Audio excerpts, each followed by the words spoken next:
Chapter 1. The so-called Moon Step.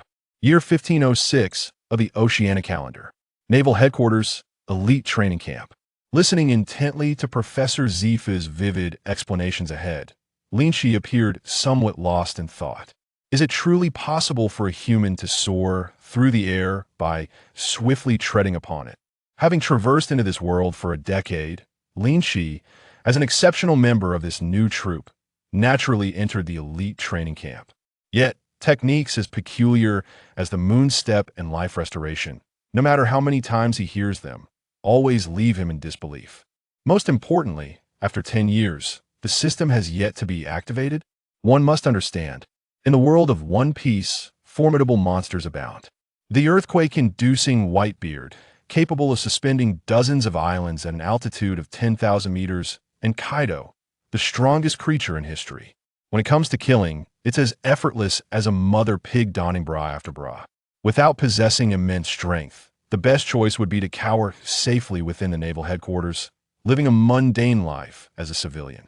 But Linqi is unwilling to accept such a fate. Having traversed into this grand era of pirates, he cannot resign himself to not making a name for himself upon the seas. However, he lacks 1. A powerful devil fruit ability. 2. A physique that surpasses the ordinary. To grow stronger seems an insurmountable challenge. Am I destined to be nothing more than an ordinary person, handsome yet utterly devoid of merit? Just as Linqi contemplated whether to sacrifice himself and resort to illicit means of leveraging his looks to gain strength, suddenly, a series of electronic synthesized voices echoed in his mind. Ding! Loading complete. Congratulations to the host for acquiring the life choice system. Please, within 3 years, successfully become the king of a nation. Upon doing so, the Emperor's faith system will be activated. The life choice system has been successfully activated. Ding! The first life choice has commenced. Task Option 1. Diligently memorize Professor Zephyr's teachings on the moon step technique. Reward: comprehension of moon step beginner. Task Option 2. Establish authority within the elite camp by defeating Smoker. Reward: animal type bird fruit, white dove form. Task Option 3. As a traveler, fearlessly charge at Tina. Reward: moon step pinnacle. Awaken the system, and it's a dual system. After the initial shock, Linqi was overcome with euphoria. After waiting for 10 long years, the system has finally arrived. However, this system appears rather unorthodox. Upon seeing the third task option, the image of Tina's stunning visage flashed in Linqi's mind. With a slender waist that could be grasped in one hand, a full and rounded peach-like posterior, and a chest that was nothing short of impressive, her figure seemed almost unreal. Conversely, unlike the generally unattractive males in this world, the women here are consistently beautiful. Even the young Big Mom was an extraordinary beauty in her youth, despite the fact that after giving birth to 85 children over 42 years, her figure drastically changed. It was once reported in the One Piece Gazette that Nami and Robin possessed ample bosoms that were categorized as F, undoubtedly figures of disastrous allure, leaving young Linqi profoundly impacted. Yet, Tina, unlike him, was not an ordinary individual. She and Smoker had decisively triumphed over others in the elite selection process. Together, they were hailed as the future hopes of the Navy, leaders within the elite camp, and rising stars in the naval ranks. It could be said that he and Tina existed in entirely different realms. Glancing at Tina beside him, a waft of fragrance enveloped his senses, causing Linqi's heart to race. Feeling the scorching gaze upon him, Tina slightly furrowed her beautiful brow. This guy had been stealing glances at her for a while, surely. He was contemplating something unsavory. As a naval goddess, Tina was all too familiar with such attention from Linqi. However, while others dared only to glance secretly during training, feigning nonchalance the moment their eyes met, this guy had no qualms at all. Linqi's gaze gradually lingered on Tina's enticing red lips, his throat tightening. To hell with it, let's go for broke. Option 1 was too trivial, and Option 2 was beyond his current capabilities against Smoker. Thus, Option 3 was the most fitting. Seizing the moment while Professor Zephyr was engrossed in lecturing and everyone else was captivated, with Tina right beside him, If he missed this opportunity, the chance for such intimate interaction with Tina might be a distant dream.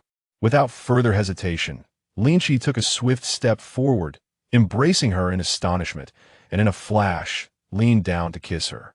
Ugh! Tina's beautiful eyes widened, as if she had encountered something unfathomable, her pupils dilating, momentarily forgetting to resist. Linqi, too, did not release his hold, who knew if there was a time constraint on this task. It was prudent to be cautious. The sensation of her soft lips was intoxicating, and gazing into her exquisite face so close, Linqi felt a wave of exhilaration. The navel flower, the goddess of countless men's dreams, was now in his embrace, and he savored the taste of her crimson lips without restraint. Ahead, Professor Zephyr's lecture came to a sudden halt. Countless students, previously immersed in the teachings of the moon step, snapped back to reality, puzzled as to why Zephyr had abruptly ceased his discourse. Hiss! Following Zephyr's gaze, everyone involuntarily gasped, the atmosphere becoming so tense one could hear a pin drop. "Tina was kissed," exclaimed a young Navy officer, utterly shocked, while the others looked on in disbelief. "Damn it! That brat dared to kiss Miss Tina." In the military, women were already scarce, let alone beauties like Tina. Normally, they could only be satisfied with a distant glance during training. Now, however, Linqi had audaciously kissed their goddess before their eyes, a behavior akin to an affront to their dignity that was simply intolerable. Fury ignited among the gathered men, and a few of Tina's fervent admirers had reddened eyes. Had it not been for the presence of Professor Zephyr, they would have already surged forward to tear Linqi apart. "I can't hold back anymore, I'm going to beat him up." Fortunately, amidst the crowd, a few still retained their composure, firmly restraining those who were preparing to fight. "Calm down. Look, Miss Tina hasn't resisted. Perhaps they've long since made a private commitment. What business is it of yours?" Indeed, upon being reminded, the crowd paused, suddenly realizing that Tina had not resisted. Why had their goddess become someone else's? And he was merely an average guy with mediocre combat abilities. So what if he was slightly more handsome? Could good looks fill the belly? Suddenly, the crowd felt as if their lives had taken a turn for the worse. What they did not know was that Tina's mind was a blank slate at that moment. She hadn't heard a single word spoken around her, and her perception of time felt hazy. Pervert. It took a full 7 or 8 seconds for Tina's pupils to refocus, and with a furious strike, her cannon punch landed squarely on Linqi's abdomen. Linqi felt as though he had been struck by a cannonball, his body propelled into the air, nearly spitting out blood. Yet, he wore a broad smile, for the system's voice rang out once more. "Congratulations to the host for completing the task. The reward for Moonstep Pinnacle is being dispensed." A torrent of information regarding the Moonstep technique surged into his mind in an instant, as if he had studied it for over a decade. His leg muscles visibly swelled at an astonishing rate. On the ground, Tina's charming face flushed crimson as she repeatedly wiped her enticing lips with her delicate fingers, gritting her teeth as she glared at Linqi, suspended in the air. That was her first kiss. She had intended to reserve it for her future husband. Who could have imagined it would be taken by a complete stranger?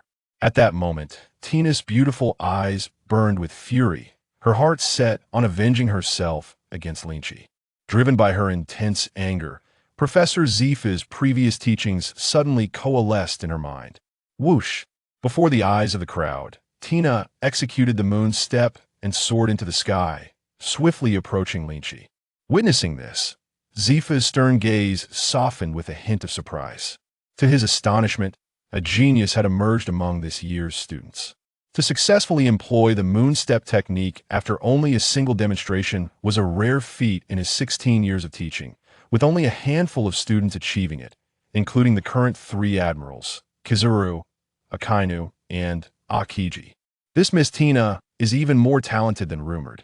As Tina drew closer, Linqi felt a cold sweat trickle down his back. Judging by her expression, if she caught him, there would be no good outcome. Ending up in the emergency room would be the least of his worries. "I absolutely cannot be caught." Linqi had instinctively integrated the moon step into his being, rapidly treading upon the air to distance himself from Tina.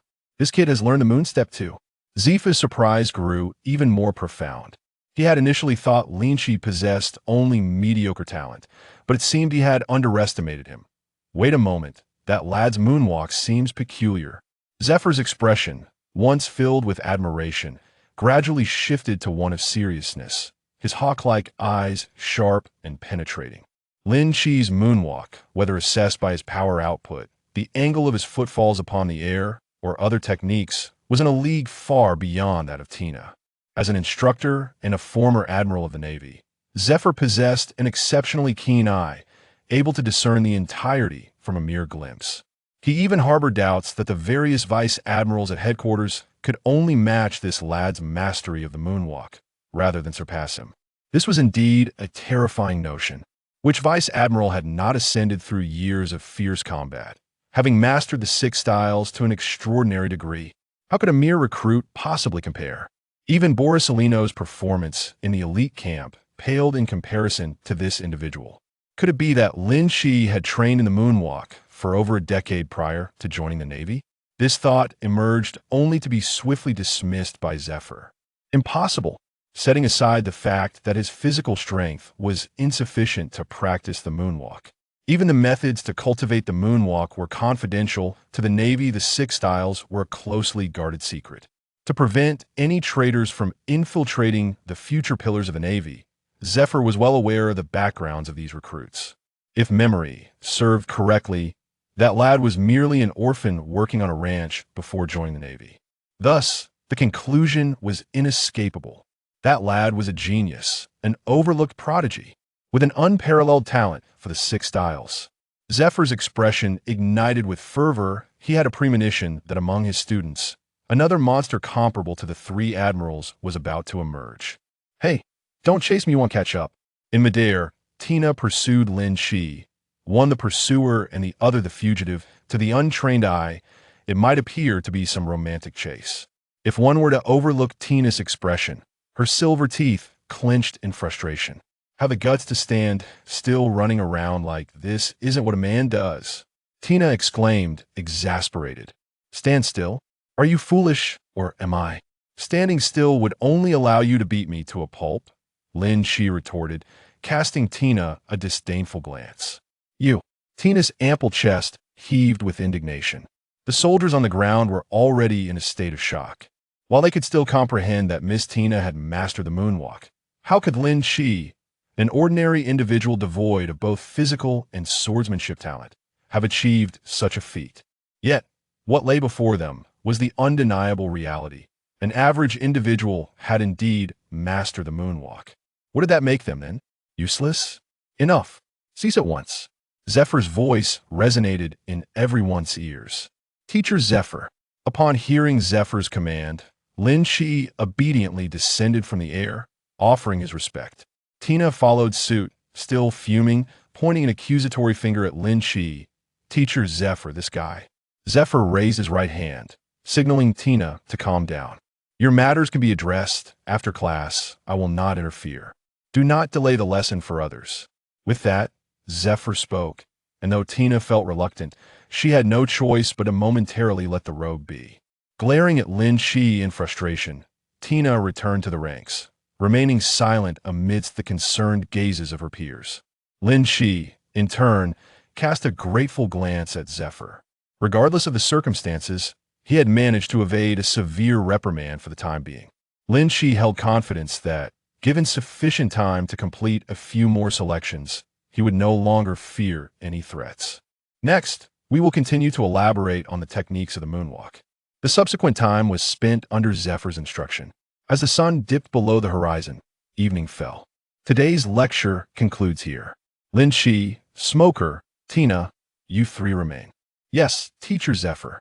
Goodbye, Teacher Zephyr. See you tomorrow, Teacher Zephyr. Once the others departed, Zephyr addressed the 3 of them. Tonight at 6, behind the forest of training ground number 3. Yes, Teacher Zephyr. Obeying their instructor's command was the Navy's duty. The 3 did not question why, but accepted with alacrity. You all performed admirably. Do not disappoint me. Zephyr left them with that remark. Seemingly sensing the piercing gaze beside him, Linqi, apprehensive about a potential beating, hurried to follow Zephyr out. What's this, lad? Planning to follow me home for dinner? After covering some distance, Zephyr turned back, his heavy hand landing on Linqi's shoulder. Thank you, Teacher Zephyr, Linqi replied sheepishly, forcing a smile. You actually feel embarrassed? Publicly kissing a girl, and Emma lost for words, Zephyr remarked, exasperated. In this era, the methods young people employed to pursue partners were increasingly baffling. First, there was Major T. Pig, who sent a love letter daily, professing his affection to Major Peach Rabbit every few days, undeterred by beatings, scoldings, or rejections. Now, another even bolder individual had emerged, leading Zephyr to question whether he had fallen behind the times. Linqi felt helpless after all. The rewards from the system were simply too enticing. Let alone kissing Tina. Even if asked to kiss Smoker, he would likely decline. Regardless of the circumstances, your pursuit has become rather extreme. Even if you are subsequently hospitalized by the other party, they will face no repercussions. Do you understand? Zephyr. I understand, Teacher Zephyr. Even if she were to strike me, remove her shoes and tread upon my face, or even force me to lick her feet, I would have no regrets whatsoever. What brings Linqi some comfort is the relatively liberal attitude towards relationships between men and women in this world. In my previous life, such behavior would have undoubtedly landed Linqi in jail. Initially, Zephyr listened without issue, but as the conversation progressed, he began to feel something was amiss, casting an odd glance at Linqi, hoping he truly comprehended the gravity of the situation. Teacher Zephyr, see you tonight. After bidding farewell to Zephyr, Linqi sought out a secluded corner to practice the moonwalk technique. Tea 5:30, just after the dinner rush. Linqi swiftly resolved his evening meal to AS for the dormitory. He was presently hesitant to return, fully aware that a group of flower protectors was stationed there at 6 o'clock. The four of them arrived punctually in the forest behind training ground number 3. The reason I have summoned the three of you here at night is that you are all prodigies. Zephyr spoke earnestly. Prodigies should not be treated like ordinary individuals. Otherwise, it would stifle your talents. From now on, you are to gather here every evening at 6 o'clock, and I will personally train you. Upon hearing this, the three were filled with excitement. The prospect of receiving special instruction from a former Marine Admiral was an incredible opportunity. The others in the elite camp, still grappling with mastering the moonwalk, would only hinder their progress by learning new techniques of the Marine 6 styles. You are different. Tina and Linqi have already grasped the moonwalk, while Smog is making rapid strides and is fully capable of advancing to learn the next Marine 6 style. Historically, the moonwalk and shave have been inseparable, both leading to the same destination. Next, I will explain the techniques of shave. The three stood attentively, fearful of missing even a single word. This moment, Zephyr glanced at Smog and said, "You may listen, but do not attempt to learn just yet. Afterward, accompany me into the forest to master the moonwalk first." Understood, Smog nodded. Zephyr continued, "Both techniques rely on the power of the legs for acceleration. The sole difference lies in that the moonwalk requires a single footfall to exceed a certain speed to generate a shockwave that allows one to soar through the air. In contrast, the shave involves rapidly tapping the ground dozens of times within a second to produce a reactive force that boosts speed. Having mastered the pinnacle of the moonwalk, Linqi found this knowledge quite manageable. Even if the system had not manifested this time, Linqi would have swiftly grasped shave. Meanwhile, Smog and Tina were still at the preliminary stage.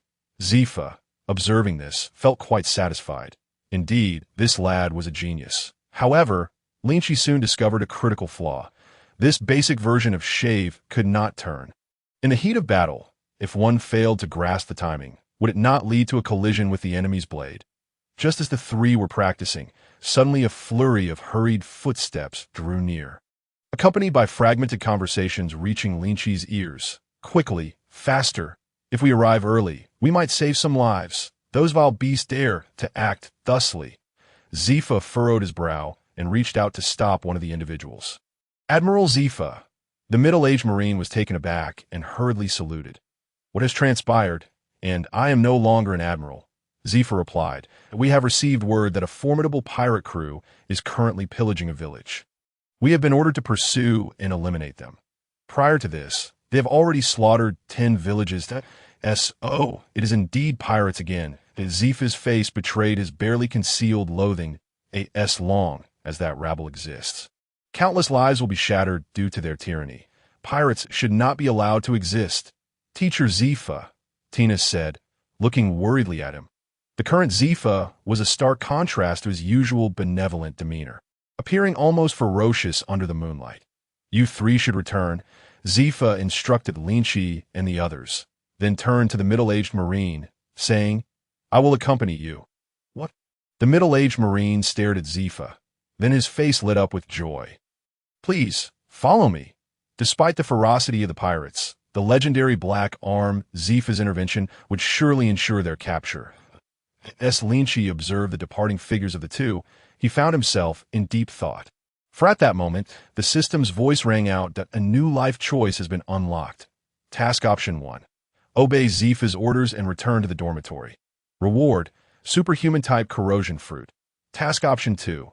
Color and martial arts. Stay behind to defeat Smog or request original flavor stockings from Tina. Reward. Randomly upgrade one of your existing abilities to its maximum. Task Option 3. Actively request to accompany Teacher Zephyr to eliminate the pirates. Reward. Unlock the system shop. After a brief moment of hesitation, Linqi called out to Zephyr. Teacher Zephyr, he dismissed Option 1 without a second thought. If he were to consume a devil fruit, it had to be the finest. Although Option 2's reward was substantial, he felt he could not yet contend with Smog. Requesting original flavor stockings from Tina would be utterly disastrous. He could almost envision the ensuing chase, compared to Option 1 and Option 2. Option 3 was clearly more tempting. He looked forward to discovering what items the system shop might offer. What is it? Zephyr asked, his voice grave. May I accompany you? Teacher Zephyr, Linqi implored. Why? Zephyr's expression turned serious. Give me a reason. That level of combat is far too perilous for you. Because I want to fight alongside you. Teacher Zephyr, Linqi replied resolutely. Moreover, as he said, prodigies should not be treated like ordinary people. I believe this will serve as an excellent trial. You little rascal. Zephyr's feelings were a mixture of pride and complexity at this moment. The eradication of pirates was not Linqi's concerned eye in his view. Linqi's desire to join the battlefield stemmed solely from his concern for him. Has he been underestimated? It seems he has been away from the rank of admiral for so long that many Marines have forgotten he still bears the title of Black Arm. At the age of 58, his combat prowess remained undiminished. Since he wished to come, then come. This will indeed be a valuable experience. Zephyr's imposing figure strode directly towards the harbor, accompanied by a voice brimming with confidence. You two come along as well. No one shall harm my students under my watch. Yes, Teacher Zephyr. The three replied in unison, each sharing glimmers of joy in their eyes. Upon boarding the warship, a middle-aged man clad in a justice cloak, dressed in a suit, wielding a long sword, and sporting a mohawk approached with an air of nonchalance I have heard from my subordinates. It is truly an honor to act alongside Teacher Zephyr. Upon seeing the newcomer, Zephyr also smiled. Squirrel, I have yet to congratulate you on your promotion to Rear Admiral. Not at all. I owe my current standing to your teachings, Squirrel replied humbly, after exchanging pleasantries. Squirrel turned his gaze to the three behind Zephyr and inquired, Who are these individuals, teacher? Oh, I intend to bring them along for some training, Zephyr replied. Still, out of respect for Teacher Zephyr, Squirrel nodded and ceased his inquiries. Before long, the warship raised its sails and officially set sail. Although this was not Linqi's first time on a ship, the sight remained as awe-inspiring as ever, gazing out at the boundless ocean. A feeling of ambition brewed within his chest. The sea's tranquility was palpable. After all, no fool would dare assault a naval vessel. Unbeknownst to them, 3 hours had swiftly passed as they neared their destination. Zephyr and Squirrel ceased their chatter, and the atmosphere on the warship grew increasingly tense. Rear Admiral, we are expected to arrive at the destination in approximately 15 minutes, a soldier reported. Squirrel placed his hand on the hilt of his sword and commanded, Prepare everyone for battle. Understood that in an instant, the sea breeze carried a pungent scent of gunpowder as numerous soldiers busied themselves loading flintlock pistols. Seizing the opportunity, Linqi approached the soldier who had previously reported to Squirrel. While waiting for the return, a flintlock pistol had mysteriously appeared at my waist. Fire, such a tremendous fire. The blazing flames illuminated the night sky, casting a blood-red hue upon the darkened horizon. The warship docked. A cacophony of anguished screams and wails filled the air, both from women and children alike. In less than 4 hours since receiving the report, this place had devolved into a hellish nightmare. These beasts, the weasel unsheathed his long knife with a frosty command, advance into the village for rescue, and show no mercy to any pirates encountered before the weasel's words could fully resonate. A thunderous explosion echoed as Zephyr shot forth like a cannonball, creating a massive crater 2 meters wide upon impact. Linqi and Tina swiftly followed, employing Moonwalk to hasten their approach to the village. Blood. Everywhere there was blood, mingled with scattered corpses, while the fierce flames illuminated the grotesque visages of the pirates. Damn it, how are there still some old geezers lurking about? A drunken pirate staggered from the wine cellar, dragging 2 trembling elders outside, only to decapitate them with a single stroke. The severed heads rolled on the ground, their faces still etched with terror. "Get lost, brat. You've ruined my good mood." In the street, a young child lay weeping atop his deceased father. The passing pirates callously bashed the child into a bloody pulp with a hammer. "Ha ha ha, look what I found, a rather comely woman." The pirate leered as he pinned the woman down onto a straw mat, while she struggled desperately. "No. Please, I beg you. Spare me. Shut up, you filthy wench. If you behave, perhaps we might let you live." Another pirate approached, violently tearing the woman's skirt apart. Bang! The sound of a gunshot rang out, and the pirate was instantly dispatched, his head exploding into a gory mess, his lifeless body collapsing to the ground in midair. Linqi methodically loaded a lead bullet into his flintlock. "Hit," Linqi remarked, as if he had anticipated this outcome, feeling no surprise. His 3 months of training with firearms since joining the Navy had not been in vain. Lacking physical prowess, he had concluded that marksmanship was his safest route, and it appeared that he possessed quite the talent for shooting. Tina swiftly maneuvered behind another pirate, plunging her sword through his heart and rescuing the woman. "Do not fear. You are safe now, for we have arrived," Tina gently reassured her. The Navy, the woman, tears streaming down her face, pushed her hair aside to see clearly that "It is us." Quickly moved towards the village outskirts. "Our main force is just behind." With another shot, Linqi eliminated 2 more pirates, landing on the ground and drawing his long sword, though the stamina from his continuous use of Moonwalk was wearing thin. As 200 Navy personnel arrived, the pirates began to sense something was amiss. "It's the Navy. The Navy is here. Annihilate them." These brutal pirates, true to their vicious nature, did not flee, but instead sought to obliterate their adversaries. Seeing 4 armed pirates closing in on him, Linqi whispered, "Shave." He transformed into a streak of lightning, effortlessly breaking through the encirclement to confront one of the pirates, driving his sword through his heart. Bang! "Watch out!" A gunshot rang out, and Tina abruptly shielded Linqi, her sword deflecting the incoming projectile with a jolt. "Thank you." Linqi expressed his gratitude sincerely. There were indeed skilled fighters within the pirate crew, capable of taking advantage of his momentary vulnerability post-shave to fire at him that instant. He felt a prickling sensation at the back of his head, a sign that he was awakening Kinbunchika Haki. However, without Tina's intervention, he could not be certain that he would have evaded the shot. "Tina can help you once, but not every time. Be cautious." Her melodious voice echoed in his mind. Captain Yer?" The surrounding pirates erupted in excitement that a man on a distant rooftop, his expression grim, retracted his sniper rifle. He had just utilized Kinbunchiku, but failed to eliminate that brat of T that moment. A steel baton was hurled from the side.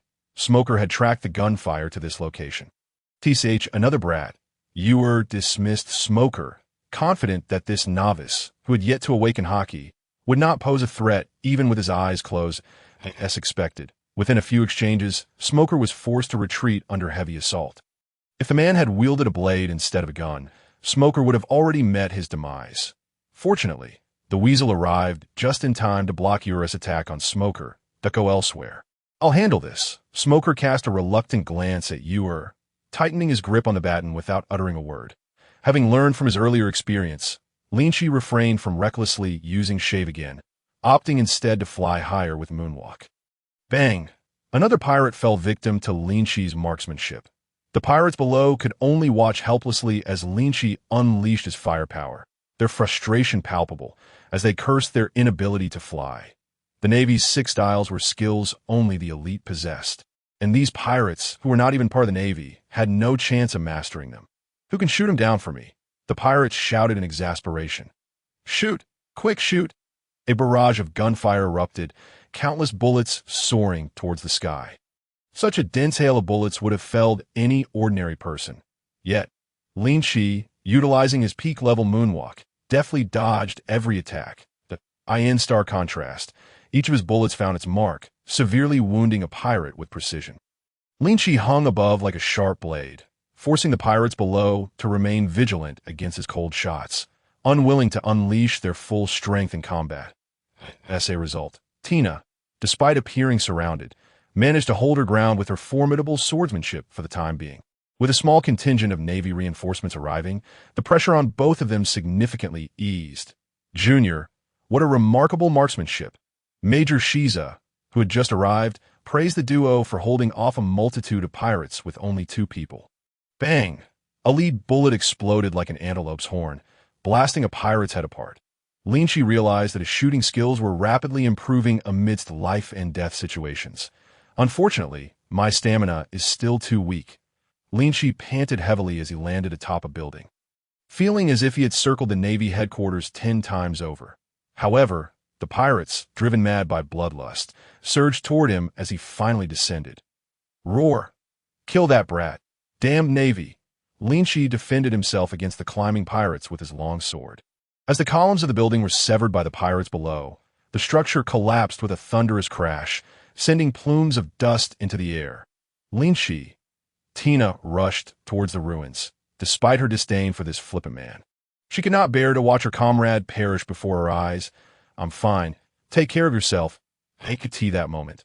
Linqi rolled out of the smoke, a gash on his right arm oozing blood. Seeing that nearly half of the pirates had surged toward him, Shiza's lips twitched. This brat, does he possess such a strong taunt? "Quickly, everyone, go help him." Soon, a significant number of Navy personnel arrived and swiftly eradicated the remaining pirates in the vicinity. Boom! Just as Linqi dispatched a pirate with a severed arm, he was drawn to a distant, thunderous explosion. Teacher Zephyr. Linqi and Tina exchanged glances, disregarding their fatigue, and raced toward the source of the blast. Upon their arrival, they were met with a shocking sight. I am Blood Axe Jonard, a notorious pirate with a bounty of 230 million. I am destined to become the Pirate King. How can I fall here at the hands of some old man? This is absurd. A towering, blood-soaked brute, 5 meters tall, roared as he raised his massive axe. However, before he could bring it down, Zephyr's fist struck him into the ground, leaving him lifeless. Boom! Just when Tina thought everything had come to an end, a massive explosion erupted where Jonard had stood, engulfing Zephyr in its fury. Teacher Zephyr. No one anticipated such a turn of events. Tina's delicate face was stung by the fierce winds generated by the explosion, her heart aching as she gazed towards the source of the blast. In her moment of distraction, a long sword suddenly pierced through the earth beneath her feet. The speed of the attack was blinding, and the angle of the ambush was exceedingly cunning. Tina was completely unaware until Lynch pushed her aside. Blood splattered forth. Though he saved Tina, Lynch regrettably sustained a laceration on his other arm. It was only then that Tina belatedly realized she had narrowly escaped death. Tina was furious. She swiftly plunged her sword into the ground, but it seemed to have struck nothing. "Stop stabbing. The adversary has already departed," Lynch said, his complexion pale as he sat heavily on the ground. "That must have been a devil fruit user. How can you be so certain the enemy has left?" Tina continued to furrow her brow, staring intently at the ground. "Fool, because Teacher Zephyr is already here." The epicenter of the explosion, Zephyr emerged from the flames, enveloped in a cloak of Haki, even his clothing imbued with the protective color. Upon witnessing this, Tina's tightly furrowed brows finally relaxed. "Thank you," she said, feeling a wave of guilt wash over her. Observing Lynch's profusely bleeding arm, she tore a strip from her clothing and crouched down to fashion a makeshift bandage. Her expression tinged with remorse. "I can help you this once, but I cannot assist you every time. Be careful." Lynch said with a smile. What a spiteful man. Tina's cheeks flushed with embarrassment. Those words were exactly what she had said to Lynch not long ago, and she had not expected to be so swiftly humbled. However, thanks to Lynch's teasing, her feelings of guilt were considerably alleviated. Are you both all right? Zephyr's tall silhouette blocked the flames, bringing a refreshing breeze. I'm fine, but Lynch got hurt while saving me. Tina shook her head. What about that explosion? The pirate implanted a bomb within his own body. It would detonate when his heart ceased to beat. You must exercise caution in the future when facing such pirates. They're merciless towards their enemies and even more so towards themselves, Zephyr advised. We understand, Teacher Zephyr, Tina nodded, reflecting on how Lynch had saved her moments ago. A thoughtful expression crossing her face. Before long, the village's pirates had all been eradicated. Lieutenant Mongoose approached, dragging a bound man who appeared shifty and untrustworthy. Teacher, thanks to you, many villagers survived, Mongoose said, tossing the man onto the ground. This fellow is a devil fruit user and must be sent to the underwater prison. If a devil fruit user is killed, their fruit will be reborn elsewhere in the world to slow down the rebirth of the devil fruits. The world government mandates that any adversary encountering a devil fruit user be sent to the underwater prison. What type of devil fruit user is he? Upon hearing Lynch's inquiry, Mongoose replied, Zone type. Mouse fruit, field mouse form. Upon hearing this, Lynch approached the man with a seemingly friendly demeanor. You were the one who ambushed us from underground, weren't you? No, I wasn't, the man gulped nervously, but your eyes have betrayed you. Lynch patted the man's shoulder amiably. Before you were sent to prison, I will inform others not to bring you any food. Hopefully, you won't starve to death. The man lay on the ground, despondent, his facial hair twitching as he seemingly foresaw his grim fate. Leaving a few Navy officers to handle the aftermath, the rest embarked on their return journey. The scene shifted, and Lynch found himself lying in the military ship's medical bay. Tina's rough bandaging had been removed, and both of Lynch's arms were now wrapped in exquisite bandages by the physician. All done. Do not exert your arms, or let them come into contact with water until the wounds heal. Thank you, Doctor, Lynch replied. After the doctor departed, Lynch rolled over and rose from the bed. Observing his arms, each adorned with a white bandage, he couldn't help but smile wryly. He wondered what the doctor had applied. It felt itchy. Reflecting on the battle, he secretly resolved to enhance his physical strength. Otherwise, he would be unable to maintain even the moonwalk for long, not to mention the need to hasten his close combat techniques. In the face of such formidable pirates, he realized he was still too weak.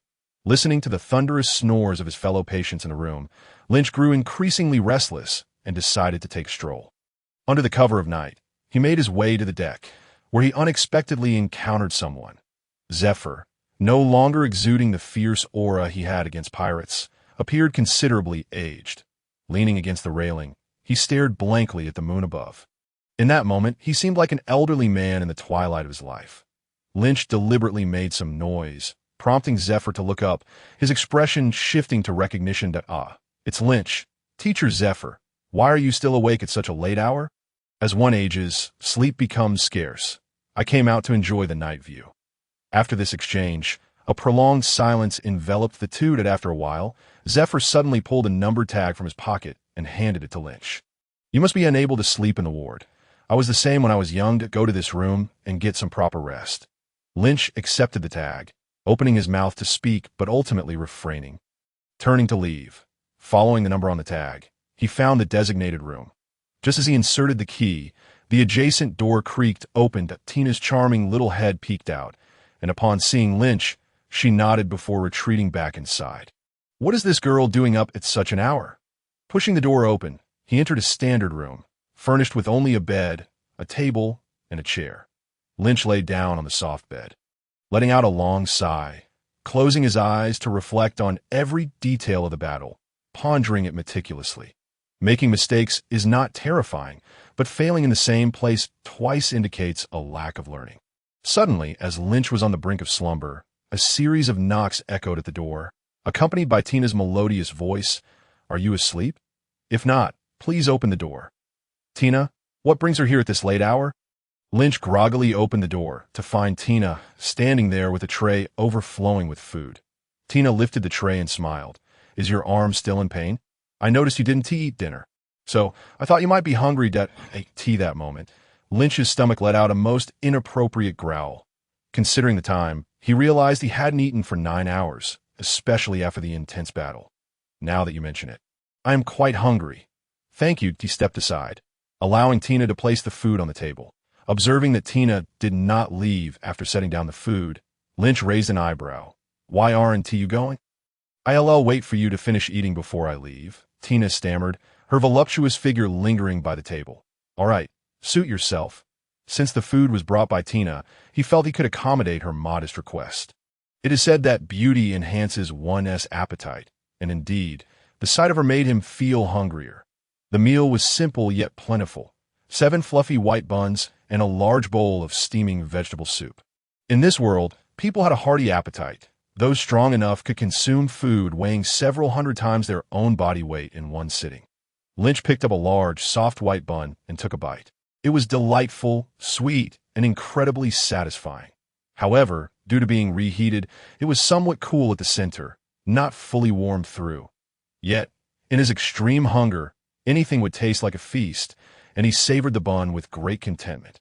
Tina watched with a smile, her lips curling upwards. Suddenly, as he continued eating, Lynch's eyes widened in shock, and he began to pound on his chest. Quick, drink the soup! At that moment, Lynch had choked, oblivious to the subtle anticipation in Tina's words. He grasped the large bowl and gulped down a couple of mouthfuls. I can finally breathe again, he sighed with relief, only to furrow his brow in uncertainty, tasting the soup again, that I suspect the chef who made this soup must be related to Lieutenant Mongoose. Why? Is it because the soup is exceptionally delicious? Tina chuckled. No, how could one not be dismissed for making such terrible soup? Clearly, there are connections at play here. However, the smile on Tina's face faltered that, oh no. There's a murderous aura. Linqi suddenly sprang from his chair, scanning for the source of the threatening atmosphere, ultimately locking his gaze on Tina. Did you make this soup? Linqi inquired uncertainly, to which Tina nodded. Is this your first time cooking? He asked again, and again. Tina nodded. Understanding dawned on Linqi, who settled back into his chair and gulped down the vegetable soup in one go. Upon witnessing this, Tina couldn't help but let out a soft laugh as she bent down to clear the dishes, gently saying, if it doesn't taste good, then don't drink it. Just look at you. Despite her words, the upward curve of her lips betrayed her cheerful disposition. That Tina's figure was already quite exceptional, and as she leaned down to tidy up, her ample bosom appeared even more pronounced. Linqi, who had already felt full, found himself suddenly ravenous again. Women, he mused, are truly delightful beings.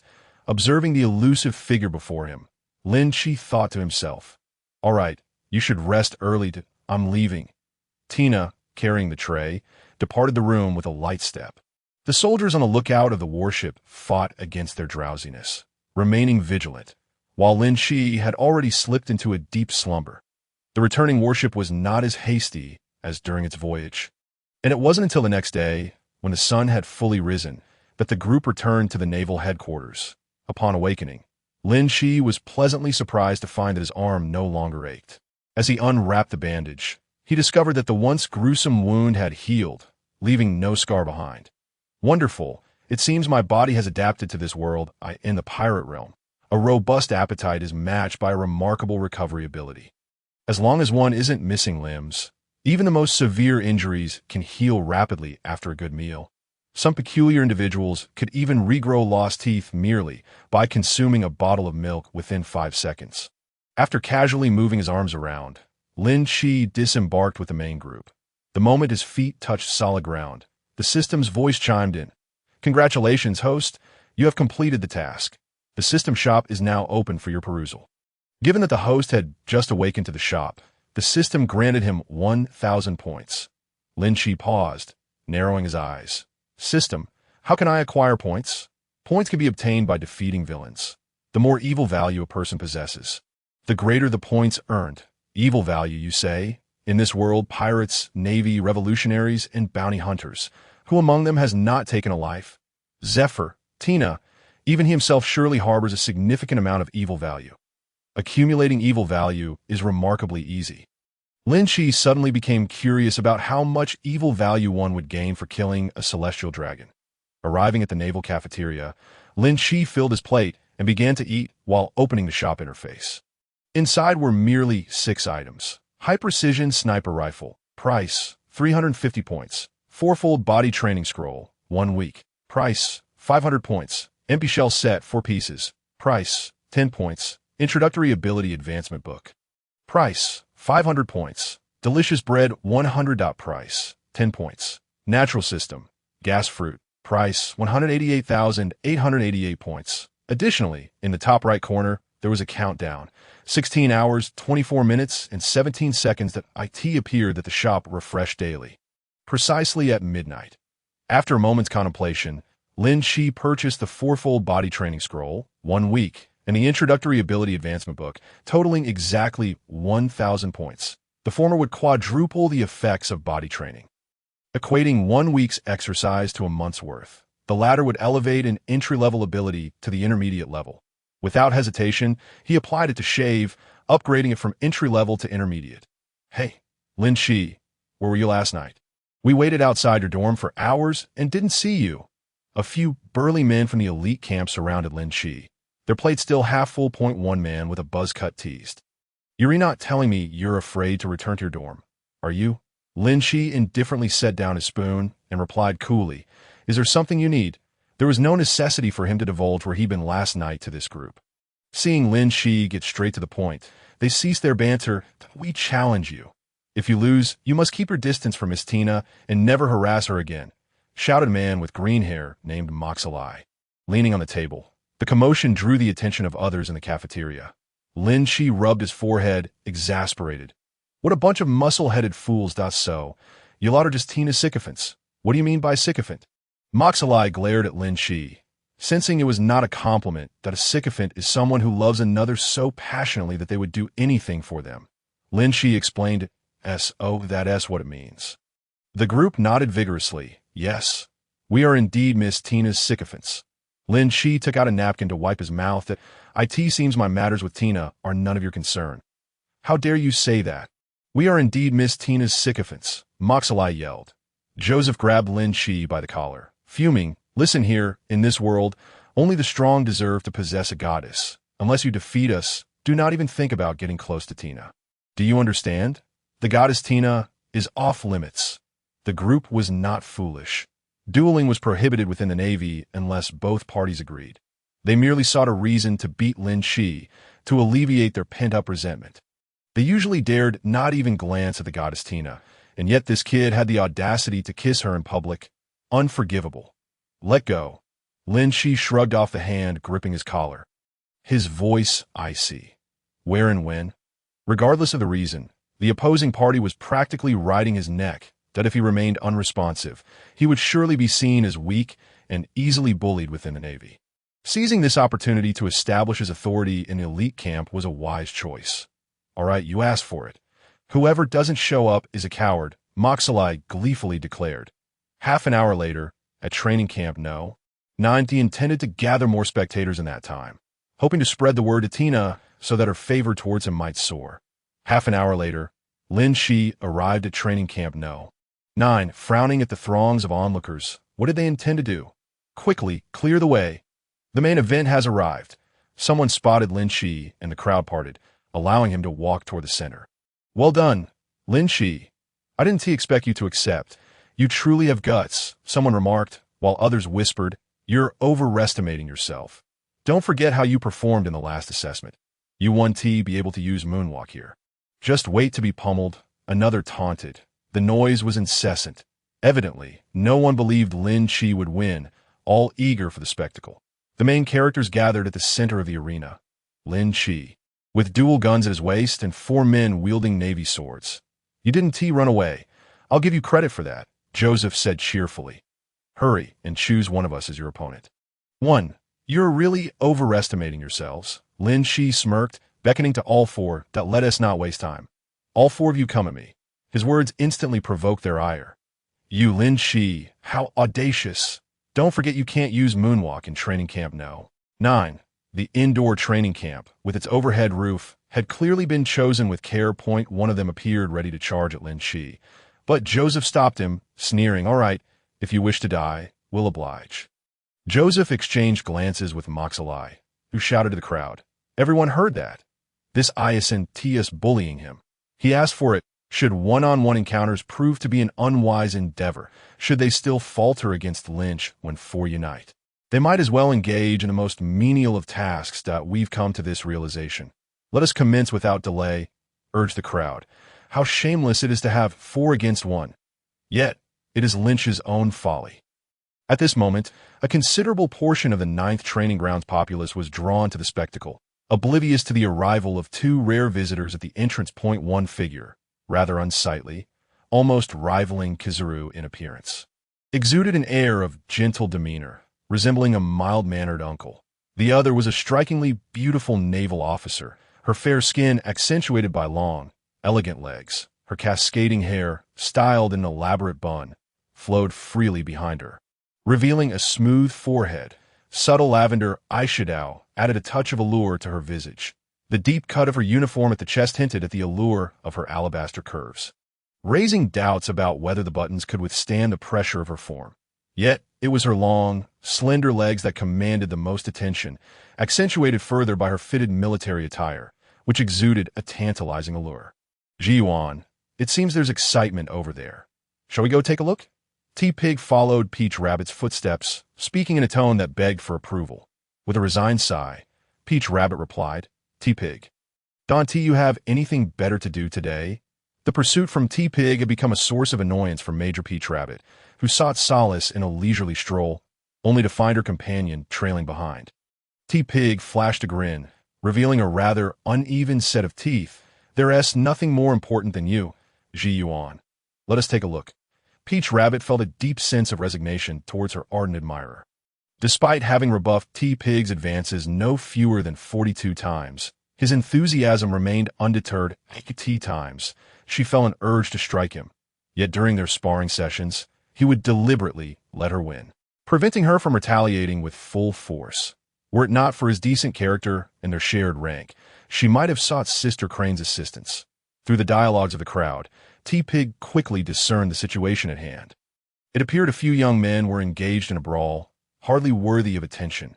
Ji-Yuan, why not we head to the back street instead? I've heard a delightful dessert shop has just opened there. No, I am rather keen on witnessing the naval recruits of this elite camp, Peach Rabbit replied coolly. Very well, I shall pave the way for you. T-Pig straightened his posture, his playful demeanor replaced by a serious expression as he cleared his throat loudly. Ahem, his voice resonated, drawing curious glances from those around. Who coughs so loudly? Surely, they must be afflicted with a severe ailment. T-Pig's face darkened. Major T-Pig and Major Peach Rabbit, the previously boisterous crowd, fell silent in an instant. The brave young man from earlier bowed his head in silence. The throng naturally parted, creating a path, a benefit of their esteemed reputations. Very well, Ji-Yuan, let us proceed inside. When T-Pig glanced at Peach Rabbit, a pleasing smile returned to his countenance. The naval personnel had long grown accustomed to this, as Major T-Pig's reputation as a devoted admirer was well known within the naval headquarters. In the center of the arena, the 4 Navy officers unsheathed their swords in unison, exchanging glances before launching an attack on Lynch. The sound of gunfire rang out that a bullet was shot directly at Mozairi. A mere parlor trick. The trajectory suggested the target was his thigh. Mozairi's face lit up with a triumphant grin as he expertly deflected the bullet with a resounding ding. Yet, another bullet followed. In a fleeting moment, Mozairi realized that behind the bullet he had just deflected, another one was on its way. Unfortunately, in the blink of an eye, he could not draw his blade in time to block the second bullet, which struck him squarely on the nose. The clang of his sword hitting the ground echoed as Mozairi clutched his reddened nose. Hopping in pain, it turned out that Lynch had drawn both guns simultaneously, firing 2 shots in quick succession, which created the illusion of a single gunshot. What a cunning little trickster. His marksmanship is indeed impressive, Peach Rabbit teased. Seeing her smile, even T-Pig felt a surge of admiration for Lynch. The others, witnessing Mozairi's defeat, were left in stunned disbelief Is this real? Did he really take on one right from the start? Is Lynch truly this formidable? A man exclaimed, I have a foreboding feeling that Mozairi and his companions are in for a rough time. Mozairi, with his reddened eyes, unwillingly retreated to the sidelines. Had those bullets been real, he would surely be dead by now. After expending his ammunition, Lynch swiftly discarded his guns. There was no time to reload, especially with the enemy advancing upon him. Prepare to fall. Zinni. 3 naval swords descended from various angles. Lynch's gaze sharpened, so in an instant, he vanished from his position, leaving only afterimages behind. The trio gasped in shock as their attacks missed their mark. Suru, like a phantom, Lynch appeared beside the crew cut man, delivering a heavy blow to his side. While the novice version of Soru could not be employed consecutively, Lynch had upgraded his technique with items from the shop. Gah! The crew cut man was sent sprawling, rolling twice before struggling to prop himself up, retching as if he were about to expel his bile. Suru? Peach Rabbit inquired, casting a questioning glance at T-Pig. If my memory serves me right, training on the 6 forms of the Navy commences in the 2nd week of joining the elite camp, and today, T-Pig interjected, according to the annual selection timeline. This marks their 9th day since joining. Only a day, T-Pig noted, astonished, recalling that it had taken him half a week to master this child has talent surpassing my own. Peach Rabbit smiled. It appears that Teacher Zephyr has indeed found us a remarkable junior. Never underestimate the influence of a retired admiral, especially one who has served as an instructor for 16 years. Presently, nearly 60% of the naval upper echelons were trained by Zephyr. Impressive, he has already taken down half. Lynch is indeed formidable, that it seems wise to avoid provoking him. I certainly do not wish to be beaten to a pulp. Lynch's successive victories over 2 opponents incited a wave of astonishment among the onlookers. Joseph gazed in panic at his fallen comrades, his eyes filled with dread as he turned to Lynch. Hey, you just used Suru, didn't you? It must be true. Lynch nodded coolly. Damn, we haven't even learned Moonwalk yet. And you've already mastered Suru? Joseph was filled with terror, realizing they had unwittingly provoked a monster. They had intentionally selected a setting unsuitable for Moonwalk, and in Lynch's eyes, they must appear as mere clowns. Exchanging glances with his remaining companion, Joseph silently conveyed, Shall we continue fighting? Fight my foot. The 2 tossed their swords aside, shouting in unison, We concede. Lynch grinned at the discarded naval swords. Did I agree to your surrender? We've already conceded. Surely that suffices. Joseph felt on the verge of tears, wondering if fate had destined him for a beating today. Of course not. It is you who will be fighting, and you who will concede. It cannot be so easily dismissed. Lynch's hand drew nearer. Joseph and his companions squeezed their eyes shut in fear.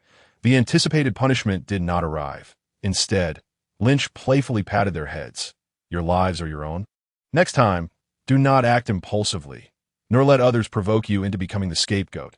Such behavior is perilous, especially in battle. We're sorry, Brother Lynch. The 2 were filled with overwhelming emotion, tears brimming in their eyes. Deeply moved by his magnanimity, their tears flowed like a fountain, leaving Lynch in awe of the marvels of human emotion. After witnessing this clash, all present were left with a singular thought.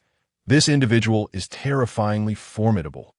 With a forceful defeat of 2 adversaries, followed by the persuasion of another pair, the onlookers beheld in him not merely brute strength, but also an expansive vision. After a brief silence, the venue erupted into an unparalleled chorus of cheers. Celebrating Linqi's triumph, Taudu and Chatten had mysteriously departed.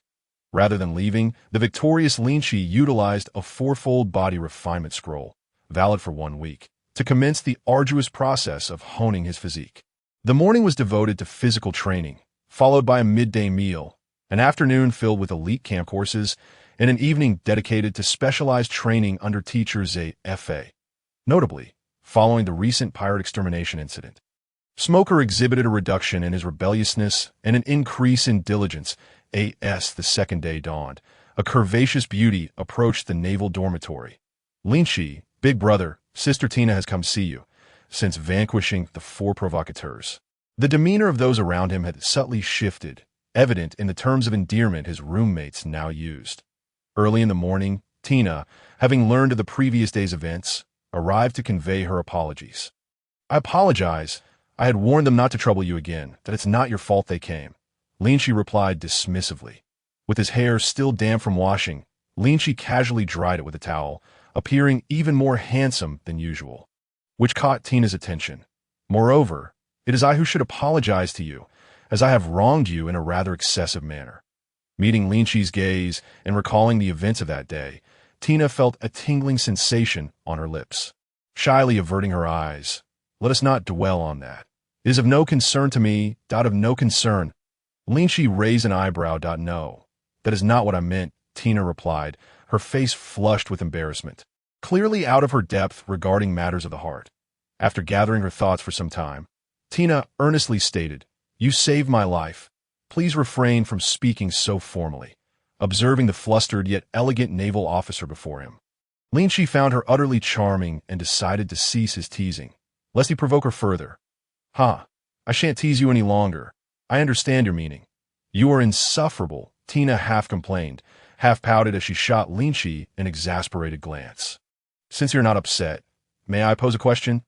Go ahead. What does mean? Tina inquired, her lips parting slightly. Today, someone from our elite camp remarked they would no longer be my. There was an unspoken implication. For Miss Tina was the object of Linqi's affections. Upon hearing this, Linqi immediately deduced it was those rascals from Yosuke's crew, suppressing a chuckle. Would you prefer the truth or a fabrication? What constitutes the truth? And what constitutes a fabrication? The truth is, he explained the meaning of, which earned him a dramatic eye roll from Tina. How wicked of you. I thought it was something commendable, she retorted, laughter ringing out as Linqi guffawed heartily. Their dorm mates, overhearing the jovial banter, felt envious. Linqi, not only formidable in strength but also skilled in romance, had charmed Tina over breakfast. As Linqi returned to the dormitory for his belongings, he unexpectedly encountered a familiar figure.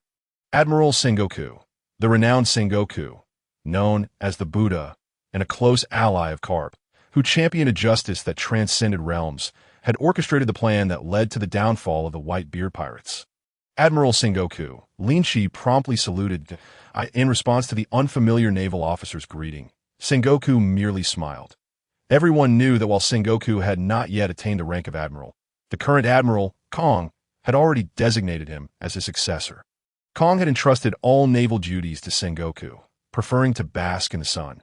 Once the transfer orders were issued, Sengoku would ascend to the position of true admiral. Initially, Sengoku would modestly deny his admiral status. But as time passed, and he was repeatedly addressed as such, he grew indifferent to the correction. You are Linqi? Sengoku mused, finding Linqi increasingly familiar, suddenly recalling that Linqi's profile had been on his desk the night he accompanied Zephyr to eliminate pirates. The following day, during a casual tea chat with his old friend Zephyr, Sengoku had heard high praise for this naval officer, leading him to remember Linqi. This young man is far more handsome than in the photographs. Admiral, you know me. Linqi exclaimed, feigning surprise out of course. You are a prodigy within our navy. Do strive diligently to protect our nation and its people, Sengoku encouraged, while internally contemplating that if Zephyr spoke so highly of Linqi, perhaps it would be worth engaging with him further. The navy was rife with factions. The hawks, doves, neutrals, and fence-sitters. If memory serves me correctly, you worked on a farm before joining the navy, correct? You must have experience shearing sheep? Yes, Admiral, Linqi replied, puzzled by Sengoku's sudden inquiry. If it is not too much trouble, I would like to request your assistance in shearing my pet sheep, as its fleece has become excessively long. Sensing Linqi might misconstrue his request, Sengoku quickly added, the sheep's involvement is classified. It is best to entrust such tasks to someone reliable. The classification hinted at Linqi's previous habit of feeding documents to the goat, leading Linqi to muse silently about the creature's capacity for knowledge. After all, animals in this world were remarkably intelligent. Linqi respectfully replied, it would be my honor to assist you, Admiral. Pleased, Sengoku noted Linqi's sense of justice and humility, recognizing him as a promising prospect. Just then, a system notification echoed in Linqi's mind. A new life choice has been unlocked. Task Option 1. Normal sheep shearing. Reward, 500 points. Task Option 2. Style the sheep into a flamboyant, eye-catching design.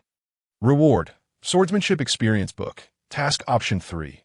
Give the sheep a Mediterranean haircut. Reward. Companion Tom. Upon reading the tasks and rewards, Linqi was momentarily stunned. This system can even conjure living beings? Seeing Linqi rendered speechless, Sengoku assumed he had second thoughts, which was understandable. After all, young people often had lofty ambitions, and shearing sheep was typically considered menial labor. If you are unwilling, that is perfectly fine. I can find someone else to assist. Witnessing the opportunity slip away, Linqi excitedly grasped Sengoku's hand. No, Admiral, given the classified nature of this task, let me handle it. Sengoku was taken aback by Linqi's sudden fervor. Leading Linqi to his office, Sengoku pointed at the sheep beside the desk and said, "This is the sheep. The tools are in the box. Please do not disturb the documents on the table. I'll step out for a while. I assure you, I will complete the task." Admiral Sengoku departed. Linqi stretched his arms, retrieved the shears and clippers from the box, and cautiously approached the sheep. The sheep, sensing impending doom, began to pace nervously. With a hum, Linqi activated the clippers and firmly held the sheep. With a swift motion, the clippers carved a groove into the sheep's wool atop its head. The sudden chill caused the sheep to bleat plaintively, struggling vehemently. "Quiet now. It will be over shortly, and I guarantee you will captivate a horde of ewes." As he spoke, Linqi's hands moved with increasing speed. The sheared areas became barren, leaving not a single strand of wool atop the sheep's head, resembling a balding middle-aged man. A truly comical sight. The sheep, teary-eyed, gazed at Carp, who burst through the door with a thunderous kick, striding in while stuffing his face with a bag of snacks. Simultaneously, Linqi completed his final cut. "Uffed. Ha! This is utterly hilarious." Kapu could hardly contain himself, leaning against the door and laughing heartily, while the sunbae fell to the ground, tears of laughter streaming down his face. Linqi chuckled awkwardly and explained, "It was Admiral Sengoku who asked me to help him shear the sheep." "Ha ha ha! That hairstyle, you lad are truly talented." Every time Kapu beheld the peculiar hairstyle of an old friend's pet, he could not help but burst into laughter, his belly aching from the hilarity. "Kapu-senpai, you've arrived just in time. Help me identify any remaining flaws so I can make some adjustments." "Very well, allow me to offer you some guidance," Kapu replied with enthusiasm, approaching like a giddy child. Initially, it was Kapu directing Linqi on how to cut. But soon, feeling insufficiently engaged, he snatched the tools and took matters into his own hands. Linqi couldn't help but reflect on how much Kapu's personality resembled that of Luffy. It was no wonder they were like grandfather and grandson. It was indeed a miracle for a family of comedians to produce a dragon. Ultimately, through their collaboration, a rather eccentric sheep emerged. "Ha! Perfect! I can only imagine the look on Sengoku's face when he sees this goat." Kapu chuckled while digging in his nose. Just then, as fate would have it, Sengoku returned after finishing his task. As he opened the door, his first reaction was to wonder what bizarre creature lay on the floor. His second was to question, "Where's my sheep?" And his third, realizing that "S my sheep," Sengoku's gaze slowly shifted to the scissors in Kapu's hand, veins bulging on his forehead, and he clenched his teeth, uttering each word with palpable anger. "Ka-pu!" The donut in his hand was hurled at Kapu. Kapu laughed heartily. "Oh no, Sengoku is truly angry this time. We must make our escape." He seized Linqi and jumped out of the window, not forgetting to snatch a few donuts to stuff into his mouth before fleeing. After rounding a corner, Kapu halted and patted Linqi's head, saying, "No need to fear. Sengoku's anger will last no more than half an hour." Kapu had a clear understanding of Sengoku's temper. Having frequently pilfered his snacks, "I'm not afraid. After all, you, Kapu-senpai, are the real culprit. I'm merely an accomplice." Kapu shot him a glare. "I'll take the blame for my actions. Do you want to come aboard my ship?" "No thanks, Kapu-senpai. I still need to build a foundation in the elite camp," Linqi thought to himself, considering that with Kapu's nature, any major pirate would likely be dispatched with a single punch, leaving him no chance to accumulate points. It's just the Navy's 6 powers. I can teach you that as well." Though he said this, upon seeing Linqi's refusal, Kapu did not press the invitation further. Once Kapu departed, Linqi retreated to a secluded corner and murmured, Extract rewards AT this very moment. In the world of Tom and Jerry, Tom trudged down the street, a small bag of belongings slung over a stick. His spirits low, he had been unable to catch any mice, leading his owner to purchase a machine as a replacement for him, subsequently casting Tom out, just as Tom felt lost and adrift. A voice echoed in his mind. D, oh, you wish to enter another world? 1. Yes, 2. Very much so. Tom's fur bristled, and in an instant he leaped 5 meters into the air before crashing to the ground, transforming momentarily into a puddle before gradually regaining his form. What was that sound? Had he misheard? In exchange, you may present your request. A parchment appeared in Tom's hand. His eyes widened in disbelief, then shrank back like a spring. This wasn't an illusion. Suddenly struck with a thought, Tom fell silent. After a long pause, words began to materialize on the parchment. Please give Tom a master, one who will not abandon him. In Tom's heart, only those with a master could be considered home. Without one, he was merely wild. Tom yearned for a home, not a wild existence. The parchment turned to ash and vanished into the air, a black hole materializing to swallow Tom whole. Meanwhile, Linqi gazed thoughtfully at the British short hair that had appeared before him. The blue and white fur was strikingly reminiscent of the Tom he had watched in his childhood. Are you Tom? Linqi inquired. He wasn't worried that Tom wouldn't understand him, as this was a cat with considerable experience. Tom had served as a sailor in America, a royal guard in England, a samurai in Japan, ventured into space, and even walked on the moon, assisting various scientists along the way. He had been a police officer, a prison guard, a sentry, and a swordsman. Through his rich life experiences, Tom had mastered numerous skills and was fluent in 16 languages. Upon seeing the attire Linqi wore, Tom promptly saluted and nodded vigorously. Impressive indeed, it truly was that Tom. Linqi's spirits soared, as he crouched down to inspect more closely. A stool was handed to him from the side. He instinctively accepted it, saying, "Thank you." However, the next moment, Linqi realized, looking at Tom, "Where did you get this stool?" Tom scratched his head and then produced another stool from the fur at the base of his tail. Linqi's throat constricted. Both stools were larger than Tom himself. How had he concealed them in his fur? Ah, right, the Tom from the cartoons would sometimes pull out objects seemingly from thin air. Can you hide things in your fur? Tom nodded. How many things can you conceal? After a moment's thought, Tom seemed unsure of the quantity he had hidden, beginning to extract items one by one. A shovel, firecrackers, canned food, a hammer, dried fish, a telescope. Countless objects emerged, forming a 2-meter-high mound. That's enough, put them back. Upon hearing Linqi's words, Tom dutifully returned the items one by one. Linqi gently patted Tom's head. Tom closed his eyes in enjoyment, leaning into Linqi's hand. For now, Tom was quite pleased with his new master. Unlike his previous owner, who would never pet him like this, "Oh, you have anything you wish to do now?" This time, Tom was as swift as lightning, producing a stick from seemingly nowhere and awkwardly riding in the dirt. Go home.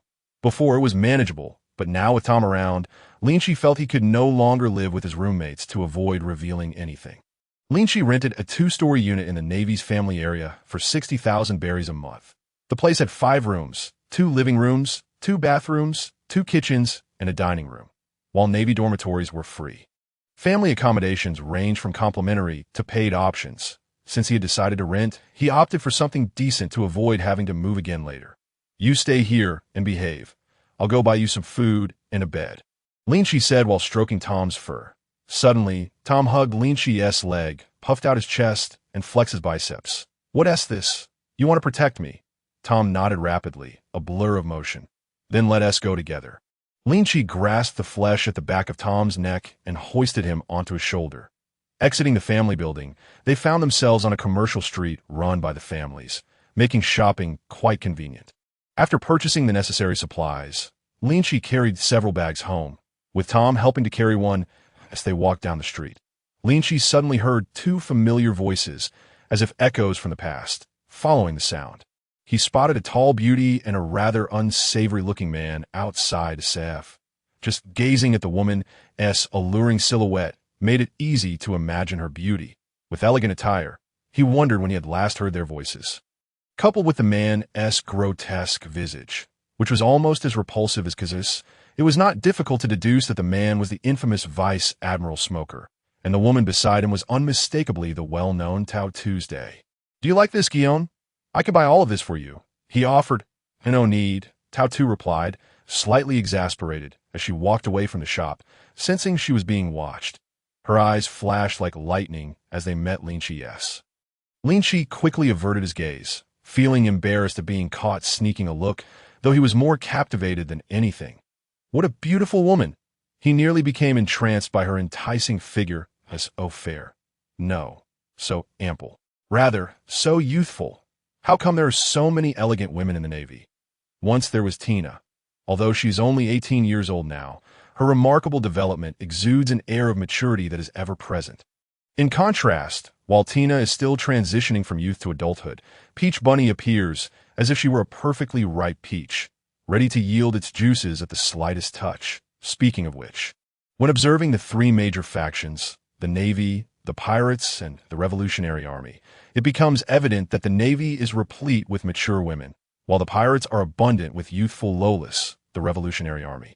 However, is a different story altogether, as it boasts a significant number of transgender individuals. A new chapter in life has begun. Task Option 1. Gain Peach Bunny's favor. Reward: 1 million berries. Task Option 2. Ensure Peach Bunny fastens her buttons to avoid any embarrassing exposure. Reward: swordsmanship skills at the age of 20. Task Option 3. Charge at Peach Bunny. Reward: Conqueror's Haki. Gulp. System: if you wish for my demise, just say so. Do you think my slight friend can withstand a kick from Peach Bunny? She's a major general, and I just graduated from the elite camp without even a rank. You expect me to disrespect my superior? Linqi is certain that if he were to treat Peach Bunny as he did Tina, it would be a miracle if he weren't killed on the spot. He has begun to suspect whether this system is some kind of lecher.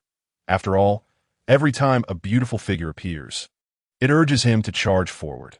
Despite the alluring rewards, he fears that the system might one day assign him the task of confronting the Yonko Big Mom. Unfortunately, the system remains unresponsive to Linqi's complaints.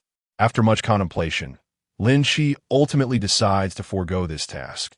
Setting aside the question of whether he could even reach her given her skills, he simply does not wish to meet an untimely end.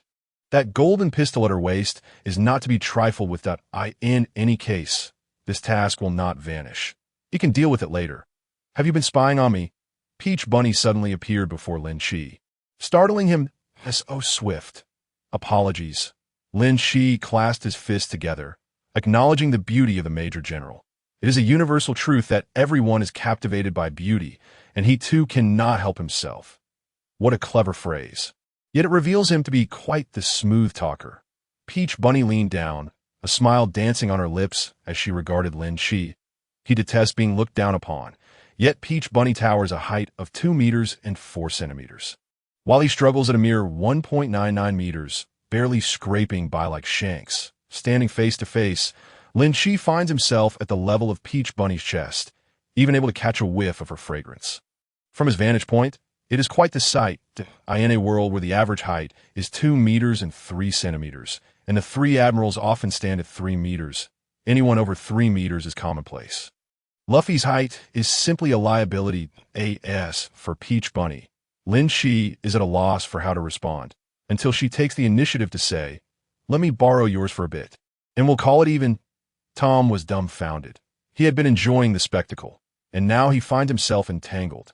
Linqi chuckled helplessly. "Major General, if you desire to indulge, just say so." Thus he assumed her consent. Peach Bunny lifted Tom from Linqi's shoulder, inhaling deeply and sporting a satisfied expression. Truly delightful. For a seasoned connoisseur of cuteness like him, seeing Tom, a creature he had never encountered before, was impossible to resist. Out of the corner of his eye, Linqi noticed Tom giving him a quirky look. What does he want? "Hey there, little one, how about you sell yourself to me? I'll offer 50,000 berries. Peach Bunny had her fill of admiration, gently stroking Tom's soft fur. "Apologies, Major General, but Tom is family. I cannot sell him." "Very well." Peach Bunny seemed unperturbed, thinking, "You remain at Navy headquarters, so whenever I wish to see Tom, I shall simply visit you.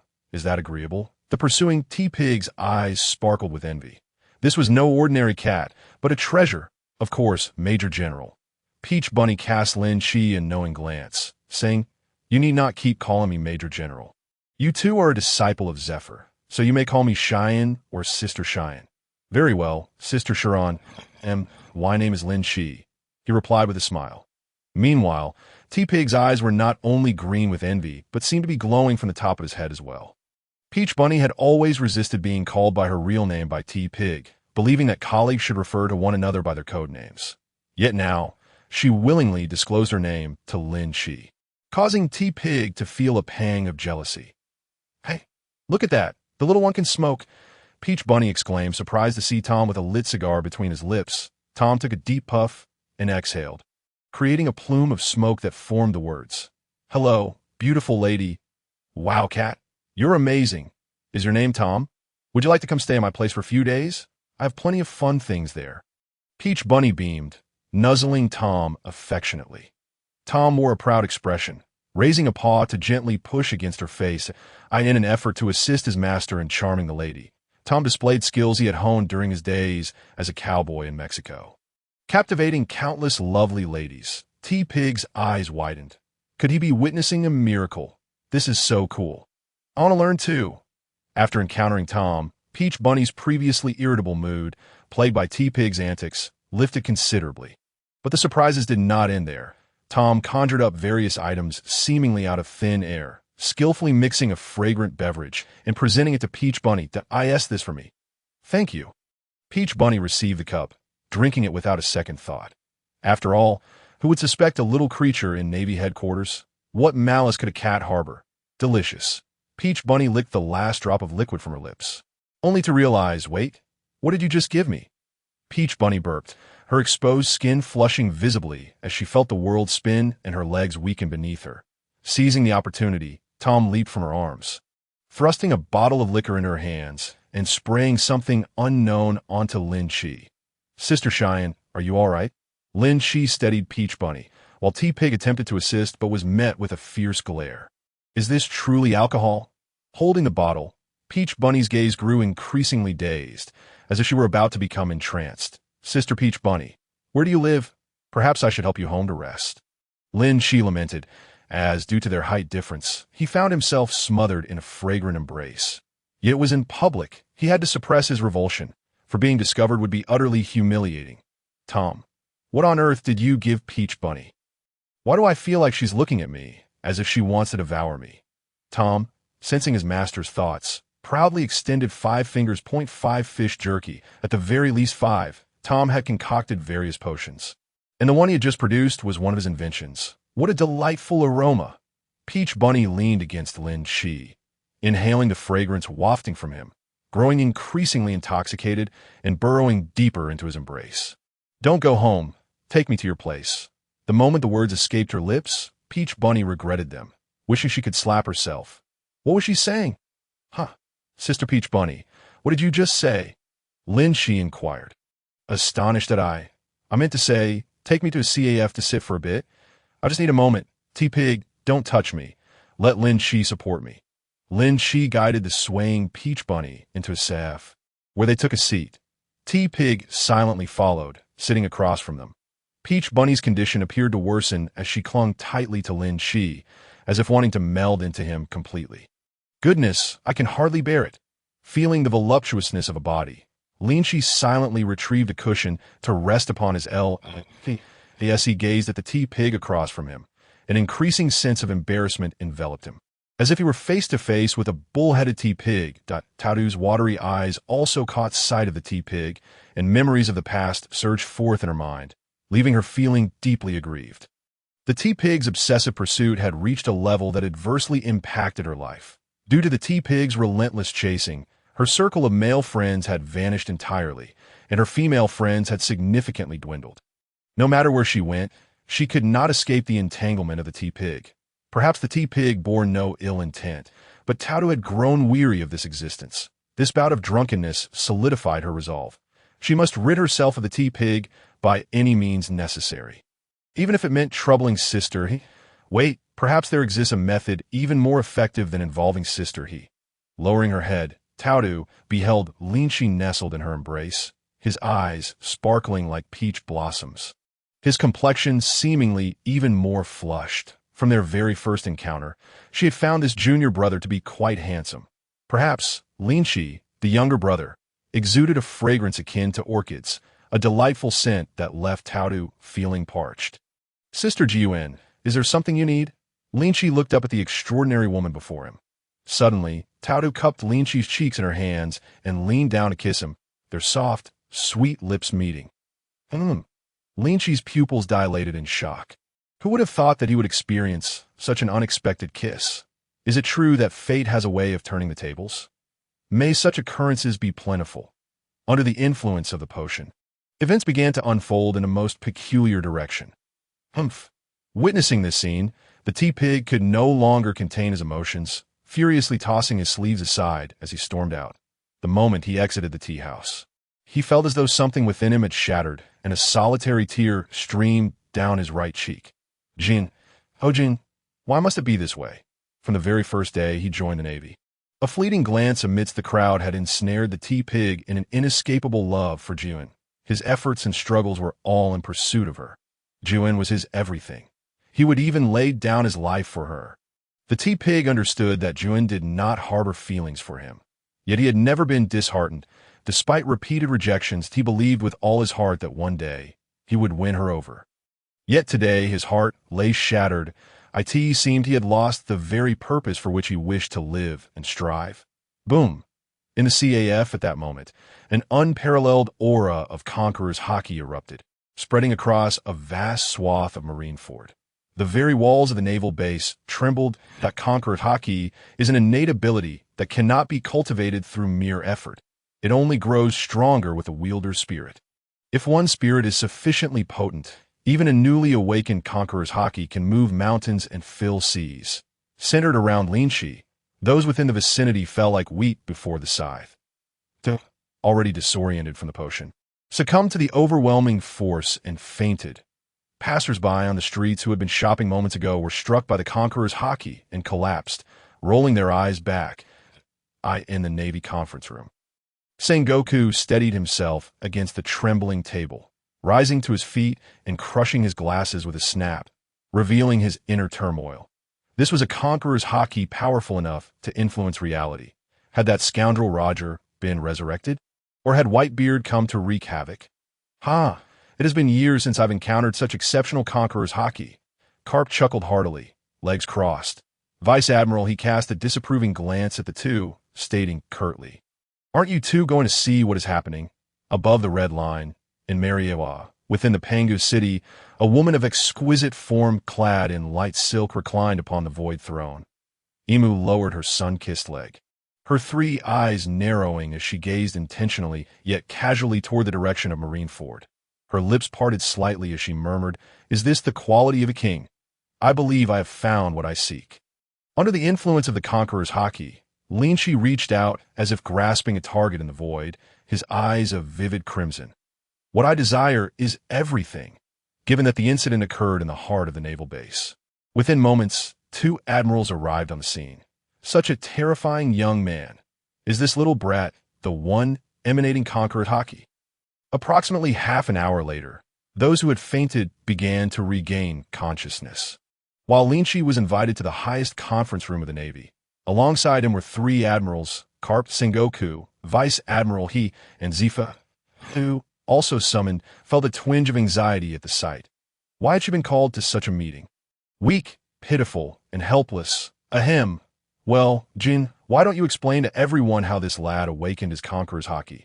Vice Admiral He, despite her age, found the situation utterly absurd. All right, Sister He. Taoru rose to her feet, her cheeks flushed as she succinctly stated, "I drunkenly kissed Linqi, and then he awakened his Conqueror's Haki." Upon finishing her confession, Taoru felt an overwhelming urge to find a crevice in the ground to hide within.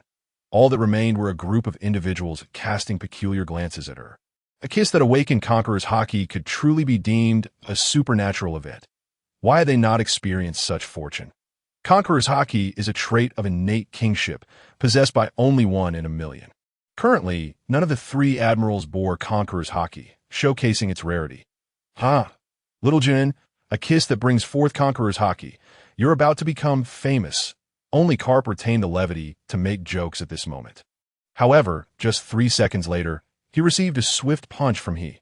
"Behave yourself," he observed her younger sister from the corner of her eye, noting Taotu's desire to flee in embarrassment. Sengoku banged his fist on the table twice, drawing everyone's attention as he spoke with gravity. As you all know, Conqueror's Haki can only awaken during life-and-death moments or under significant emotional stimuli. So, it follows that Jiyuan's forceful kiss triggered a profound psychological stimulus in Linqi, leading to the awakening of his Conqueror's Haki. The yellow monkey drawled. The crowd remained skeptical. What kind of stimulus could possibly rival that of a life-or-death situation? Yet it was the only explanation. Point one could say. "Little Jin, you are quite impressive. Remember to comfort Linqi more in the future, as you have inflicted serious psychological trauma on him." Zephyr suddenly added nonchalantly. He furrowed his brow, but then relaxed that Taotu's bold kiss clearly indicated her interest in Linqi. Let it unfold naturally. Following this incident, Linqi would likely be designated as a key target for training, and he was indeed deserving of Taotu. Sengoku turned his gaze toward Linqi, the protagonist of this event. "That seems about right." Linqi rubbed his nose, acknowledging the significant implications of this incident. "All right." Sengoku's gaze swept across the faces of the crowd, affirming, "Linqi's Conqueror's Haki is unparalleled. I propose we allocate resources for his rigorous training." Anyone opposed? Ever since entering the world of pirates, their audacity had only escalated. It was high time to cultivate an admiral skilled in Conqueror's Haki to intimidate the pirates. Agreed that I have no objections. Whatever. Opinions quickly coalesced, and Sengoku's decision was resolute. Very well, Linqi shall withdraw from the elite camp and be individually mentored by Zephyr and Carp. These two are the most adept educators within the Navy. The former has trained the 3 admirals, while the latter has trained Dragon, to your command, Fleet Admiral Sengoku. Linqi found himself in a surreal state until he returned home, as if he had been traversing a dream. Furthermore, he issued a stern warning to Tom, forbidding him from administering any substances to their comrades without his explicit consent. Fortunately, no mishaps had occurred today. Otherwise, the consequences would have been dire. Time passed swiftly. Like a fleeting shadow, in the blink of an eye, 6 months had elapsed, during which numerous events transpired. Firstly, there was Taotu, who seemed genuinely to believe that the events of that day were her fault, as if burdened with guilt towards Linqi. Every couple of days, she would visit him, assisting with chores and preparing meals. On some occasions, she would come multiple times in a single day, appearing to relish her time with Linqi. She claimed her visits were solely to see Tom, dismissing any connection to Linqi. Linqi, however, chose not to confront this pretense, happily indulging in the meals she prepared.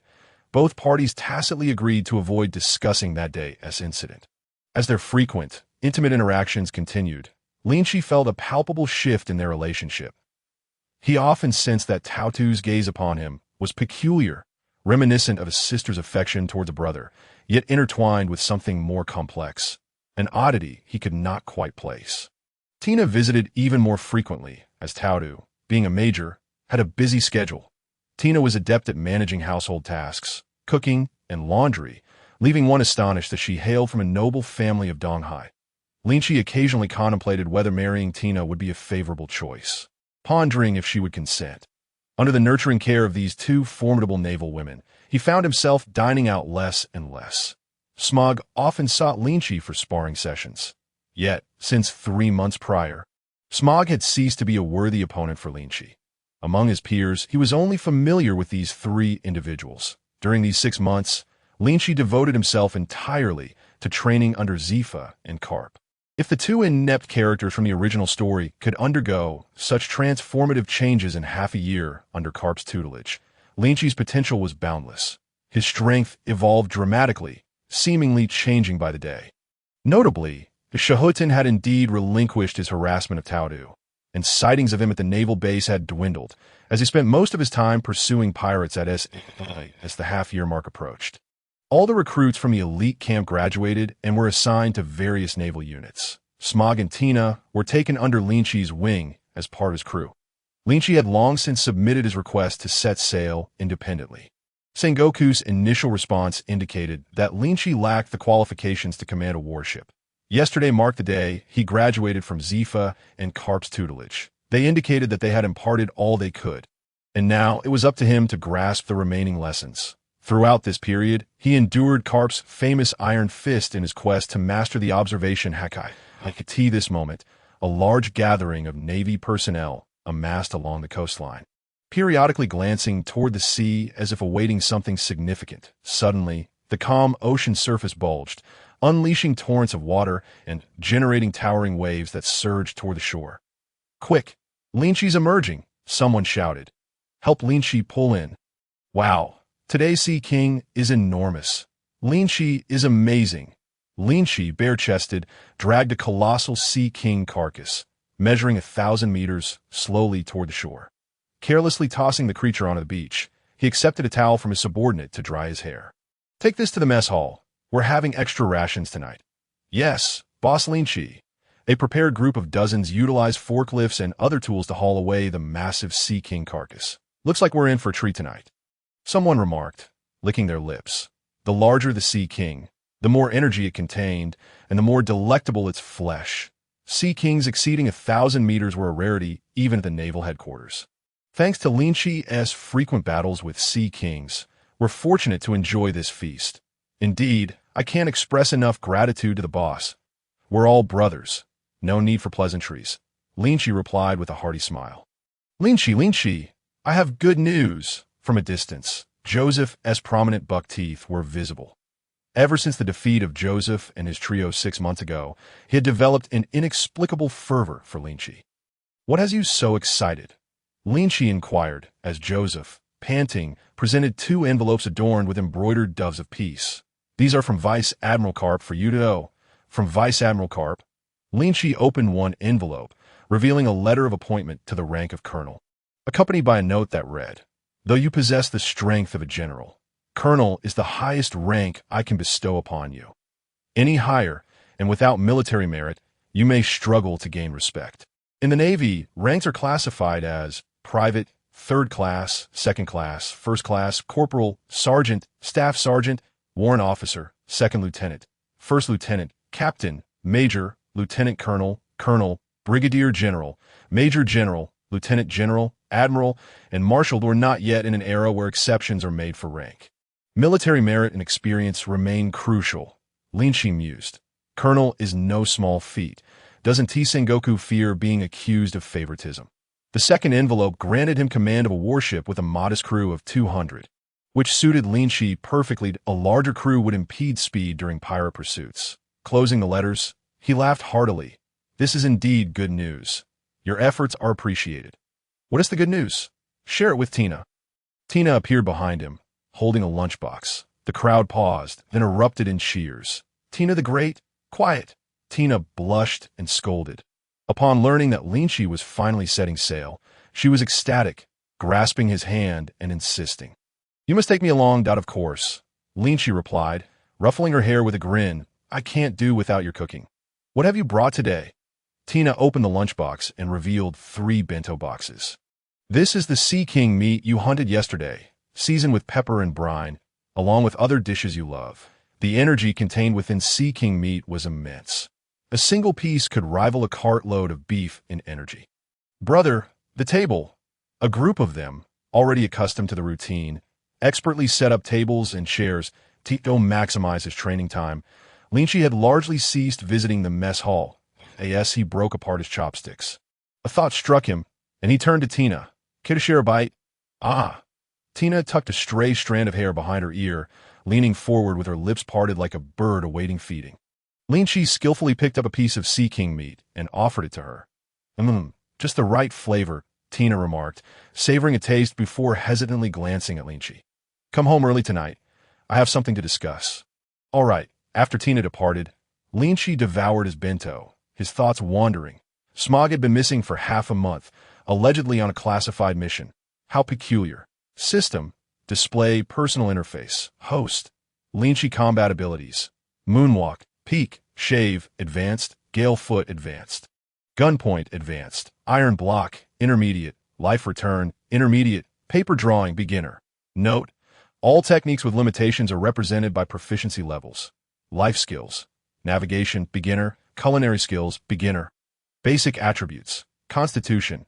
Level 4, strong physique, swordsmanship. Level 4, swordmaster. Marksmanship. Level 3, experienced sniper. Observation Haki. Level 3, armament Haki. Level 4, conqueror's Haki. Level 5, king of conqueror's Haki. Note: there are no limits. One can continuously improve, which will be represented by fundamental attributes. This is the result of Linqi's endeavors over the past 6 months, if one were to inquire about his current limits. Even Linqi himself remains unaware. During this half-year, due to the proximity of Kapu and Zephyr, both formidable close-combat warriors, he was compelled to embark on the path of melee combat.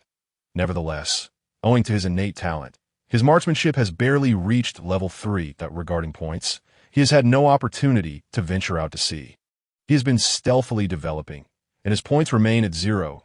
Suddenly, a warship appeared, drawing nearer, and Linqi caught sight of a graceful figure at the BOWIT with Sister Tatu, returning with captured pirates. With a splash, Linqi seemed to witness a pirate, bound in iron chains, break through the naval guards and leap into the sea.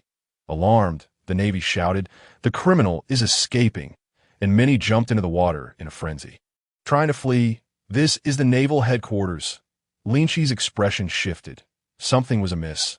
The individual seemed intent on self-destruction. The prisoner, shackled, descended rapidly. Sister Tatu prepared to jump in. Linqi panicked.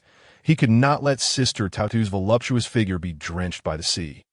"Sister Tatu, I'll assist you." Linqi executed a moonwalk, diving into the water like a torpedo. "I've caught up." When Linqi seized the man, he was gulping seawater, attempting to drown himself. Blood trickled from his mouth. Linqi realized the man had likely bitten off his own tongue. He tossed the man back onto the deck, and a swarm of doctors rushed to his aid. Sister Tatu exhaled a sigh of relief, patting her ample bosom.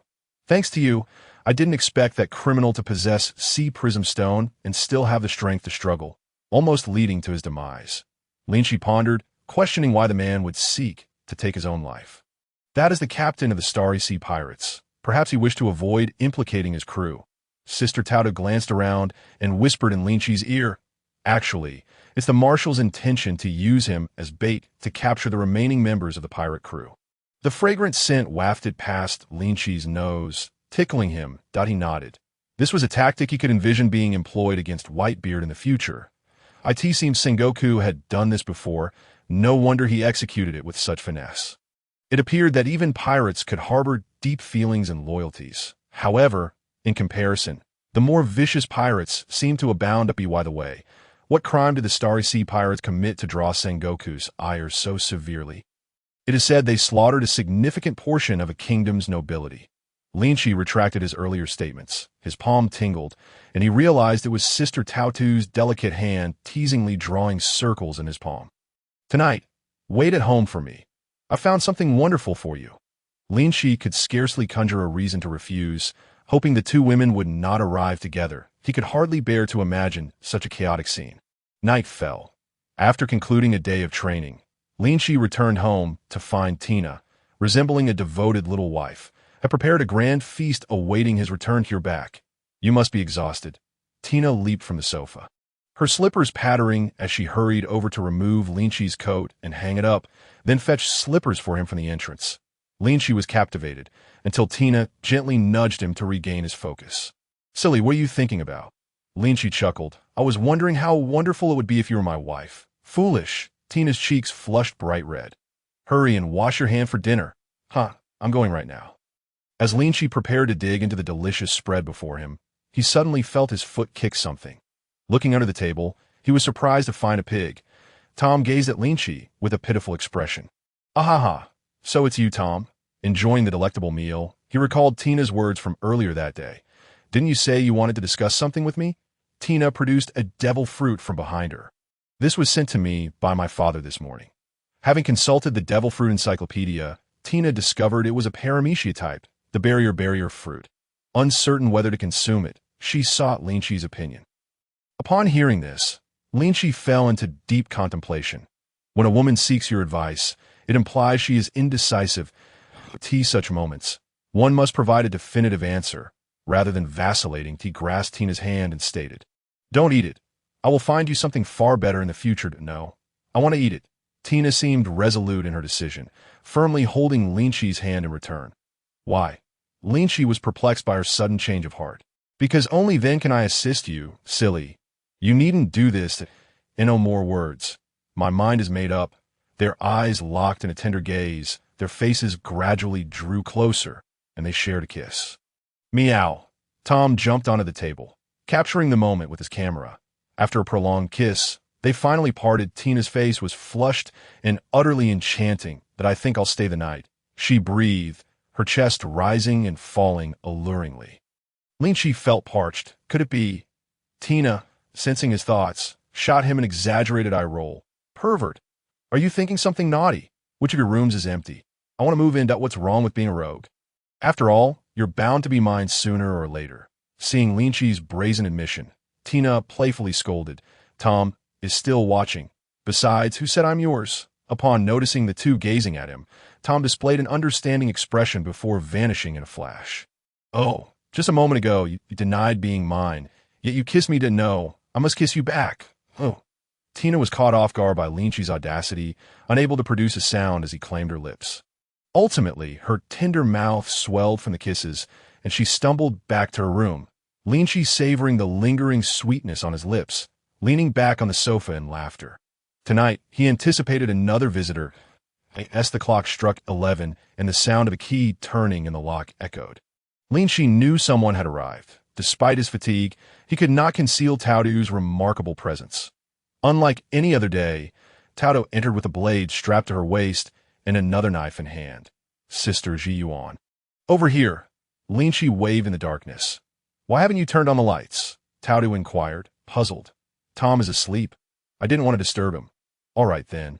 Taodu plopped onto the sofa, sprawling out in exhaustion. "You must be worn out. Sister Ji Yuan, let me give you a massage." Linqi began kneading her shoulders, and Taodu contentedly closed her eyes. "I must tell you about that old coot Sengoku." Suddenly deflated. "Never mind.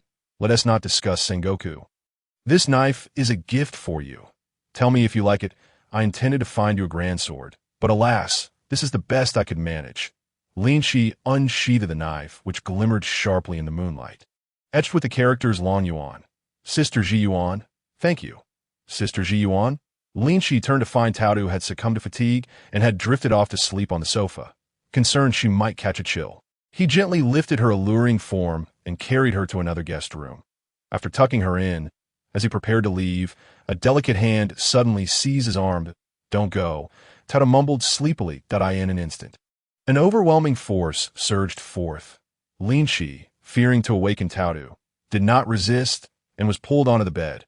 "Woo-woo, I can't breathe," just as Linqi was struggling to free his head from an awkward position. A soft, long leg pinned him down that he couldn't help but chuckle at the absurdity of the situation. "Well, for the sake of not waking Sister Taotu, I suppose I must endure," as he pondered. Linqi reclined his head once more against the soft surface, inhaling the rich fragrance, and gradually succumbed to slumber. In the depths of the night, Taotu's body temperature rose steadily, ultimately settling into tranquility. At 1 o'clock in the morning, a series of urgent system prompt tones jolted Linqi awake. It had detected the Sun Pirates' intent to rescue the slaves in the holy land of Mariejois, and new life choices had been activated. Choice 1. Remain oblivious to the affairs beyond the window. Embracing Taotu in a deep slumber. Reward: the Great Sword, 2nd generation of Onit. Choice 2. Proceed to thwart the Sun Pirates. Reward: Paramecia type, Sweet Fruit. Choice 3. Assist the Sun Pirates in liberating the slaves. Reward: depending on the level of liberation, various rewards will be accumulated and distributed. This was yet another opportunity for accumulating rewards, and what was the meaning of the second option? Hadn't the Sweet Fruit already been consumed by the Empress? Could it be that the Empress would perish tonight? Linqi dismissed such thoughts. Whether the Empress lived or died was of no concern to him.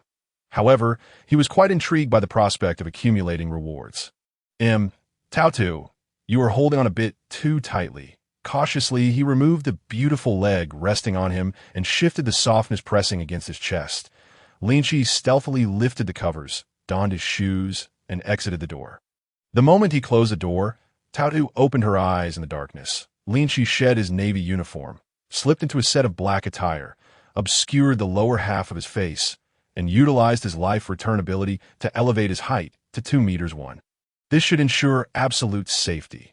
Engaging in such clandestine affairs with his formal identity would undoubtedly result in the arrival of at least 3 admirals the following day, with a lightness in his step. Linqi departed into the night. Traversing the Red Earth continent was but a minor challenge for him. Having read the original work, Linqi was aware that the merman had climbed up from the rear of the Red Earth continent. Thus, upon activating his observation Haki, locating them was not a daunting task. I found it. After an indeterminate span of time, he discovered the sun's ship gently docking at the Red Earth continent in the darkness. Brother Tiger, are we truly going to risk our lives to save those humans? Do not forget that you once harbored hatred for humanity. On the deck, Arlong grasped Tiger's shoulders, shaking him in indignation. Arlong, you are being outrageous. Let go of Captain Tiger. The merman Tiger gestured dismissively at Jinbei, fixing his gaze upon Arlong's eyes, and said, Arlong, I understand your animosity towards humans, but not all of them are malevolent. You must learn to forgive them. Lady Odoheim hopes that in our generation, we can achieve reconciliation between mermen and humans, that we represent the mermen, yet the mermen do not solely represent us. You must comprehend that. Moreover, among the slaves are many of our fellow mermen. Initially, I prepared for this endeavor for the sake of our kin. Indeed, Arlong, you should heed Captain Tiger's words, said the simple-minded chopper. Humph. Arlong snorted coldly, stepping aside and falling silent. Perhaps due to the butterfly effect, Tiger was not imbued with the irreconcilable hatred towards humanity that he once possessed, but rather moved by Lady Odoheim, decided to relinquish his animosity. It seemed that the renowned Sun Pirates were not as formidable as they appeared. Unable to even manage their own subordinates, that a sudden voice startled the Sun Pirates. They were aware that what they were about to undertake could not afford the slightest hint of exposure. The mermen turned to the source of the voice and beheld a solitary figure standing proudly atop the ship's sail, arms crossed, gazing down upon them. How did you find us, you scoundrel? What do you intend to do? The crew questioned, their nerves taut. Arlong coldly brandished a shark-toothed knife, pointing it at Linqi, stating, Why ask so many questions? Wait until I capture him, then I will interrogate him slowly. The other mermen refrained from speaking, tacitly agreeing with Arlong's choice. Young merman, I advise you to contemplate the consequences of taking action against me.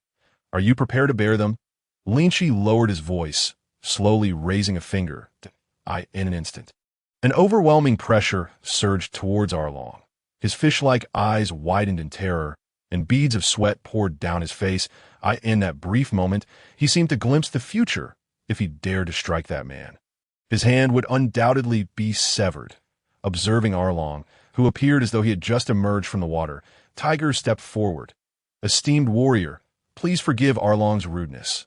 May I inquire whether you are friend or foe?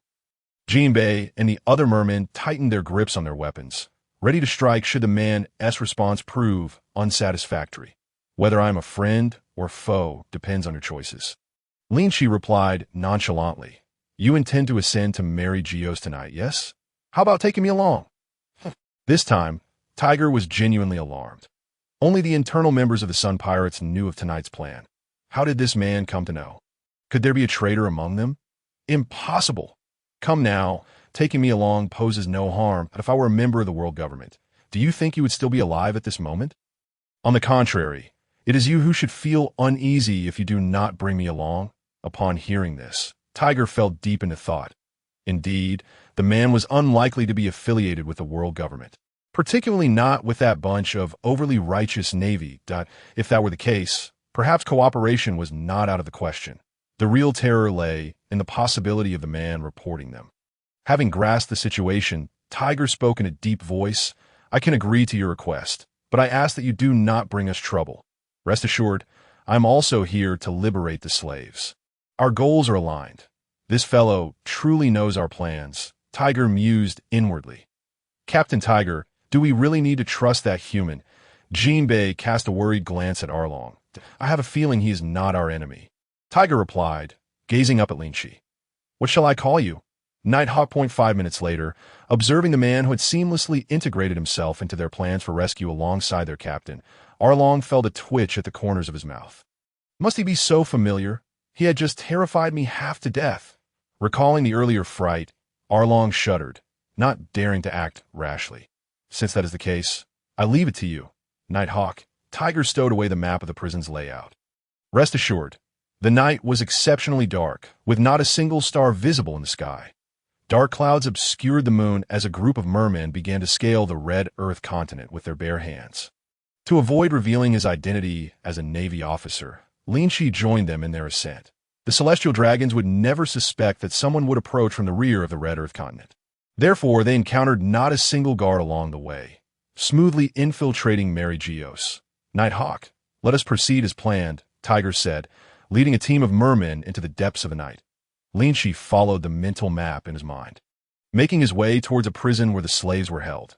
Their only option was to rescue as many as possible before being discovered. Once detected, they had to flee immediately. According to Tiger, there were countless CP organizations in Mariejois that if they were entangled with them until higher-level forces arrived, it would spell certain doom. Linqi understood that Tiger was referring to the three admirals. The Navy headquarters was situated just before Mariejois, and they could arrive in under half an hour. Yet he knew even more. The terror of the little-known CP0, the elders who could transform into monsters, the elusive Knights of God, and the most powerful Emu. The emergence of any one of these factions would ensure their demise. It could be said that Mariejois was the most perilous place in the world. If the rewards for this mission were not substantial, it would truly be an affront to the risks he was undertaking. The guards in the prison were not particularly formidable. After all, they were merely overseeing the slaves. These individuals were devoid of any sense of vigilance, evidently having grown too complacent. Linqi knew that after tonight, this group would face execution at the hands of the enraged celestial dragons. Thus, adhering to his principle of being a good Samaritan, Linqi swiftly ended their lives by crushing their throats. Not make a sound. You are free now. Linqi unlocked the prison, and a wave of elation washed over the group. After exiting, they headed eastward, where assistance awaited them. They would help them escape this place. They expressed their gratitude, each individual prostrated before Linqi deeply before departing. Ding! Congratulations on completing the first phase of the mission. Would you like to claim your reward? No. Having just liberated the enslaved souls from his prison, a distant explosion reverberated through the air. Though the sound was not deafening, Linqi understood that time was of the essence. Without delay, he hastened towards the next prison. The recent explosion had heightened the vigilance of the guards in the vicinity. Upon seeing Linqi, clad in black, a group of guards swiftly surrounded him, bowing and inquiring, "Might we assist you, esteemed one? Is there perhaps another noble in need of fresh slaves?" Linqi responded with a swift motion, one-sword style. Night charm. His blade, akin to a specter, sliced through the night sky, before the guards could comprehend the unfolding scene. Their heads had already tumbled to the ground.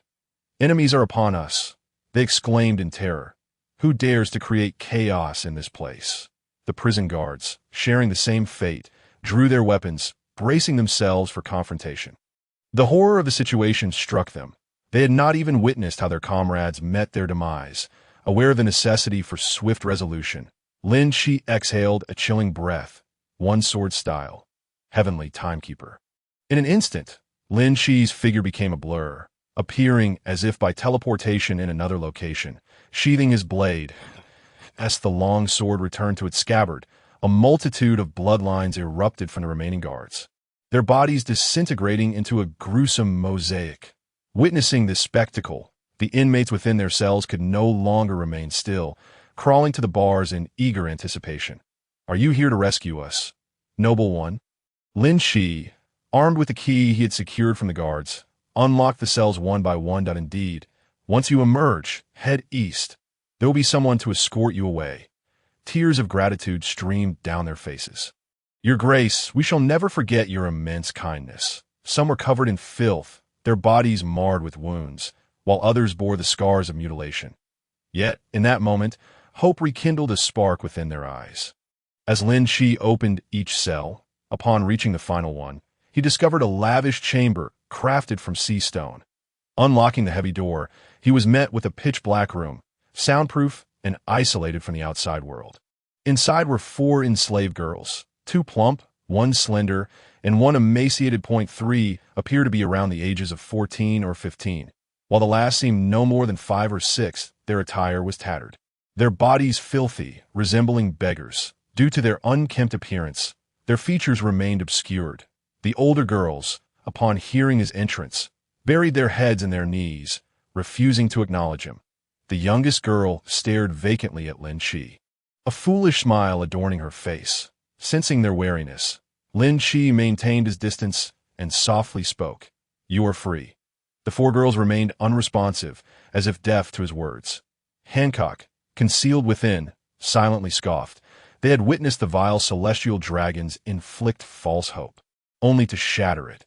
Surely, this was yet another ploy of theirs. They feared that even if they attempted escape, they would not survive until dawn.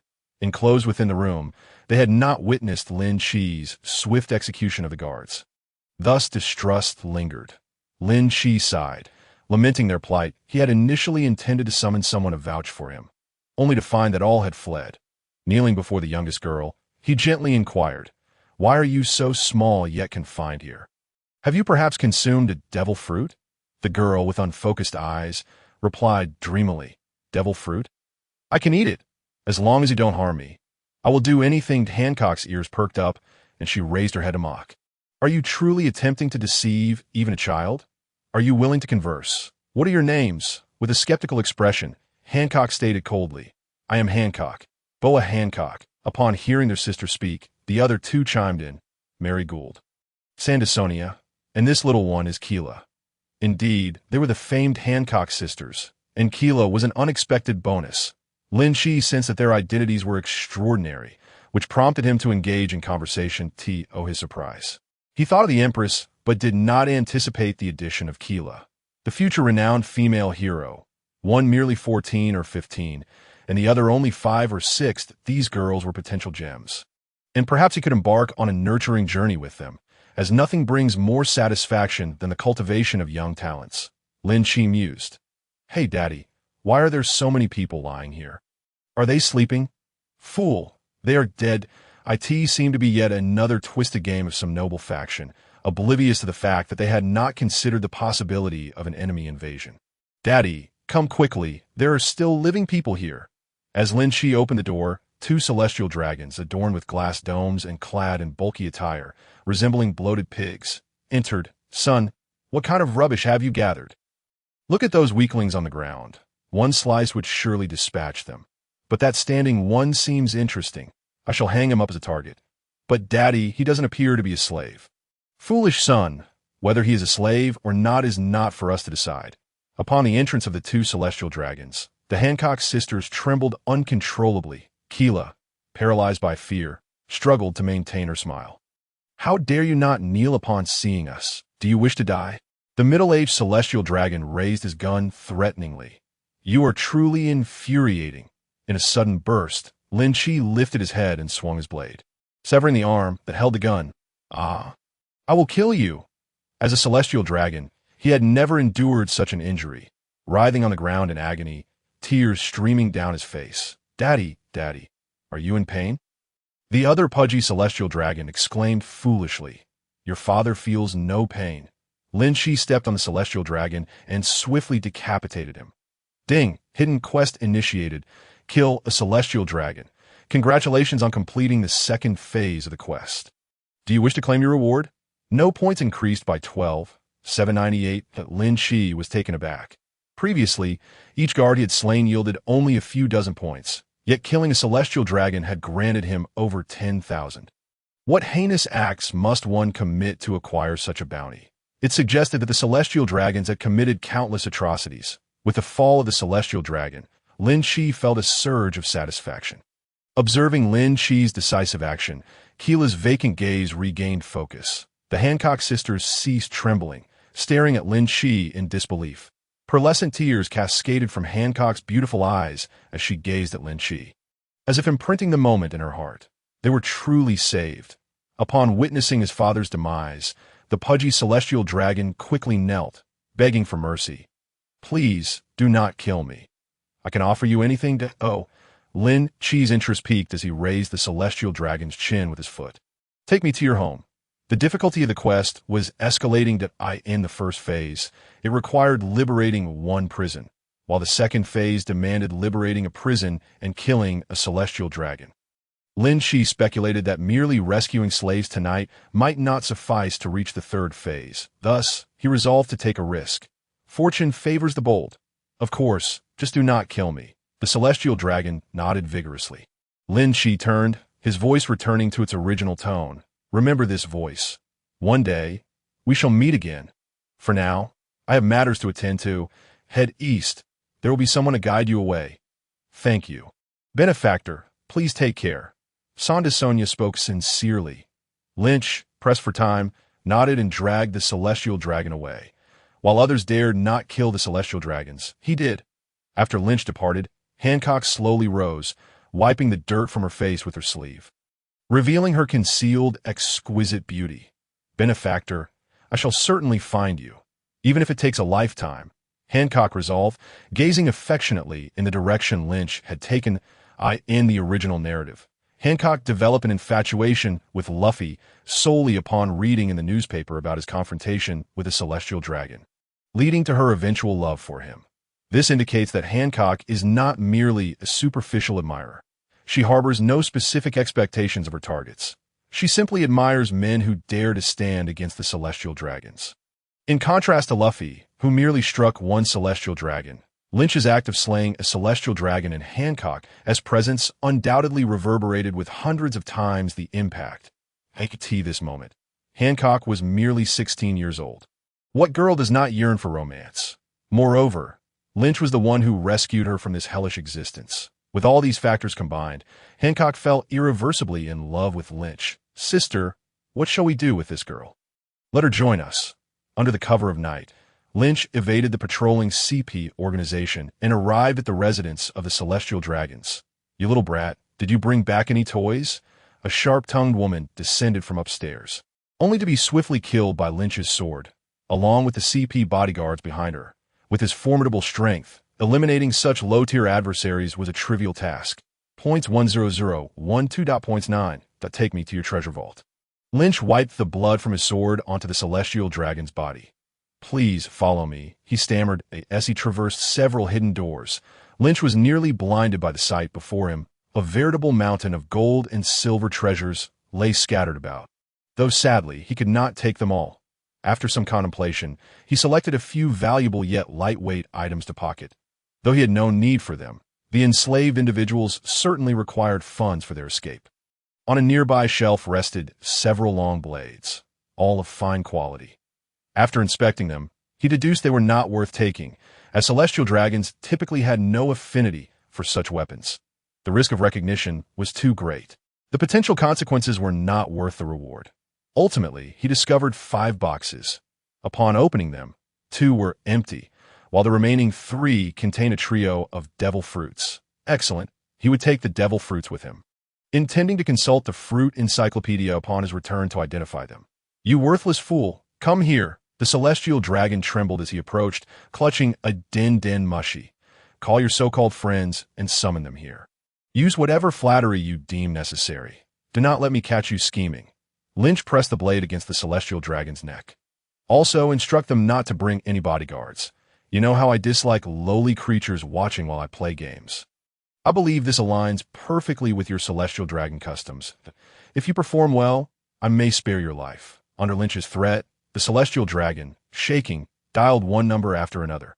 The vast majority of responses from the other end were filled with cordial greetings. Linqi comprehended the outburst from these celestial dragons in the dead of night. Ultimately, 6 bored celestial dragons were lured over. "Haha, what a rare treat. Saint Boral, are you going to entertain me with a beauty?" "Where is she?" Linqi settled onto a stool at the doorway, and upon the door opening, he swiftly pierced the newcomer with his sword. Points 8549. Without their power, celestial dragons were no more formidable than ordinary individuals. The rotund celestial dragon, trembling, dragged away his companion's corpse, hiding it behind another door.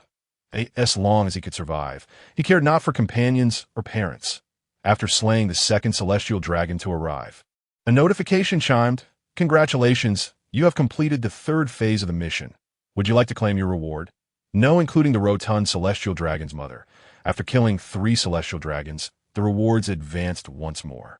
To quantify, eliminating a single celestial dragon was equivalent to liberating an entire prison, quite valuable indeed. Upon slaying the 5th celestial dragon, a massive explosion erupted in the distance, illuminating the holy land Mariejois with a blazing fire. Through a crack in the door, he observed numerous CP organization members rushing toward the flames, while others continued to scour the streets. Little Chub, do you think you would betray me once I leave? Lynch asked amiably, pulling the rotund celestial dragon closer. The celestial dragon's intelligence suddenly surged. No, I wouldn't. It was I who lured them here to be slaughtered. I am merely an accomplice.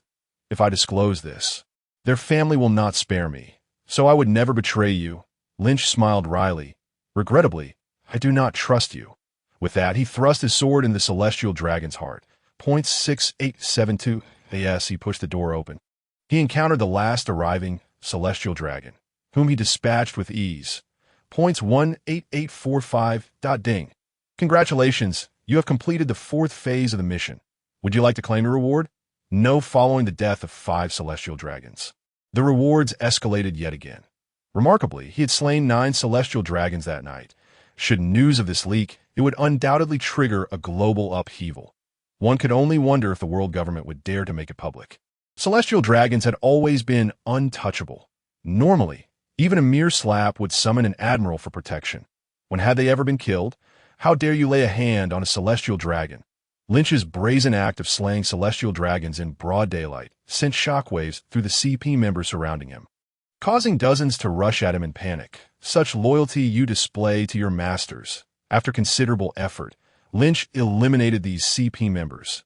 Now, the foremost among them were seasoned CP operatives, not lacking in strength. Alas, this was Mariejois, where the CP forces seemed inexhaustible. Hundreds more CP members soon surrounded him.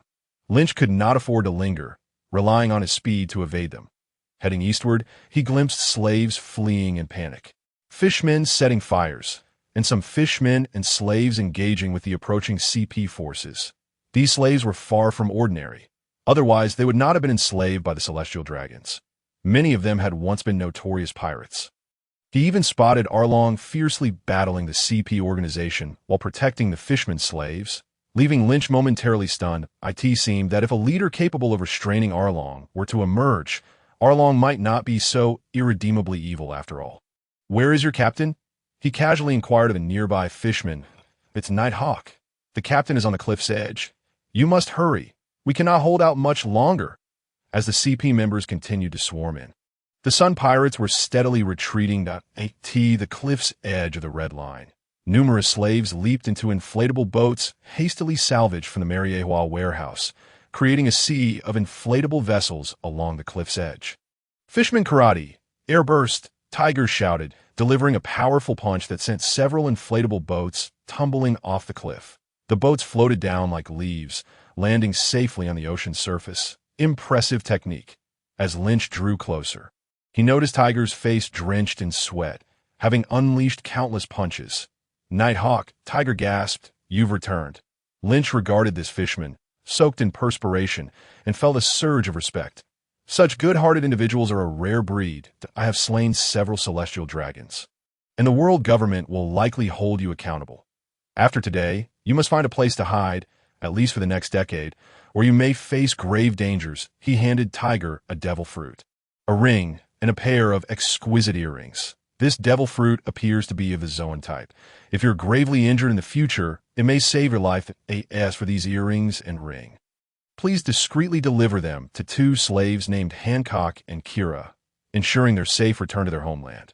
Consider it a favor owed to you that if he remembers correctly, soon after, Tiger will suffer a grievous injury leading to his demise. If possible, he wishes to preserve Tiger's life. Given their camaraderie today, Tiger will play a pivotal role in his plans for Fishman Island. Upon hearing that Nighthawk dared to slay a celestial dragon, Tiger, though astonished, refrained from casting blame. After all, with so many pests, there is no need to worry. Come dawn, they will inevitably be pursued by the world government. Even if he were not the scapegoat, he would have laughed heartily and praised Nighthawk. For Tiger, who had endured 3 years of slavery, his hatred for the celestial dragons was ingrained in his very being. Nighthawk, brother, I shall surely assist you, though Tiger hesitates to speak of this devil fruit. Accept it. I hope you'll find no need for it, but one must always prepare for the unexpected. The notion of allowing a fishman to consume a devil fruit is something only Linqi could conceive, transforming fishmen into land dwellers. Very well, Tiger replied with a bitter smile as he accepted the fruit. Tiger was devoid of strength. The remaining inflatable boat could only leap off the cliff, and how long they would survive without cleverness was left to fate. Captain Tiger, we cannot hold on much longer. A horde of fishmen rushed from a distance, with Jinbei at the forefront, his body a bloody mess. Behind him, Arlong limped, a spear having pierced his calf, compared to their arrival. The Sun Pirates had dwindled by a third. Countless CP organization members swarmed like locusts, pursuing Jinbei and the others. Tiger glanced at the endless stream of slaves arriving and sighed deeply. He knew these slaves would not escape. However, the fishmen who accompanied him must survive this ordeal. This is my final command as captain. Sun Pirates, return the way we came and do not look back. I will hold them off. Tiger shouted, clenching his fists. Brother Tiger, Little 8 cried out, do not speak foolishly. How can we abandon you? Jinbei's eyes glowed red as blood. Someone must hold them back. Otherwise, we will all perish here. Yes, Captain. This is my duty. No further words are needed. Tiger attempted to wrap his fists in Haki, but faltered, nearly collapsing from exhaustion. At that moment, a long and powerful hand grasped Tiger's shoulder. It was Linqi. I in your condition. You cannot hold them off. Allow me to take that role. Nighthawk, brother, Tiger exclaimed, astonished, for he had already prepared himself to die here today. Let us go. Do not forget the task I entrusted to you. Linqi patted Tiger's shoulder and advanced with his sword against the approaching army. Nighthawk, brother, your kindness today will be forever etched in the hearts of the Sun Pirates. Tiger recognized that hesitation was not an option. He and his comrades boarded the inflatable boat and leaped from the cliff. Should you wish to pursue, first inquire about the blade in my hand. Linqi brandished his sword to obstruct the advancing forces. In the world of One Piece, swords and blades are indistinguishable. Even if one wields a sword, they are referred to as swordsmen or sword masters. Thus the blades here can also be called swords. The pursuing CP members were astonished to find not a fishman blocking their path, but human. Who are you, and what is your relation to those fishmen? They questioned. Never mind, capturing you will suffice for our inquiries. Shave! A group of CP members utilized the Navy's 6 forms to swiftly close in on Linqi. Finger gun. Countless fingers shot towards Linqi like bullets. The force of the finger gun could pierce steel. Striking a person would create a gaping wound. Fools, do you think you can bully me just because I cannot use the Navy's 6 forms? Linqi drew another sword from his waist. Entering a dual-wielding stance, troubling wind. A powerful whirlwind erupted around Linqi, shredding the nearby foes to pieces, their screams echoing as they fell. Headbutt impact, grand explosion, dual wielding, horizontal river break. Linqi cleaved through the throng. Yet he was also overwhelmed by the sheer volume of enemies he single-handedly faced off against thousands of elite CP members. If it weren't for his conqueror's Haki being so recognizable, dealing with these adversaries wouldn't have been so troublesome. The slaughter seemed endless. For everyone he killed, 10 more appeared. Linqi realized that after 10 minutes, he too would need to retreat. Corrode, blades, suddenly, out of nowhere, a man with a turtle-like appearance grabbed Linqi's sword. Not only unharmed, but also corroding the blade into worthless iron. Surprised, are you? I'm a user of the corrosion fruit, the bane of all swordsmen. Fool. Linqi sidestepped to obscure the man's view and pierced his heart with a finger gun. Blood gushed from the man's throat as he stared in disbelief at Linqi. In one swift motion, Linqi beheaded the man with his other sword. Sweet impact, storm leg. Linqi noticed a heart-shaped projectile approaching. A manifestation of some chaotic devil fruit ability, he swiftly dodged the incoming kick and sheathed his long sword. Draw cut. With a single stroke, he felled dozens of foes, granting him a fleeting moment to breathe. Suddenly, his observation Haki flared with alarm. He jerked his head aside, just as a gust of air whisked past his ear. Flying finger gun.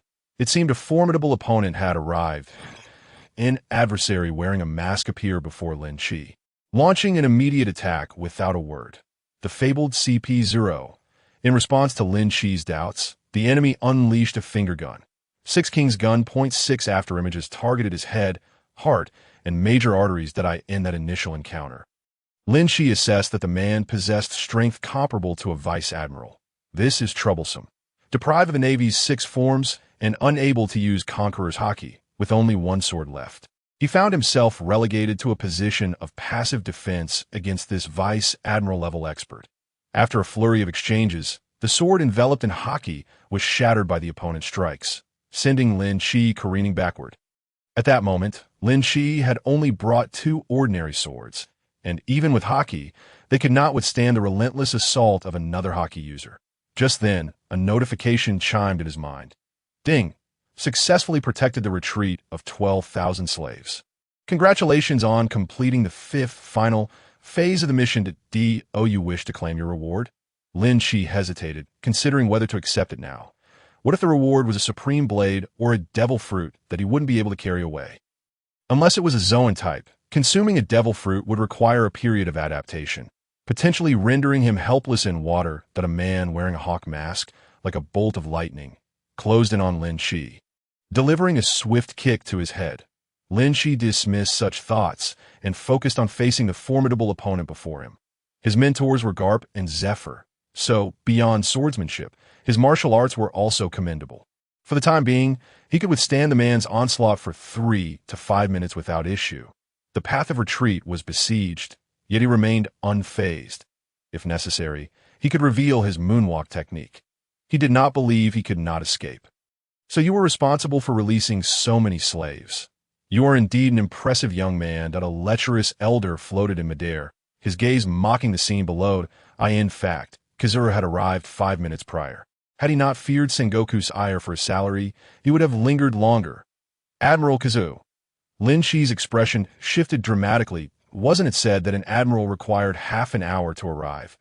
That's right. Kizuru had consumed the legendary light fruit, enabling him to arrive in an instant. An admiral.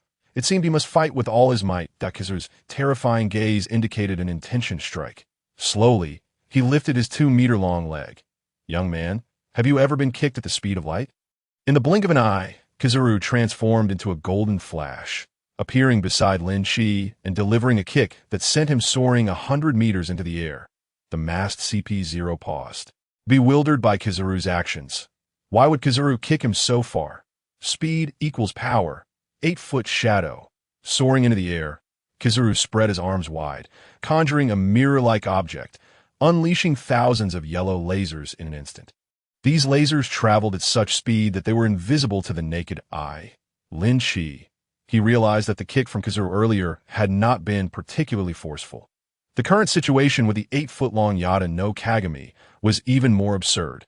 It appeared to strike, yet not a single blow had landed. Truly, it was the Yada no Kagami in its essence, a SA representative of the Navy. I, Kizuru, am determined to eliminate you, this nefarious element that disrupts the world. After the laser blast, Kizuru unexpectedly shouted something unusual, then delivered a powerful kick that sent Linqi plummeting off the cliff. That kick was truly ruthless. Linqi coughed up blood and lost consciousness. It wasn't until he fell into the sea that the coolness of the water revived him, prompting thoughts about why Kizuru had chosen to spare him. He was confident that his opponent had not recognized him, and it was inconceivable that he was the legendary second Uncle Huang. Ambiguous justice, truly justice. It seemed Linqi had developed a new understanding of Kizuru. After a moment of silence, he glided towards the Navy base with a moonwalk at T4 in the morning. Linqi returned to Marineford from a secluded corner. The sudden appearance of certain things was beyond his comprehension.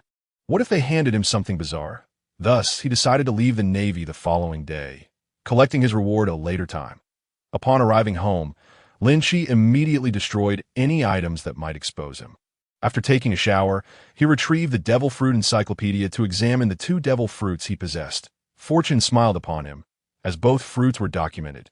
They were the paramecia-type prison fruit and the zoan-type horse fruit, in the form of a large-footed horse. After contemplating for a while, Linqi knocked on Tina's door in the dead of night. "What is it?" Tina groaned, clearly fatigued. She emerged in her undergarments, completely oblivious to the sudden exposure. Her curvaceous figure left Linqi astounded, especially the sight before him, which could only be described as an endless abyss. Sensing the heat of his gaze, Tina rubbed her eyes and looked down. "Hey, don't look!" In a moment of indecision, she didn't know whether to cover herself or shield Linqi's eyes, ultimately slamming the door shut with a loud bang. Linqi swallowed hard, such excitement in the middle of the night, along with a late-night surprise. After a while, a fully dressed Tina welcomed Linqi inside. Upon closer inspection, he could see her cheeks were flushed, making her all the more adorable. "Hand over your devil fruit."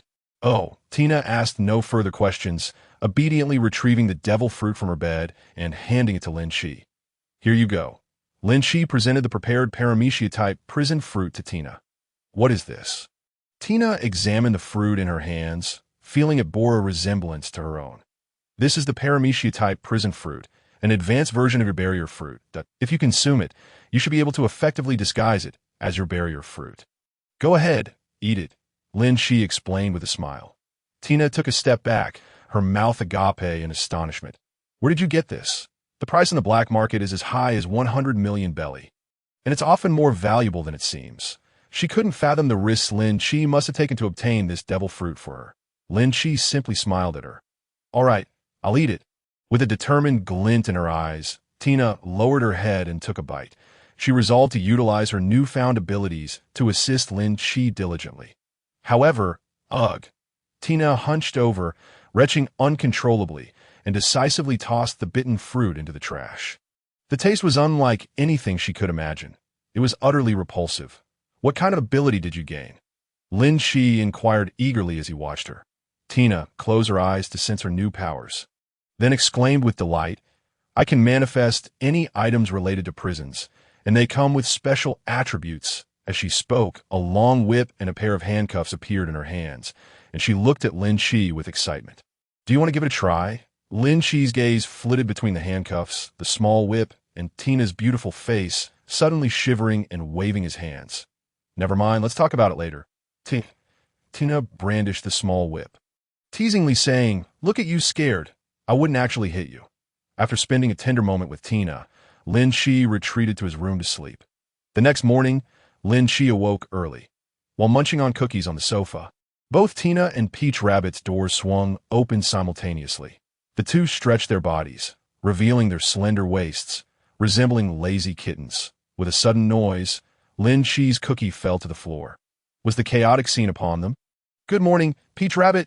Good morning." Tina and Peach Rabbit greeted each other like dear sisters, leaving Linqi astounded. Their reactions were rather unusual. What were they thinking? He had dropped his cookie. Peach Rabbit bent down to pick it up and tossed it into the trash before sitting beside Linqi. "What's wrong? You seem quite surprised." Tina sat on Linqi's other side, not minding the cookie that Linqi had nibbled. "It's nothing." Linqi found himself sandwiched between the two, inhaling their unique scents and struggling to maintain his composure. Suddenly, a series of urgent knocks echoed at the door. Saving Linqi from his predicament, a Navy officer called out from outside. "Linqi, is Major Peach Rabbit in there? The Admiral wants her to attend a meeting." "Oh, and the Admiral wants you to come too." Linqi exchanged glances with Guion, pondering what could be so urgent this early in the morning. He had a sinking feeling that it might be related to his actions the previous night. "All right, we understand. You can go back now." The two dressed promptly, and upon arriving at the conference room, they discovered that nearly all the Navy's middle and upper management had gathered. The seats for 100 people were nearly filled, and Peach Rabbit pulled Linqi to sit on one side. Once everyone was seated, Sengoku stepped out from the back, securing 3 photographs to the tactical board for display. Smoker, Linqi felt a sense of foreboding. The foremost photograph was unmistakably that of Smoker. However, this time, Smoker appeared different. Not only was he in a prison setting, but he was also holding a cigar in his mouth. Sengoku struck the photo of Smoker with his pointer, stating solemnly, "The first matter we need to discuss today involves this young Marine." Our Navy previously assisted the world government in transporting a natural-type devil fruit. However, during the transport, we were attacked by the beast pirates. Led by one of the four emperors, a battle ensued, and we were outmatched. This young marine consumed the devil fruit to prevent it from falling into enemy hands. Upon hearing this, Linqi felt a sense of dread. Just the mention of a natural-type fruit could cost Smoker his life. The current 3 admirals were all natural types, which illustrated the gravity of the situation. Furthermore, the Navy had been assisting the world government. This was problematic. The implications of this event were far more significant than they appeared on the surface. A precedent could not be set, and an example must be made. Consider the ramifications if Smoker were to emerge unscathed. Future transport missions could see crews masquerading as pirates to justify consuming devil fruits for themselves. Sure enough, Sengoku continued, the world government demands Smoker's execution. What are your thoughts? The world government? I suggest we let Smoker serve under me to atone for his actions, the burly Akainu coldly declared, eye in his eyes. The Navy's mistakes should be addressed internally, rather than having the world government meddling. Well, Smoker's actions weren't entirely wrong. Had he not consumed the devil fruit, everyone on the ship would have perished, and the fruit would have been lost. If we execute a hero, it would demoralize the Navy. Better to hand him over to me. Akiji chimed in, vying for Smoker, a natural-type subordinate. The two held a palpable tension between them. Fine, as long as it's the Admiral's decision. I fully support T.S. Huang Yuan spoke languidly. He raised both hands. Linqi felt a twitch at the corner of his mouth. Huang Yuan truly embodied the essence of a diligent worker, staying untainted and offending no one. At once the 3 admirals finished their remarks, it was the vice admiral's turn to speak, with the rear guard being the rear admiral. As for Linqi, he found it difficult to interject, for he held the lowest military rank present. Numerous voices suggested the execution of Smoker. Within the Navy, there were plenty of sycophants for the world government. Enough, cease this, Sengoku said, rubbing his temples, his already troubled mood becoming increasingly agitated. Linqi, share your perspective, me. As Linqi noticed the collective gaze of the esteemed figures upon him, he steeled himself to stand and speak. I concur with Admiral Akiji's opinion. We must not allow the morale of our Navy to wane. A military is founded upon the morale of its ranks. When morale is high, it is invincible, but when it falters, the enemy can achieve victory without a fight. I implore you, esteemed Fleet Admiral, to reconsider. As Smoker's friend, Linqi had no obligation to advocate for others. Sengoku's eyes brightened at his words, and he addressed the assembly. Please wait here. I shall return shortly. Approximately 15 minutes later, an enraged voice erupted from the back screen. Enough. I am the Fleet Admiral. After disconnecting the transponder snail, Sengoku returned with a grim expression. The decision had been made. The world government consented to spare Smoker's life. However, as punishment, Smoker was to spend the next 20 years stationed in Logtown in the East Blue. 20 years, Akiji exclaimed, raising his voice. To cast a promising young naval officer into such a remote corner for 2 decades was akin to rendering him obsolete. The East Blue lacked the presence of Haki and formidable warriors. If Smoker merely maintained his standing there, it would be a feat, let alone making progress. This was the world government's final line in the sand. Sengoku sighed that a seemingly trivial meeting had irrevocably determined Smoker's fate for the next 20 years. Sengoku's demeanor suddenly shifted to one of solemnity. Compared to the ensuing matters, Smoker's situation paled in significance. Garp set down the donut he had been holding, and Huang Yuan adjusted his posture as the atmosphere in the conference room thickened. I trust many of you are already aware that last night, the Holy Land Mariejois was attacked, resulting in the liberation of numerous slaves. However, what you may not know is that last night, 9 celestial dragons perished. Every time Sengoku recalled this, he felt a sense of disbelief. The sudden demise of 9 celestial dragons was shocking enough that he found it hard to believe the world government had not gone mad. 9 celestial dragons? The assembled crowd collectively gasped. Some felt elated, while others were deeply unsettled. Even Akainu's expression faltered. He had long harbored disdain for those celestial dragons. Yet even as an admiral, he still had to endure their whims. Sengoku presented 2 more photographs alongside Smoker's. The assembly finally discerned that these were bounty notices. Captain of the Sun Pirates, Fisher Tiger, original bounty. 1.58 billion berries. The Man in Black, Swordfish Night Hawk, bounty, 1.13 billion berries. The revelation of these bounties caused a stir among the attendees. The current bounties were not yet as exaggerated as they would become in the future. A bounty exceeding 1 billion signified a notorious pirate on the high seas. While the bounty on Tiger was understandable, the figure for Night Hawk was perplexing. Clad entirely in black, even his hair and face were obscured by a dark cloth, leaving only a pair of slender eyes visible. Such excessive caution seemed absurd. How are we to identify him with just those eyes? Is this bounty even meaningful? The naval officers could only express their incredulity. Cough, cough. Sengoku was aware of their thoughts. Yet the world government desired merely a gesture of intent. Had the assassination of the celestial dragons not been a matter to be kept under wraps, Sengoku surmised that these two bounties would have easily doubled. You are all familiar with Tiger, so I shall refrain from elaborating that my primary purpose today is to discuss this Night Hawk, in truth, it was Night Hawk who covered the retreat of the Sun Pirates, single-handedly holding back 1,000 members of the CP organization. This individual's strength should not be underestimated. Be exceedingly cautious if you encounter him in the future. Having fought fiercely until exhaustion, he managed to briefly contend with a CP officer of vice admiral rank, suggesting his strength was at least that of a rear admiral, if not brushing against the threshold of vice admiralty. Listening to Sengoku's lengthy recounting of Night Hawk's heroic deeds, Linqi felt a wave of anxiety. The attention of the Navy headquarters was focused on his bounty. It was thrilling yet terrifying. He stole a few glances at Huan Yuan, confirming that the latter had not recognized him. "Are you all right?" A delicate hand grasped Linqi's, and Peach Rabbit smiled at him. "That I'm fine, Sister Peach Rabbit."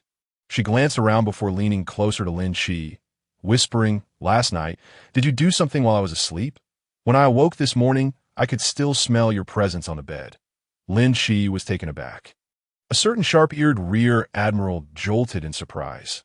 The news that Peach Rabbit had spent the night with Linqi was monumental. Later, Sengoku assembled a task force to pursue the Sun Pirates, which included 3 vice admirals and 5 rear admirals, an impressive lineup. Regrettably, this included Sister Peach Rabbit, meaning Linqi likely wouldn't see her for quite some time. As the meeting concluded, Linqi approached Sengoku to express his desire to set sail. "As per our agreement, I wish to travel the 4 seas. The Navy can assign Smoker to me, and I shall escort him to Logtown." The reasons for his journey to the 4 seas were twofold. Aside from accumulating points, he also sought to explore potential territories for a coup. He had not forgotten about the unactivated system that required him to become a sovereign within 2.5 years. As for why he preferred the 4 seas over the Grand Line, there were 2 reasons. Both segments of the Grand Line required the utmost caution. The first half was perilously close to the Holy Land, Mariejois, where any misstep could lead to dire consequences in an instant. The latter half was even more treacherous. Even the Navy struggled to navigate it. The second reason was stability. While the trials of a strong warrior were best faced in perilous places, the development of a nation was quite the opposite. Given the chaotic conditions of a new world, with its unpredictable weather and bloodthirsty pirates, it was best to avoid it altogether. The 4 seas, however, were the birthplace of piracy. As long as one could effectively suppress the pirates, he would support any and all actions taken to facilitate your endeavors. "I have included you in the LCN department," Sengoku said, a hint of excitement in his voice. "LCN? What is that?" "The LCN department is something I have long aspired to establish. IT operates independently of the Navy, allowing for free engagement against any pirate except the 4 emperors. Its purpose is to reduce the number of pirates and bring stability to the world. Unfortunately, we have always been short-staffed, with the 3 admirals stretched thin and lacking personnel capable of inflicting significant damage on pirates, until we encountered your extraordinary conquerors Haki. Indeed, I shall dedicate myself to the cause of combating piracy, upholding the name of justice." "Excellent, splendid," Sengoku remarked, increasingly pleased with the young man before him. "Take my orders and commandeer a naval vessel." Before departing, Linqi visited his 2 former instructors, Zephyr and Garp. Zephyr gazed at his seemingly taller disciple, feeling the pang of loss for his child who had been cruelly slain by pirates, a fire igniting within his eyes. Though I have entrusted everything to you, I must impart one final lesson. Always protect your family, that a man who cannot safeguard his kin is less than worthless. Linqi moved his lips slightly. I understand, teacher Zephyr. Go now. You are the future of the Navy. Zephyr patted Linqi's shoulder, passing by. He wished to shield his disciple from his own negative emotions. Teacher Zephyr, you rascal, are you heading to the East Blue? Be sure to bring a gift for my good-for-nothing grandson, Garp exclaimed, leaping from his seat. Vice Admiral Garp, you have a grandson now. Linqi feigned surprise. Indeed, though I haven't seen him in ages, Garp reminisced. Calculating the time. In a few days he would turn 4, named Luffy. Is that Luffy? After many years in this world, hearing that name once more left Linqi with a sense of temporal disarray. Wait a moment. What about the gift I prepared for Luffy?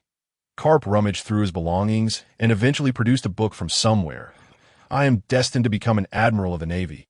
Upon seeing the title, Linqi's heart nearly stopped. He couldn't help but wonder, are you sure your grandson can comprehend this? All right, I understand now that I will personally deliver it to Luffy. Thank you. Accompanied by Smoker and Tina, Linqi embarked on his inaugural solo voyage. Sengoku had equipped him with a medium-sized, fast ship, renowned for its superior speed among vessels of its kind. It boasted 20 cannons and was manned by 200 naval soldiers from headquarters, sufficient to deliver a devastating blow to any pirates they might encounter. Set sail, let's depart. With a resounding shout from Joseph, the warship left the harbor, vanishing into the expanse of the sea a day later. Aside from 2 small pirates who perished at Linqi's Haki, the journey was remarkably smooth. Smoker, even you a Logia user, are no match for me on the deck. Linqi struck down the floating Smoker with a single sword strike, sending him crashing onto the deck. Smoker, with a sullen expression, rose to his feet, astonished at how much Linqi's observation Haki had surpassed his own, accurately pinpointing the precise moment he reverted from his elemental form to a solid state. The Logia type is invincible to those without Haki, as it can passively become elemental, only susceptible to armed Haki attacks. However, with sufficiently strong observation Haki, one can choose to actively become elemental to evade attacks, even from armed Haki. Thus, it is no surprise that Logia is deemed the most powerful. Unfortunately for Smoker, he was currently in a state of suppression by Linqi's 3 types of Haki. You wish to continue? Linqi approached and helped Smoker to his feet. Not now. Let me familiarize myself with the smoke fruit first. I will definitely surpass you then. The proud Smoker would never admit defeat, having only consumed the smoke fruit a few days prior. As they spoke, Smoker pulled out a cigar, tied to his shoulder, and offered one to Linqi. Care for a smoke? Previously, Smoker had abstained from smoking, but after consuming the smoke fruit, he discovered that his stamina rapidly replenished in the presence of smoke. Tina's smile faded, her wide eyes fixed on Linqi as if to say, "Do you dare?" "No, I do not smoke." Under Tina's piercing gaze, Linqi retracted his eagerness. After a moment of silence, Linqi spoke, "The world government has made a grave error. They should not have cast you aside in the East Blue."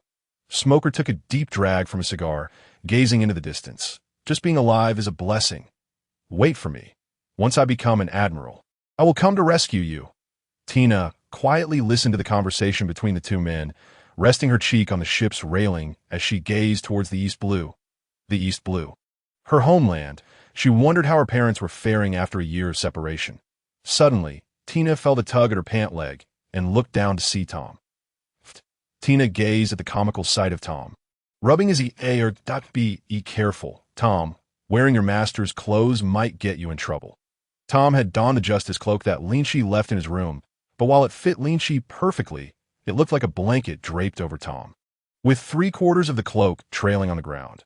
Additionally, Tom had a flintlock pistol hanging from his waist and a navy sword in hand. Ding detected a change in Tom's mindset. "Would you like to promote him to Navy, Tom?" Tom, Linqi, who had been conversing with Smoker, shifted his gaze. "This can be promoted?" It seemed this incident had unlocked something extraordinary, as numerous unclaimed professions began to appear on Tom's interface. Uchiha Tom, Hawk Eyes Tom. Uchiha Tom, Band Stark Tom, Mage Tom.it was more than impressive. It was astonishing. One could hardly imagine Tom transforming into Uchiha Madara. Unfortunately, Unlocking these abilities would not be an easy feat. That promotion, a Linqi clicked to promote. A brilliant white light enveloped Tom. Once the light faded, Tom's weapons and cloak adjusted to fitting proportions, giving him a rather cool appearance.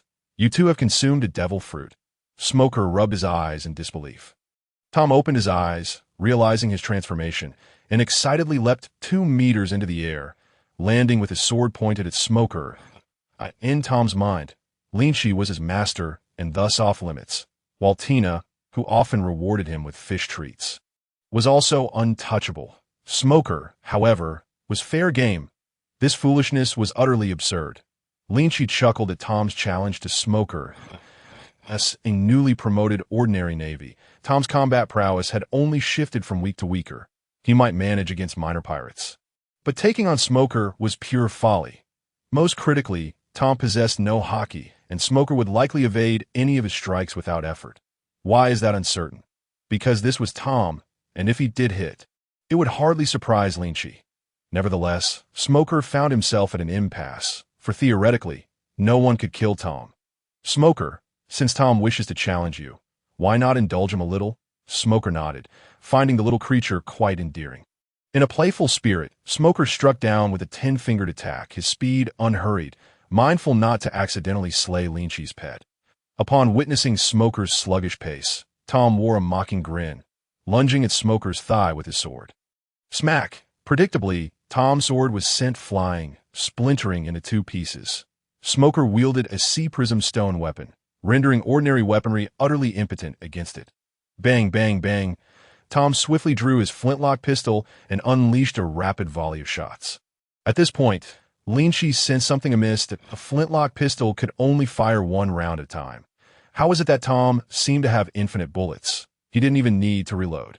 After firing a dozen shots, Tom's tongue lolled out as he panted heavily. That it seemed he could convert his stamina directly into bullets. With Tom's recovery rate, he would be back to full strength in under 2 minutes. Fascinating. Having missed with a dozen shots, Tom began to panic, especially as Smoker's 10-fingered weapon loomed overhead.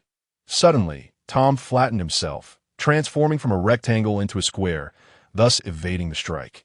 Interesting indeed, but this is where it ends. With a swift rotation of his 10 fingers, Smoker aimed for Tom's legs.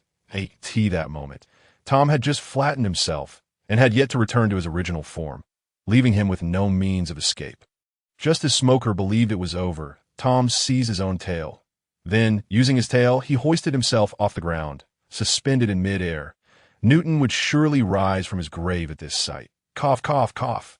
Tina, having just taken a sip of juice, witnessed the scene and nearly choked. Smoker was momentarily stunned, pondering what sort of devil fruit could defy the laws of physics. For those with extensive combat experience, even without conscious thought, their bodies would instinctively adapt their moves in battle. By the time Smoker regained his composure, his 10 fingers had already struck Tom on the head. Smack! Tom was flattened against the ground, reduced to a pancake less than 1 centimeter thick. The Smoker's expression changed. Oh no. I've killed him. Don't worry. Just wait and see. Linqi approached Smoker calmly. The pancake on the ground began to writhe, and after a few moments, it transformed back into Tom. Smoker's eyes widened, and a cigar fell from his mouth with a thud. This was utterly bizarre. What could Tom possibly do now? Linqi ruffled Tom's head affectionately. Tom looked pitiful as he scampered off to retrieve the sword that had been broken, and with a flash of white light, a flawless sword appeared in his grasp. Smoker. This is absurd. Leaving Tom and Smoker to their playful antics, Linqi returned to his quarters. It was time to collect the rewards for the mission that had taken him to the holy land of Mariejois. Having completed all 5 stages of this hellishly difficult task, had it not been for the leniency shown by the subordinate of Huang Yuan, he would have doubted his very survival upon returning. Given such formidable challenges, the rewards must undoubtedly be exceedingly enticing. The system's rewards have never failed to meet his expectations. System, claim today's reward. Congratulations to the host for completing the 5th phase, final mission. Rewards are being dispensed. The animal system, mythical beast variety, sun candlelight. A bizarre-looking devil fruit materialized in Linqi's hand. The reason it was deemed peculiar was that this fruit astonishingly possessed special effects. The surface of the fruit was encrusted with frost, while bolts of lightning crawled around it. Most astonishingly, a ring of flames encircled its outer layer. This was a mythical beast variety more elusive than the natural type. As legend would have it, Linqi gazed at the devil fruit in his hand, utterly astonished. This reward far exceeded his expectations. There have been but a scant few mythical beast varieties to emerge in this world thus far. Kaido's azure dragon fruit, Orochi's Yamada no Orochi fruit, Sengoku's Buddha fruit, Yamado's great mouth true god fruit, and others like little Marco's phoenix fruit. Over the span of several centuries, only 11 mythical beast varieties have graced the world, each more formidable than the last, rarer than the natural type, possessing the power to devastate the heavens and the earth. What is this sun candlelight? I have never heard of it before, Linqi pondered. A wealth of information regarding the sun candlelight flooded his mind. As the name suggests, mythical beasts do not exist in reality, but rather in the realm of legends. The sun candlelight, as per legend, is a divine beast formed from the supreme solar energy of the universe and the eye of Pangu, coalescing into the essence of the Sunit reigns over the sun, and is revered by other divine beasts as the holy deity due to its exalted status. Moreover, this particular fruit has been influenced by its sister, Taiyuan, and is at the phase of transforming into the four symbols, in addition to embodying the thunder and fire attributes representative of Supreme Yang. It also possesses the attribute of to elucidate the transformation into the four symbols. The sun candlelight and its sister Taiyuan together gave birth to the four symbols of the world: azure dragon, white tiger, vermilion bird, and black tortoise. Thus, in theory, the sun candlelight is the progenitor of Kaido's azure dragon fruit. After digesting this influx of information, Linqi could only articulate two words in his heart: incredible. A true man must consume the devil fruit in one gulp. Without hesitation, Linqi devoured the entire fruit. Boom! The moment he swallowed the devil fruit, a torrent of heat surged through his limbs and bones. His height began to increase at a visibly rapid pace. Surpassing 2 meters was merely the beginning. 2 meters, 2.4, 2.7, 3 meters. Unbeknownst to him, Linqi had already reached a height of 3 meters. Yet he continued to grow in a savage manner. Ultimately, he stood at 5 meters. In the confines of the room, he had transformed into a small giant, nearly touching the ceiling. Feeling the terrifying power surging within him, Linqi felt invincible at that moment. With the abilities granted by the fruit, even an admiral might not stand a chance against him. It was only 5 minutes since he ingested the devil fruit, propelling him to the levels of Whitebeard and Kaido that it wouldn't be long before he could also experience the thrill of wielding a wine bottle against the four emperors. Hiss, why have I grown so tall? Upon opening his eyes, Linqi was beset by a headache. Being excessively tall was hardly convenient in daily life. Before he could devise a solution, his expression suddenly changed, and he hurriedly dashed towards the open deck. It felt as though some force within him was about to erupt. As he reached the deck, Linqi could no longer contain the power surging within him. Roar! Linqi vanished, replaced by a colossal creature resembling a Qilin. Standing 30 meters tall with a lion's head, deer antlers, tiger's eyes, dragon scales, and a dragon's tail. This beast bore a striking resemblance to the legendary Qilin, but the most significant difference was the massive hollow ring of black and red encircling its back, adorned with flames that perpetually floated behind it. The moment Linqi transformed into his beast form, his colossal size caused the battleship to sink dramatically. Fortunately, he soared into the sky, freely unleashing the overwhelming power coursing through him. No, rather than flying, he floated upward, as he possessed no wings. Roar! The candlelight howled, unleashing bolts of thunder from its mouth that surged into the heavens, instantly clearing the previously overcast sky. Golden lightning danced through the air, resembling serpents of electricity in wild abandon. With a swipe of his forepaw, the sea surface within a 10-kilometer radius was firmly frozen, immobilizing the ships. Why heavens, what manner of beast is that? The soldiers aboard the battleship trembled in fear at the sight. They were being shattered daily. Help, the ship is frozen. Countless Navy personnel were left aghast, unable to muster even a thought of resistance. It felt as though mere mortals were standing before a deity. Smoker and Tina gazed solemnly at the creature in the sky, their minds taut with tension. Why has such a terrifying beast appeared here? They could only hope that the creature's intentions were not directed at them. Otherwise, at that moment, someone weakly uttered from the sidelines, I think I just saw Colonel Linqi transform into that monster on the deck. Who said that? Smoker searched frantically for the source of the voice. It was me. Yasuka timidly stepped forward. Despite knowing that the creature above was Linqi, fear still gripped him. Did you see it with your own eyes? Yes. Smoker fell silent, pondering what could have transpired to cause such a cataclysmic transformation in Linqi. The terrifying pressure he felt was enough to instill dread even in him. Linqi? Tina gazed worriedly at the distant monstrosity.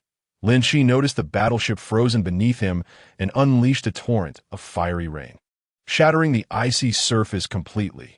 Meanwhile, a mere 50 miles away, the red-haired pirates were aboard their ship. Shanks stared gravely into the distance, his observation Haki informing him of a formidable presence nearby. Not a T that moment. Shanks, only 24 years old and 6 years Linqi's senior, though not yet one of the 4 emperors, had already gained significant notoriety in the New World.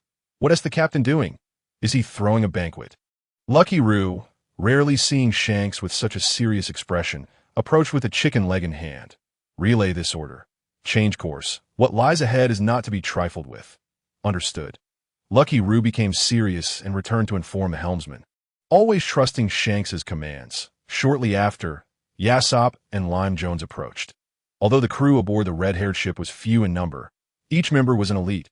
Hey, boss. I'm here. Yasopp, as the sniper, possessed a unique form of observation Haki, allowing him to focus on a specific point for observation. Consequently, while the observed area was not as comprehensive as usual, it had the advantage of great distance that in essence, it stretched the 360-degree, unobstructed range of observation Haki into a line. Following Shanks's indicated direction, Yasopp instinctively raised his sniper rifle to activate his observation Haki. Holy crap, that Cheelin has a halo behind it. The next moment, Yasopp exclaimed in astonishment, as though he had witnessed something unfathomable. Hey, Yasopp, have you drunk yourself silly? How could a legendary creature like the Cheelin possibly exist? Lime Jones scoffed at I believe what Yasopp says. If it's a Cheelin, then it wouldn't be surprising, Shanks remarked with a hint of implication. Have you forgotten that there is also an Azure Dragon in the New World? Are you suggesting that someone has consumed the animal system, mythical beast variety deer fruit, Cheelin form? Lime Jones exclaimed in shock. Exactly, that is precisely my meaning. Shanks lowered his head, lost in thought. This was no trifling matter. One dragon in the New World was already troublesome enough, and now another Cheelin had emerged, causing Lime Jones great distress. Yasopp set down his rifle. Boss, your intuition is spot on. You haven't seen how terrifying that Cheelin is. Yasopp recalled the scene he had just witnessed, breaking out in a cold sweat. I have a premonition that it won't be long before legends of that Cheelin spread across the seas. Shanks chuckled, but for now, it is not yet our time to meet him. After venting his frustrations with reckless abandon, Linqi felt the surge of unrestrained power within him dissipate, returning to his human form as he collapsed onto the deck. The naval crew collectively exhaled in relief. Linqi, what on earth just happened? Smoker inquired. Wait a moment, let me attempt my final beast-human transformation. With a mere thought, Linqi's height surged once more to 7 meters. His hands and certain vital areas adorned with dragon scales, and 2 serpentine horns spiraled from his forehead. Sharp spines protruded from his joints, bestowing him with an imposing presence. Yet, one constant remained. The dark red halo behind him persisted through all forms.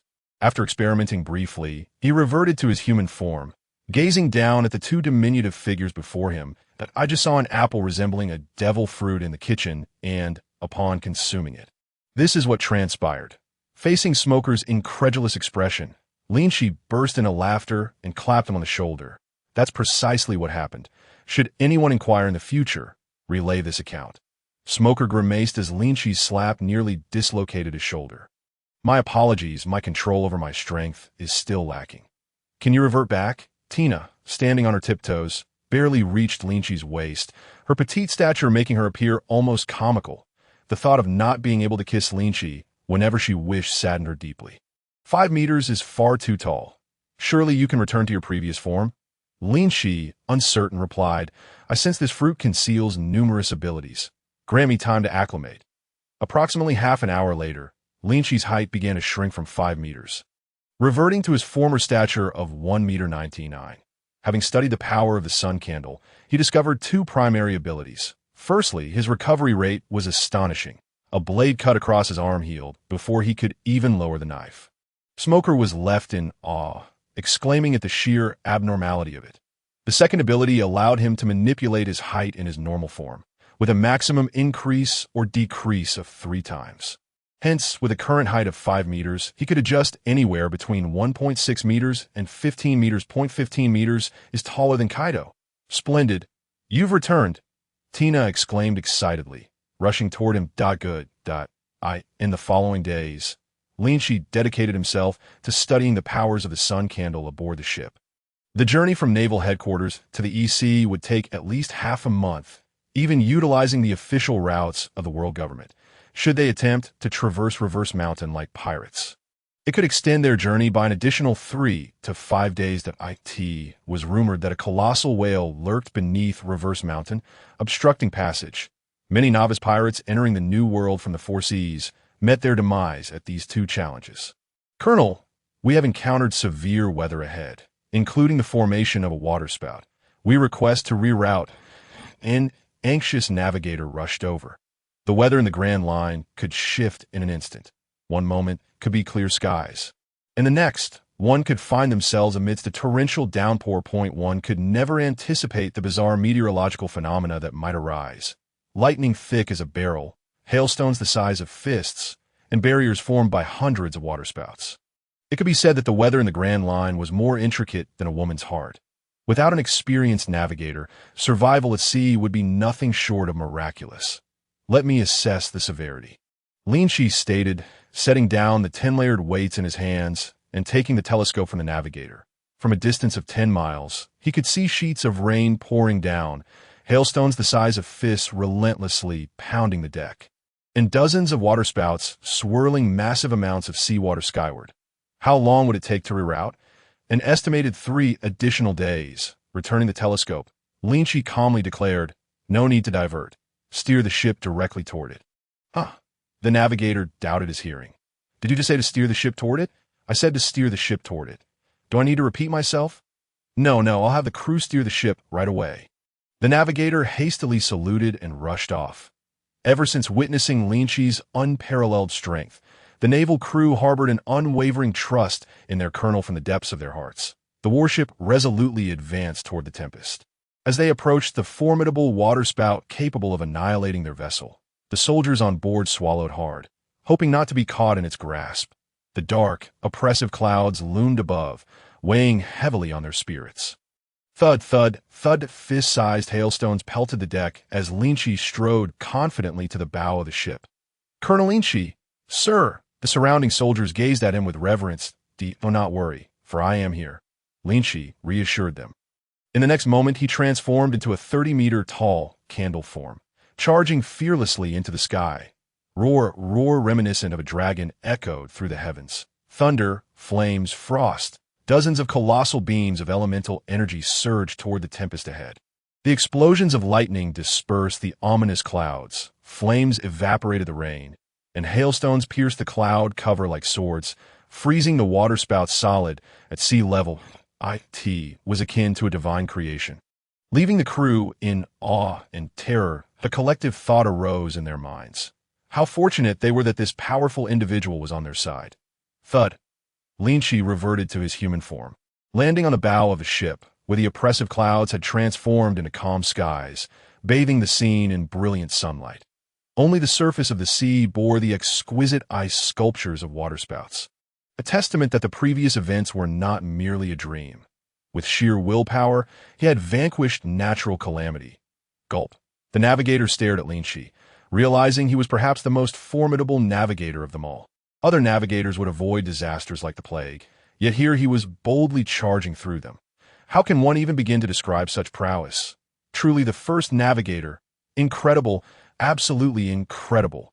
Long live Colonel Linqi, after a brief silence. The ship erupted into a roaring chorus of enthusiastic cheers, elevating their reverence for Linqi to new heights. Having resolved the immediate crisis, Linqi felt compelled to remain vigilant, returning to his quarters to continue his training. Suddenly, he caught sight of Tom, curled up in a corner, fast asleep, igniting a spark of irritation within him. This fool had been slumbering for days while Linqi had been diligently training. Was he a pig or what? Tom, wake up. It's time to train together. As a member of the Navy, you cannot afford to be lazy. Meow, meow, meow. Tom stirred awake, his big, innocent eyes blinking as if to say he was just an ordinary little cat. Stop pretending. No slacking off. Come on, let's train. Under Linqi's pressure, Tom let out a resigned sigh and began doing sit-ups. However, after only a few, Tom's patience waned, panting dramatically as his movements slowed. Tom, if you dare slack off. Today's fish treats will be off the table. Tom's sturdy frame shuddered as he cast a melancholic glance at Lynch, before swiftly embarking on a series of sit-ups, resembling a bolt of lightning. 2 hours later, the originally adorable figure, standing at a mere 90 centimeters, had vanished, replaced by a towering 2-meter-tall colossus, replete with bulging muscles, an impressive 8-pack, and adorned with a glistening gold chain. Even a prominent gold tooth gleamed from his mouth. Lynch could not help but marvel once more at Tom's extraordinary transformation. Truly remarkable. Tom stood before the mirror, unabashedly narcissistic, striking poses. Yet, half an hour after ceasing his workout, he naturally reverted to his former self, a diminutive 90-centimeter figure. From that day forth, Lynch ceased his attempts to coerce Tom into training. The tail end of 2006 quietly passed aboard the ship, and the year 1507 in the era of the sea approached silently. 12 days had elapsed since their departure. Yet regrettably, within this time, they had only encountered a handful of minor pirate crews and managed to capture a single devil fruit user. It was only after becoming an officer that Lynch realized that capturing one such user and sending them to the depths of the underwater prison would yield military merit equivalent to the eradication of a small pirate crew. Given that the ship's hold contained 10 cells, each capable of housing 10 individuals, it could accommodate up to 100 prisoners as they neared Reverse Mountain. A sudden alert from the system echoed in the air, signaling the activation of a new life choice. Task Option 1. Reach the East Sea immediately. Reward: 500 points. Task Option 2. Slay 1,000 pirate from the 4 seas beneath Reverse Mountain. Reward: 20 discount voucher for the shop. Task Option 3. Block the entrance, guarding the base of Reverse Mountain for a month. Vanquishing all pirates. Reward: 10 discount voucher for the shop. I choose Option 3. Adjust the course, my comrades. We shall head for Reverse Mountain. Captain Lynch. After this long journey, it was high time to provide an account to Sengoku, and no one had ever attempted to blockade Reverse Mountain. Not even the world government. This was primarily due to the necessity of confronting all pirates from the 4 seas.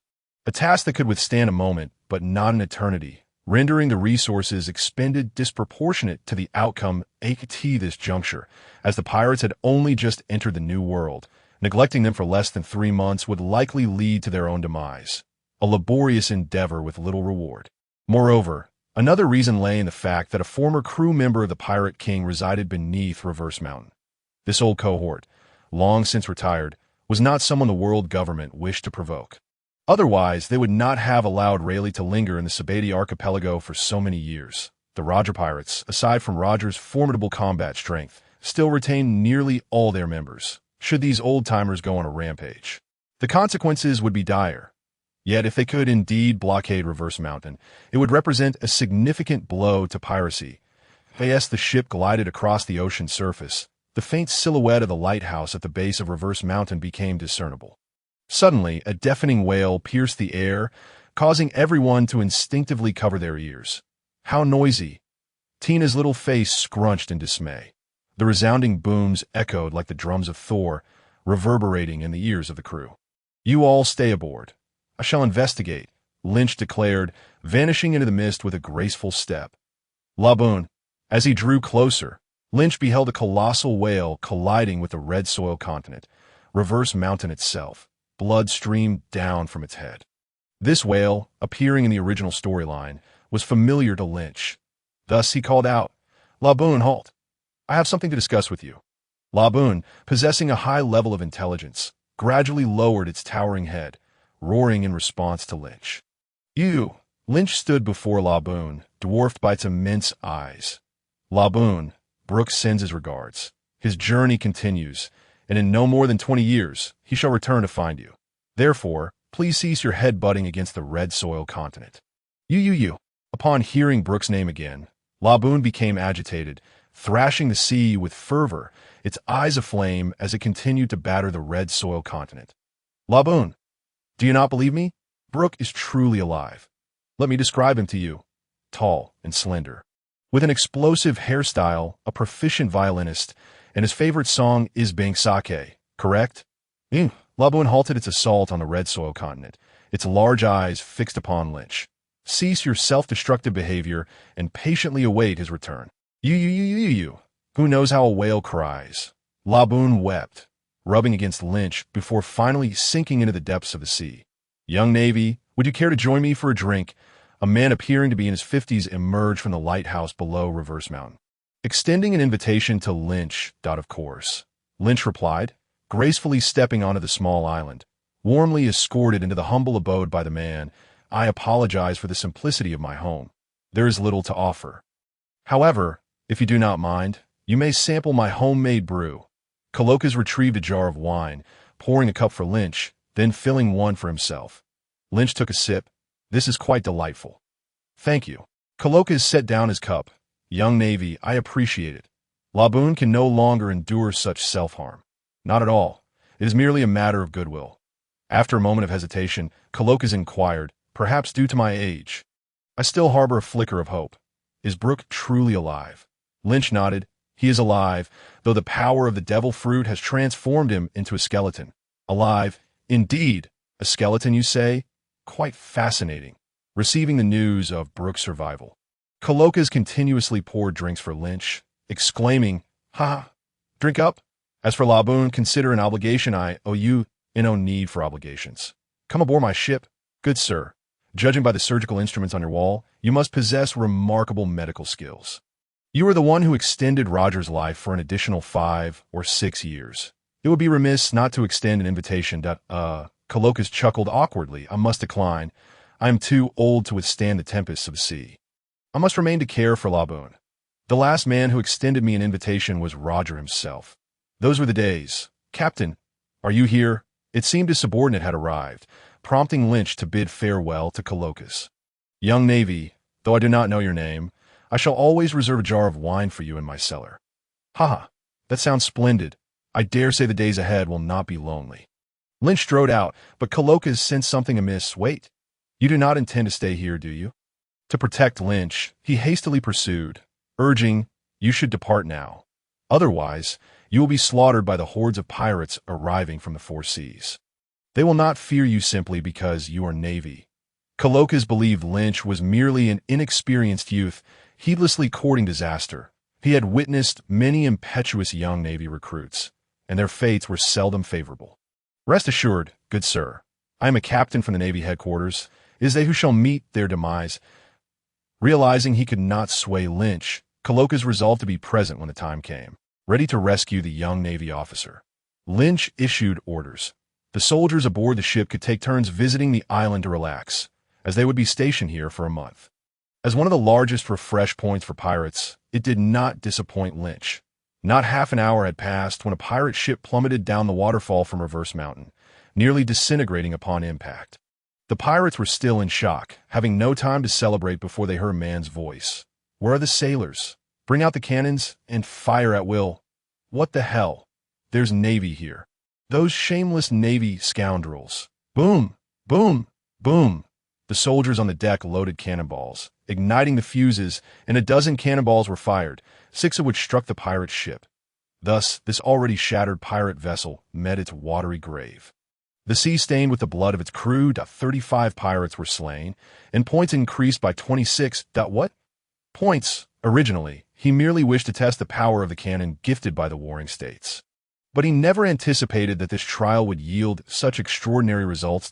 It appears that as long as it involves his direct subordinates, he can also earn points by their actions in taking lives.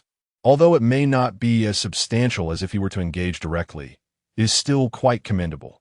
When his subordinates commit murder, it seems that a certain proportion of points will be returned to Linqi. Though the exact ratio remains unknown, it is essentially free points, which is quite pleasing. Once he ascends to the rank of general or king, the rewards will surely be delightful. The tactic of bombarding pirates with artillery is effective, catching the enemy off guard. Consequently, for pirate crews with fewer than 50 members, they're to be targeted from afar by cannon fire, while Linqi will handle those exceeding 50 WY afternoon. Linqi had already obliterated countless pirate crews. Kalokas, perched on a small stool at the shore, watched with great interest. This was far more entertaining than his usual solitary vigil. Although he had been a pirate in the past, he considered himself more of an adventurer than a true pirate, and thus felt no sympathy for these marauders. Rather, he worried for Linqi, fearing that this reckless approach would eventually lead him to a formidable opponent. Everyone, retreat. Something formidable is approaching at 3 o'clock in the afternoon. A massive shadow descended from the sky, creating a terrifying sight. A grand fleet of pirate ships, numbering over 20, cascaded down the waterfall. The Grand Line, Bloodhand Hal, have arrived. Boss Hal leads the largest pirate crew of the West Sea.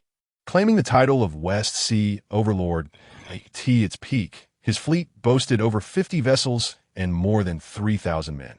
Joseph produced a bounty poster from his collection, presenting it to Linqi. Bloodhand Hal, bounty, 66 million. Wait, is it a warship among them?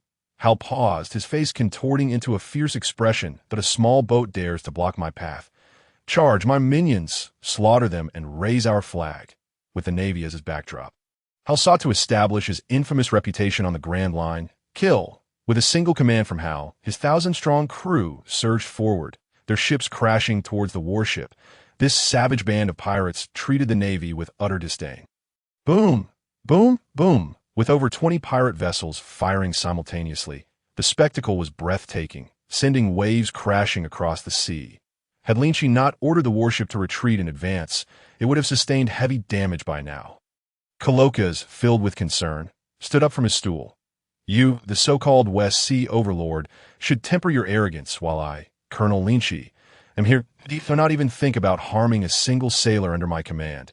As the pirate fleet drew closer, Linqi leaped into the air, executing a graceful moonwalk, and unsheathed his chilling dragon abyss blade, .1 sword style. I shatter Fong. A torrent of frigid air surged forward from the blade, freezing the incoming cannonballs into solid ice as they entered the mist. Plummeting to the ocean below, this young Navy officer possesses remarkable strength, Kalokas murmured, returning to his seat. Boss, our cannonballs are useless. The crew members of the pirate fleet glanced at their cannons, suddenly feeling disillusioned. What kind of nonsense is this? Is this what the Grand Line is like? Hal, having never ventured beyond the West Sea, had never witnessed such a scene, though he had seen swordsmen capable of slicing through iron. He had never encountered anyone who could unleash 1,000 meters of icy breath. What are you panicking for? If we can't hit them with cannonballs, let's charge in and slaughter them. We outnumber them 10-1. Hal shouted in fury. You have lost your chance. In an instant, Linqi soared above the pirate fleet. His imposing figure radiated an overwhelming conqueror's Haki, targeting the 2,000 pirates below. Boom!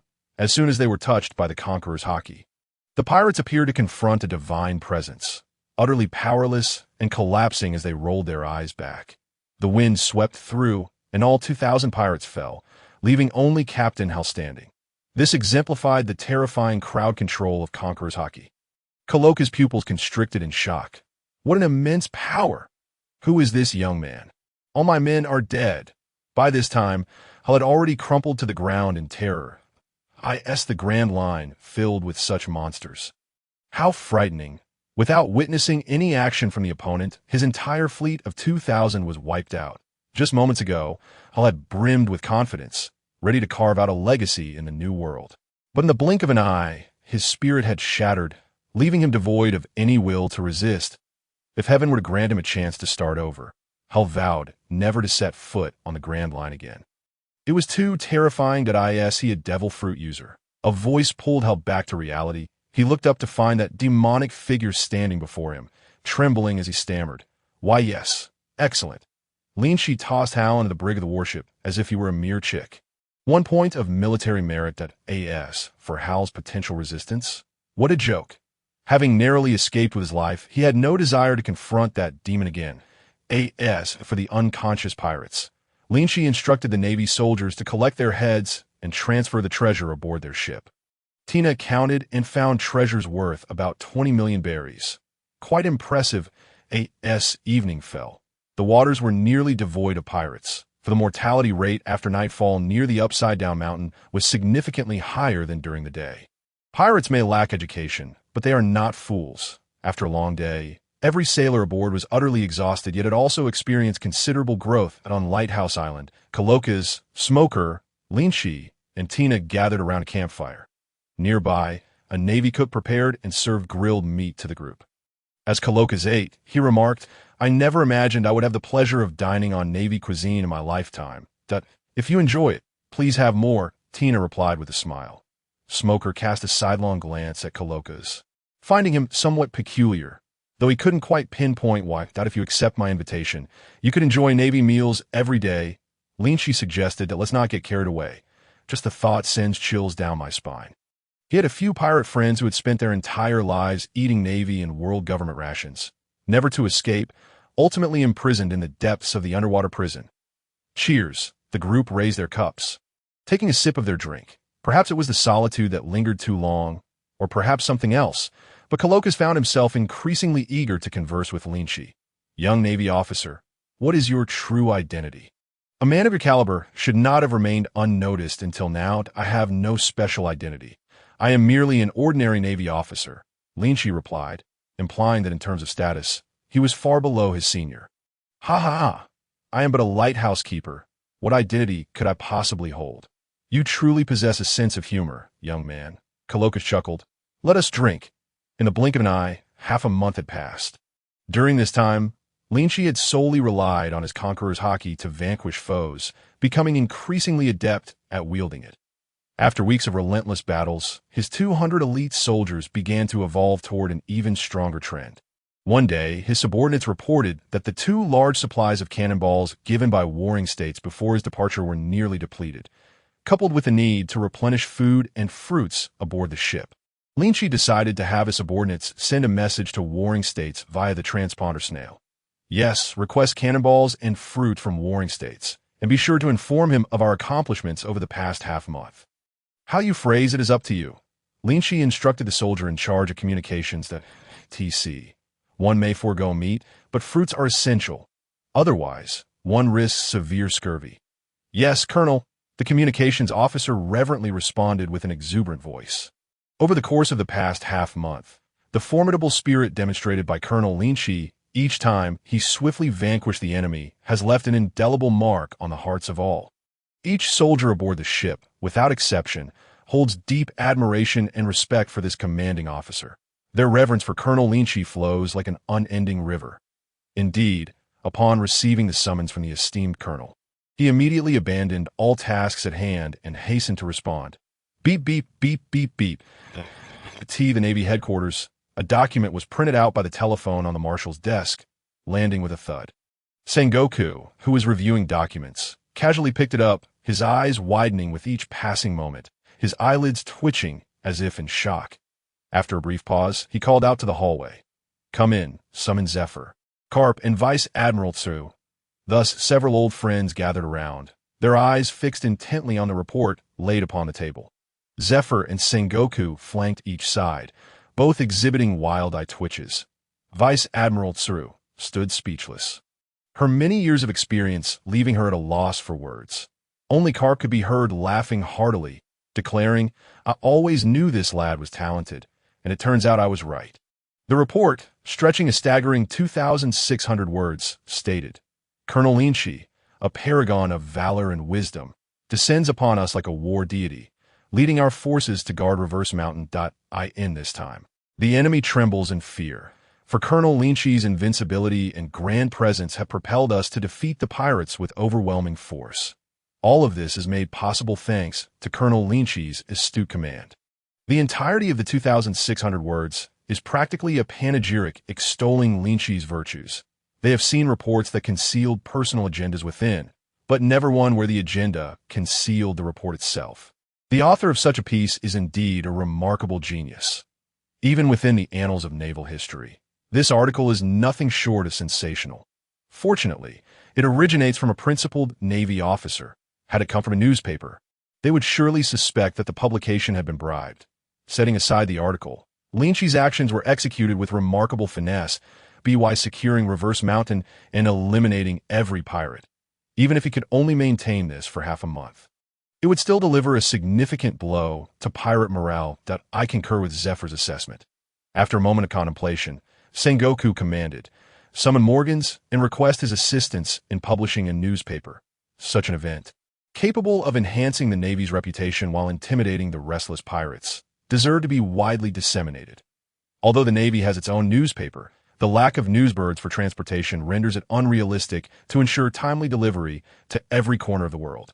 It is precisely Morgan's formidable control over news media that has led to repeated threats from the world government. Meanwhile, on an island adorned with ancient trees, the diligent staff could be seen scurrying about, striving to craft an even better news piece while poring over the reports they received. Big news! Huge news! Suddenly, a birdman with a coat of white feathers burst out of the building, running and shouting excitedly. "What's gotten into the boss today? Is he stimulated?" "I don't know. I haven't seen him like this in ages," the employees remarked with curiosity as they turned their gazes toward Morgan's. Smack! A piece of intelligence bearing the Navy's insignia was slapped onto an employee's forehead. "Quick, get the printing underway. This issue will surely sell like hotcakes. What news could possibly have you so thrilled, boss?" One employee muttered while pulling the document from his head, his pupils dilating in shock. Guarding Reverse Mountain. While this may seem trivial, it effectively eradicates the roots of piracy in the Grand Line. With no pirates from the four seas flooding in, the pirates within the Grand Line will only dwindle in number.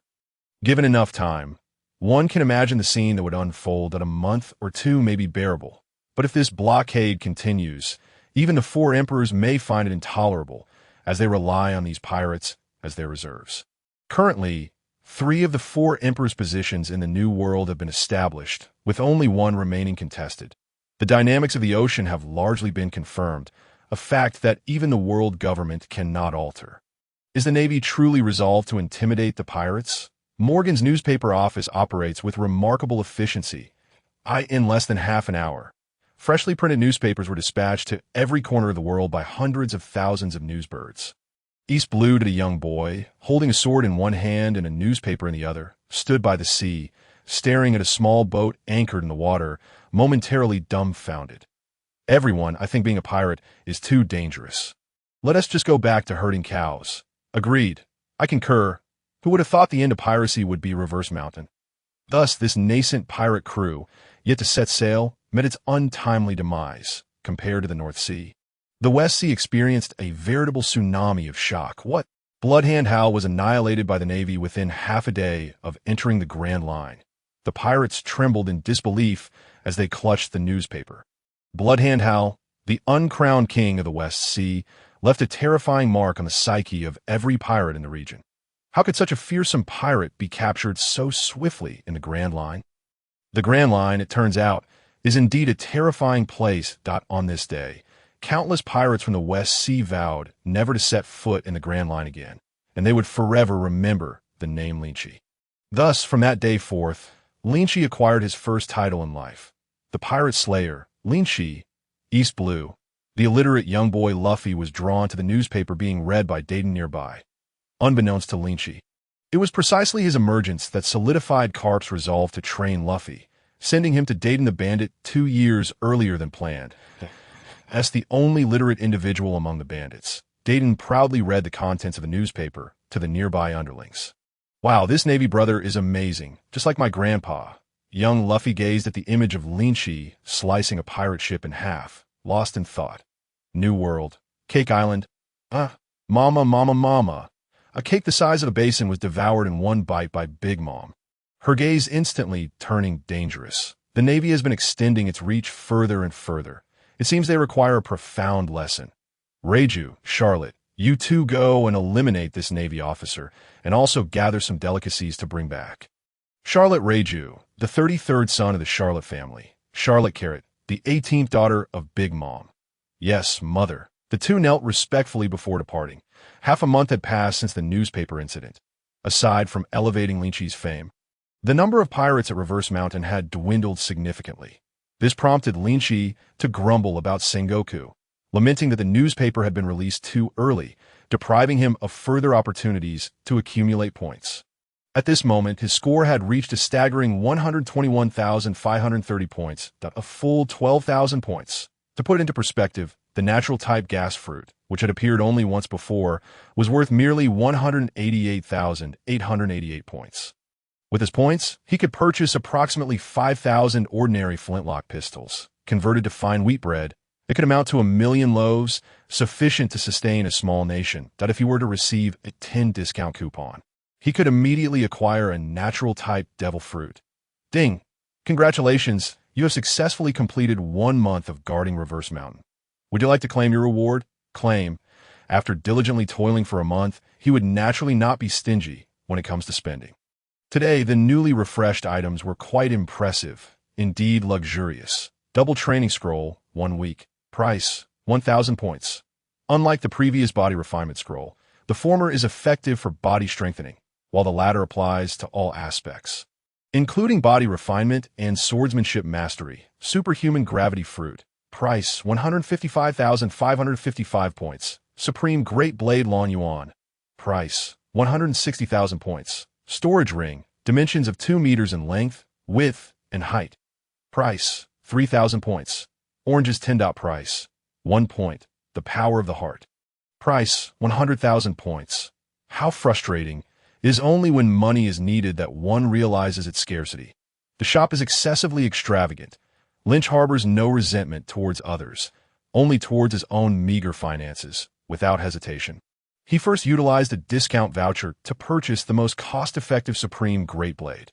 Originally priced at 160,000, with a discount, it cost merely 16,000. In a flash of brilliance, a blade of deep, lustrous black appeared in Lynch's grasp. The blade shimmered in the sunlight, as though adorned with dragon scales, each facet distinctly defined. Its hilt coiled a menacing black dragon, seemingly roaring in silence. At the very end, 3 gemstones, 1 red, 1 green, and 1 blue, were embedded, a splendid weapon. For someone like him, who had wielded blades for years, merely holding it conveyed the immense energy it harbored. He then proceeded to acquire a storage ring, though its capacity was limited. It could be utilized in special circumstances to store weapons, preventing potential embarrassment in situations where armament was prohibited. He activated the introduction for the Heart Crossing, Demon Blade Power. Heart Crossing, Demon Blade Power. This ability can be attached to any weapon, transforming it into a demon blade, capable of advancing through slaying or devouring other demon blades. What a remarkable item! His other blade, Dragon Abyss, was merely a good blade and could no longer keep pace with current battles.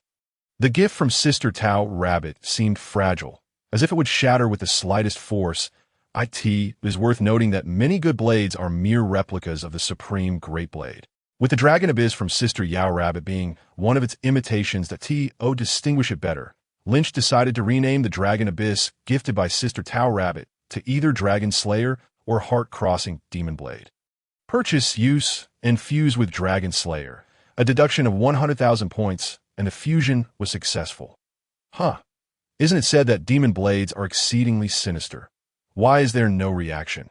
After the fusion, Dragon Slayer, aside from the addition of a ghostly visage on its blade, exhibited no other changes. Beep, the host, is the creator of the demon blade. The demon blade will not attack its creator. After this shopping spree, only a paltry 2,530 points remained. Lynch gazed at his deflated wallet and sighed. He needed to earn points.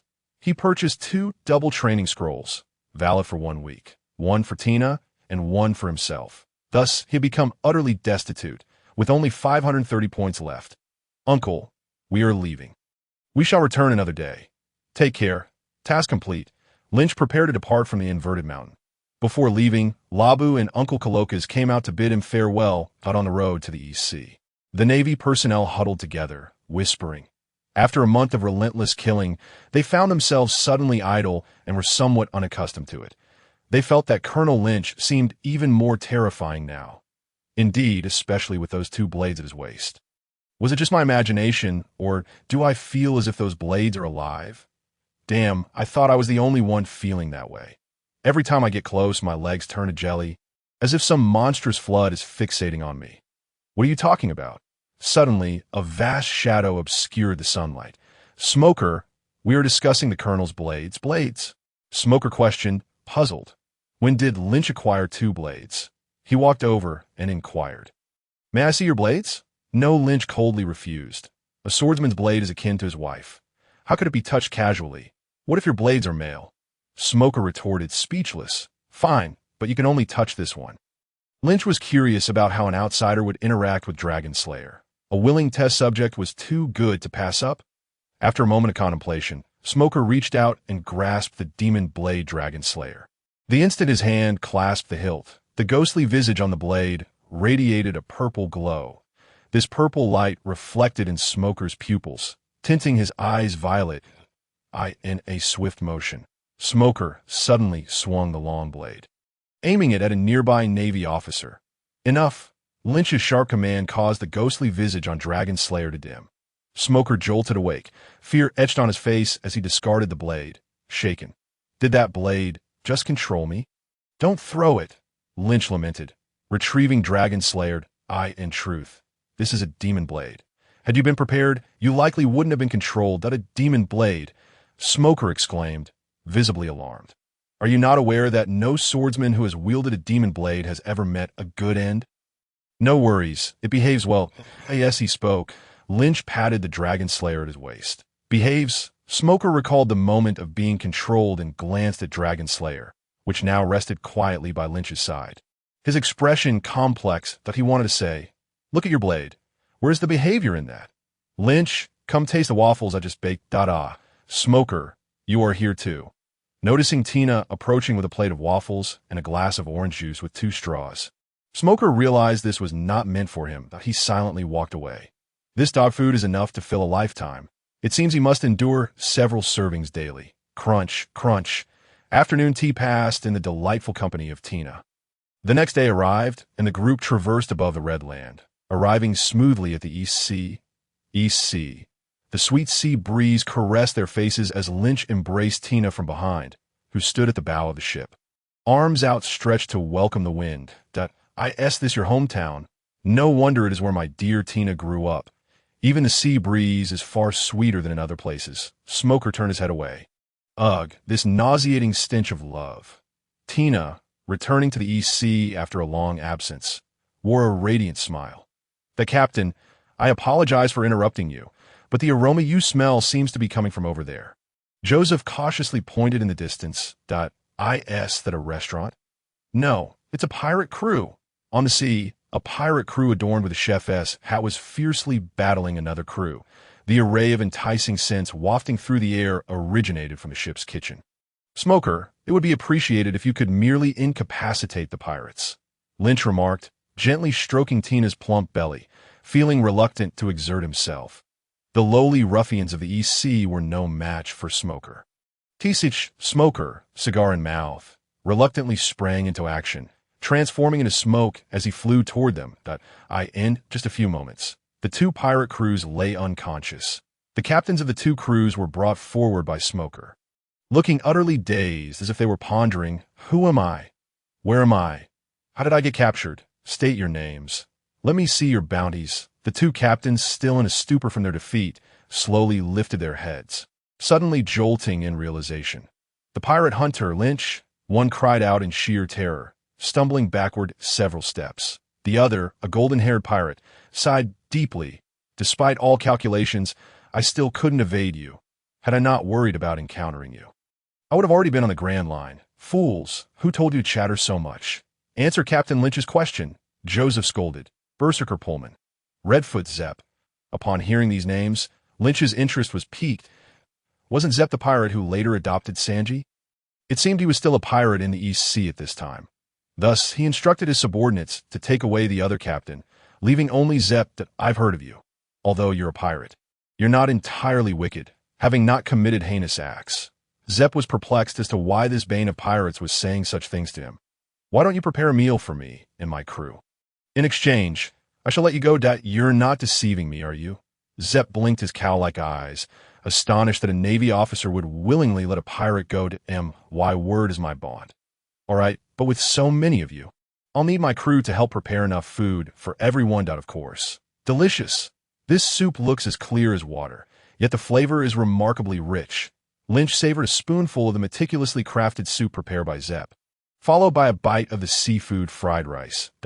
It is well known that Sanji's culinary skills were honed under Zep's tutelage. Tito rounded off. He could indeed consider this a meal that the shrimps had longed for. Tina's small mouth was stuffed to the brim, her large eyes narrowing into crescent shapes with delight. Hearing praise for his soup brought a smile to Zep's face. Naturally, it would have been even better if the one complimenting him were not a member of the Navy. I truly enjoy these dishes. Could you kindly share the recipes with the chef aboard the ship? No problem. Having satisfied his hunger, Lynch began to usher the others away. Are you not leaving? Do you wish to stay for dinner? Thank you. Zep swore he had gained a new perspective today. There truly were members of the Navy who let pirates go free. It was utterly absurd, ridiculously absurd. One might say that a refreshing breeze within the Navy. Did you truly let them go? Smoker gazed at the receding pirate ship as if it were the first day he had met Lynch. What else could I have done? I thought you would execute them. That would be too cruel. I pride myself on my kindness. You know, you kind? Huh. Smoker looked at him with disdain. First, can you take me to Road Town? No, Tina hasn't been home in many years. We should take her back to see her family first. Smoker, he certainly did not wish to remain aboard the ship, indulging in dog food. By the way, Cocoa Village isn't far from Tina's home. Let's visit there first. Lynch's journey to Cocoa Village was not for Nami, but for her mother. Belle Dashmere. Why the timeline? Belmere should have just left the Navy a year or two prior. Having served in the Navy for years, she was no longer a mere foot soldier, but had engaged in battles against pirates in the East Sea for many years. Thus, she possessed a clear understanding of the entire East Sea's dynamics. Furthermore, as she had transitioned into a civilian, Lynch could confidently and boldly inquire about sensitive issues concerning the relationships between the kingdoms of the East Sea. Oh, by the way, keep an eye out for someone in the East Sea. Who? Kuro, do you have business with him? Do you know what is the most precious resource in this new era? What? Talent. I've taken a liking to him. So remember to keep an eye out. Kuro was reputed to be the second most intelligent pirate. Another month passed. Lynch directed the warship in search of pirates while making his way to his destination.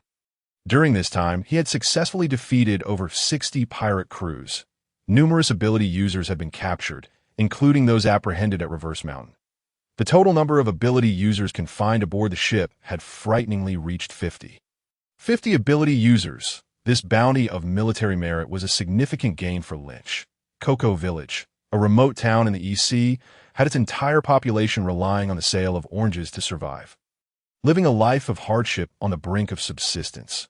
Upon noticing the arrival of the Navy, the town's residents did not express excitement, but rather cast wary glances as if they were beholding a harbinger of doom. It turned out that this secluded village rarely saw Navy personnel. Each encounter with the Navy had spelled trouble, whether it was capturing pirates or pursuing bounty criminals, often resulting in considerable losses for the village. Navy, what brings you here this time? A man with a windmill atop his head stepped forward to cautiously engage Lynch. You must have misunderstood, sir, Lynch replied, gesturing to his justice cloak. I am a colonel from the Navy headquarters. Merely delivering a message. I've heard your oranges are exquisite, and I wish to purchase them all to take back for my friends to enjoy. Not from the EC Navy? Kinjutsu's gaze darted between Lynch and the soldiers behind him. The aura of these soldiers felt distinctly different from any Navy personnel he had encountered before. Could it be that he truly was not from the EC?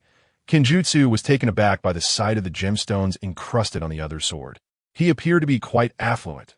Some villagers hadn't earned a living for months, particularly Belmere's family, who had run out of supplies. The relief food was barely enough for 2 children, leaving Belmere to survive solely on oranges. If she were to miss out on this substantial order because of him, she might blame herself. You are genuinely here to buy oranges? At this point, Kinjutsu was fully convinced of Lynch's intentions. If he were truly here to capture a bounty criminal, the criminal would have fled by now. What else could it be? 5 minutes later. Huh, such a remarkable young man, at such a tender age. You are already a colonel from Navy headquarters? Alas, if only I had a daughter, I would surely have her marry a young talent like you. A group of esteemed elders from the village gathered around Lynch. Smiling broadly, I want all the oranges in the village. Remember, that means all of them. Lynch ordered his subordinates to bring forth a chest of gold coins. Moreover, I wish to meet with the person responsible for every orange tree in the village. Of course, it will be no problem at all. The eyes of several villagers seemed to glimmer, fixating on the chest of treasure. After slaying so many pirates, Lynch had become wealthy. This sum was merely a drop in the ocean. Belmere did not reside in the village, but rather in a secluded corner outside. Kinjutsu was well known for protecting Belmere and her family. Given that Belmere was a deserter, approaching her while wearing this uniform would likely require considerable effort. It was far simpler this way. Soon after, Lynch spotted Belmere among the group delivering oranges. Her pink hair was easily recognizable, and she seemed to be in her mid-20s, a cigarette dangling from her mouth. As she worked, her clothing became damp, yet her radiant smile remained intact. Lynch strode towards her. Madam, to ensure the quality of the oranges I am purchasing, may I see your orchard? So handsome, Belmere remarked, momentarily lost in thought upon seeing the man before her. What did you say? I complimented you on being quite the handsome fellow. Covered in orange juice, Belmere decided to shed her outer coat, revealing her attractive figure. She glanced towards Kinjutsu, who nodded in acknowledgement. All right, follow me. But don't bring too many people. We wouldn't want to frighten the children. Very well. I will go alone with you. The others will stay here to receive the oranges upon arriving at Belmere's orchard.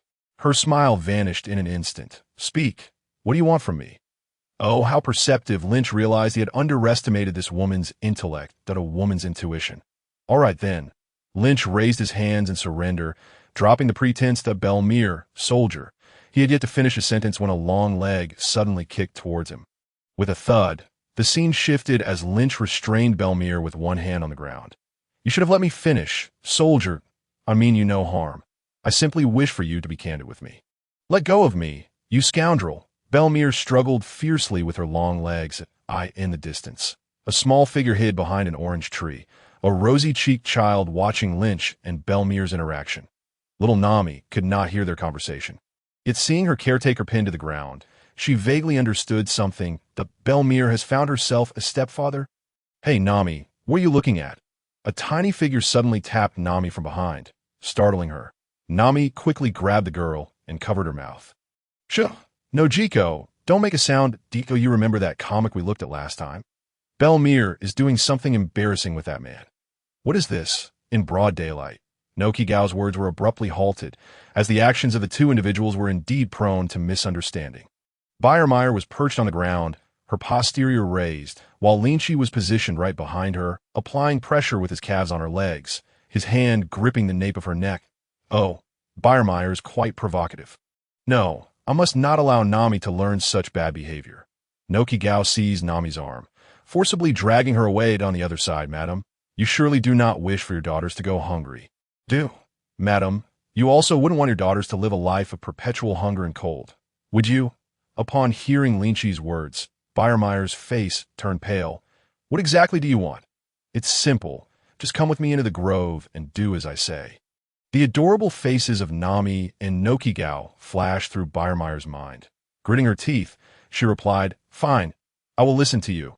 Beyermeyer was led into the grove by Linqi, just as Nami and Nokigao jumped out from behind the orange tree. Sigh, Beyermeyer is truly something else.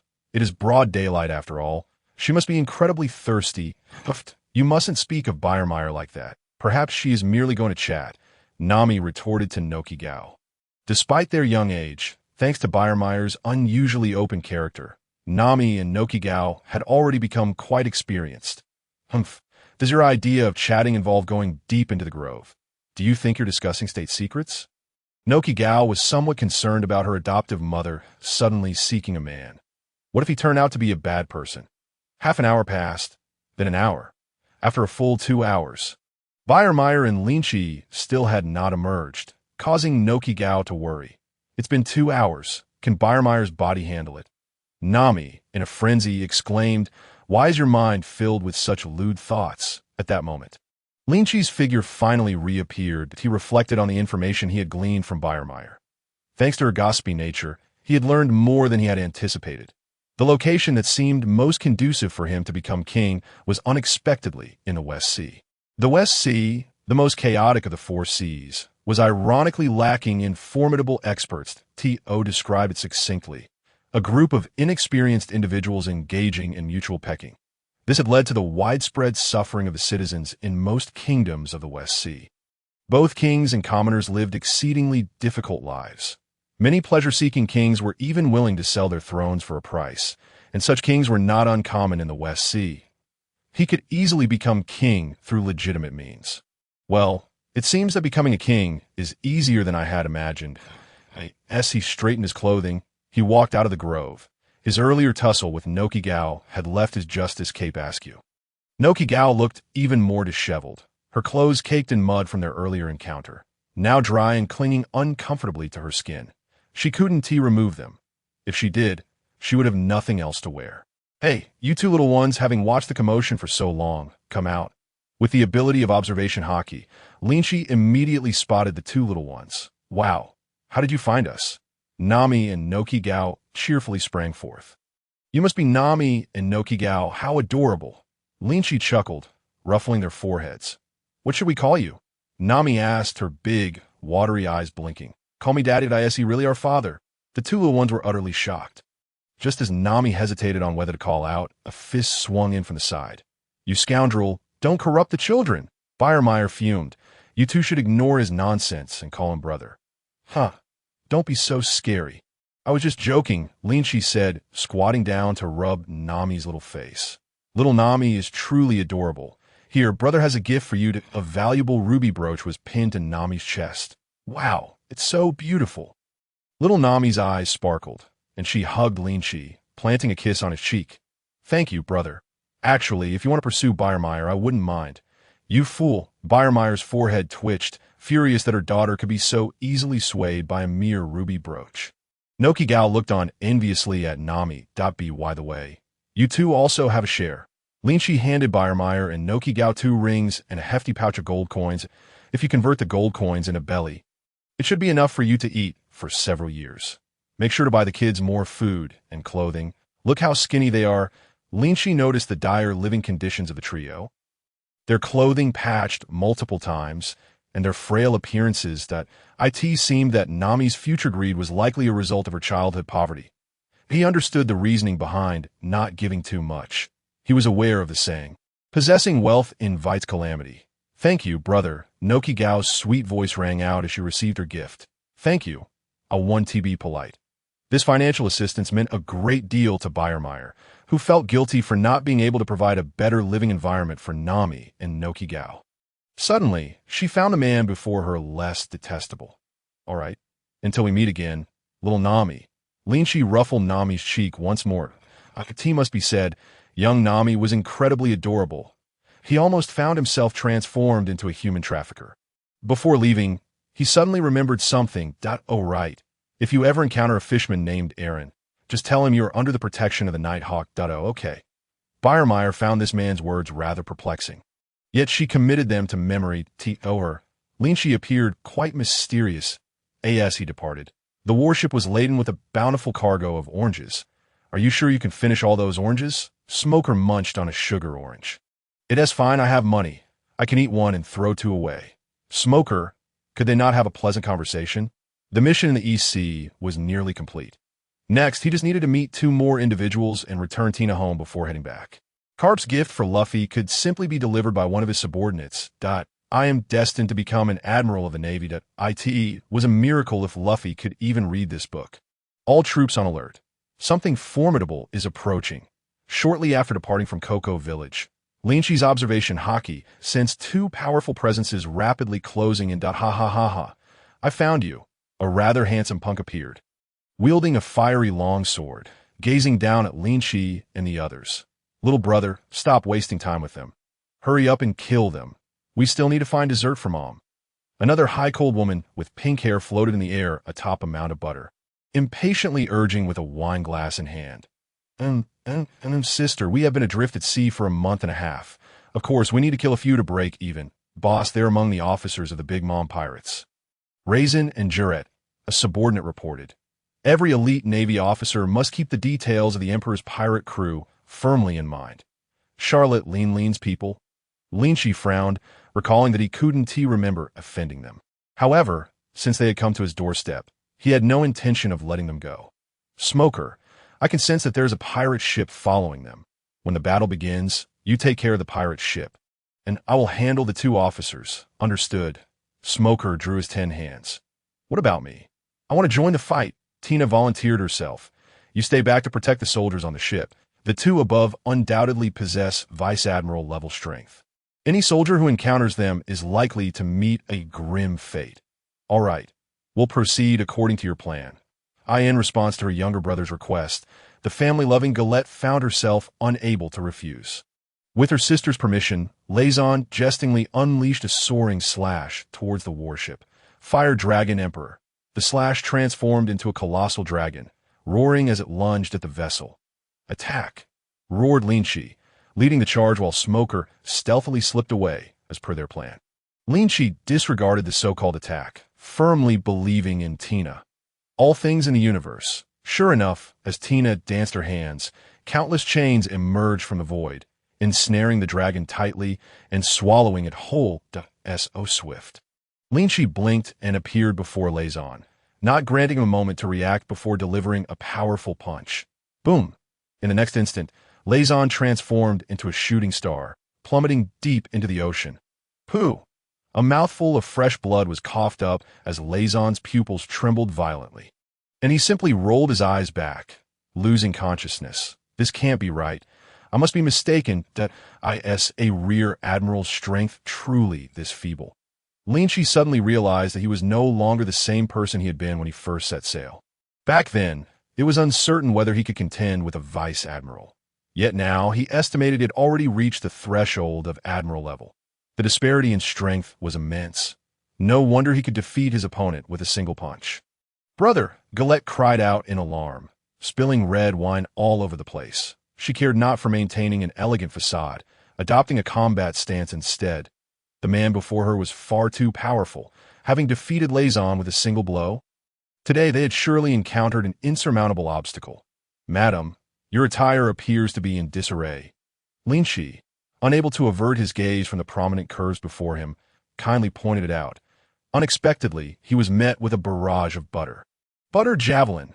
Dozens of spears formed from cooled butter were hurled at him by the woman, a paramecia-type butterfruit. Linqi grasped the woman's neck firmly, sneering, "Are you merely tickling me, you monster?" Galette struggled for breath as he choked her. Witnessing how the javelins left no marks on Linqi's body, sending shivers down her spine. "Shall I take your life now, or would you prefer to serve as a bargaining chip for military merits?" Linqi's grip tightened slowly, seemingly in contemplation. In an instant, with a sharp crack, the woman's head flew off. The headless corpse plummeted to the ground. Cough, cough. How painful. You uncaring brute. The severed head suddenly morphed into butter, writhing as it flew back to the body. Transforming into a humanoid figure, Galette's alluring visage turned a shade of purple as she coughed incessantly.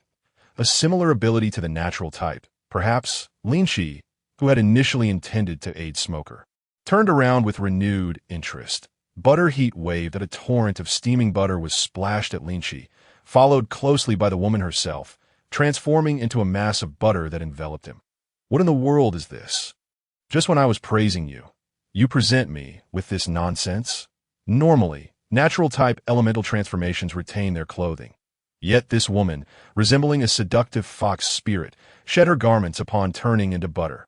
Linqi observed her scant clothing fall into the sea while the woman, coiling around his waist like a serpent, attempted to strangle him, leaving him unsure whether her intentions were lethal or seductive. "Have you had your fill?" With a resounding slap, Linqi struck her pert backside, unleashing an overwhelming chill. Under the terrifying cold, the woman was frozen into a solid ice sculpture, crashing into the ocean. For a devil fruit user, plunging into the sea was tantamount to a death sentence. Deep beneath the waves, Lazon, having swallowed several mouthfuls of seawater, suddenly awoke, slicing through the surface and leaping out. Cough, cough, cough. My illustrious life nearly ended in choking. Lazon rubbed his aching chest in disbelief, realizing he had been knocked unconscious by a single punch. This must be Kaido, sister. Before he could even catch his breath, he hurriedly caught the falling Galette, his gaze fixating on his sister, now encased in ice, his eyes ablaze with fury. I will kill you.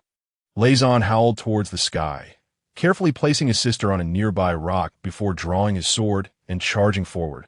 It seems you still haven't learned your lesson. 30 seconds later, Lazon and Galette lay side by side, neatly arranged. Having been tossed onto the warship by Linqi, he even thoughtfully rendered the ice encasing Galette opaque, ensuring she wouldn't be exposed. Thus, two individuals with the combat prowess of rear admirals were captured without even breaching Linqi's defenses. Impressive. Tina clapped her hands in astonishment. The soldiers aboard the ship murmured among themselves as they beheld the two sprawled on the deck. Did you see that?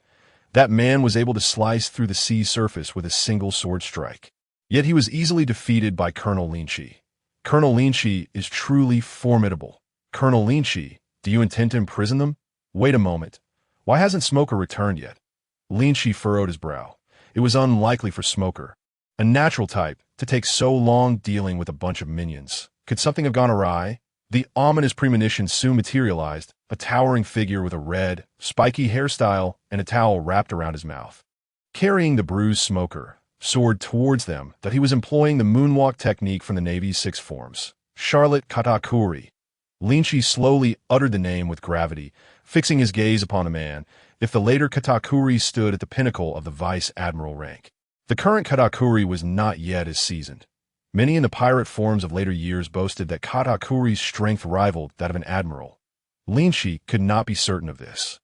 But judging from the aura he exuded, the 37-year-old Katakuri was undoubtedly above the elite vice admiral level, capable of holding his own against an admiral. Linqi scrutinized Katakuri, who in turn appraised Linqi. The young man before him appeared to be no older than 20, yet he seemed to harbor a hidden demon within that Katakuri's advanced observation Haki warned him repeatedly that this man was no ordinary foe. After much contemplation, Katakuri abandoned the idea of launching a surprise attack. Release my brother and sister. In exchange, I will return this man to you. Katakuri gestured towards the unconscious Smoker. Agreed. Linqi concurred. Smoker must not perish. For a mere exertion of force from Katakuri could cause Smoker's head to explode. Katakuri narrowed his eyes, surprised by the Navy's unexpectedly cooperative demeanor. You must awaken them first. After they leave, I will honor my promise to release him. Understood. With a wave of his hand, Linqi thawed the captives and even kindly clothed them in a layer of ice to prevent any further exposure. Galette and Lazon groggily awoke, their heads throbbing, and beheld its brother Katakuri. How wonderful! Brother, please avenge us. Kill them. Lazon shouted. Silence. Katakuri reprimanded his foolish siblings, urging them to leave quickly and not to provoke further trouble. Galette, rubbing her sore backside, glared at Linqi with indignation, her lips parting as if to speak but ultimately refraining, cowed by her brother's authority. She limped away, supporting herself with her painfully sore rear, guiding Lazon along. Once they had distanced themselves, Katakuri fulfilled his promise and dropped Smoker, pursuing his siblings. Smoker, Smoker, are you all right? A throng of medics rushed forward, desperately attempting to revive him. Finally managing to rouse Smoker from his stupor, he opened his eyes, calmly surveying the crowd. Did I lose? The details of the battle eluded him. He could only recall having just vanquished a ship full of pirates when a white, dough-like object had bombarded him from all directions. That I'm sorry for being a burden. Smoker murmured as he rubbed his back, silently departing. The surrounding soldiers were incredulous. Goodness, Smoker actually apologized. It seems this defeat has hit him hard. Should we comfort him? Better not. It might make him feel worse. Considering Smoker's mental state, Lynch took the initiative to escort him to Logtown. Indeed, Smoker's situation is quite lamentable. He has been demoted and beaten. Before departing, Lynch handed Smoker the letter that Garp had written to Luffy, instructing him to find someone to deliver it. Rest assured, I shall not forget the task you entrusted to me. Smoker stood at the dock, bidding farewell to Lynch as the ship sailed away. he suddenly shouted. "Just wait and see. Next time we meet, I will surely surpass you." "Very well. I shall await that," Lynch replied with hearty laughter as he departed. After a fortnight of sailing, the warship finally arrived at Tina's hometown, the Kingdom of Malost. This modestly sized nation is characterized by its unremarkable nature. The monarch is neither particularly wise nor foolish, and the citizens lead lives that are neither overly difficult nor easy. Nevertheless, Tina's family stands as one of the three most powerful families in Malost, a fact evidenced by her father's ability to acquire a devil fruit in this insignificant corner of the East Blue. Tina's grandfather has even been appointed as the nation's defense commander, overseeing all land forces, allowing soldiers to don civilian attire and roam freely. Lynch strolled through the bustling streets with Tina and Tom. Having returned to her homeland after a long absence, Tina was particularly joyful today, holding Lynch's hand as they walked and indulged in various delicacies, resembling a pair of love-struck couples. "Excuse me, are you Miss Tina?" A hesitant voice suddenly called from behind. Tina turned to see Uncle Sam. Her face lit up with surprise as she hurried over, pulling Lynch along. "Allow me to introduce you. This is Uncle Sam, the butler who has watched me grow up. And this is Lynch, my boyfriend." To the mention of boyfriend, Tina cautiously stole a glance at Lynch, hoping he wouldn't mind her calling him that. "Hello, it is a pleasure to meet Tina's family," Lynch greeted with a smile as he shook hands with the butler. "Greetings," the butler replied, his expression somewhat stiff. "Isn't the young lady supposed to be joining the Navy? Why has she returned with a boyfriend? I hope the master doesn't suffer a heart attack upon seeing his precious daughter in such a state. By the way, how are my father and grandfather?" Tina inquired. "I'm afraid the news is not very good," the butler replied, his demeanor turning somber. "Let me take you back. The master will be very pleased to see you." Let us go home," Tina said, wrapping her arm around Lynch's as they followed the butler to the family residence. Tina's father sat at the head of the table, the butler standing behind him. Lynch and Tina took their seats at either side. After a light-hearted conversation between Tina and her father, the room fell into a heavy silence, but a pair of piercing eyes scrutinized Lynch intently. Lynch instinctively straightened his posture, determined to avoid leaving the impression of a reckless youth. The intensity of that gaze made him fear that with a single command, numerous assassins might emerge. "Father, I heard from Uncle Sam that there have been some issues within the family. May I be of assistance?" Tina spoke up, attempting to alleviate the tension for Lynch. Returning to the matter at hand, Kelly sighed deeply. "To be frank, a band of thieves masquerading as revolutionaries has recently emerged in the kingdom. They strike systematically at midnight, yet leave no trace behind, disappearing by dawn. The king entrusted our family with the task of eliminating these bandits over half a month ago, but we have yet to make any progress. If we do not find them soon, the king's trust in us will significantly diminish. This has caused your grandfather to lose the little hair he had left. Leave it to me, father. I will apprehend them." Tina declared resolutely. "Leave it to you? Absolutely not. Our family's men are not all dead yet," Kelly insisted, shaking his head vigorously. In his heart, Tina would always be a little girl. "Not just Tina, but I will help as well." Lynch also stood, reassuringly addressing Kelly. "Rest assured, Uncle, I will assist Tina in overcoming this challenge." "You?" Kelly scrutinized Lynch from head to toe. The young man appeared handsome, yet he didn't seem particularly formidable. "Father, don't let his delicate appearance fool you. He is actually a naval colonel." Tina chimed in sweetly. "A naval colonel? At such a young age?" Kelly looked at Lynch skeptically, wondering why he had not heard of such a young colonel in the Navy. Suspecting his daughter might have been deceived, sensing the scrutiny, Lynch decided to showcase his abilities. "Forgive my rudeness, Uncle." He abruptly thrust his finger into a nearby solid stone pillar. When he withdrew it, a 10-centimeter deep indentation marred the solid granite. "Whoa," Kelly gasped, grabbing Lynch's hand to examine it closely. "Young man, are you all right?" "I've never encountered someone who could pierce stone with their bare hands." Upon seeing Lynch's fingers unscathed, Kelly gasped again. "Impressive. I believe you are indeed a naval colonel." The maid's eyes sparkled with admiration. "What powerful fingers!" Her attitude shifted dramatically, excitedly grasping Lynch's hand. "Then the matter regarding the thieves will be entrusted to you, and our family shall surely reward you handsomely." "No need for excessive rewards, Uncle. I am merely acting on Tina's behalf, Lynch replied, a smile gracing his face.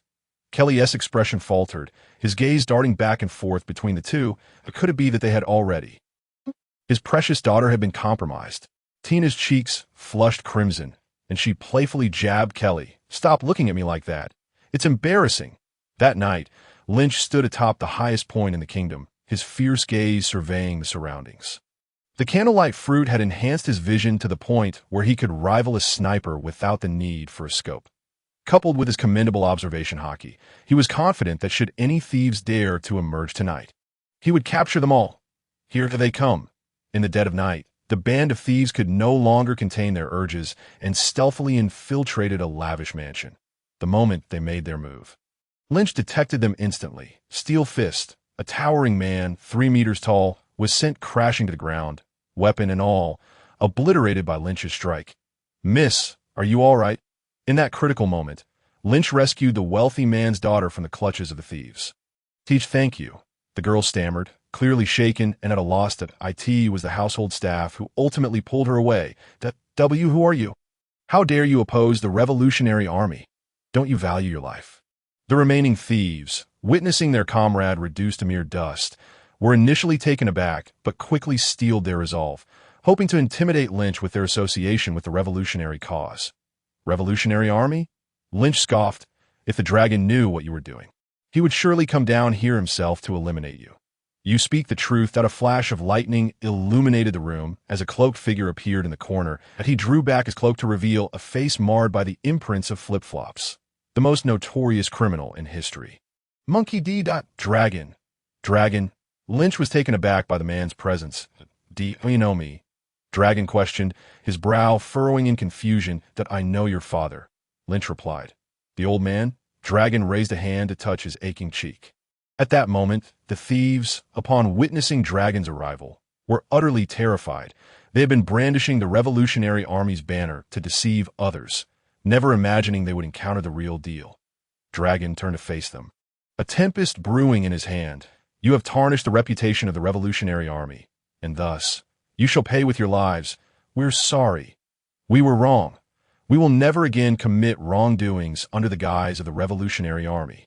A group of individuals found themselves in a state of desperation, some kneeling and pleading for mercy, while others fled in terror. What a farce! Who would dare to assault the legendary dragon? The few who attempted to escape were swiftly torn to shreds by the hurricane that erupted from the dragon's grasp. Once more, the tempest manifested in the dragon's claws, prompting Linqi to suddenly declare, "Ensure the remaining bodies are left intact. It would be preferable to keep one alive, as I have use for them. And why should I heed your words?" The dragon's stern visage betrayed no hint of emotion. "I am not here to negotiate with you," Linqi retorted, his right hand transforming into a dragon's claw. Ignited by flames, phantom beast species, the dragon fell silent for 2 seconds before conceding. "Very well, I shall comply." 5 seconds later, over 30 bandits lay slain, leaving only one unconscious survivor. Without a backward glance, the dragon transformed into a wisp of wind and departed. "It is said that you are cold-blooded. Having witnessed it today, I believe it. The dragon's lack of sentiment is indeed formidable. Such a being would only consider gains and losses, never swayed by emotion. No wonder Luffy, at 18, remains oblivious to the existence of his father. He likely believes he sprang forth from a crack in a stone." Linqi hoisted the unconscious bandit and returned to the family residence. As for the corpses strewn upon the ground, they would likely be displayed atop the city walls by morning, requiring no concern from him. The family residence. Kelly watched Linqi's return with the bandit and erupted into laughter. "Son-in-law, Tina has informed me of your escapades, and I wholeheartedly approve." Kelly's delight was such that he even addressed Linqi as son-in-law. Linqi's mouth twitched. Had this old man truly changed his demeanor so swiftly? Was this the same person who had glared at him with such intensity earlier in the day? "I have not disappointed you," Linqi replied, observing Kelly's elation as he gazed at the bandit on the ground. The bandit crisis that had plagued him for days had finally come to an end. It is getting late. You must be weary, son-in-law. Rest now." "Very well, uncle." Under the guidance of the steward, Linqi returned to his guest room. He shed his clothing and shoes, pulled back the covers and lay down, his eyes widening in astonishment. A warm figure nestled against him.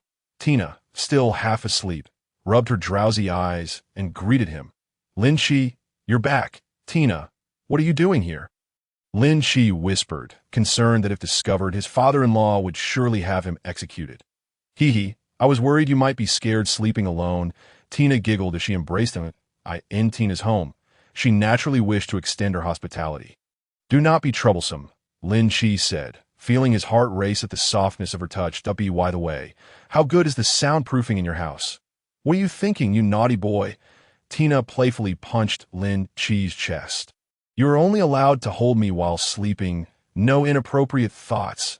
Is it permissible to touch? Linqi ventured, attempting to negotiate. Well, I suppose that is acceptable. Tina hesitated for a second, but quickly acquiesced. She had long desired to share a bed with Linqi.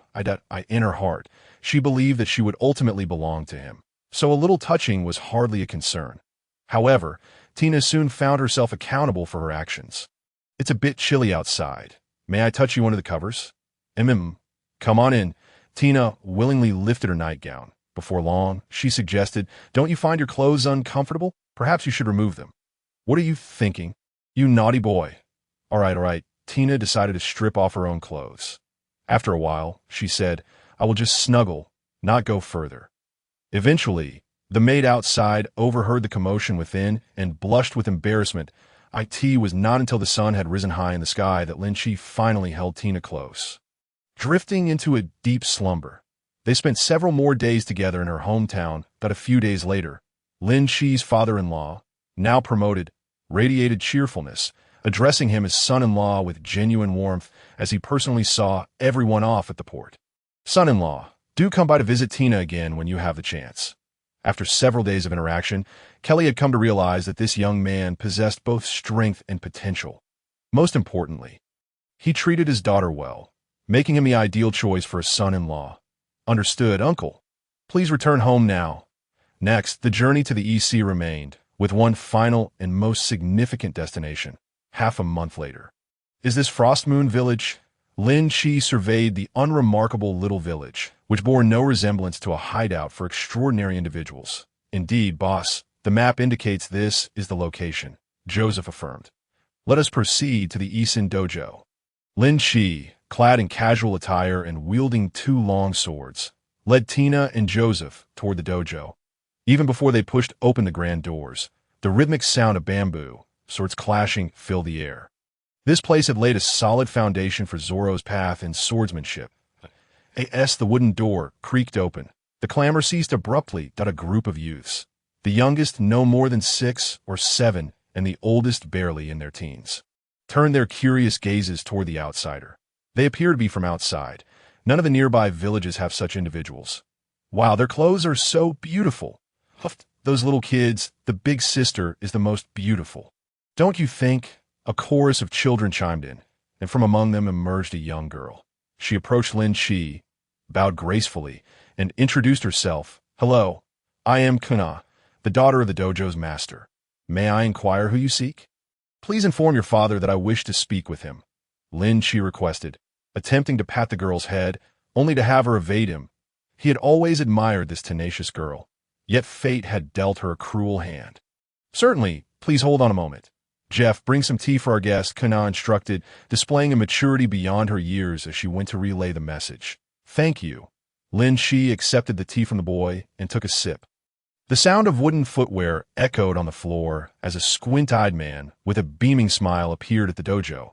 After dismissing the children, he approached Linqi warily and inquired, Your strength is remarkable. What brings you here? To be frank, I wish to request permission to study swordsmanship under you. Authentic swordsmanship. Linqi replied earnestly. It was commonly said that those with squinting eyes were often formidable. Koyuki was one such example. Despite his seemingly harmless appearance, he was a low-ranking elite general, teetering on the precipice of becoming an admiral, with connections to other sword masters. Why do I dare to say this? Because his name is Koyuki Kengoro. The Koyuki family resides in Wano country. Presently, Wano is under Kaido's rule, locked away from the world, making it as difficult to leave as reaching the heavens. Yet this extraordinary man managed to traverse the New World and the Grand Line, bringing the still infant Ka to the East Sea. Such strength is nothing short of terrifying. Moreover, Koyuki Kengoro's father and grandfather were not ordinary individuals either. So how could he be? His father, Koyuki Kenjintar, forged the famed swords, the Daikamanji and the Great Blade Enma. His grandfather even crafted the supreme Great Blade. Neither Garp nor Zephyr possesses swordsmanship.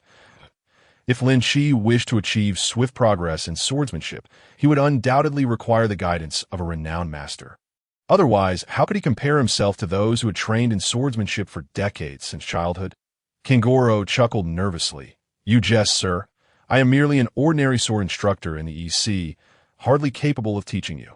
He had traveled far to the East Sea precisely to escape conflict. To teach this man would be tantamount to exposing his own strength. A risk he would not entertain, sir. You wouldn't want the swordsmanship of the Koyuki family to be lost. Would you? Kengoro's hand, which had been pouring tea, paused, taken aback that the other party had already investigated his identity. Linqi's words struck a chord deep within Kengoro's heart. He was an exceptionally traditional man, firmly believing that girls could not inherit the family swordsmanship, that they were inherently inferior to men. Otherwise, the subsequent tragedy would never have occurred. Ha! What Koyuki? I fail to comprehend. He scoffed. Sir, why deceive yourself? As he spoke, Linqi unsheathed Long Yuan, adopting a rather rogue demeanor. Ka, who had been eavesdropping behind a pillar, felt a surge of panic. Was her father about to engage in a fight? Seeing Gungsong Sailang remain unfazed, Linqi unleashed a wave of sword energy. He had anticipated that Gungsong Sailang would reveal his strength to counter his astonishment. He watched as the home he had inhabited for many years was cleaved in two by the sword energy, stretching over 10 meters long. Little Guina was exhilarated. Could this truly be the capability of swordsmanship? Gungsong Sailang sighed, opting to shut his eyes and cease speaking. Hey, are you truly a master, uncle? I find it hard to believe. Joseph could no longer restrain himself. If you were a true master, your tolerance would be extraordinary, even surpassing that of an old turtle. I have said it before. I am merely an ordinary person. If you wish to learn swordsmanship, you have come to the wrong person. Reluctantly, Linqi decided to unveil his secret weapon, pulling out Guina, who had been eavesdropping behind a pillar that I must inform you. You should be called Frostmoon Guina, belonging to the so-called Frostmoon family. Gungsong Sailang's eyelids twitched wildly. Enough? I shall teach. Willing to teach now? Linqi ceased his narrative, while little Guina wore the expression of someone who had just tasted something foul. You must finish your thoughts. Leaving me in suspense is quite vexing, that I can discern that you are not a villain, that I hope you do not tarnish the name of Frostmoon swordsmanship. Having resolved to teach, Gungsong Sailang no longer held back. Come for lessons tomorrow. Thank you. I will ensure your house is repaired. With his objective achieved, Linqi departed with satisfaction, leaving Guina in deep contemplation. Father, what is the Frostmoon family? No more questions. When the time is right, I shall tell you. Now, go practice your swordsmanship. From the following day onward, Linqi and Tina began their sword training under Gungsong Sailang. It was also on this day that a little shadow began to follow Linqi. Guina incessantly inquired about the Frostmoon family. Linqi had promised Gungsong Sailang to remain silent, which left Guina in a state of anxiety. If you cannot discuss the Frostmoon, then surely we can talk about something else. Tell me, are there female sword masters in this world? Where do you come from, and are there many masters there? Why won't you accept my challenge? That hurts. Stop hitting my head. I might become dull. Days passed in the chatter of Guina, and half a year slipped by in the blink of an eye. The girl had grown rapidly, standing half a head taller than she had 6 months prior to on this day. Linqi and Gungsong Sailang sat on tatami, sipping tea. Your talent is remarkable. I have little left to teach you. Gungsong Sailang poured Linqi a cup of tea. I am grateful for your guidance over the past 6 months. Linqi expressed that, in truth, Guina is a promising talent, surpassing the majority of men. Linqi suddenly remarked, I am aware of that, but alas, a woman cannot become a great sword master.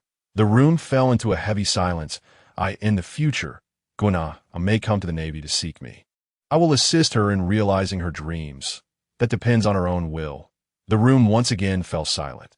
Their conversation had not been a pleasant one. Gongsun Sailang remained obstinately convinced that women could not traverse the path of swordsmanship for long, even if that person were his own daughter.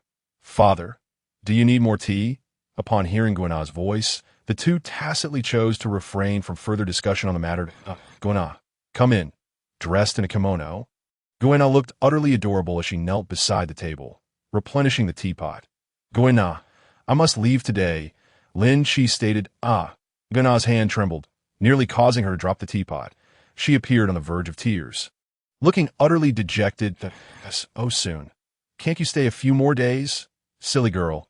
I've already been here for half a year. Isn't that long enough? Do you truly wish for me to stay? Who would want you to stay? You fool. Guana's little face flushed crimson. I am merely worried that no one will chat with me in the future. Guana, you are so strong. I suppose that is true to be. By the way, I have not given you a gift yet. I have something for you before I depart. He produced a devil fruit and placed it on the table. This is the animal-type peacock fruit, a type of devil fruit. Consuming it will grant you extraordinary power. Guana, you have always aspired to surpass the boys, right? Eating this will enable you to do just that. He had purchased this ordinary animal-type devil fruit during a system shop refresh. He doubted that Guana could die from consuming an animal-type devil fruit. Is what Brother Linqi said true? Guana looked expectantly at Gongsun Sailang. She longed to hear from her father that she could indeed surpass the boys. However, all she received in return was Gongsun Sailang's silence. Gongsun Sailang only wished for his daughter to live a safe and peaceful life. Perhaps consuming the devil fruit would be a wise choice. Contemplating this, Gongsun Sailang nodded. This brought immense encouragement to Guana, who picked up the devil fruit and took a large bite. Thank you, Brother Linqi. Ugh, it tastes terrible. Guana nearly spat it out, but thinking of surpassing the boys and earning her father's approval, she forced herself to swallow the fruit. Tears of distaste welled in her eyes. All right, I must take my leave. Farewell. Thank you for your guidance over the past 6 months. Little Guana, I look forward to the day we meet again on the sea. Having seen Guana consume the fruit, Linqi chose not to linger. Back on the ship, he immediately arranged for 10 boxes of treasure to be sent to Gongsun Sailang. Now, wouldn't it be more sincere if you delivered it yourself? Tina asked, puzzled. If I go to deliver it, he won't accept the last moment before the warship set sail. Guana rushed to the dock, breathlessly calling out, Brother Linqi, I have come to see you off. Linqi smiled. Guana, I believe you will undoubtedly become a female swordmaster. Upon hearing this, Guana was overwhelmed with emotion, and tears streamed down her face. Thank you, that I promise I will become a great sword master to show you. Very well. Watching the warship sail away, Guana wiped away her tears and, with a smile, headed straight for the training ground. In the year 1508 of the Sea Circle calendar, Linqi returned to the Grand Line. Dialing Sengoku's number. Yes, I am back. I encountered a dragon in the East Sea. Should we send the captives to the deep-sea prison? Very well. Linqi hung up the phone bug. During his year-long voyage, the ship's hold had detained over 100 devil fruit users, and no other person would feel secure escorting these individuals to Sengoku, except for Linqi. The deep-sea prison, along with the Navy headquarters and Judicial Island, formed a triangle of power. The world government maintained a dedicated passage between the three, inaccessible to anyone but official members. Passing through the gate of justice, Linqi and his party arrived at the deep-sea prison, where the Vice Warden Magellan came out to greet them. Hello, Colonel Linqi. On behalf of the deep-sea prison, I welcome you. Magellan, clad in thick gloves, shook hands with Linqi. It is an honor to finally meet the esteemed Warden Magellan. Linqi exchanged pleasantries with Magellan as his subordinates escorted the prisoners into the deep-sea prison. Observing the prisoners all shackled with sea prism stone handcuffs, Magellan inquired curiously, You haven't captured only devil fruit users, have you? Indeed, that's so many. There must be over 100. Magellan was taken aback. Most people are fortunate to capture 1 or 2 devil fruit users on a single voyage. Yet here is Linqi, bringing back over 100. Does he think they are as common as cabbages? Those who knew of Linqi recognized him as a colonel, while those unaware might mistake him for a general. I might have stayed out a bit longer and accidentally caught these, Linqi replied nonchalantly. Hearing Linqi's casual remarks, Magellan couldn't help but twitch his mouth, capturing such a multitude of devil fruit users. Regardless of how one viewed it, was quite impressive. Such military merit would make Magellan envious for the next decade. Report, sir. All prisoners have been successfully escorted. The soldiers reported the good eye in that case, Magellan, until we meet again. Farewell. Magellan watched as the crowd departed. Days passed, and Linqi returned to the naval headquarters. After being away for over a year, he felt a pang of nostalgia the moment he set foot on land. System, check attributes. Host. Linqi combatability. Moonwalk, peak. Shave, advanced. Gale foot, advanced. Gunpoint, peak. Iron block, advanced. Life return, advanced. Paper drawing, beginner. Note: all skills possessing limits are represented by proficiency levels. Living skills. Navigation, intermediate. Culinary arts, beginner. Lowly cultivation, intermediate. Basic attributes. Physique. Level 5, physique monarch. Swordsmanship. Level 5, great swordsman. Fruit development. Level 3, fruit master. Gunmanship. Level 3, experienced sniper. Observation Haki. Level 3, armament Haki. Level 4, conqueror's Haki. Level 5, conqueror's monarch. Note: there are no limits. Attributes that can continually improve are represented by basic attributes. This is Linqi's harvest after a year at sea. Both his physique and swordsmanship have reached level 5, marking a qualitative leap. Other skills have also seen improvement. However, what on earth is this lowly cultivation? Linqi protested. What kind of bizarre skill has the system marked him with, and how did he end up with lowly cultivation? He merely assisted the Empress, Kila, Nami, Nojiko, and Goina, right? Fine, I accept this lowly cultivation. Welcome back, Colonel Linqi. The docks were filled with brightly dressed naval soldiers. Upon seeing Linqi's warship dock, they collectively shouted with enthusiasm. What is going on? Linqi was bewildered. The welcome he received as a colonel seemed more grand than that of a general. He leaped off the ship, intending to inquire about the situation when Karp approached with a hearty laugh. Ha, Linqi lad. I heard you encountered Dragon in the East Blue. He didn't give you a hard time, did he? So, that was the matter? No. Senior Dragon was quite amiable. That's good. Let us hurry. Sengoku is still waiting for you in the marshal's office. Karp, Sengoku, and Zephyr formed a circle, listening intently as Linqi recounted his adventures over the past year at sea. Ahem, ahem. As Linqi spoke, Sengoku's pupils gradually widened, and he suddenly choked on the rice cracker in his mouth, coughing violently. Karp cast a sidelong glance at him, as if to say, "When will you mature like me? You mean to say you accidentally consumed a mythical Zoan fruit while eating fruit?" Sengoku was astonished. That was a mythical Zoan fruit. Only he within the entire Navy possessed one and understood its immense value. He had nearly perished for the sake of the Buddha fruit, and this lad had casually acquired one for free. The sheer luck made Sengoku envious. Linqi, don't mind Sengoku. Continue, Zephyr urged, thoroughly engrossed in the tale. Later, I stumbled upon an unparalleled great sword by chance. And then, wait a moment. Sengoku interrupted Linqi once more, inadvertently pulling out a clump of his beard in shock. You say you found an unparalleled great sword in that small place called the East Blue? Sengoku felt as if his entire being had turned to stone. An unparalleled great sword. The vast Navy didn't even possess a single one, yet this lad had casually acquired one in that insignificant location. Is there a problem, Marshal? A significant problem, indeed. Sengoku maintained a facade of maturity and composure. No problem. Please continue. All right, afterwards, I discovered an elite rear admiral-level swordsman in the East Blue. I attempted to recruit him into the Navy, but regrettably failed. However, I did gain from him. He imparted his swordsmanship to me.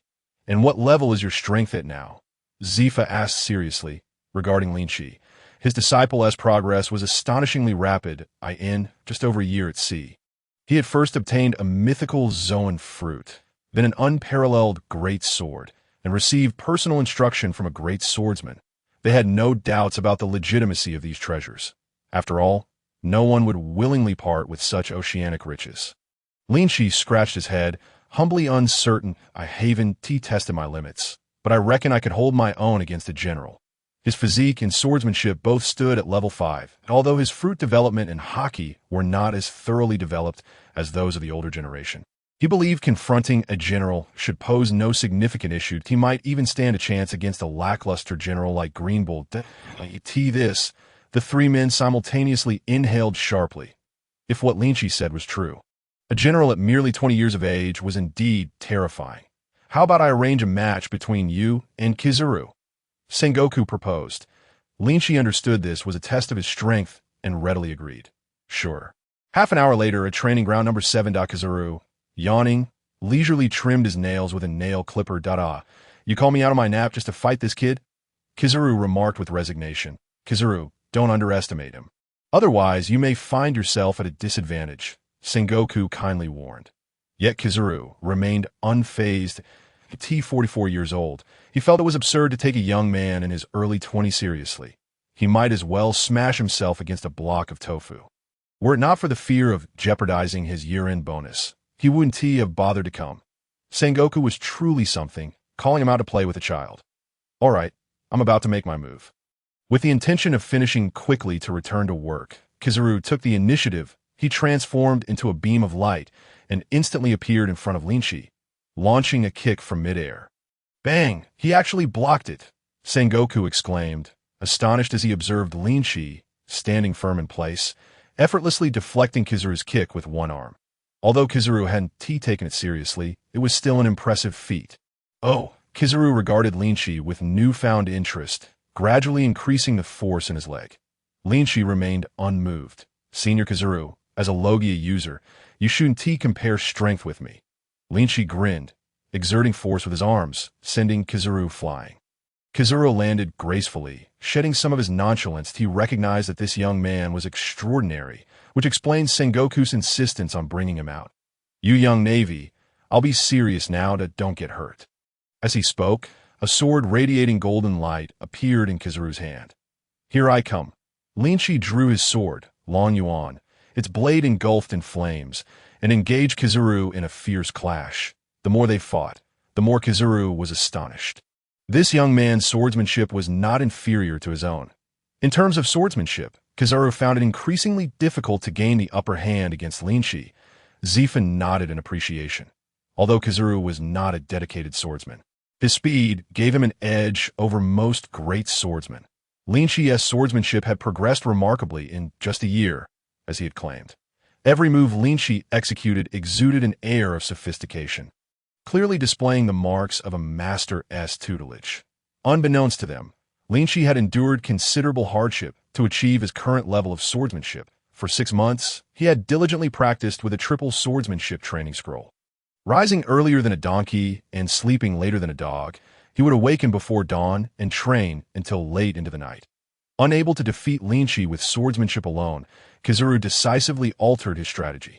He realized he had been summoned to assess Linqi's capabilities. Since the swordsmanship stalemate led nowhere, there was no need to persist. I'll use my fruit abilities now that if you can't handle it. Surrender quickly. Don't force yourself. Offering a kind reminder, Kizaru transformed into a beam of light and soared into the sky, spreading his arms wide. Hakishaku KG, hundreds of light bullets descended like a torrential rain, delivering a devastating strike. Boom! The ground was left pockmarked, dust swirling in the air. Zephyr looked on with concern at the smoky direction. Rest assured, that lad hasn't even used his fruit abilities yet. Carp reassured. Roar! A thunderous roar echoed through the air, followed by a terrifying figure bursting forth from the swirling smoke. It was a monstrous being, towering an astonishing 7 meters. Its hands and vital body parts were enshrouded in dragon scales, while 2 sinuous deer antlers adorned its forehead. Numerous sharp spines protruded from its joints, and behind it floated a black halo engulfed in flames. One couldn't help but ponder, what kind of mythical beast was that? Observing Linqi's appearance, the trio of Sengoku fell into deep contemplation. The characteristics of common mythical beasts were typically quite evident, making it easy to discern their respective fruits, such as the phoenix fruit or the Buddha fruit. However, Linqi's mythical beast was completely inscrutable, bearing a striking resemblance to Kaido's azure dragon fruit. Thunder Fist. Linqi soared into the air, his fist crackling with electric energy, and delivered a powerful blow that sent Kizaru flying. Regrettably, Dragon Abyss was too short. Once transformed into a giant, it became unsuitable for use as a weapon, leaving Linqi to rely solely on his bare hands. The sensation was amiss. Had he preemptively elementalized? Truly, what a fearsome creature. Kizaru landed and reverted to human form, raising a finger as several lasers shot towards Linqi.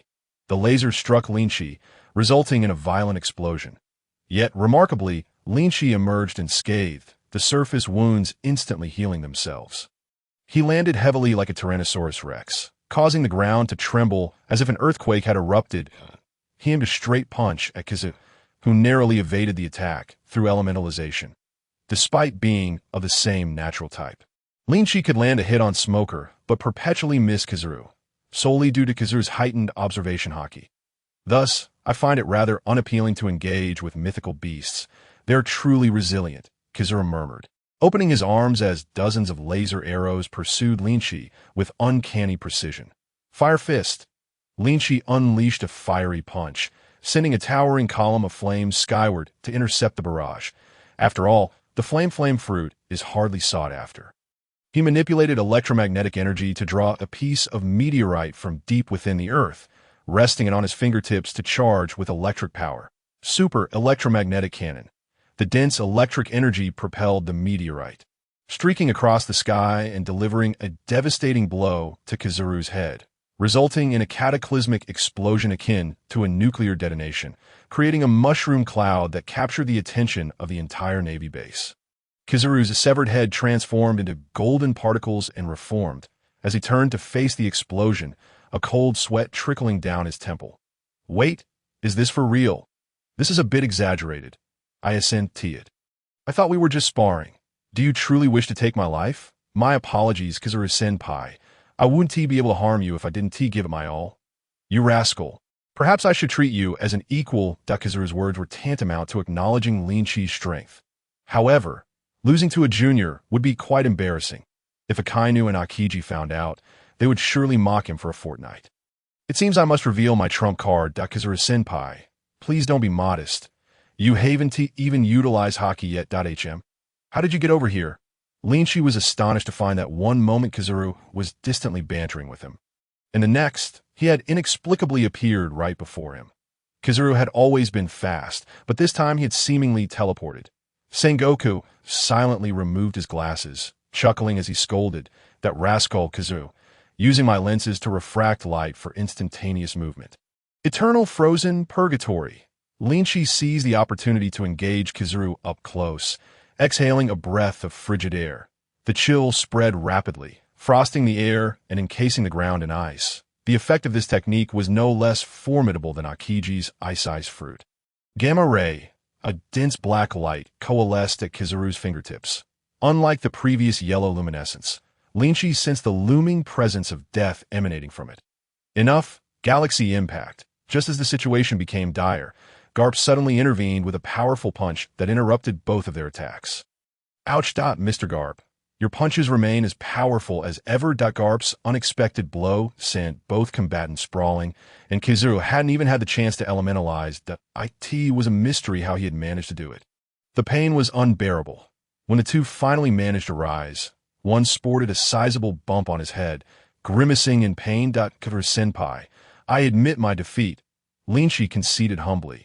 Had it not been for Garp's intervention, he couldn't ascertain what would have happened after sustaining a hit from Kizaru. In contrast, his previous move would have merely left Kizaru in a precarious state.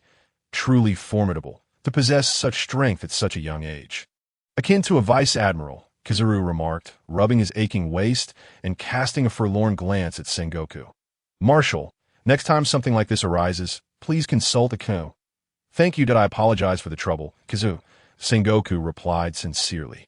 The onlookers had witnessed the duel, and it was undeniable that Linqi had indeed demonstrated Vice Admiral-level prowess. Most astonished among them was Zephyr, who had personally witnessed Linqi's growth in just over 2 years. He had transformed from an obscure figure into someone rivaling the strength of a Vice Admiral. Truly terrifying. Well then, Marshal, I shall take my leave now. Please remember to transfer my overtime pay to my account. Kizaru waved his hand, reverting to his languid demeanor before vanishing in a flash of golden light.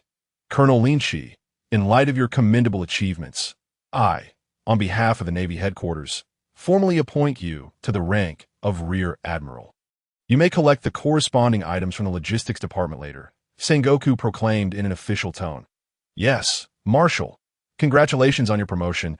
Linqi, Zephyr offered his well wishes, from Colonel to Brigadier General and now to Rear Admiral. A remarkable ascent of 2 ranks. Thank you, Teacher Zephyr. You rascal. In just 2 years you've risen from a mere naval soldier to a Rear Admiral. Your pace is enviable. I only managed to reach Rear Admiral. Mr. Garp, please don't jest. Everyone knows you were reluctant to ascend to the rank of Admiral. Ha ha, was I? All right. Let's old-timers not intrude on Linqi any longer. He has been at sea for over a year and deserves a proper rest. I grant you a half-month holiday for rejuvenation, Sengoku said kindly. With newfound freedom, Linqi immediately sought out Peach Rabbit. Unfortunately, the housekeeper informed him that Sister Peach Rabbit had yet to return from her voyage. Thus, he was left to wander the commercial street alone to satisfy his hunger. That wild girl Tina had seemingly vanished upon returning, likely off to catch up with her friends. After indulging in a hearty meal, Linqi began to ponder what gift he could bring back for Sister Peach Rabbit.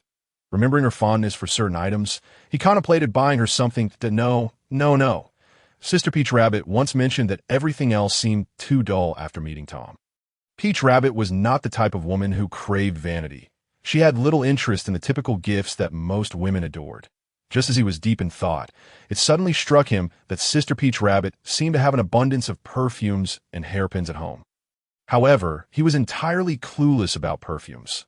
Thus, he decided to focus on hairpins instead.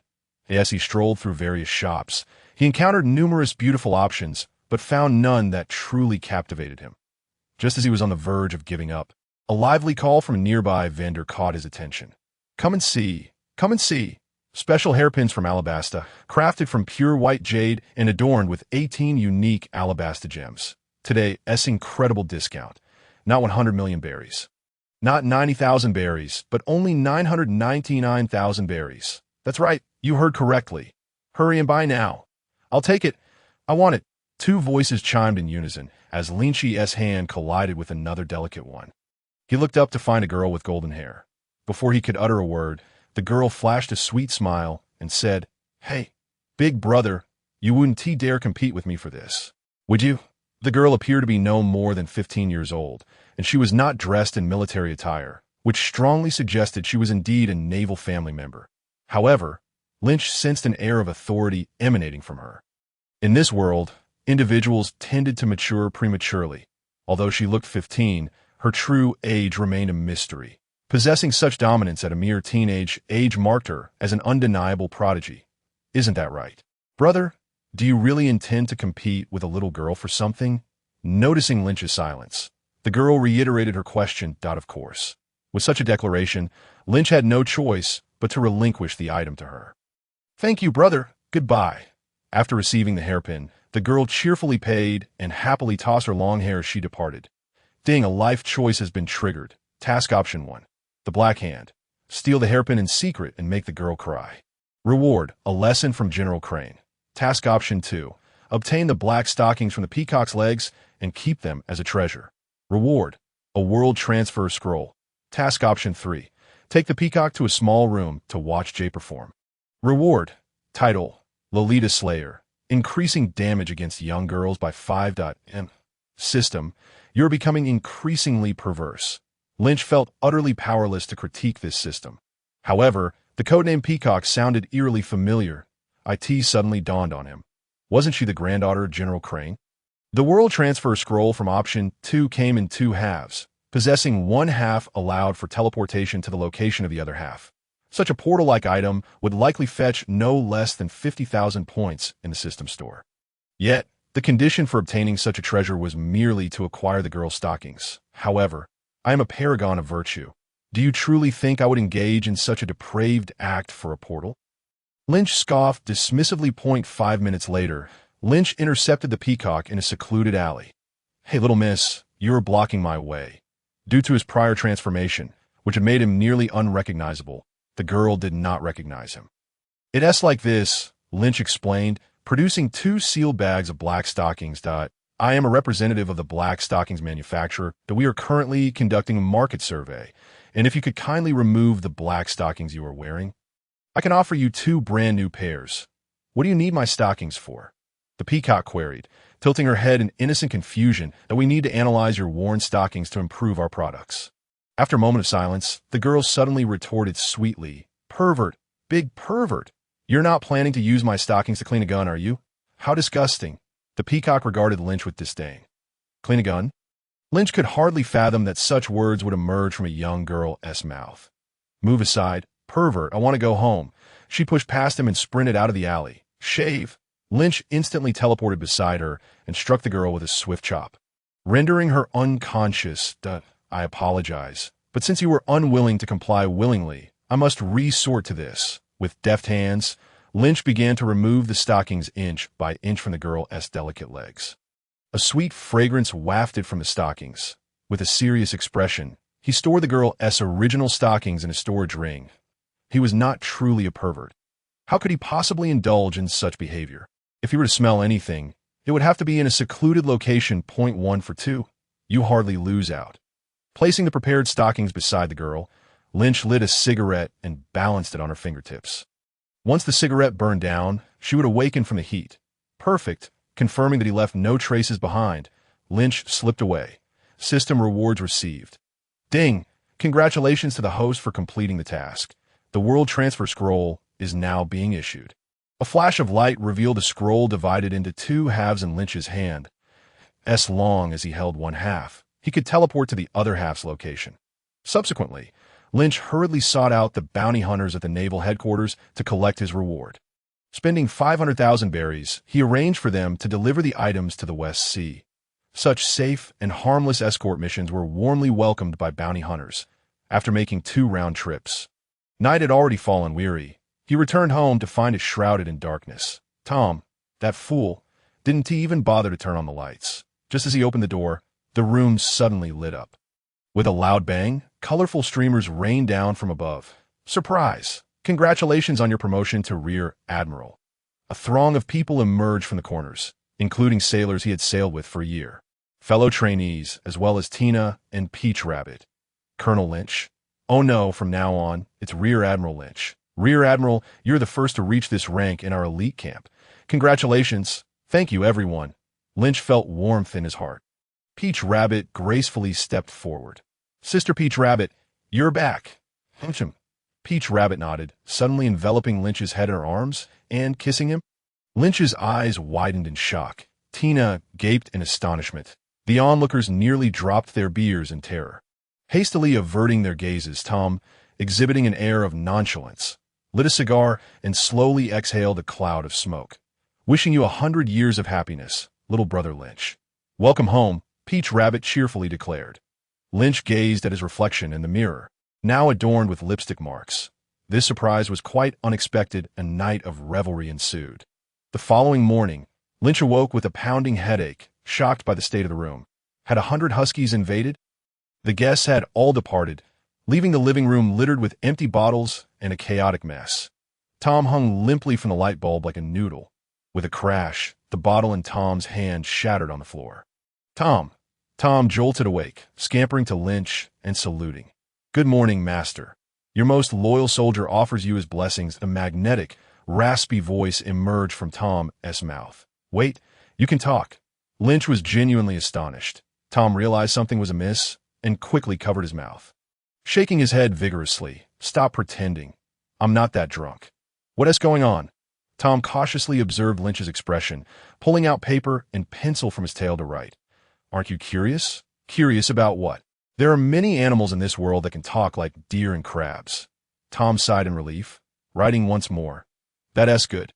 Now that you can speak, you don't need to use paper to communicate. Just talk. Tom shook his head, writing. I can speak, but it hurts. Tom doesn't like to talk. All right, then let us keep it that way. Next, I have a task for you. Clean up this room. And I'll reward you with a box of fish jerky. Tom's eyes lit up, and he instantly manifested 6 hands. 2 for sweeping, 2 for mopping, and 2 for wiping, swiftly cleaning the area. This scene, which could only be witnessed in anime, unfolded in reality. Lynch cautiously opened Peach Rabbit's door.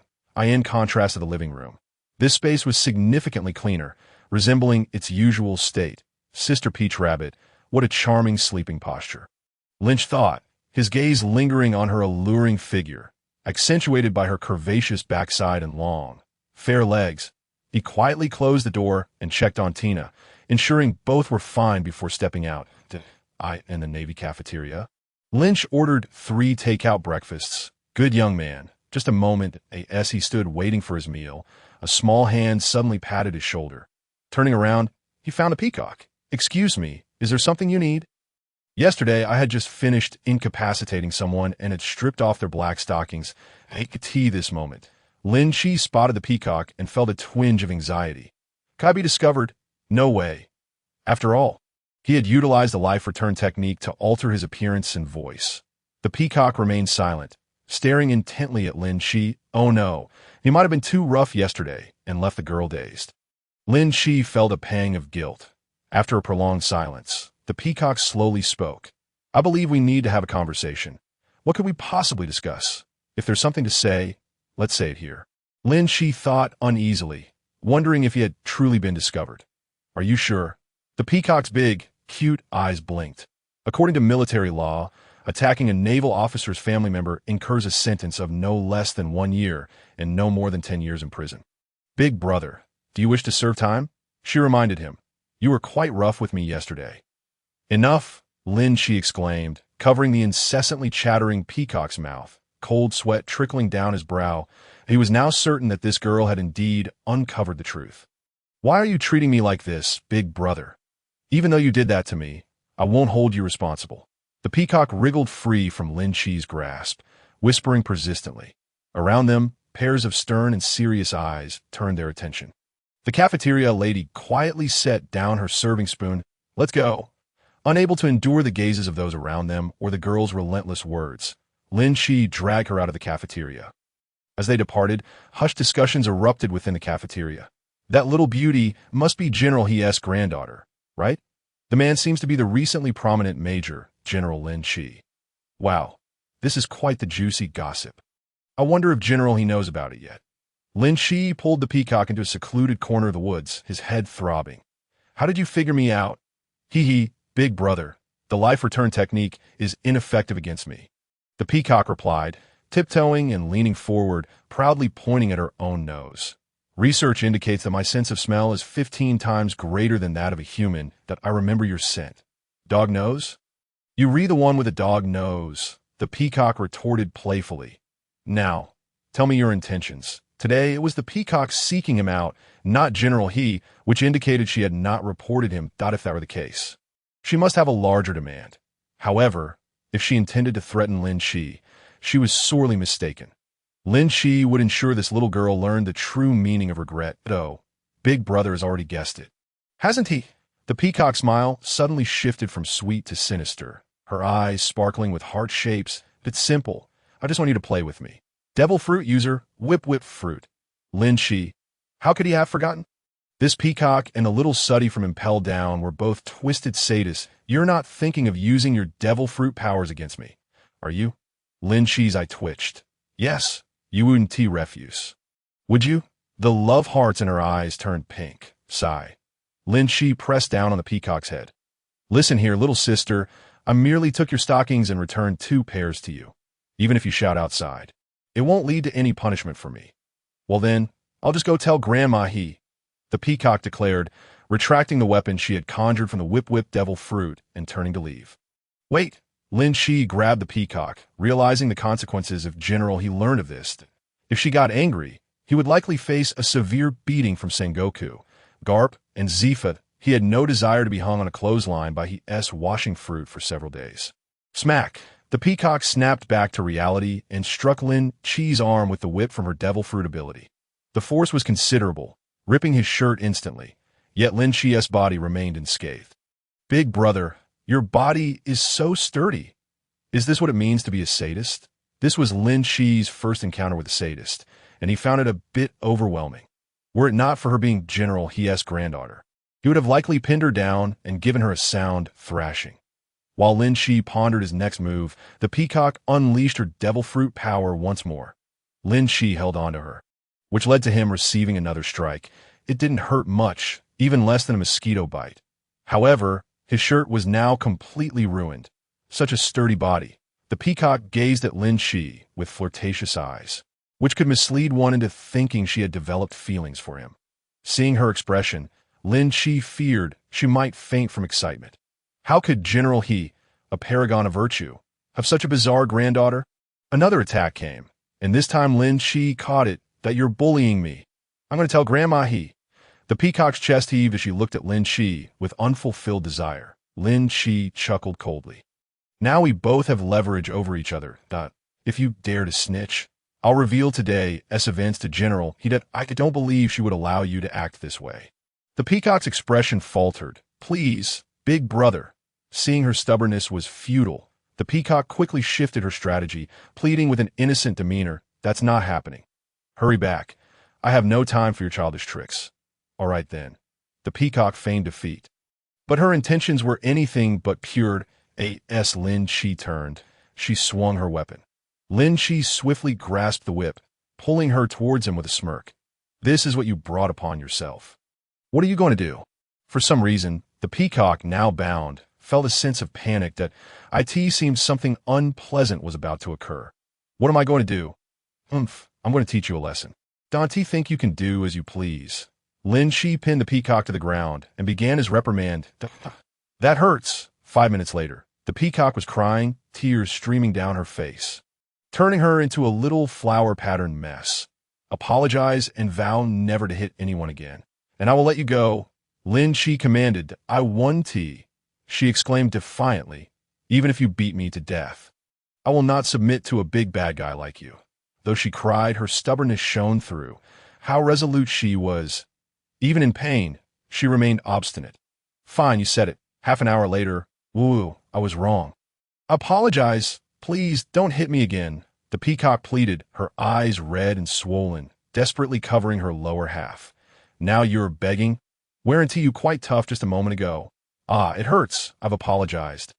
What more do you want from me? Bad girl. The peacock was on the verge of despair. Had she known this would be her fate, she would never have provoked this man.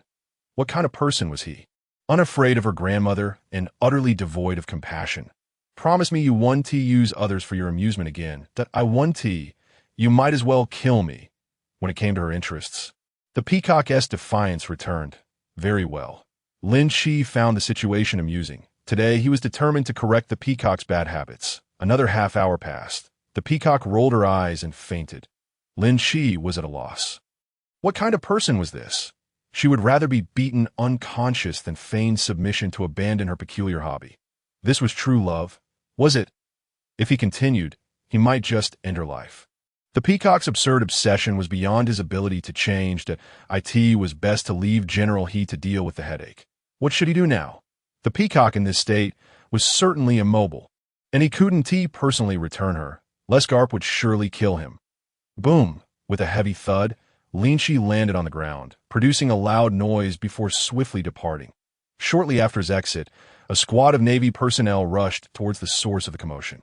Quickly, there's an unconscious girl over there. She appears to be the granddaughter of Admiral He. Hurry and inform Admiral He, concealed at a distance. Linqi felt a sense of relief, clutching his breakfast as he made his way home. In the stark, sterile confines of a hospital room, the peacock lay on the bed, her backside exposed and wrapped in bandages, tears unshed. Emerging from her daze, the peacock seemed relatively normal, yet the pain radiating from her rear made any movement unbearable, forcing her to remain in her current position. What compounded her despair was the penetrating gaze of her grandmother, who seemed to stare through her. Grandfather Carp was nearby, flashing his large grin. Had it not been for the restraint of grandfather Sengoku, he might have burst into laughter. The peacock had never experienced such profound embarrassment, longing to find a crevice to hide within. Be frank. How did you end up in this state? Admiral, he inquired sternly. I told you, Grandma. I fell by myself, the peacock insisted, recalling Linqi's earlier threat. If she dared to report him, he would retaliate by disclosing her own misdeeds to Admiral He. And you expect me to believe that you fell and ended up like this? Do you think your grandmother is senile? Admiral He's expression darkened. No one could find joy in seeing their granddaughter in such a condition. I heard rumors about an incident between you and Linqi in the cafeteria. Surely it must be related to him? No, it has nothing to do with him. The peacock hurriedly denied. Admiral, he narrowed her eyes, choosing not to press further. As the Chief of Staff of the Navy. She had gleaned the truth from her granddaughter's tone to go check how long it will take for Haina to arrive. Have him bring the devil fruit to heal the peacock. Carp, please summon Linqi. Grandma, the peacock whined. Why are you calling him? It has nothing to do with him. Typically, her pleas would be effective, yet Admiral, he was in no mood for leniency. Carp, unwilling to provoke her further, obediently went to fetch Linqi. An hour later, aided by the powers of the devil fruit, the peacock managed to stand, albeit with a pronounced limp. Aside from her awkward gait, everything appeared to be in order, and the swelling had subsided. However, Linqi felt increasingly uncomfortable witnessing the scene, knowing that Admiral He's scrutinizing gaze was not something anyone could easily withstand. You old geezers, step outside, Admiral, he commanded. Carp and Zephyr complied, while Sengoku took his leave to attend to official matters. Thus, only the peacock, Linqi, and Admiral he remained in the room. Speak up, recount the events in their entirety. Grandma, the peacock attempted to resist, but Linqi sighed, rising to narrate the tale from start to finish. Naturally, he embellished certain aspects, omitting any mention of the incident involving the peacock's black stockings to preserve her dignity and prevent her from revealing his actions. After listening, Admiral, he fell silent for a moment, seemingly digesting the information with her wealth of experience. After a pause, Admiral, he opened her eyes. Linqi, you did well. Huh. Linqi, bracing himself for the worst, was taken aback by the unexpected praise. Could it be sarcasm? What are you talking about, Grandma? The peacock was equally bewildered, unable to fathom why her grandmother would commend the one who had harmed her. However, Admiral He's tone shifted, and why praise does not equate to forgiveness. You must acknowledge your own faults in this matter. This child's proclivity is something I cannot change, and thus, I wish to entrust her to you. Perhaps, only through stringent measures can her stubbornness be rectified. If you can cure her of this inclination, I shall not only forgive you, but also reward you generously. Admiral, he was at her wit's end with the peacock's masochistic tendencies, after years of believing her granddaughter's condition had improved. This incident had made it clear that without a firm hand, the peacock's future was bleak. Who would want a woman with such a disposition, given that her granddaughter had already suffered at Linqi's hands? Further punishment seemed inconsequential, provided it led to a remedy for her behavior. Wait, Grandma, you can't be serious. I'm not a doctor. How can I treat her? Besides, I can't just hit her again, can I? Linqi quickly protested. Exactly, Grandma. Why would you send me to this bad person? The peacock joined in the opposition to your right. If the peacock misbehaves, you can discipline her until she corrects herself. However, you are only permitted to strike her backside. No other areas are allowed. And as long as her rear remains unharmed, feel free to administer the punishment. Seeing the elderly lady's firm stance, Linqi realized he had little choice in the matter. What are you saying, Grandma? The peacock's face flushed crimson. Oh, it's settled then. You have a half-month vacation, correct? Starting tomorrow, I will send someone to take the peacock to your home daily until she mends her ways. Admiral, he concluded decisively.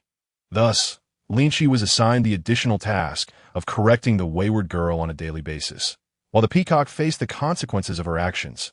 Upon returning home, Linqi recounted the day's events, prompting Taru to express her indignation.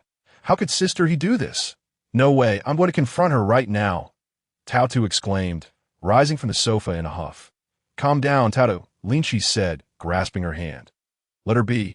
She's just a girl that I can handle it easily. All right, but if it becomes too much for you, let me know. You've only got half a month's vacation, Taotu warned, still displeased. Understood. Noticing the time, Linqi decided to prepare dinner, as Tina was due to return soon. That evening, the three gathered around the table for dinner, and Linqi found it quite astonishing how harmoniously the two women coexisted. He had expected to navigate between them. Yet they interacted as though they were true sisters. Tina's background as a noble with multiple stepmothers explained her adaptability, but he could not grasp Taotu's behavior. What are you thinking, silly? Just eat, Taotu chided, placing a large piece of meat in Linqi's bowl. That I get it. You want Tina to feed you? Linqi teased. Tina, with a spoonful of steaming soup, puffed her cheeks and blew on it. Open wide, Linqi's expression darkened. Did she truly perceive him as a child? Tonight, he resolved to show Tina a lesson. Notably, ever since that day in the EC when Tina had crawled in his bed, they had nearly always shared a sleeping arrangement. Occasionally, Tina would feign shyness, yet she remained coyly compliant. Since that day, she had come to realize that a man's declaration of merely wanting to snuggle was nothing but a fabrication in the stillness of the night. Linqi quietly pushed open Tina's door. No, Sister Guillaume is back tonight. You sleep alone. The walls in this house are thin. Don't think about anything inappropriate. Within 3 seconds, Linqi found himself pushed out by Tina. Damn it, girl. Don't regret this. Frustrated, Linqi returned to his room, burying his head beneath the cover. In the dead of night, Linqi was jolted awake, feeling his soft, curvaceous body climbing onto his bed. A grin spread across his face as he reached out towards the inviting figure. Little one, you can't resist any longer, can you? Ah. The woman beneath the covers gasped at his touch. Wait, that voice isn't Tina's. Linqi immediately withdrew his hand, drenched in cold sweat as the realization dawned upon him. He threw off the covers to find Gon staring back at him. Tao's face was flushed as she covered her chest, shooting Linqi a fierce glare. Is this how you treat little Tina? I am sorry, Guillaume. I didn't know it was you. Linqi's heart raced. Had he known it was Guillaume, he would have never dared to touch her. Guillaume made a silencing gesture, her delicate fingers resting gently before Linqi's lips. Do not speak. It is late at night. Let us sleep. With a blush adorning her cheeks, Guillaume nestled closer into Linqi's embrace, her beautiful eyes fluttering shut. Linqi held her voluptuous form, feeling a stirring within him. His fist tightening, he was not brazen enough to allow Tina to overhear them while indulging in their private moments. How vexing. He vowed to secure a more soundproof room next time. This night was destined to be another sleepless one. The following day, how comfortably I slept. Tao yawned widely, her sleepy visage emerging from slumber as she awoke in bed. Gon, if you're awake, could you please move your legs? They're about to numb me. At that moment, a feeble voice chimed in. Linqi admitted that, despite the pleasure derived from being pinned by Guillaume's long legs, her restless slumber was rather distracting, and her occasional displays of affection left him utterly flustered. Did you not sleep a wink last night? Tao giggled, observing Linqi's dark circles. Oh, beautiful. Linqi was entranced by Guillaume's bouncy charm. He had overlooked her appearance yesterday in the dim light. Now, stripped of makeup, she presented a fresh face, devoid of purple eyeshadow or any embellishments. Radiating pure and natural beauty, it was precisely this unadorned Guillaume that captivated him. Guillaume, are you out? Upon hearing Tina's voice, Guillaume exchanged a brief glance with Linqi, hurriedly adjusting her attire before stepping out the door. Just then, Tina exited Tao's room. Upon seeing the flustered Guillaume emerge from Linqi's room, Tina paused, her concern evident. Guillaume, your complexion is quite flushed. Are you unwell? No, I'm fine. I just want to wash my face. As Guillaume fled in haste, Tina, harboring suspicions, entered Linqi's room. You haven't been up to any mischief with Guillaume, have you? Nothing of the sort, Linqi replied, feeling a twinge of guilt. Tina regarded him with a disapproving expression. Oh, you fool. Even I can see that Guillaume has feelings for you. Why not seize this splendid opportunity? Linqi sighed inwardly. Considering her feelings, he was not the sort to forget old love for a new flame. Despite his aspiration to provide every girl in the world with a home, each one was a genuine love. He had to consider Tina's sentiments, for she had already become part of his life, that a man who disregarded all for fleeting desires was beneath contempt. Moreover, the unfolding of events felt askew. It was peculiar for a partner to urge their significant other to pursue other women at that critical moment. The arrival of Peacock provided him respite. All right, I understand, Grandma. I will behave. Peacock nodded repeatedly at the doorway. Once the door closed, she flopped onto the sofa in a state of disarray. Girls should maintain their poise, whether standing or seated, Guillaume remarked with a furrowed brow as she emerged from the washroom. Guillaume, Peacock sprang to her feet as if propelled by springs beneath her. What brings you here? It was clear that Peacock was somewhat intimidated by Guillaume. I often stay here with Tina. But you. I hear you've been unwell again. Guion feigned angered. No, you must have misheard, Peacock mumbled, burying her head in her chest. Let us hope that is the case. Guion returned to her room, drying her damp hair. Peacock, you've arrived. Linqi observed the young girl on the sofa, deep in thought. Since he had promised Grandma Crane, perhaps it was time to attempt to correct her peculiar habits. Are you willing to abandon your peculiar interests? He inquired. Suddenly, Peacock shook her head vigorously. I will not. Linqi's expression soured as he seated himself on the sofa, patting his thigh. Come, lay on my lap. What are you doing? Peacock instinctively took a step back. Panic etched across her face. Your grandmother said I could discipline you if you misbehave. He recalled Grandma Crane's words, causing Peacock to shudder in fright. I'll change. I'll change. Is that not enough? Please don't hit me. I'm just learning to walk again. Can you truly change? I can. Peacock nodded rapidly. Humph. Tao Tu, watching the scene unfold, chuckled. Linqi, do not heed her words. She's the master of deceit. Allow me to assist you, Guion. Seeing her intentions laid bare, Peacock felt a wave of anxiety wash over her. In Guion's presence, all her schemes were laid bare. How do you intend to help? Linqi asked. Intrigued. Quite simply, make her sincerely admit her need for change. Guion extended her hands, summoning a puff of pink mist. I have consumed superfruit, which enables me to create various perfumes. This is the truth serum. If one's willpower does not reach a general's level, they can only speak the truth. Guion, impressive. Linqi praised, marveling at the versatility of the superfruit. Please, Guion. As Guion approached, Peacock felt a wave of despair. Moments later, she found herself pressed against Linqi's thigh like a wayward child. Enveloped in the pink mist, I shall ask you again, will you abandon your bad habits? I will not. The moment she spoke, Peacock clamped her hands over her mouth. What just happened? She clearly wanted to say yes, yet the words changed at the last moment. Humph. It seems Guion was correct. She is not obedient at all. Linqi remarked darkly. Time passed, and Peacock, teary-eyed, squatted in a corner. Thus, Linqi's holiday drifted by day, the routine consisting of meals, sleep, and scolding Peacock. Meals were shared among the four, as Peacock only returned home at night. 12 days flew by. One day, Peacock entered with a cheerful tune, bouncing eagerly as she pushed open the door. Upon entering the room, she instinctively crawled onto Linqi's lap. I am ready. Linqi's lips twitched. What are you prepared for? I have yet to ask. Then hurry and ask, big brother. Peacock replied nonchalantly. Linqi summoned Gon, who used the pink mist to control Peacock. I ask you, are you willing to give up your peculiar interests? I am willing. Linqi and Gon exchanged glances, realizing that perhaps she had indeed changed. Observing Peacock, who lay across his lap, anxiously refusing to rise, Linqi had a sudden thought. What is this? Please, big brother. Do as you wish. Peacock's eyes sparkled with anticipation. Alas, Linqi sighed, wondering how he would explain this to Grandma Crane. That it remained unclear whether this constituted a successful treatment. How would he convey to Grandma Crane that her granddaughter's interest had transformed? Guion too sensed something amiss. Linqi, you must not discipline Peacock any longer. I concur. Linqi pushed Peacock away, only for her to leap back onto his lap. Big brother, Linqi. In the following day, Peacock trailed behind Linqi like a devoted shadow. Even as night fell, she refused to leave. He had never encountered such an outrageous request, a rather charming girl.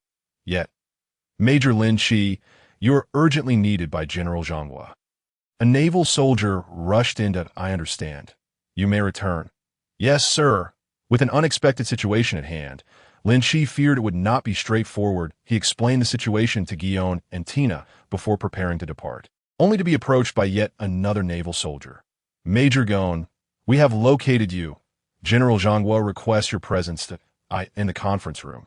As Linqi and Qi Yuan arrived, 5 vice admirals were already gathered, along with 7 or 8 rear admirals. Among them, Linqi spotted the long unseen T-Pig and Flying Squirrel. Those who had yet to arrive would not be waited for. Everyone turned to me as Sengoku declared. The world government has issued an order for us to launch the Demon Slaughter Order against Mornipeng Island. The accusation, harboring the demon child Robin and attempting to investigate the legendary history of a century. Additionally, there is substantial evidence that they are studying ancient scripts.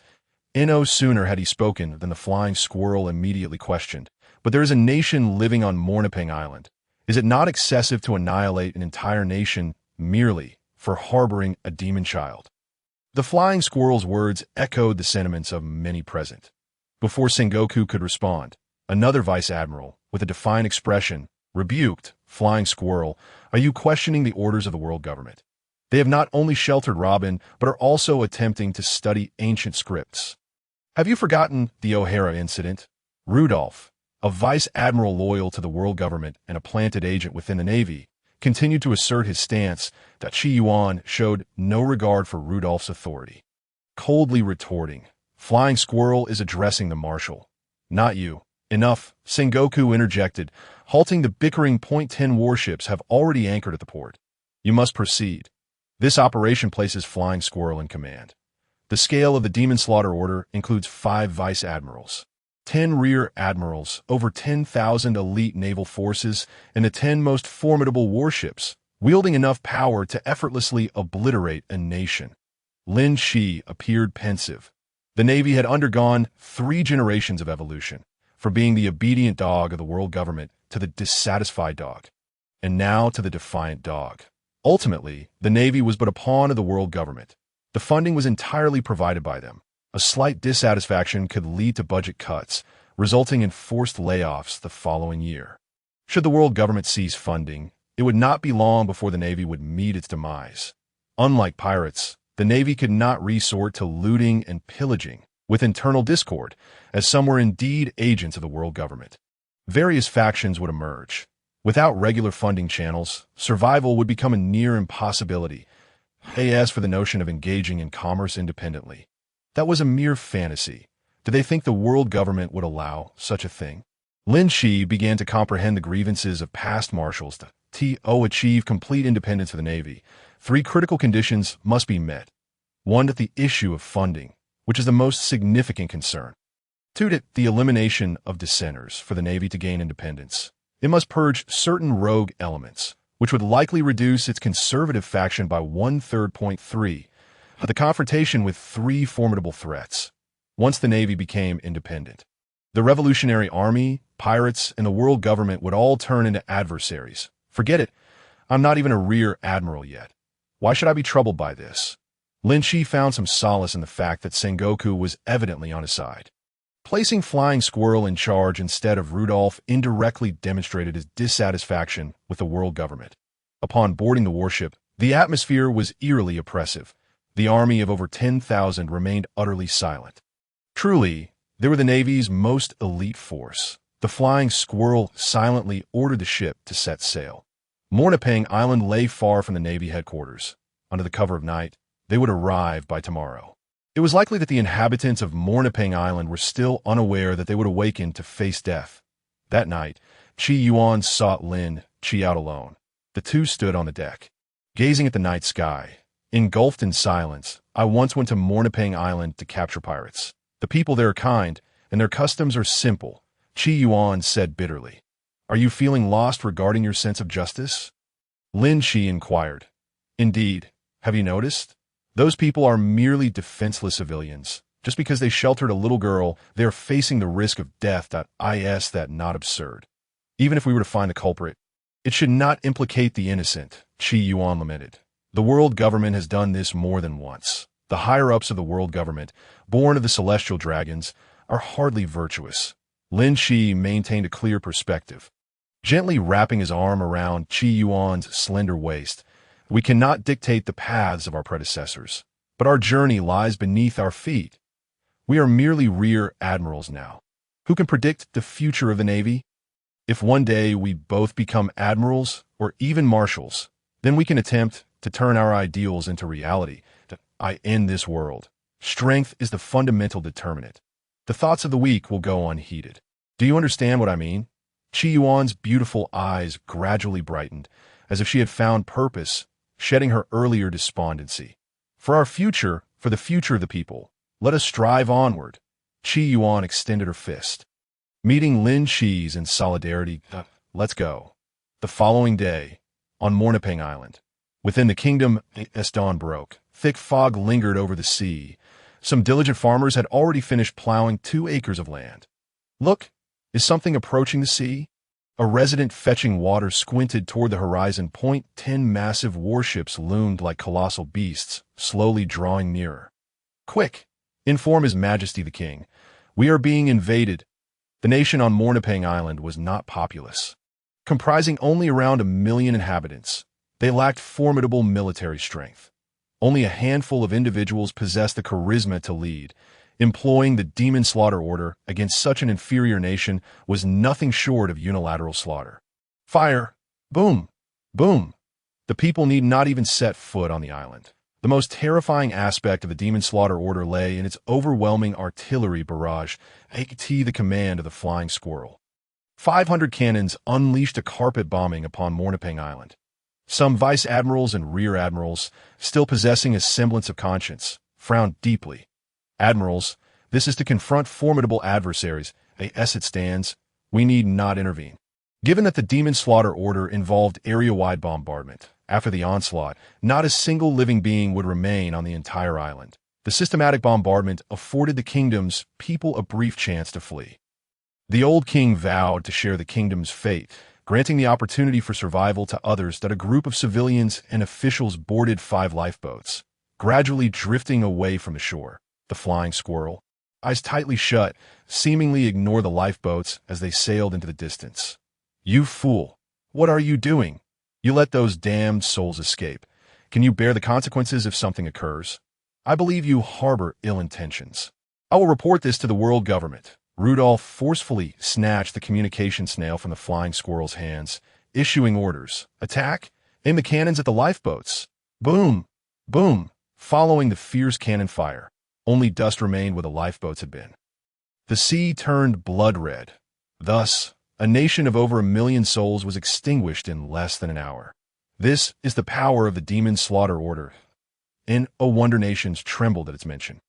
The flames consuming Mornipang Island were indelibly etched into Linqi's mind. Mission accomplished. Just as the 10 warships prepared to turn back, a hearty laughter resonated from afar. Look what we have here. The demon slaughter order, what a worthless thing. Captain Queen was right. A pirate ship, comparable in size to the vessels of the demon slaughter order, boldly approached. At the bow stood a rotund figure wielding a Gatling gun.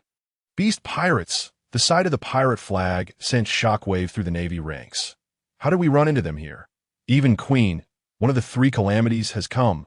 Aren't they seeking death by not remaining in the New World? This is hilarious. Now even the most insignificant scoundrels dare to provoke the demon slaughter order. Rudolph laughed heartily. Here we stand with 5 vice admirals, 10 rear admirals, and 1,000 elite soldiers that not speak of mere Quinn. Even if Kaido were to arrive, what of it? Since fate has brought you here, there is no need for you to return to Go and spend your time in the grand prison of Push City. I implore the vice admirals to join forces with me and capture Quinn alive. He is the technical advisor of the Beast Pirates and possesses all of Kaido's secrets. After passionately declaring this, Rudolph noticed that none of those present paid him any heed, causing his expression to darken. Let us take action. Perhaps we can use Quinn against the Beast Pirates. It was only when the Weasel spoke that the vice admirals united and hurried towards Quinn's ship using the moonwalk technique. How ridiculous! You Navy scoundrels are ganging up on me 5-1. Have you no shame? Quinn shouted in fury upon witnessing the scene. Even he was unable to contend with 5 vice admirals. Before they could close in, Quinn raised his Gatling gun and unleashed a barrage of fire. While the Navy soldiers were still wielding flintlock pistols, the pirates had already upgraded to Gatling guns. Lynch found himself at a loss for words. The vice admirals deftly dodged the bullets, landing on the pirate ship one after another. Their strength was not to be underestimated, faced with the throng of pirates on board. The vice admirals dispatched one of their own, causing the pirates to flee in disarray.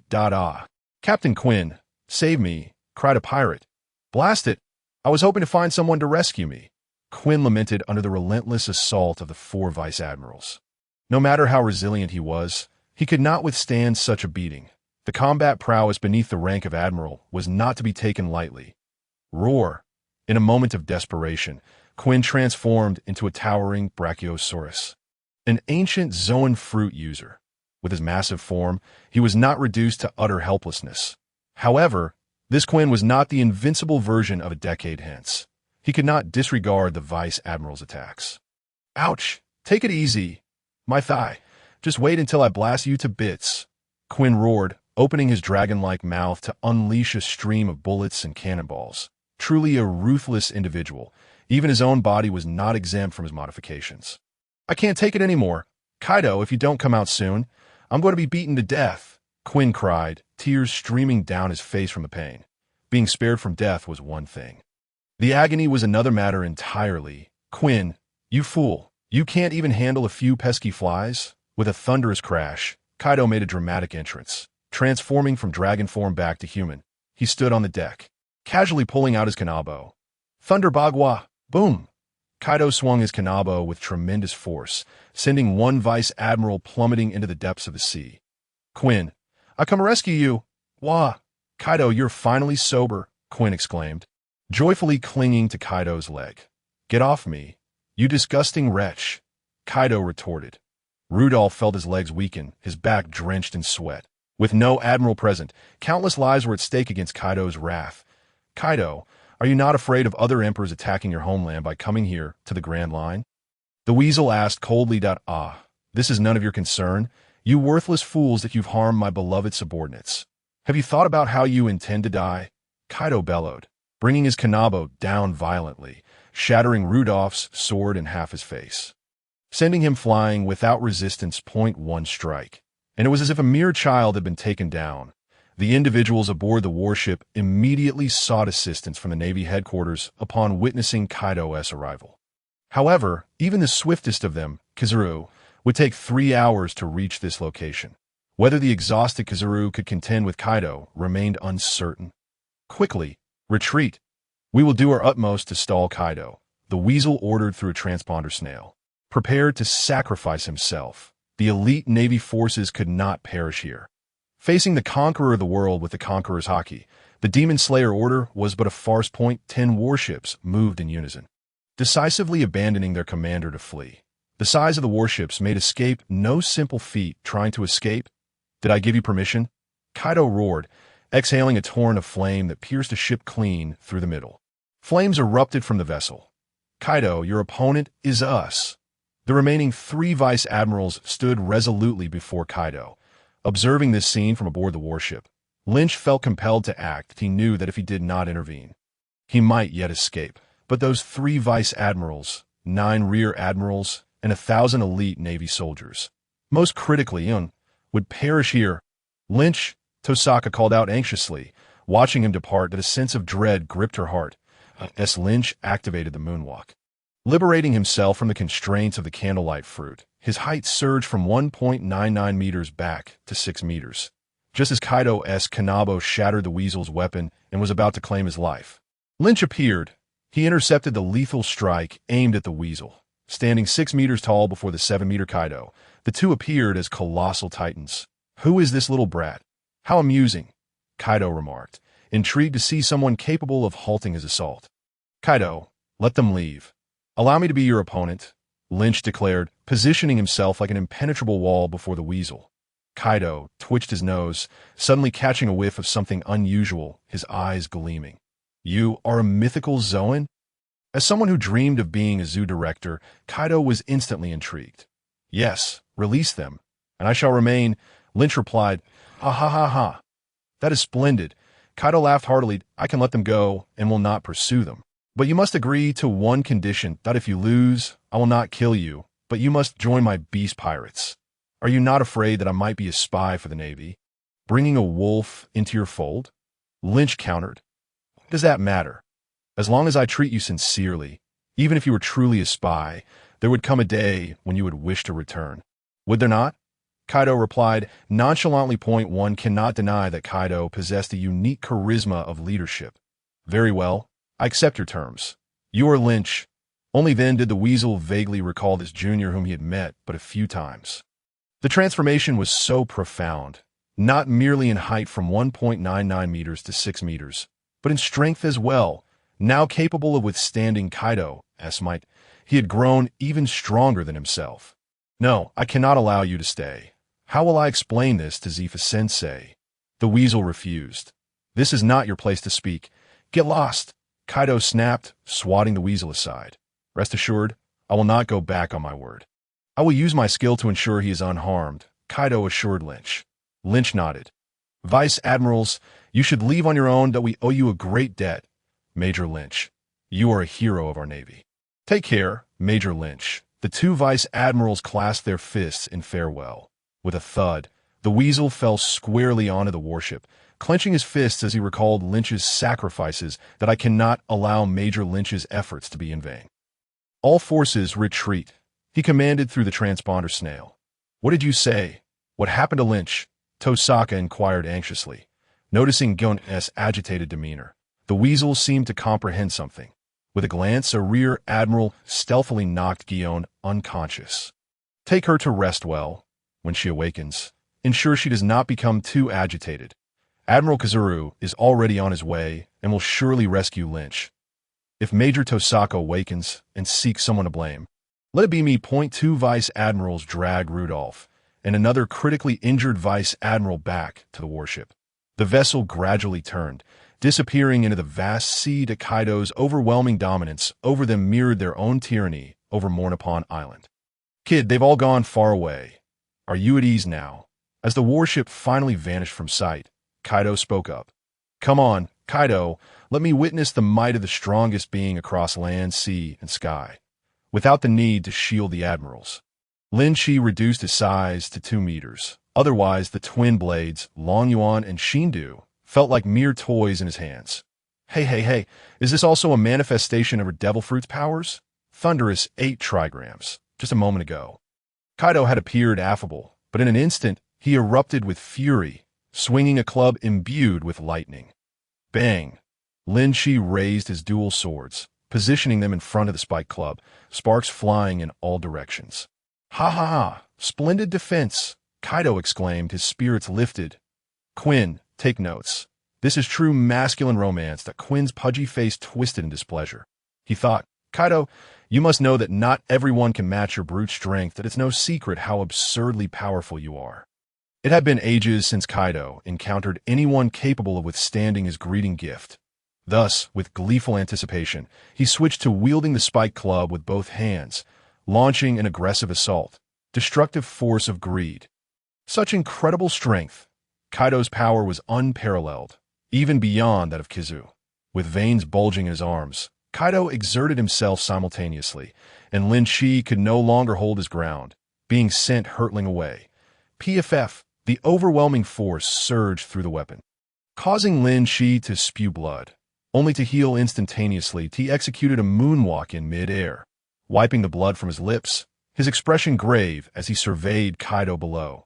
The Emperor, Kaido, was indeed deserving of his title. Little brat, are you too frightened to descend? Should I come up to find you? Kaido taunted, brandishing his spike club. That it would be impolite to come without reciprocation.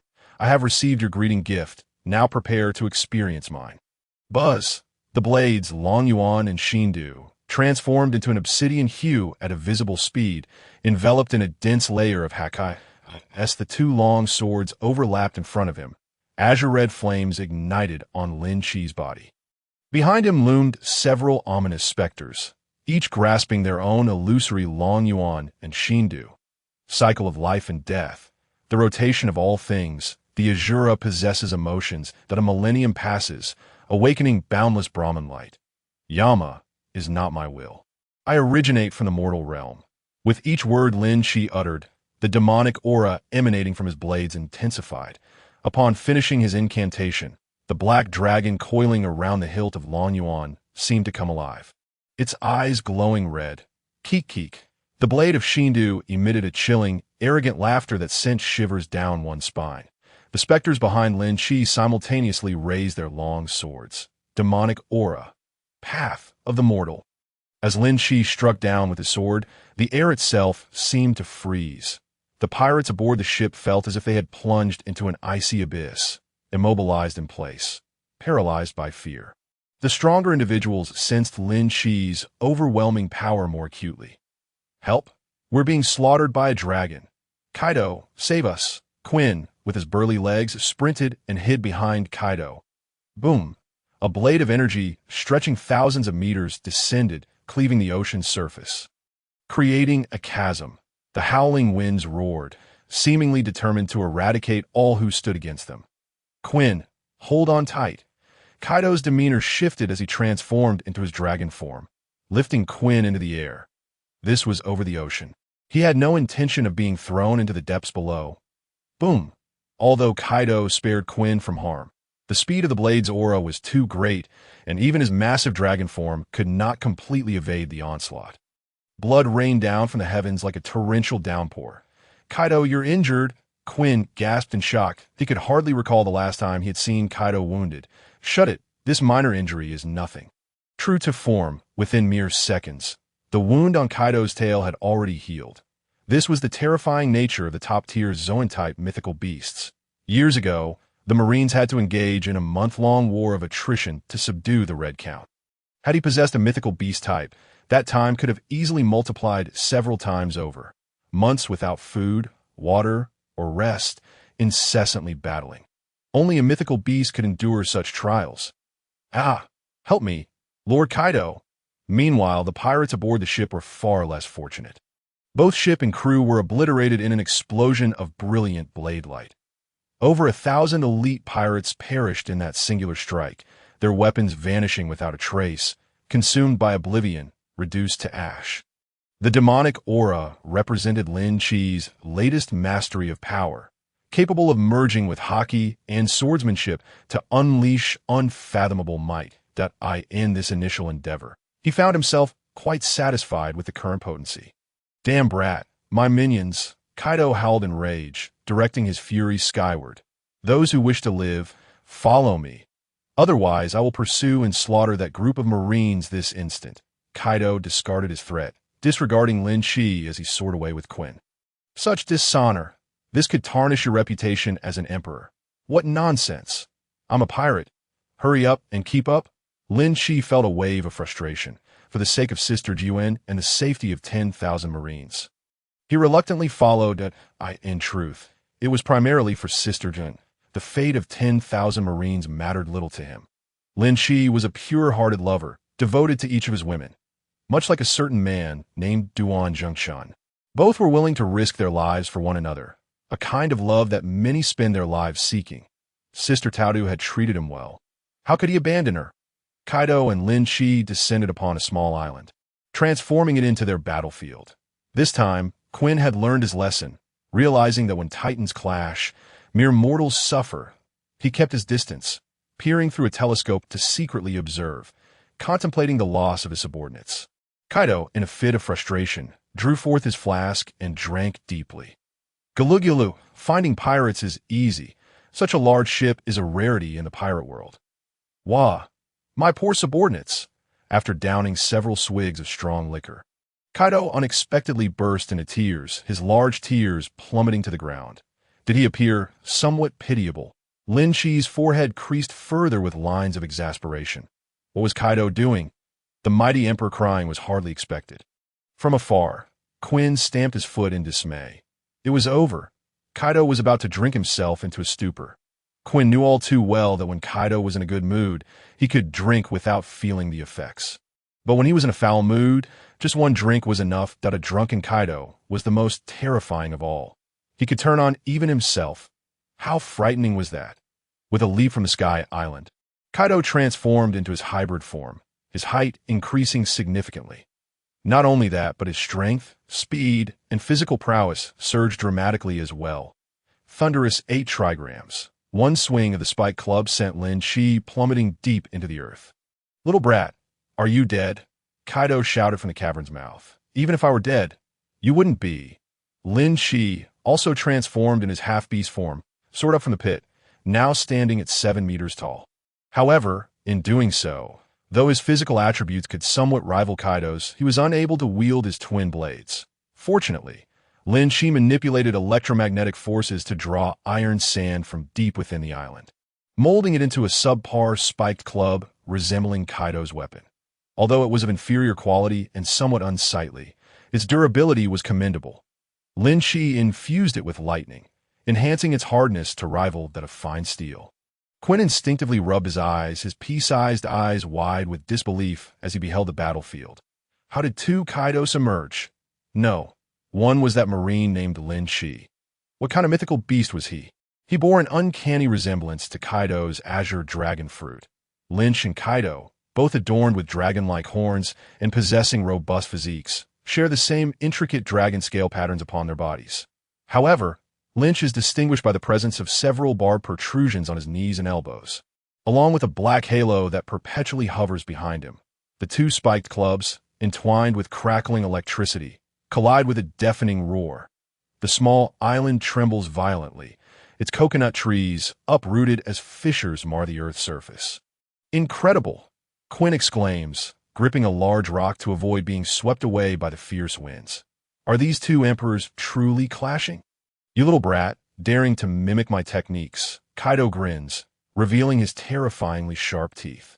What do you mean your techniques? Once I learn them, they become mine.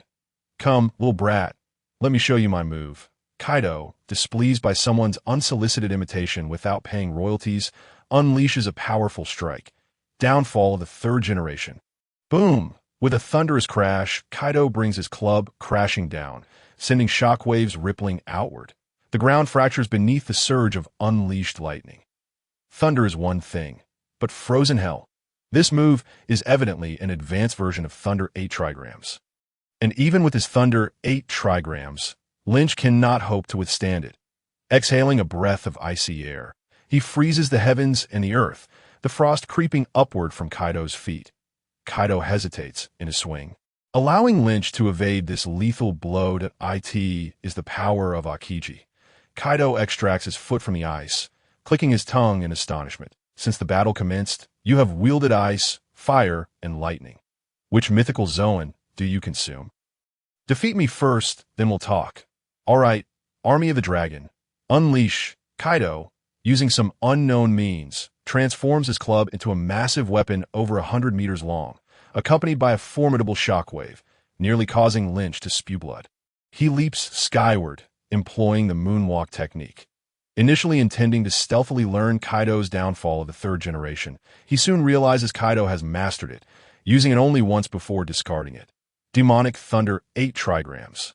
The iron club ignites with demonic energy as Linqi descends from above, channeling immense force to strike Kaido's head. Although he can no longer wield his swordsmanship, the combination of demonic energy and Kaido's Thunder 8 trigrams is sufficient to unleash terrifying might. Alalala, great might of Thunder 8 trigrams.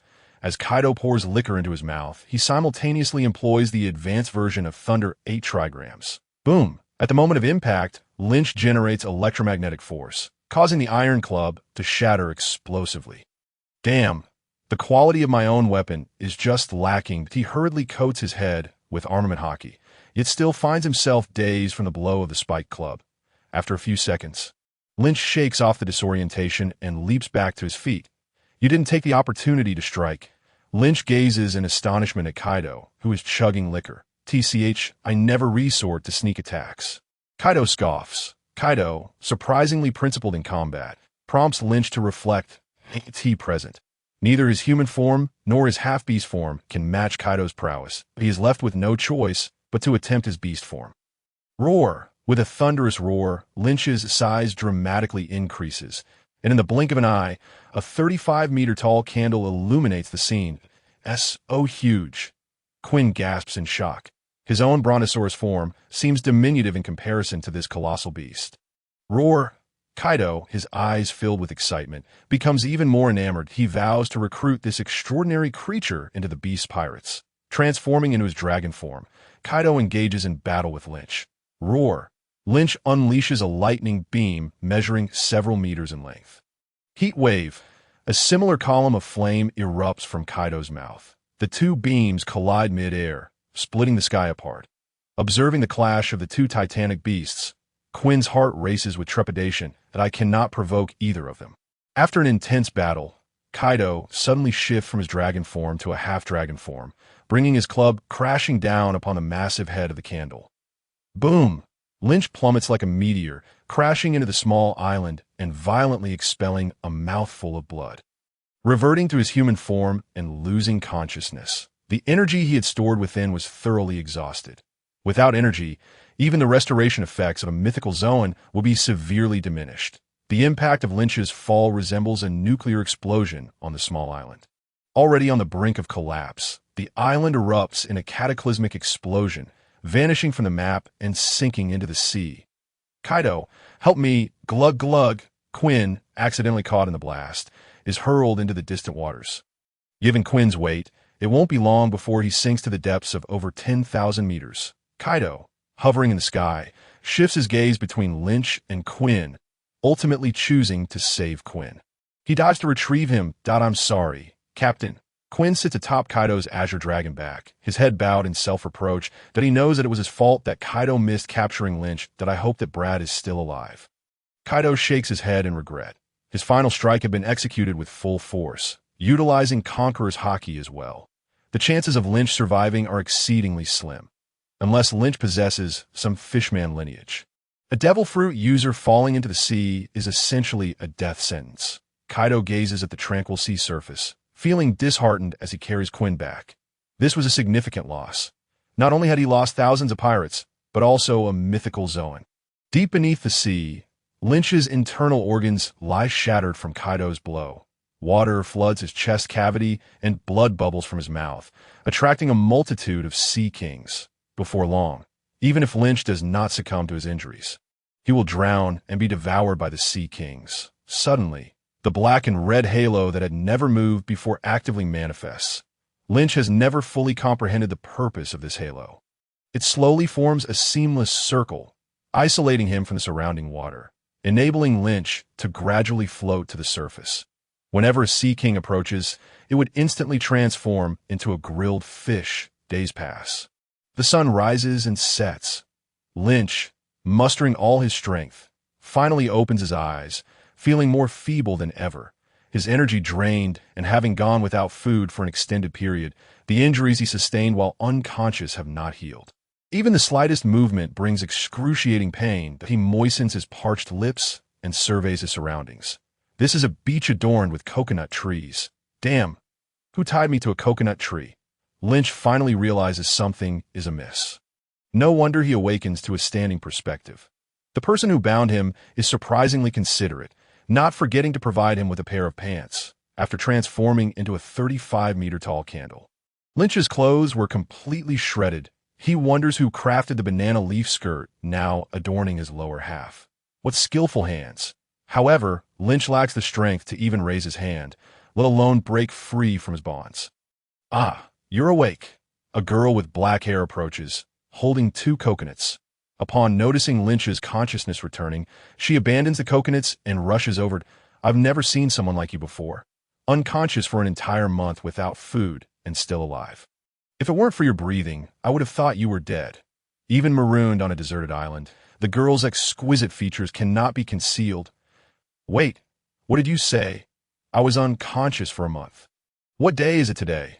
The girl ponders for a moment. If I'm not mistaken, it should be mid-August. Mid-August? Linqi calculates. When he set sail, it was barely June. This means he has drifted at sea for a month and a half and remained unconscious on land for another month. How on earth did he survive? Linqi finds himself astonished. You should drink some water. Your lips look terribly dry. The girl, mistaking Linqi's bewilderment for sorrow, cracks open a coconut and brings it to his lips. Thank you. Linqi drank deeply, the coconut juice flowing from his mouth into his stomach. The tea was delightful. Could he have a few more? He expressed his lingering desire. Certainly, this deserted island is abundant in coconuts. The girl said as she opened several more for Linqi. With his thirst quenched, warmth enveloped him, and his body began to slowly recover. I'm saved. Thank you so much. May I ask your name? Roti. You may call me Roti, the girl replied. Linqi nodded. I am Linqi. You mentioned this is a deserted island. How did you come to be here? Roti pointed to a small pile of broken planks on the rocks by the shore.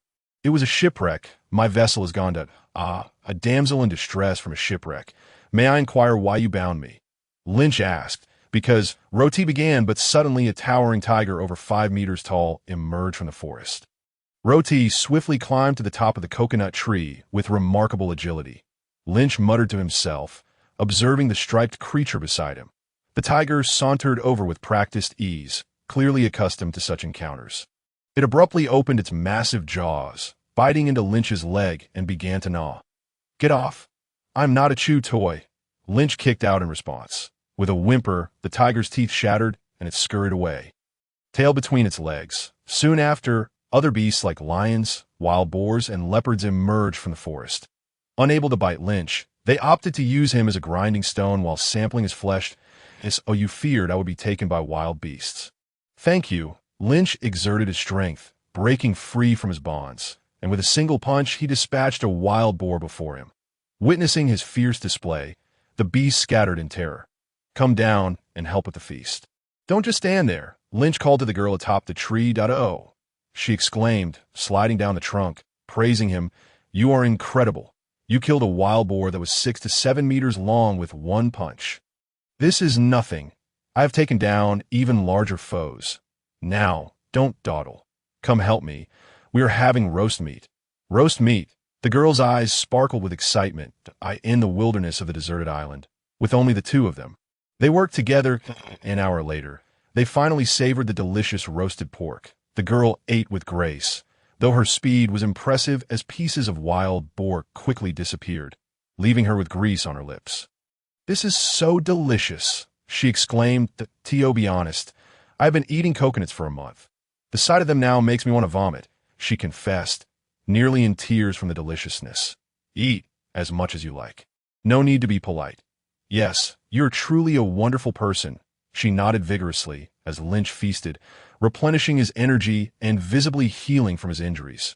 The girl widened her eyes in awe, exclaiming, "How impressive!" "Haha, I'm a user of the animal type, devil fruit." "This is quite normal," Lynch replied. "Devil fruit," she echoed, as if she had heard of it before, and ceased her inquiries. Lynch glanced at the leafy skirt she wore and suddenly spoke. "You must have given me this skirt. I appreciate it." "Silly, don't say such things." The girl blushed. Lynch's reminder brought back to her mind the unsightly object she had tried to forget. "Did you not think about leaving during this month?" He asked. "I did. But this place is quite remote. Not a single ship has passed in a month. Besides, what would you do if I left?" The girl suddenly choked up, her small fists pounding against her full chest, creating rippling waves. Lynch averted his gaze. "What if I take you away?" "Stop boasting. I admit you are impressive, but you cannot build a ship," she replied skeptically. "And no need for a ship. I can fly. Just wait for me to finish eating." The 7-meter-long wild boar vanished into Lynch's belly, allowing his injuries to heal. With ample energy, the mythical beast could recover almost instantaneously. "Now, climb onto my back. I will carry you away." The girl's large, watery eyes gazed at Lynch, as if asking, "Are you serious? What are you waiting for? Hurry." After a moment of hesitation, she slowly climbed onto Lynch's back. "Oh, soft," Lynch thought, feeling as though he were carrying a warm, soft gem, with 2 large mounds pressing against his back. The girl blushed, covering her chest with her hands. "Hold on tightly. Otherwise, if you fall, I won't be responsible." "All right," she responded, removing her hand from her chest. Suddenly, a black halo of flames appeared behind Lynch, with Roti on his back. He floated as if defying gravity. This was something he had discovered upon awakening. The halo had seemingly acquired new abilities. Flight. "Wow, you really can fly. How impressive," Roti exclaimed, staring in astonishment at the ground growing distant. Her fear causing her to cling tightly to Lynch. "So big, so soft." Lynch mused inwardly, realizing the girl was more than she appeared. 2 days later, amidst the vast ocean, Lynch and Roti encountered a small town. "It seems luck is on our side," Lynch said, giving Roti a gentle shake on his back. Without a directional pointer, locating civilization in the expansive sea was a daunting challenge. Those with ill fortune might go months without encountering anyone. "Yes, thank you for your hard work these past few days." Perhaps due to having rested on Lynch's back for 2 days, the girl experienced for the first time the sensation of being protected. Her attitude toward Lynch became significantly more affectionate. Avoid startling the town's residents. They descended at a distance and approached the settlement. Fortunately, Lynch had spare clothing in his storage ring, sparing them from running about naked. "All right, Roti, I will see you to safety, and then we will be even." Roti anxiously grasped Lynch's hand. Are you going to abandon me too? Lynch looked at the beautiful girl, wondering if he had inadvertently become her burden. The girl understood that to avoid being abandoned, she must demonstrate her worth. Suddenly, as if resolved, she pulled Lynch in a specific direction, saying, "Follow me to the inn." Roti dragged Lynch onto the bed. "Listen, there is no need for this. It is dangerous to be with me. You would be better off alone." The girl bit her lip, her hands clasped before her chest as she took steps closer to Lynch. "Flower of the 100 wheels." Roti exclaimed, her hands intertwining as numerous white palms emerged from the corners of the room. "That I'm also a user of a devil fruit. I will not be a burden to you. So please do not abandon me." Upon witnessing the powers of the devil fruit, Lynch was taken aback. Isn't this Robin's ability? Roti Robin, he realized. The girl before him was Robin. "I will do anything to stay with you." "Very well, you may stay," Lynch agreed. "But let be known, my life is fraught with danger." Robin's ability to decipher ancient texts was something Lynch greatly needed. "It's all right. I'm not afraid of danger." Hearing that she could remain, Robin beamed with a smile like a blooming flower. That evening, Lynch and Robin rested well at the inn. The next morning, Lynch awoke early, only to find Robin had risen even earlier, preparing a sumptuous breakfast spread. It seems having Robin as a secretary would not be so bad. Lynch mused as he devoured his meal, contemplating his next steps. Having been away for 2.5 months, the Navy must have presumed him lost. With nearly 3 months past, there was no need to rush. He needed to complete his task of becoming a king. With the 3-year deadline approaching, failure was not an option. The transfer scroll for the other half of the world had already been delivered to the West Sea by bounty hunters. Everything was in place, awaiting only the funds.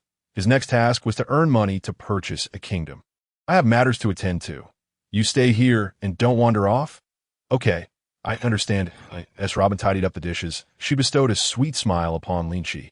Upon arriving in the town, Linqi first penned letters to Tina and Jiyuan Jia, assuring them of his safety.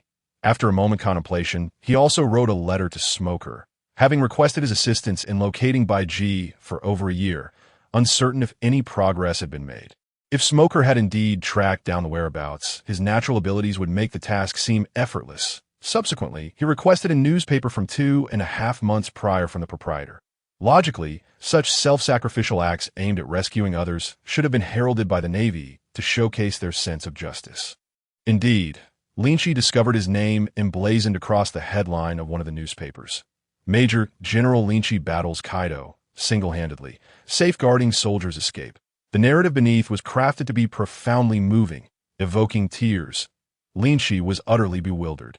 He had no recollection of sustaining 2 wounds in the process of saving soldiers. He inwardly chastised Sengoku for his dishonesty. The bottom of the article. It stated, Major General Linqi presumed killed in action, posthumously promoted to Vice Admiral. Finally, a piece of good news. He had been promoted. In the New World, opportunities abound for those with talent. With the aid of disguises, Linqi accepted several bounty missions from the Navy and commenced his hunting endeavors. Within half a month, he vanquished over a dozen notorious pirates, amassing a fortune of 2.8 billion berries. "I am preparing to head to the West Sea. Would you care to join me?" One day, Linqi explained the function of the World Transference Scroll to Robin, who was utterly astonished. "How remarkable! Such a thing exists. Of course, I would love to join. You cannot leave me behind." "Very well, grasp my hand." Linqi had already exchanged the 2.8 billion berries for banknotes, securely placed within a briefcase. After marking their location, he took Robin's hand and activated the transference. They both felt a dizzying whirl, and when they regained their senses, they found themselves in the West Sea. Linqi carefully stowed away the other half of the scroll. The instantaneous transition from the Grand Line to the West Sea left Robin profoundly shaken. "Let me see. We are now within the borders of the Belunk Kingdom." Linqi produced the scroll he had prepared earlier to ascertain their location. The bounty hunter had indeed delivered them to their destination. "Come, let us first inquire about the palace's whereabouts." Linqi chose the Belunk Kingdom because its conditions were not yet dire. The king, eager to sell his kingdom, was plagued by his own indulgence and incompetence in governance. But more importantly, he felt utterly stifled in his role as king. Within the kingdom lay a town known as the Paradise of Sin, teeming with nefarious individuals. The young king faced constant threats of death, extorted for money every few days. Overwhelmed, the young monarch contemplated fleeing, especially after the previous king's failed attempt to eradicate the paradise of sin, which ultimately led to his demise. However, these issues posed no concern for Linqi. They were merely the perfect starting point. After discerning the kingdom's layout, Linqi and Robin stealthily infiltrated it under the cover of night. A few clumsy guards were no match for Robin, who dispatched them with ease. Awakening from slumber, the king found a blade at his throat, instantly terrified. "Please, let us speak civilly. How much do you desire? Do not kill me. The gold bars are beneath my pillow. Take them and spare my life. And you may return for more later." Linqi exchanged a glance with Robin, nearly bursting into laughter. Such deafness suggested he had been robbed often. Truly, this was the most chaotic West Sea. The scenery was unlike any other. "Calm your heart," Linqi said, gently tapping the king's head with the back of his knife, "that I wield this blade merely to create a conducive environment for our forthcoming dialogue. Please speak plainly, noble one." The king was taken aback by the civility of these bandits. It was a novel experience for him. "Very well, I shall be direct. I hear you wish to sell your throne. What is the asking price?" Upon hearing that they were prospective buyers, the king's demeanor shifted completely. 200 million. No, at least 100 million. The king grimaced, quoting an exorbitant price. His kingdom was worth far more, yet desperation drove him to this. Linqi, uninterested in haggling, plunged his sword into the ground. "That I shall not negotiate. You know well why you seek to sell your kingdom, that I and the entire West Sea. Only I would dare to take it. A flat offer of 20 billion berries. With this sum, you could live as a wealthy gentleman for the rest of your days." The king hesitated that on one hand, Linqi's offer was disappointingly low. On the other, he recognized the truth in the man's words, fearing eternal entrapment in this hellish existence. Sensing the king's wavering resolve, Linqi added fuel to the fire. "Out of pity, I shall raise it to 25 billion berries." "Deal." The young king, fearing Linqi might change his mind, quickly grasped his hand.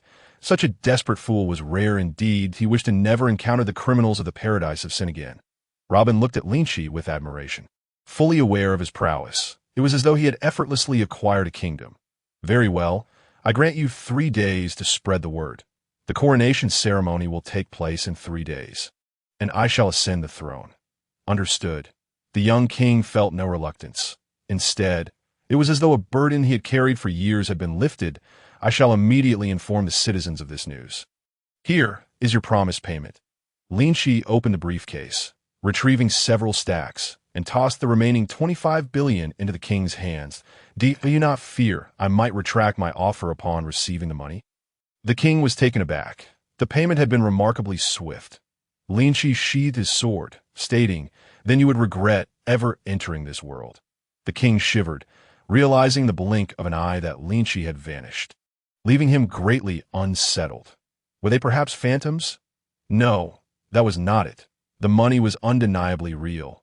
The king, after a prolonged silence, summoned his father-in-law, the finance minister, to discuss their future endeavors. 3 days later, hundreds of thousands of residents, having received the news in advance, surrounded the coronation grounds, creating a vibrant throng. "What kind of person do you think our new king will be? Has anyone seen him? I do not know. I hope he is a strong ruler." Indeed, the previous king lived a rather stifling life. "I do have a rumor. It comes from the sister of my brother's brother-in-law's nephew's father's cousin who works in the palace. It is said that the new king is a figure of legendary prowess." With the future lives of the residents at stake, millions were intensely focused on this coronation ceremony. The citizens had witnessed the previous king's dismal life and hoped for nothing more than a ruler who could safeguard them from further plunder. As the auspicious hour approached, the announcement rang out. "Please welcome the new and old monarchs to the stage." With the sound of gongs and drums echoing, the atmosphere turned jubilant. The young king awaited on a platform 15 meters high. Linqi, adorned in splendid attire and wielding a jeweled scepter symbolizing royal authority, walked gracefully along the red carpet toward the dais. Robin, acting as his attendant, gently supported Linqi's left arm. With each step, they paused momentarily, Surrounded by a flurry of cameras capturing Linqi's every move. I say, must it be this cumbersome? This attire is utterly uncomfortable, Linqi complained to Robin in a corner of the crowd where he was concealed. Robin stifled a laugh, replying, you must endure. After all, this is a tradition that has been upheld in their country for ages. Look, the new king is emerging. The crowd erupted in cheers. He appears quite handsome. I wonder if he has a girlfriend, one young girl mused. As if someone of his stature would look your way, a figure of considerable authority, far superior to the former king, did a stretch of crimson carpet, upon which Linqi walked for a full 20 minutes. The king stood beside his elevated throne, holding the crown, greeting Linqi with a glance. Please, new sovereign, take your place upon the throne. Let the former king crown the new ruler. Brave warrior, the future of the nation rests upon your shoulders. With a complex expression, the young king placed the crown upon Linqi's head. It would be impossible to assert that he bore no sentiment for this realm. Fear not, for with my presence, anyone who dares to disturb will face annihilation, Linqi murmured. The king nodded and descended from the high platform, boarding the carriage that had been prepared in advance, ready to embark on a joyous life with his father-in-law's family. Long live the king! Long live the king! Everlasting glory! The hundreds of thousands of citizens below erupted in fervent cheers. That moment, a tremendous explosion erupted in the midst of the crowd, claiming the lives of dozens in an instant. Several bomb-wielding maniacs shouted, having heard of the new king's ascension, we have come to offer our congratulations. Congratulations, congratulations. Now that we have exchanged pleasantries, shall we discuss the protection fee? It's not much. Each of our brethren requires 3 million, totaling 12 million to hand over the money, and we shall remain good friends. Otherwise, we unleash a massacre. The boss is right. The gang of lunatics chimed in, presenting their demands with an air of entitlement. Linqi, Robin observed anxiously, realizing that the denizens of the underworld were even more brazen than anticipated. Merely 4 individuals dared to bring explosives to the coronation ceremony, a handful of flies, seeking their demise. Linqi's brow furrowed. He had not yet sought out these troublemakers, yet they had come knocking on his door. His previously buoyant mood was shattered, and a thunderous firearm materialized in his grasp. Go! The thunderous weapon was hurled forth, and with a resounding blast, the 4 lunatics were reduced to mere ash, charred by the electric force. From this day forth, any who transgress against the citizens of our land shall face no mercy. Linqi proclaimed loudly. Impressive. Witnessing the new king's swift execution of the bandits, the citizens were filled with exhilaration. Long live the king! Long live the king! Everlasting glory! This round of cheers surpassed any prior display of enthusiasm. Simultaneously, a notification chimed. Congratulations, host, for completing the task of becoming the ruler of a nation within 3 years. The Emperor's faith system is now activating. Activation successful. With the system's initiation, a series of notifications echoed in Linqi's mind. Faith points increased by 1. Faith points increased by 1. Faith points increased by 1. System. What exactly are these faith points? Ding. Response to host. Faith points are determined by the citizens. The greater the populace and their loyalty and reverence towards the host, the faster the accumulation of faith points. Thus, the host's actions significantly influence the gathering of faith points, as evidenced by the display of power just now. The faith points acquired in the following period will substantially increase. Faith points can be used for lotteries. Currently, the Emperor's faith system has 2 available prize pools. The Bronze Lottery Pool, costing 100 faith points per draw, and the Naruto Lottery Pool, costing 1,000 points per draw. Subsequent prize pools will unlock after a certain number of draws. The Bronze Lottery Pool, the Naruto Lottery Pool. While the former was acceptable, the latter caused Linqi's heart to skip a beat. Surely it couldn't be the Naruto he was thinking of?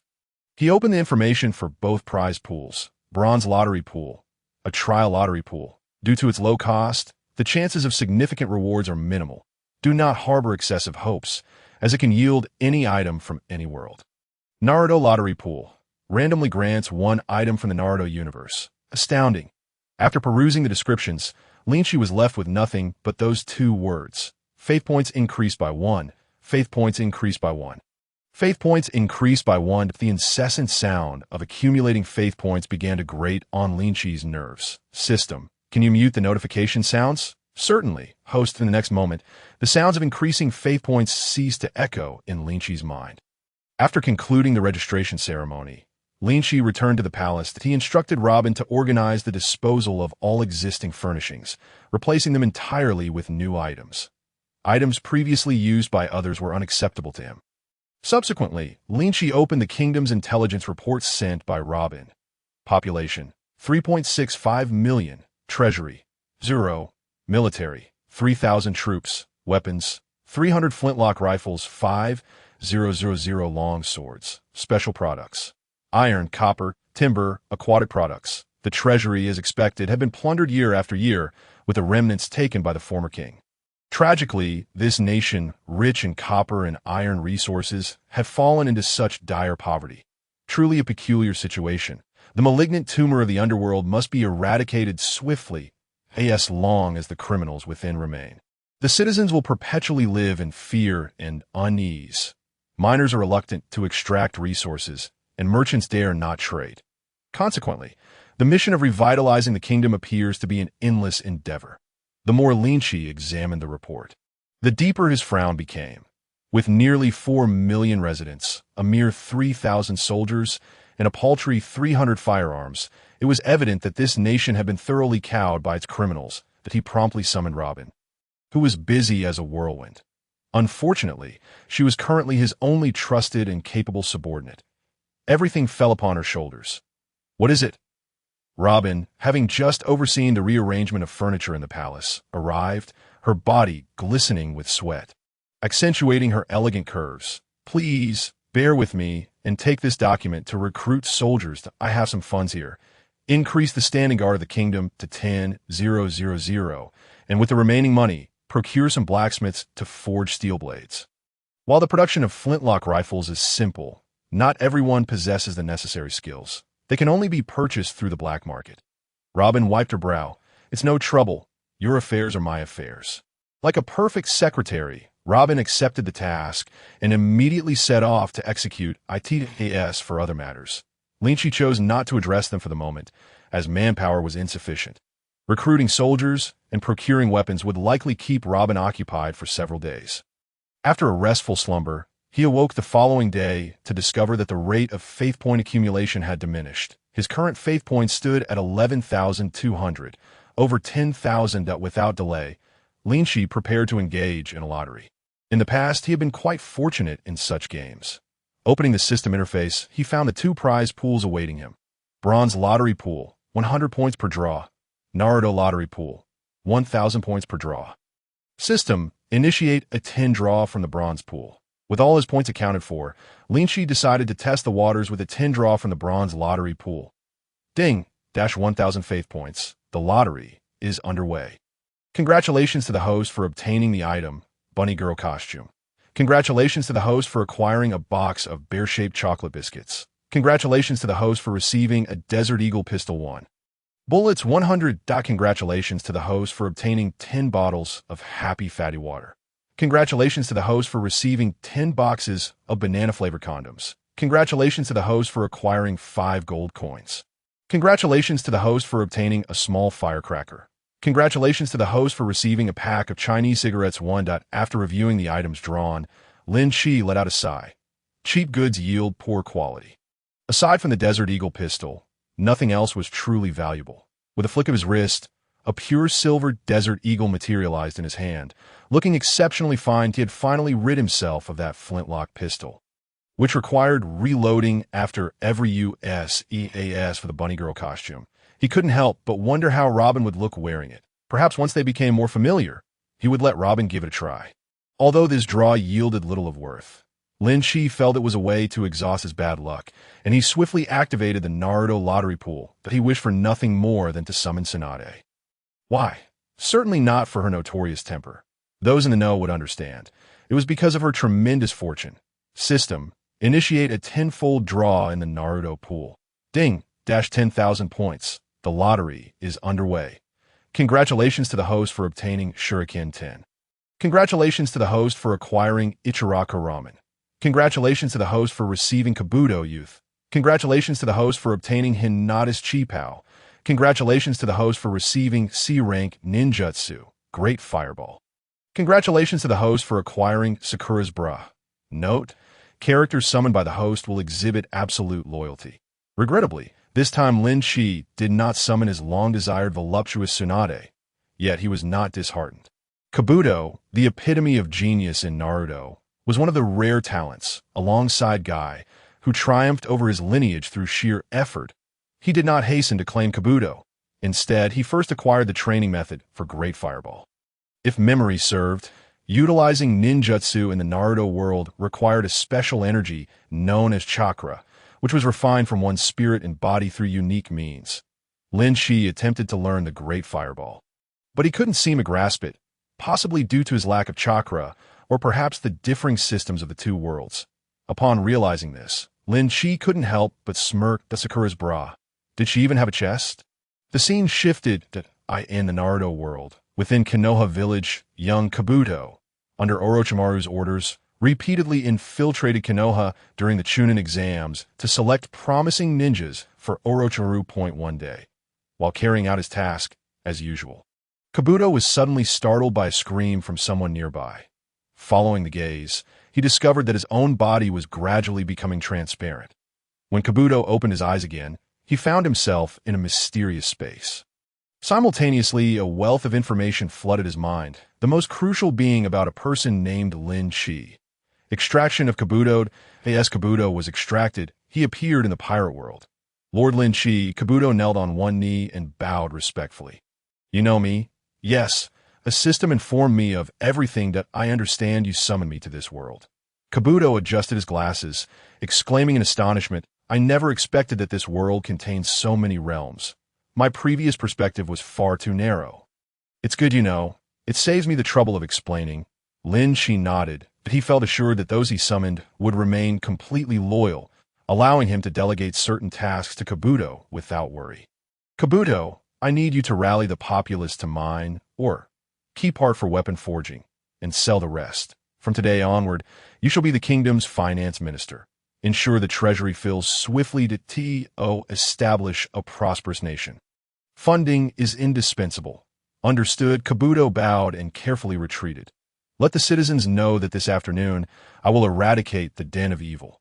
Those daring enough may come to witness. After Kabuto departed, Linqi issued his command. To swiftly increase his faith points, he needed to enhance his influence among the populace. Allowing them to witness his power firsthand was undoubtedly the best choice. In the afternoon, Linqi exited the palace. With citizens silently trailing behind him, as he progressed, the number of residents following him swelled. By the time they reached the town that housed the den of evil, thousands had gathered behind Linqi. Was this truly a gathering place for the nation's criminals? Linqi gazed at the polluted land before him, slowly raising his palm that a ball of lightning coalesced in his hand, growing larger until it obscured the sky. Go! Sensing it was sufficient, Linqi hurled the 100-meter-high lightning ball into the town's center. Boom! Lightning danced wildly, and a mushroom cloud erupted. The deafening explosion resonated in the ears of the onlookers, who instinctively covered their ears in shock, staring in awe towards the town. With just one strike, the entire town was obliterated. The king truly was a deity. The citizens were left astounded, with the criminals from the den of evil truly gone. It felt surreal to them. The oppressors who had tormented them for years vanished before even making an appearance. In an instant, their hatred for the criminals transformed into gratitude towards Linqi.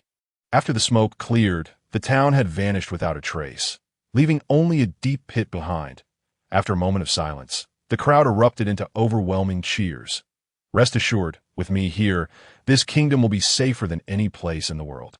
Listening to the continuous notifications of increasing faith points, Linqi returned to his chamber.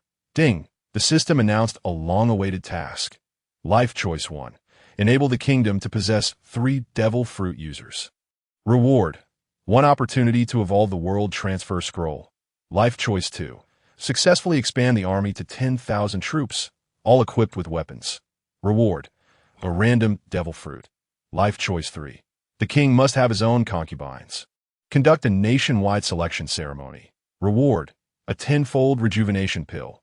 Faced with these 3 options, Linqi unhesitatingly chose the first. To facilitate transportation, he needed someone to take half the scroll first, while he used the other half for transfer. If there were 3 portions of the scroll, he could leave one in each location and keep the last one to traverse freely between them. He calculated.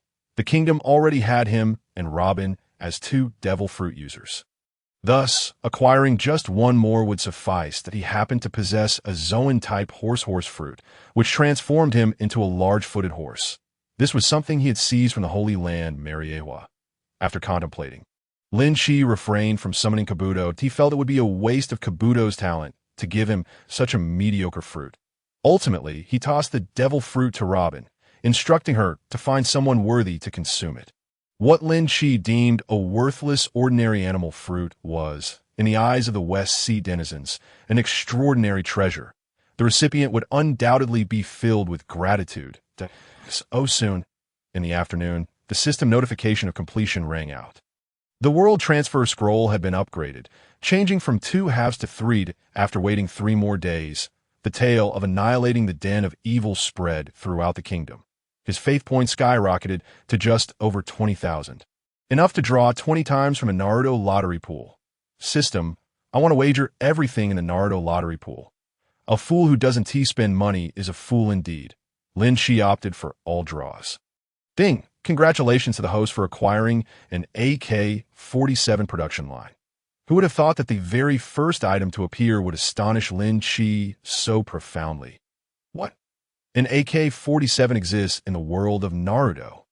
Upon reflection, it does seem plausible that firearms exist in this realm, as evidenced by Kakashi's encounters with Zabuza. Moreover, considering that even planet-destroying cannons have been invented in the Naruto universe, the presence of an AK-47 is hardly surprising. However, placing an AK-47 in the world of pirates would render it overwhelmingly dominant. Linqi felt exhilarated. Just imagine.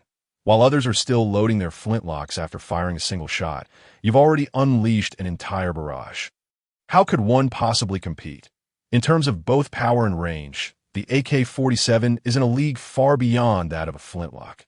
Linqi first located an abandoned factory, installing the 200-meter AK-47 production line within, and assigned troops to guard it diligently. He then informed Robin, urging her to gather materials and commence production.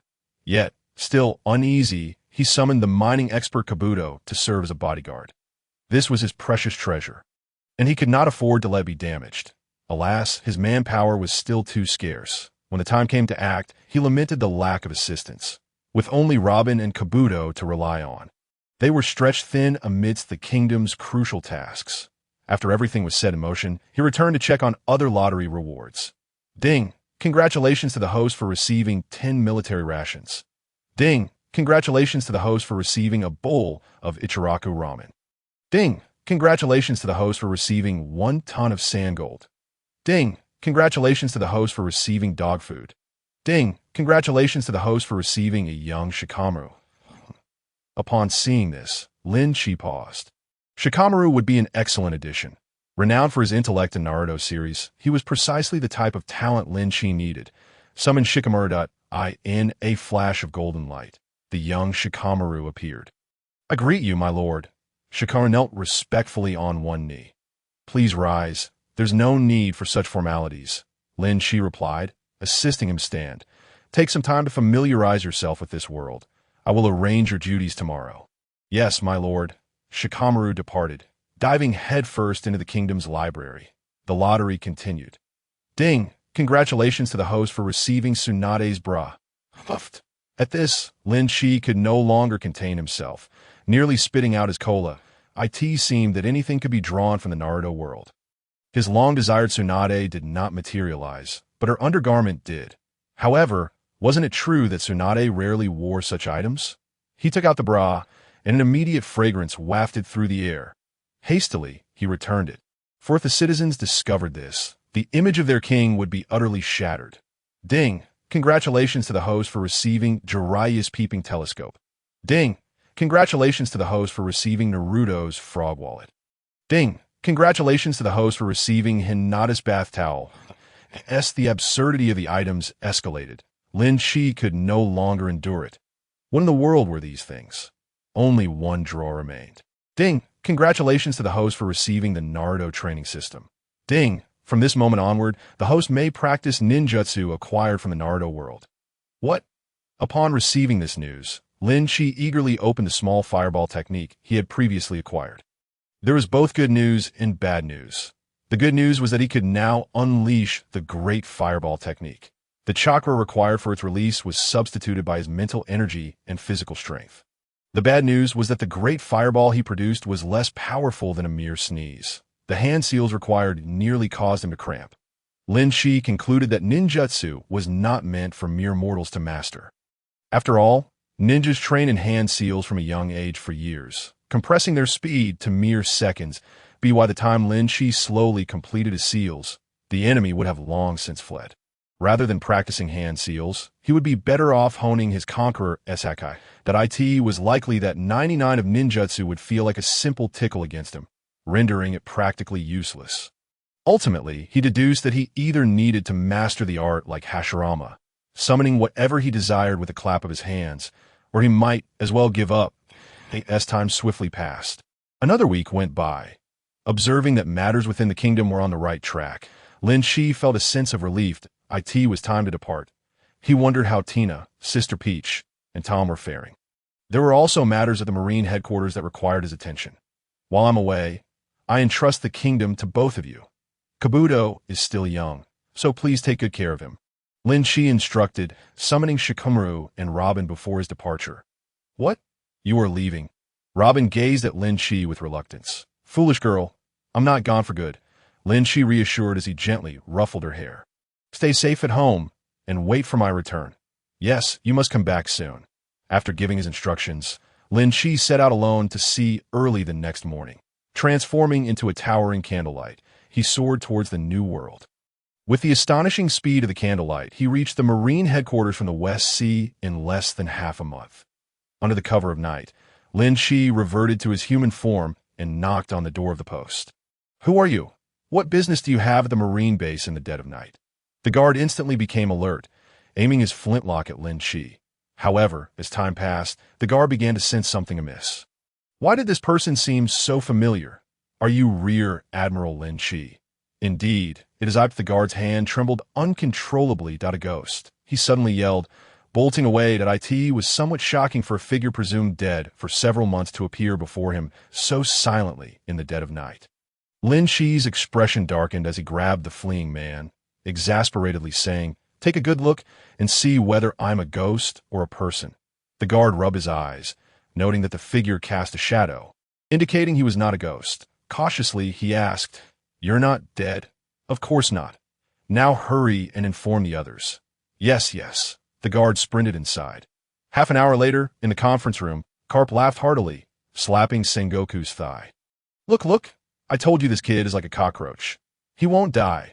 Although Admiral Tsuru and Zephyr said nothing, the upward curve of their lips indicated their good spirits. "Damn, Carp, your hand is about to numb my leg." After scolding Carp, Sengoku turned his attention back to Linqi. "It's truly a miracle. How did you survive?" "The Yellow Monkey said the island where you fought has been obliterated." "Well, I was fortunate enough to drift to a small island, where I managed to survive while recuperating." Linqi continued, "By the way, Admiral, my survival doesn't mean I'm no longer a Rear Admiral, right?" "Don't speak nonsense," Sengoku replied sternly. "The Navy will not forget your contributions. Don't think that just because you're a Rear Admiral, we want to promote you to 2 Rear Admirals. Very well, but you must not go back on your word. Please promote Sister Guion to Rear Admiral as well." Linqi seized the opportunity to say, "The authority of a Rear Admiral far surpasses that of a Major Admiral." He certainly would not refuse. "All right." Observing Sengoku grit his teeth in agreement, Carp found it amusing. Relishing Linqi's misfortune. Hearing Linqi's intention to secure benefits for Gon, Admiral Tsuru regarded Linqi with newfound approval. "This young man is quite impressive. May I take my leave now?" "Tina and Sister Guion are still waiting," Linqi expressed with impatience. Quickly, quickly. It's the middle of the night, and we don't want you to disturb this group of old men." Sengoku waved his hand dismissively. Back at home, Linqi cautiously opened the door in the darkness. A creature suddenly pounced, licking his face frantically with its tongue. All right, Tom. You're gonna lick my face off? Lynch pinned Tom down, playfully tickling him until Tom was rolling with laughter. He scrambled up, showing off his bright smile, circling around Lynch in glee. All right, I'm back safe and sound. Now go to bed. I'll check on Tina and the others after ruffling Tom's hair affectionately. Lynch quietly entered Tina's room. In the darkness, he slipped under the covers beside her. Sister Gone, you've come again, Tina murmured with a few enticing sounds, turning to embrace him. Who are you? As soon as she wrapped her arms around him, Tina immediately sensed something was amiss and delivered a sharp punch. I asked this how you welcome your man home? Lynch chuckled, catching her wrist. Fortunately, he was in good shape. Anyone else would have been left incapacitated by Tina's punch. Lynch, Tina was taken aback, then suddenly nestled into his embrace, tears streaming down her cheeks. Oh, it's so wonderful that you're finally back. Where have you been all this time? Lynch gently patted her back, holding her close. There, don't cry. See, I'm perfectly fine, aren't I? Tina sniffled, her big watery eyes gazing at Lynch. You won T suddenly disappear again, right? I was really worried about you, I swear I won T. Look at you, all teary-eyed, and if you keep crying, you won't look pretty anymore. Tom chimed in, meow, meow, meow. Lynch coaxed and teased until Tina's tears turned into laughter. You should go see Sister Guillaume too. She must be worried about you. Though reluctant to part with Lynch, Tina didn't forget her good friend. All right, I'll be back to keep you company in a bit, after planting a gentle kiss on her forehead. Lynch stealthily slipped into Taohua's room, but he embraced her from behind, whispering, Sister Guillaume, are you surprised? Taohua turned around, pressing Lynch's head against her ample bosom with a laugh. I sensed your presence the moment you walked in. Oh, Sister Guillaume, I can't breathe. After finally extracting his head from her depths, a pair of soft lips met his, causing Lynch's body to shudder. Under the onslaught of Taohua's long legs, he ultimately did not return to Tina's room. The following morning, Lynch emerged from the washroom, his face covered in lipstick marks. Once he was cleaned up and stepped out, he found Guillaume lounging on the sofa, clad in revealing attire, exposing a generous expanse of skin. Sister Guillaume, don't move. Let me give you a little rub. Tina was playfully tussling with Taohua, their antics exuding an irresistible allure. Lynch rubbed his nose, feeling overwhelmed by the morning's excitement, regardless of whether he could handle it. Hey, stop messing around.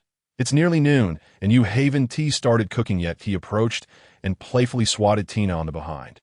Ouch! Tina spun around, covering her rear, and pounced on a Lynch like a hungry tiger. You hit me. Somebody eat you. Watch out. Lynch laughed heartily, reaching to tickle her belly button. He rarely saw Tina in such high spirits. She seemed to radiate vivacity. After a bout of playful wrestling, Tina lay breathless on the sofa, her clothes askew. Oh, by the way, I forgot to tell you. Lunch is taken care of. Someone is bringing it over, Tina informed him. Who? Lynch asked, puzzled, wondering if it could possibly be that lazy Tom. Who else could it be? Taohua chimed in, Little Peacock heard about your return and insisted on coming over. Taohua shot Lynch an exasperated look. I really don't understand what charm you possess that attracts so many people. Lynch recognized a hint of jealousy in Taohua's tone and gently embraced her, sweetly assuring, Don't worry, my heart will always belong to you and Tina.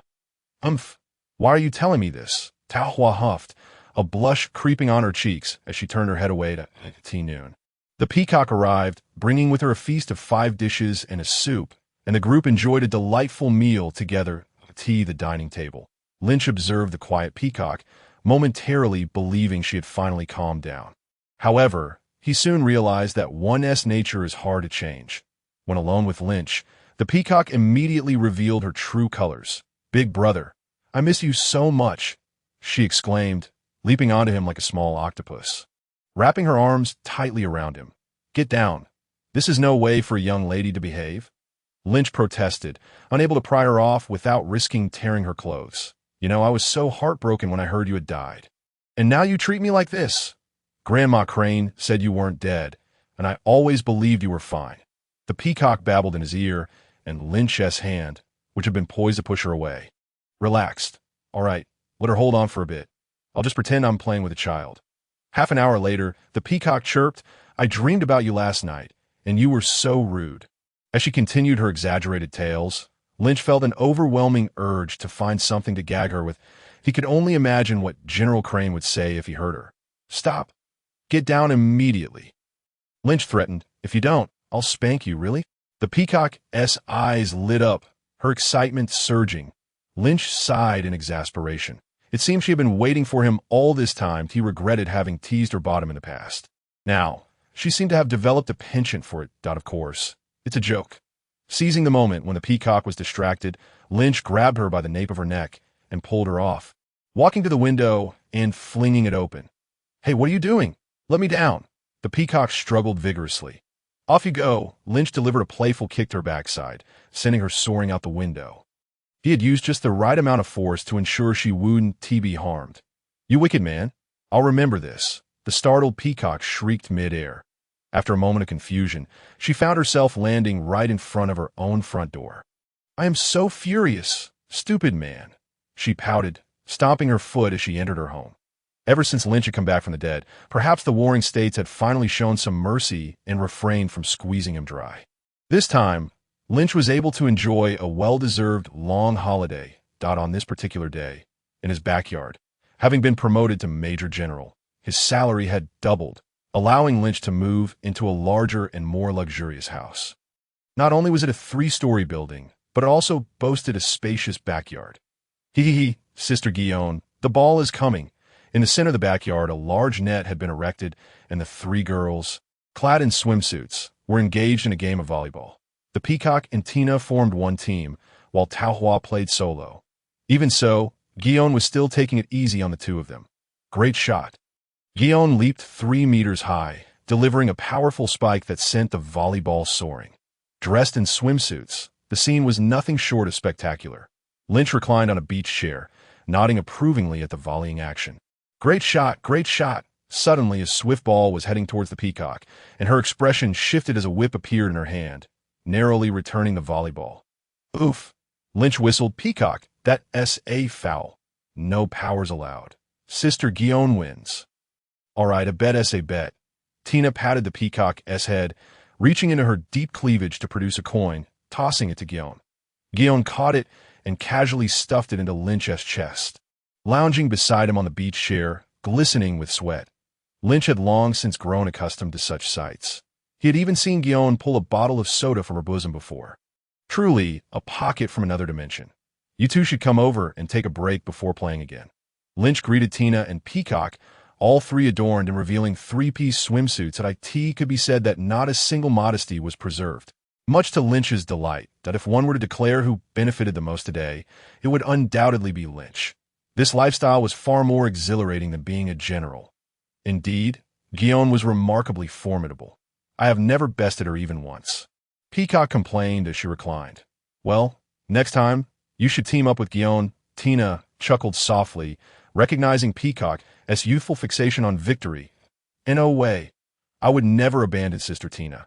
If we lose together," Peacock pouted, clinging to Tina's arm affectionately. "Tom, are the drinks ready?" Lynch called towards the kitchen. Meow. Tom, now transformed into a chef, emerged with a tray bearing 2 glasses of beverages, walking over with deliberate steps. "Thank you, Tom." Guillaume patted his head, taking 1 glass filled with ice and a blue fizzy drink. "Thank you, little me." Both Peacock and Tina took their share of the pink drink adorned with lime. "Ha, Tom, put on a smile. Look at your belly. It's getting chubby, yet you haven't done any work." Lynch playfully patted Tom's plump stomach before taking the last glass of chilled cola. Having completed his task, Tom collapsed on the ground, sighed, and retrieved a can of food to eat. Life is tough. Even cats must hustle. After their entertainment, Peacock was pulled by Guillaume to practice swordsmanship, while Tina engaged in fruit development exercises. Lynch began his daily regimen of physical training. First, 20,000 push-ups to warm up, he thought, as the push-ups became a blur. Every standard Marine soldier is required to do 2,000 push-ups daily, so it was quite normal for Lynch to do 100 times that. Following this, he would run 100 laps around Marine headquarters, then practice his punches until he had leveled 3 mountains. Time flew swiftly like a galloping horse, and in the blink of an eye, a year had passed. The year was now 1510 in the era of the sea. During this period, whenever the Navy undertook missions, Lynch would seize the opportunity to visit the Little Garden, where he learned the giant race's ultimate skill, Dominion. Aside from this, the year unfolded unusually peacefully, devoid of any special incidents. That Lynch's life revolved around a simple routine. Missions, rest, missions, rest. Occasionally, he would utilize teleportation scrolls to observe the development of the kingdoms. Throughout the year, Lynch's relationship with Guion and Tina rapidly deepened, reaching a point where discussions of marriage were on the horizon. As for Peacock, Lynch regarded her merely as an immature, neighborly little sister, devoid of any deeper feelings. His strength was steadily increasing as well. Just yesterday, he had ventured out to capture a band of pirates, and today he lay at home, resting on the sofa, casually opening the newspaper delivered that day. He was instantly engrossed that a striking headline appeared on the front page. Moria challenges the four emperors, Kaido, and faces utter defeat. All but the captain perish. Lynch pondered, was this the moment Moria was incapacitated by Kaido, leading to his subsequent decline, ultimately becoming a mere couch potato? The incident involving Moria and Kaido seemed to serve as a reminder to Lynch that the gears of the world had begun to turn. The ensuing seas would grow increasingly perilous. Time waits for no one, and Lynch understood that certain plans of his must now be set in motion. There are quite a few explosive news stories in this issue. He continued to peruse. The new hero of Alabasta, the messenger of justice, Sand Crocodile. Old Sand has arrived later than I anticipated. He had not received any news about Old Sand for years, and had assumed his butterfly effect had caused him to vanish. Lynch rather liked this renowned figure who was known for his 50-50 chance in the pirate world. The Sun Pirates disbanded. Fisher Tiger is dead. After years of living on the run, the Sun Pirates had inadvertently fallen into the clutches of the world government, resulting in a fierce battle. Upon reading about Tiger's demise, Lynch felt perplexed. This shouldn't be. I even provided him with a Zoan-type devil fruit. He could have escaped into the depths of the sea. He should not have perished. Setting down the newspaper, he requested a month's leave from Sengoku. But a year later, Lynch embarked on another solo journey to sea. This time, his destination was Skypiea, specifically Enel. The Rumble fruit is considered the strongest of the Logia-type fruits. Although he had suffered an embarrassing defeat against Rubber, this did not diminish its power. Enel was a true genius, capable of perceiving the color of observation even in isolation, and he had developed the technique known as the mantra in conjunction with his fruit. This was something even the main protagonist could not achieve. With the Rumble fruit, Enel could easily reach the level of a Marine Admiral with just a little guidance. Lynch aimed to recruit Enel to prepare for his future plans. The expedition to Skypiea was imperative. Having read the original work, Lynch flew for over half a month and effortlessly located the small town beneath Skypiea. Boss, money is not an issue. Just ensure you bring out the good stuff. He plopped down in a chair, calling to the tavern owner. Having gone half a month without food, he intended to fill himself before heading to Skypiea. After all, there might be a fierce battle awaiting him up there. All right, please wait a moment, dear customer. The tavern owner's eyes sparkled with the glimmer of riches upon seeing Lynch. Before long, a feast of roasted pig, pasta, cherry pie, and more filled the table, accompanied by a large mug of beer. Thank you. Please prepare another 10 servings of this caliber. Lynch ordered. Are you sure? The owner was bewildered. Could one person consume so much? Just filling the gaps, Lynch replied as he tore off a pig's leg and devoured it in several bites. What? Are you afraid I want to pay? With a loud thud, he tossed a bag of berries onto the table. No. I'll get it ready right away. Lynch continued to consume more and more. And soon, plates piled up to a height of 2 meters beside him. Observers grew increasingly numerous, astonished by his extravagant appetite. The owner trembled in fear, worried someone might overindulge and perish on his premises. Hey, young man, you don't seem local. What brings you here? Suddenly, someone struck up a conversation with Lynch. To Skypiea. Lynch replied casually to The person paused, then laughed. You're quite the joker. Everyone knows Skypiea is a myth. Bang! Suddenly, the door was kicked open, and a group of brutish thugs stormed in. The once lively tavern fell silent in an instant. I just heard someone heading to Skypiea. Who is it? One of the larger thugs bellowed. I am. What is it to you? Lynch responded. Ha, you fool. Everyone knows Skypiea doesn't exist. The thug approached Lynch, and the patrons halted their meals. Seriously, eating so much? Are you a pig? The thug smashed the towering plate to the ground with a single swipe, knocking over a chair. Kid, since you're new here, hand over protection fee. Lynch slowly raised his head. Are you talking to me? Of course, if not you, then who? The thug drew a large knife, threatening, hand over your money unless you wish to die. Lynch sighed, standing up and gazing at the thug with regret. I sent it better to live well rather than provoke me. Thunder, welcome.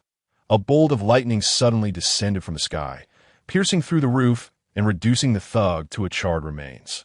Lynch cast a disinterested glance at the few remaining thugs. Aren't you leaving? Do you wish for me to escort you out? Let us go. Let us go. The remaining thugs trembled in fear, hurriedly bowing several times before fleeing through the door. The tavern owner stared at the gaping hole in the roof, his heart racing, realizing why Lynch had such an insatiable appetite. He was truly formidable. Ah, dear brother, are you truly setting off for Sky Island? Indeed, brother, does Sky Island truly exist? The same words, when uttered by individuals of varying strengths, suddenly take on a different flavor. Had Linqi previously declared his intention to venture to Sky Island, they would have dismissed it as a jest. However, that is no longer the case. As for the tyrant, who normally reigns with arrogance, the news of Linqi slaying the bully would undoubtedly bring joy to the masses. Brother, allow me to offer you a glass of beer. Do share your thoughts with us. In an unprecedented act, the notoriously frugal owner has delivered a glass of beer. Linqi lifted the cup and drank it in one gulp. The icy beer invigorated his spirit, delivering an exhilarating revelation. Sky Island is indeed real, inhabited by winged beings and a presence referred to as the god. The funds for meals and roof repairs are all here. He rose, casually tossed a bag of gold coins, and exited the tavern. In his wake, the tavern erupted in jubilant cheers. Sky Island, a place of wonder. Drawing upon memories from anime, a black and red halo manifested behind Linqi. Soaring upward effortlessly, the ability to fly is a true blessing. Unlike Luffy and his companions, who must face perilous trials to reach Sky Island. Navigating through layers of clouds, Linqi ascended to the largest Sky Island without hindrance. In truth, there are multiple Sky Islands, tiered from low to high. Those in the know can reach the highest island with ease and without danger. Only Luffy, that fool, would dare to be so reckless. Entry fee, 100 million yen, stated a diminutive old woman at the entrance of the Sky Island. Can you not tell I am from Qinghai? No need to talk about Ayuan when it's about Buri. Linqi frowned. This old woman, having served as a gatekeeper for decades, could not possibly be unaware of this. She was clearly attempting to annoy him. In reality, 100 million Ayuan is equivalent to a mere 10,000 Buri. In the original storyline, Luffy, that fool, was intimidated and forced to trespass without payment, leading to a series of tragic events. This old woman's ploy was purely malicious. It's 10,000 Buri. Seeing her scheme fail, the old woman no longer bothered to maintain her forced smile. Such a person is truly malevolent to the core. What do you mean, 10,000 Buri? Did I not just give you 100,000 Buri? You owe me 90,000 Buri. Linqi replied with a smile that he relished the act of countering evil with evil. What? The old woman scowled. Qinghai person, you ought to understand whose territory this is. Do you think you can play that game here? Hurry up. You owe 20,000 Buri now, that if you don't pay, be gone. Since you refuse to repay your debt, I shall take matters into my own hands. Linqi instantly appeared behind the old woman, lifting her with ease. What do you intend to do? Qinghai person, are you seeking death? The old woman struggled fiercely. I intend nothing.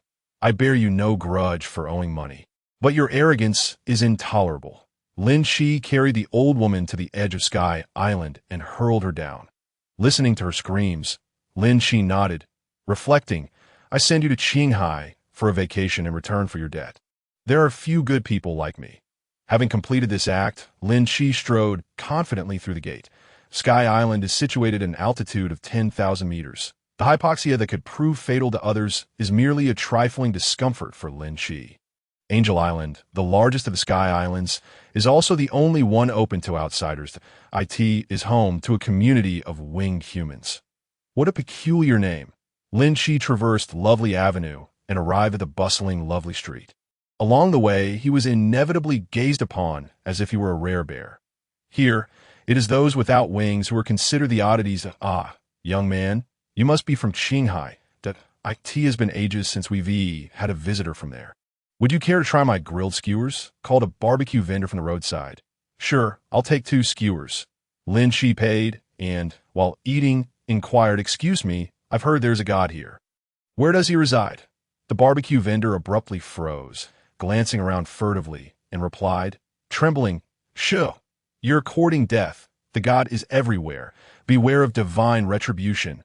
What god? Isn't it merely the big-eared fellow who consumed a devil fruit?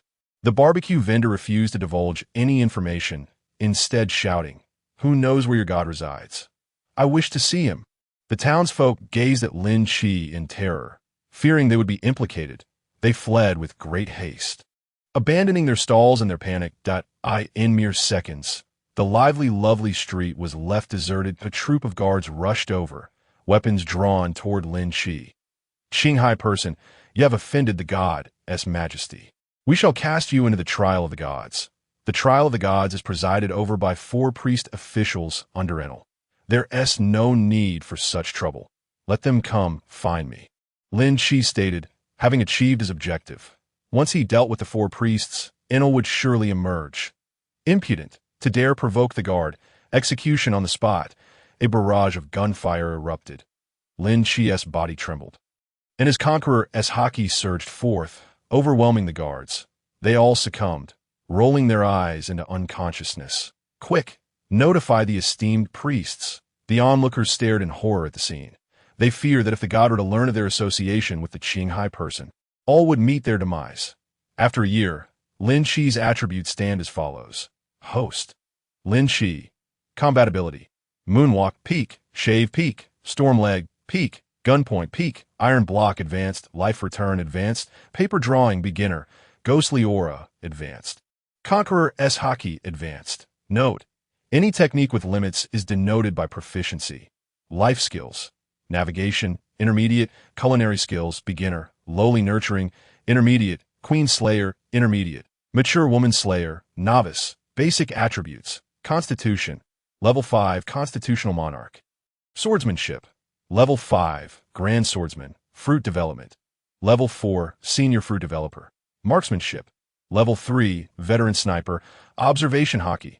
Level 4, armament Haki. Level 4, conqueror Haki. Level 5, Conqueror Monarch. Note: skills without limits can continue to improve indefinitely. Denoted by basic attributes. Who dares to cause trouble here? A Qinghai person tired of living. The 4 priests, having received the news, hurried over. Roar! Let us kill him first, regardless of his origins. The majesty of the god cannot be offended. Observing the quartet of oddities, Linqi couldn't help but chuckle softly. Provoking without knowledge of the enemy's strength would only lead to misfortune. Thunderstrike, for lightning bolt shot from his hand. Striking the 4 priests. Why you? How can you also wield electricity? The 4 priests trembled uncontrollably, and suddenly, an explosion enveloped them in darkness, their bodies collapsing to the ground. The residents of Sky Island gazed at Linqi with uncertainty. Compared to the instant defeat of the 4 priests, what shocked them more was Linqi's ability to summon lightning. Such power is reserved for the god. Could it be that this Qinghai person before them is also a god? Boom! At this moment, a pillar of lightning descended from the heavens, enveloping Linqi. The residents crouched down, clutching their heads in fear, their faces pale. It is the god, descending divine punishment. That person is doomed. Amidst the thunder, Linqi strolled confidently from within the storm, glancing upward with a smile. I fear only that you will continue to cower away. Now that you have made your move, I can trace you by your aura. A black halo, ablaze with fiery shadows, materialized behind Linqi as he soared toward Enel's location. We humbly seek forgiveness for our offenses against the esteemed god. Almighty deities, should a conflict arise between you, we sincerely hope to remain unscathed. The residents of Sky Island knelt in prayer. Gazing at the departing figure of Linqi, he perceived, through his observation Haki, the presence of Enel. with his elongated ears and drooping chest, standing before a temple atop the island. Fortunately, the pirate world is devoid of Buddhism. Otherwise, one might mistakenly regard this individual as the reincarnation of the Buddha, given his ears, with his torso bare and a thunder drum strapped to his back. He bore a striking resemblance to the thunder god of myth. "Mortal, I sense a familiar aura about you. Could it be that you too are a deity?" Enel intoned, floating cross-legged in the air. Linqi smirked. It seemed this lad, who incessantly boasted of his divinity, had thoroughly convinced himself of his own grandeur. Such a thing as divine beings does not exist in this world. It is merely observation Haki at play. Enel, with an expression of self-satisfaction, declared, "Indeed, I am the one true God in this world. Foolish mortal, how dare you offend a deity and injure my divine servant? Are you prepared to face the wrath of the divine?" With a sudden opening of his eyes, a tempest of electricity crackled around him. And so, Linqi blinked. Observing the peculiar individual before him who issued threats without action, he discerned that Enel's mind seemed somewhat unhinged. "Mortal, this god shall permit you to strike first, allowing you to experience profound despair before I personally bring about your demise," Enel proclaimed haughtily. Linqi remained silent, realizing that Enel was merely attempting to put on an act.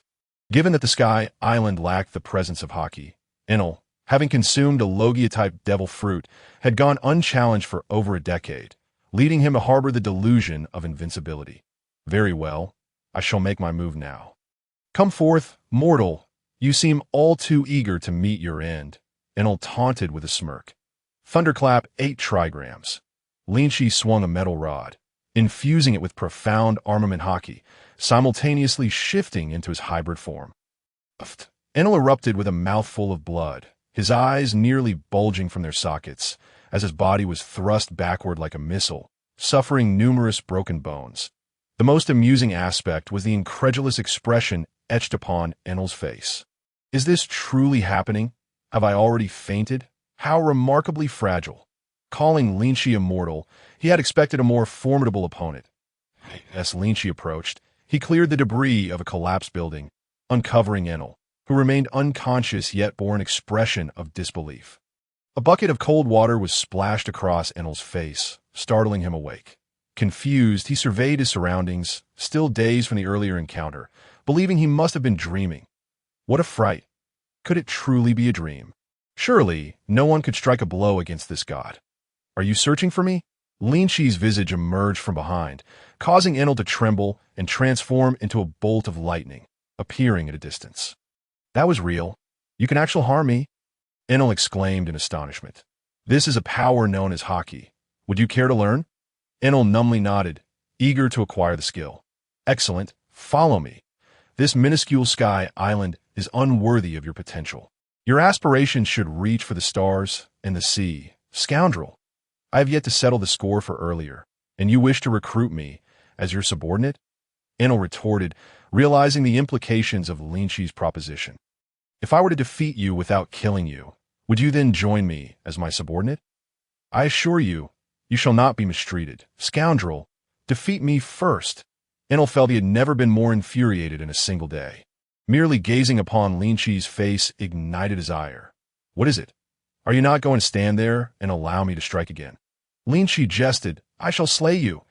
Enel's face flushed crimson, aware that he must avoid further blows, and transformed into a bolt of lightning, appearing aloft. Thunderstorm. His wrist crackled with thunder, casting a shadow over Linqi. Roar. Linqi morphed into a towering, candlelit divine beast, swallowing the bolts of electricity whole. After gathering his strength, he unleashed an even greater bolt of thunder toward Enel. The sound of sizzling echoed as Enel, a user of the rumble fruit, was not only unharmed, but also regained a portion of his vitality from the strike. It seemed that lightning was not an effective means to combat the rumble fruit. Transforming back into his human form, Linqi pondered, "What manner of being are you? Man, god, or demon?" Recalling Linqi's earlier transformation into a terrifying beast, Enel found himself enveloped in deep skepticism regarding the nature of the world around him. "And why can you wield lightning? You are clearly not a deity." Linqi gazed at Enel as if he were a simpleton. "Why all the questions? The answer is quite simple. Consider how you acquired your ability to wield lightning. Are you implying Enel's pupils dilated? Indeed, I too have consumed a substance known as a devil fruit. This world is vast, and individuals of your caliber are as numerous as the stars in the seed. If you wish to discover your true self, then accompany me, Linqi urged. Enel's pupils trembled violently. Betraying his inner turmoil, Linqi's words evoked memories of his past, of his childhood. In those early years, while all others on Sky Island possessed wings and familial bonds, he alone did not. Thus, Enel endured a torturous childhood. Initially, he resorted to begging, stealing, and even robbing to survive. However, due to his lack of wings, he often fell victim to the bullying of other children.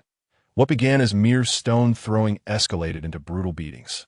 Each encounter left Enel battered and bloodied, forcing him into the depths of a desolate forest. He feared that one day he would be beaten to death. When hunger struck, he foraged for wild fruits.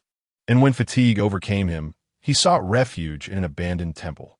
When his clothes were tattered, he fashioned garments from grass, living a wretched existence akin to that of savage. This grim reality persisted for 6 long years. Until one fateful day, while scavenging for fruit, he stumbled upon a peculiar fruit. Upon consuming it, he was granted the power of lightning. He had believed it to be a divine blessing. From that day forth, Enel vowed to make the inhabitants of Sky Island, who had caused him so much suffering, pay dearly. One day, he would unleash a storm of thunder to obliterate this place. No, I am a god. The one and only god, Enel roared, summoning a golden trident form from a shimmering liquid gold. 30 million volts. Thunderbird. Enel struck the right thunder drum with the trident, releasing a tempest of electricity that coalesced in the air into a phoenix-shaped thunderbird, diving towards Linqi. But that was not all. Enel continued to strike the left thunder drum with his golden trident, summoning a wolf-shaped thunder beast that joined the thunderbird as it charged toward Linqi. 30 million volts. Thunder beast. Quite the spectacle. Linqi scoffed, transforming into a hybrid form that soared to a height of 9 meters, with antlers sprouting from his head and dragon-like scales appearing across his body. He stood firm, supported by the heavens and the earth, encircled by a halo of flames, resembling a deity of legend. Boom! With a single punch, the massive thunder beast was obliterated as if it were a mere toy.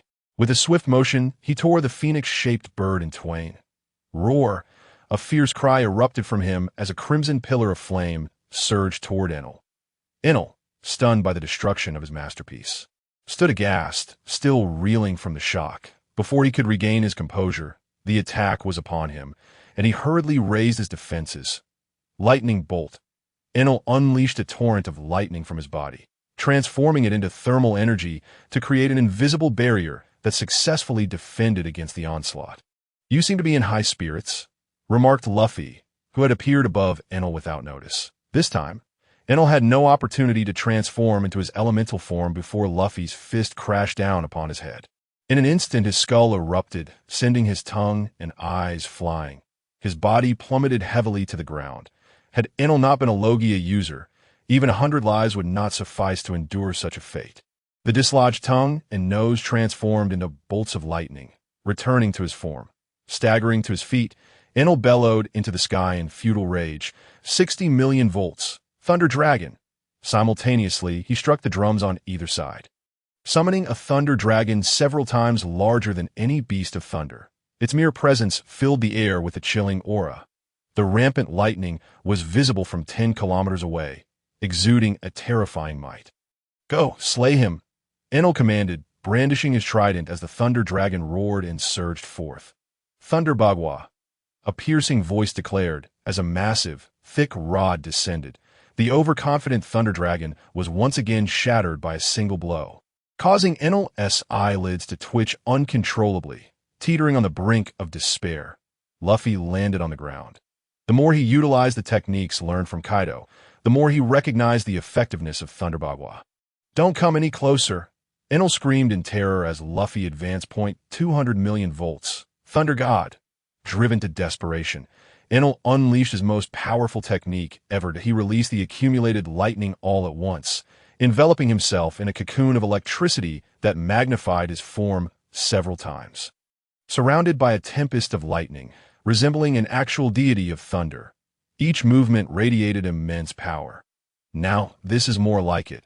Luffy nodded in satisfaction, finally sensing a modicum of threat from Enel. For someone who could not even wield Haki, the fact that Enel could evoke a sense of danger, albeit slight, was an accomplishment worth taking pride in. Thunder God's golden poison dragon.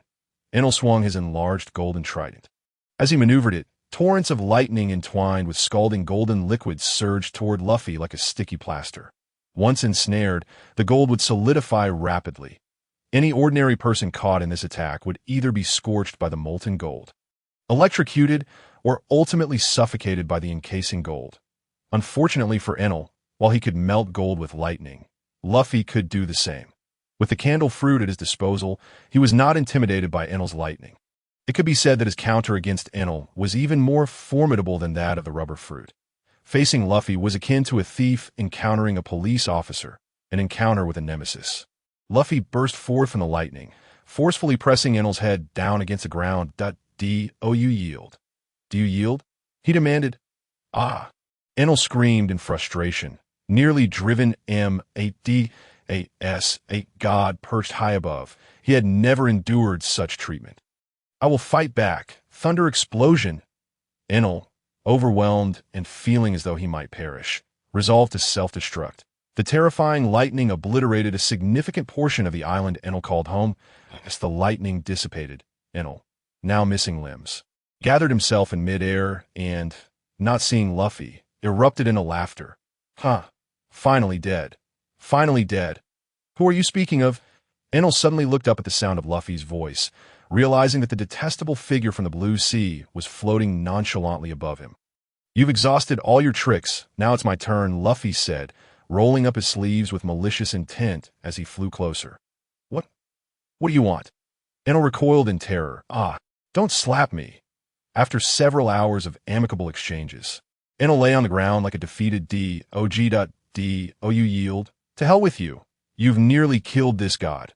Without further ado, Luffy resumed, pummeling Enel into the ground. "You yield?" "I do not." This back and forth continued as Luffy struck Enel a total of 15 times. This stubborn duck's mouth should finally soften. "Stop. No more beating. I have something to say." Enel, now resembling a battered mess, mumbled through swollen lips. "Speak. Are there many people like me in the blue sea?" "Many. Among the numerous strong individuals, you may not even be ranked," Luffy replied. That Enel's ambition to explore the outside world was evident from the construction of his arc maxim. After Luffy's victory over Enel, considering Enel's penchant for self-preservation, recruitment would not prove difficult. The challenge lay in breaking down the arrogance that had been nurtured during his prolonged isolation on the Sky Island. "Fine, I will surrender. However, I have 2 conditions." "Speak." "First, you cannot restrict my personal freedom. Though I surrender, I am not your slave. You may consider yourself my employer at most. That is acceptable. And the second condition is that you must provide me with food." Enel sat up, seriousness etched on his face. Of course." Luffy laughed heartily, clapping Enel on the shoulder. The movement sent pain through Enel's body, causing him to grimace. "Why didn't you hold back during our fight?" "How could I? If I didn't give it my all, how could I wake you up?" Luffy had formed a general assessment of Enel's abilities. His physical techniques were average, understandable given that no one on the Sky Island could land hit on him. His observation Haki was that of a top-tier talent, yet he lacked both armament Haki and conqueror's Haki. His devil fruit abilities were top-notch. In totality, Enel's current strength could be classified at the level of an elite vice-admiral. Should he develop his armament Haki and enhance his physical prowess, he could reach the level of a rear admiral, surpassing all current vice-admirals. This was not a dismissal of Enel's potential. Rather, it was an acknowledgement of his capabilities. Compared to the current 3 admirals, Enel was still a fledgling. He had ample time to progress. If he were to catch up at this juncture, the 3 admirals would lose all credibility. "Since you have surrendered, I will remain on the Sky Island for a week to teach you the 3 types of Haki. By the way, your ability, which you call Heart Network, is actually an advanced form of observation Haki." A week later, while Luffy remained on the Sky Island to oversee Enel's training, he also set about constructing 2 arc maxim vessels. These flying ships would be powered by electricity, and both Enel and Luffy would be able to operate them. Come on, a flying ship is undeniably cool. By then, Enel would have one, and Luffy would have the other, creating quite a spectacle to intimidate their adversaries. The Sky Island had unmistakably become Luffy's personal paradise. Meanwhile, on a small island in the East Blue, in the One Heart Dojo, Zoro appeared flustered as he burst through the dojo's doors. This is bad. This is terrible. Kuina has fallen down the stairs and is unconscious. What? Yasuhiro sprang to his feet. Take me there at once. Upon reaching the back warehouse and conducting a thorough examination, Yasuhiro sighed in relief while feeling a sense of the uncanny. It turned out she had merely fainted, with no serious injuries. Yet, what kind of staircase could cause someone who had consumed the peacock fruit to lose consciousness? Do not belittle the mere wooden staircase, even if one were to hurl Guina from a height of 5 stories. Crashing her head against the stones, the outcome would not be this grave. Such a staircase could not possibly claim the life of an untrained, ordinary individual. Suddenly, Gung Sailang was struck by a chilling realization. Drenched in cold sweat, if Guina, having consumed an animal-type devil fruit, could sustain such injuries, what would have happened had she not? He recalled the moment when Linqi had bestowed the devil fruit upon Guina. Gung Sailang felt an unsettling sensation, as if Linqi had anticipated this very scene. Was it merely his imagination? Regardless, it was Linqi who had saved Guina's life, and she would undoubtedly need to express her gratitude to him. Casting a glance back at the peculiar staircase that had caused Guina's fall, Gung Sailang issued a stern command. Burn it down. Thus, due to Linqi's butterfly effect, once again, a life in this world was altered from a tragic fate. The gears of destiny had begun to turn. Meanwhile, Linqi, having just acquired a formidable ally in Enel, wasted no time in heading towards Water 7. The ancient Pluton, one of the 3 great weapons, was a prize he was determined to seize. Previously, he had refrained from taking it for 2 reasons. He was aware that the blueprints were securely hidden there and could not be evaded. And at that time, his strength was insufficient to claim the Pluton blueprints without inviting disaster. Now, however, he believed the time had come to retrieve them. Days later, in Water 7, under the cover of night, Linqi located the fisherman Tom, who had been sentenced to death and was under strict surveillance by the world government. Good evening, Mr. Tom. Transforming his appearance, Linqi appeared like a specter behind Tom as he worked. Tom paused, turning slowly to face him, stating leisurely, "What business do you have with me, my lord? If I so desired, dozens of world government members could storm in here at any moment." "Is that so? Are you not concerned that I might eliminate Frankie and Iceberg?" Linqi replied with a mocking tone. Realizing that the newcomer had thoroughly investigated him, Tom clenched his fists and suddenly launched a punch. "Fishman Karate, 3,000 what fist?" Linqi effortlessly blocked the attack with a single finger. "Mr. Tom, your exaggerated movements may attract the attention of the world government, which would not bode well for either of us. What exactly do you intend to do?" Recognizing that his attack had been effortlessly thwarted, Tom understood that this visitor was no ordinary individual and decided to abandon resistance. That it's simple. Hand over the Pluton blueprints, and I will leave without causing any disturbance. "What are you talking about, Pluton blueprints?" Tom's pupils dilated in alarm. "I do not know what you mean. Do not feign ignorance. My presence here indicates I have thoroughly investigated everything." Linqi responded nonchalantly. Perhaps Tom is a good person. However, kindness does not wield power, and righteousness does not govern wealth. Linqi was not merely a naval officer. He was a king, and every action he took determined the fates of countless individuals. Inevitably, he would have to confront the world government and the celestial dragons. Should he fail, all those close to him, including his citizens, would perish for the sake of those who believed in him and placed their trust in him. Linqi had no qualms about acting as a villain to protect the good. "I truly do not understand what you are saying. I believe you have mistaken me for someone else." After saying this, Tom ignored Linqi. "I have no patience for your nonsense," Linqi threatened. "Either hand over the Pluton blueprints now, or I will proceed to kill Frankie and Iceberg. The choice is yours." Linqi was acutely aware that no amount of torture would yield the whereabouts of the Pluton blueprints from Tom. Unless he could leverage someone close to Tom as a threat, that was his only vulnerability. "You asked me to produce something I do not possess. I am at a loss," Tom said, turning his back to Linqi and enveloping himself in shadows. If you wish to kill, then go ahead. Very well, you said it. Do not regret it. Linqi scoffed, vanishing into the night. Once assured that Linqi had departed, Tom suddenly felt as if all strength had drained from him. Collapsing onto the ground as tears streamed down his cheeks, that I'm sorry, Frankie, I'm sorry. Iceberg, I hope you can forgive me, that on the other side, Linqi had not abandoned his pursuit of the Pluton blueprints. Activating his observation Haki, he quickly pinpointed Frankie's location, an abandoned shipyard. Linqi appeared without warning behind Frankie, swiftly incapacitating him before he could react. The following day, Tom learned of Frankie's disappearance from Iceberg. His heart aching with despair that he chose not to disclose this to Iceberg, but buried it deep within his heart. That man's strength was overwhelming. Not informing Iceberg was the best choice. Otherwise, if Iceberg sought vengeance, it would only result in his own demise. That night, Linqi returned to confront Mr. Tom. However, this time he bore a gift. Mr. Tom, do you still like the gift I brought? Frankie, Tom rushed over, relief washing over him as he saw Frankie merely unconscious and unharmed. What do you intend to do? Very simple. You claim not to care about Frankie's life or death. I merely wish to see if you truly do not care. Linqi grasped Frankie's head, gradually applying pressure. Bastard! What are you doing? Stop! Tom's eyes widened in rage as he lunged at Linqi, throwing punches and kicks. Yet Linqi remained unfazed. Crack! Linqi's grip tightened, and suddenly the sound of cracking bones echoed. Blood trickling down Frankie's temple. Stop! Please, I beg you, stop!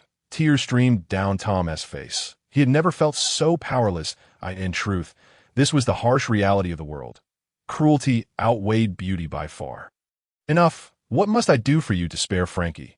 Witnessing Frankie's dire state, Tom's mental defenses crumbled instantly. Linqi's hand paused. Simple. Hand over the Pluton blueprints, and I will leave at once, ensuring no harm comes to you. Seeing the hesitation in Tom's eyes, Linqi's grip tightened. Otherwise, tonight you shall bid farewell to Frankie. I will give them. I will give them. Just do not harm him. Tom nearly shouted, his voice barely above a whisper. If not for the fear of the world government's discovery, he would have roared. Good. It's better this way. Linqi released his grip, allowing Frankie to slump to the floor. You have 5 minutes. Do not overestimate my patience. Tom moved to a corner of the room, his hands repeatedly striking the ground. After an unknown series of actions, a safe-like object emerged from the floor. Tom entered a code, and after a series of complex operations, a thick roll of blueprints appeared in his hands. Here, quickly release Frankie to haha. Good. Linqi accepted the Pluton blueprints, keeping his promise by letting Frankie go. What is this ghastly scribble? Linqi frowned as he examined the blueprints, the intricate designs causing his head to spin, and oh wonder the world government could not construct Pluton without the blueprints. Even with them, success was not guaranteed. Should I discover that you have deceived me, I will return to claim Frankie's life. Linqi was not an engineer. He worried that Tom had tampered with the blueprints. Rest assured, once I give it to you, I will not play tricks. Tom shook his head, sealing the safe back underground. Perhaps you are too afraid to do so.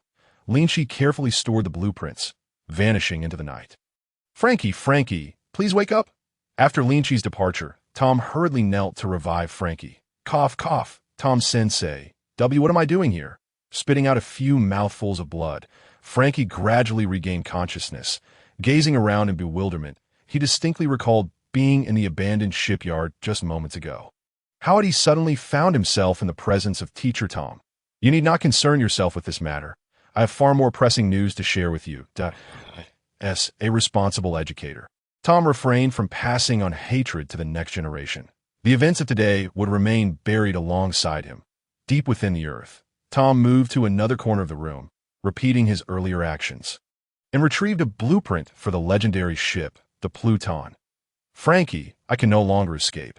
This is the ancient blueprint for the renowned vessel, Pluton, that I have transcribed, that I entrusted to you. You must safeguard it as you would your very life.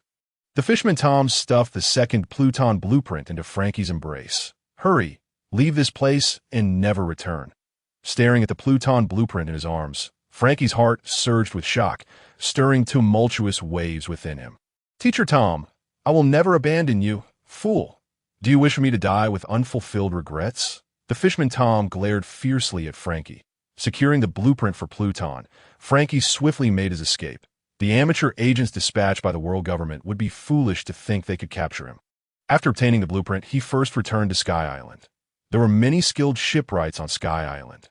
Otherwise, they would not have been able to construct Enel's golden ship. So, is the blueprint genuine? After observing a group of elderly scholars with grizzled beards engrossed in study for a lengthy period without any conclusions, Frankie could no longer contain his curiosity. This blueprint is undoubtedly authentic. In my 82 years of life, I have never encountered such an extraordinary warship.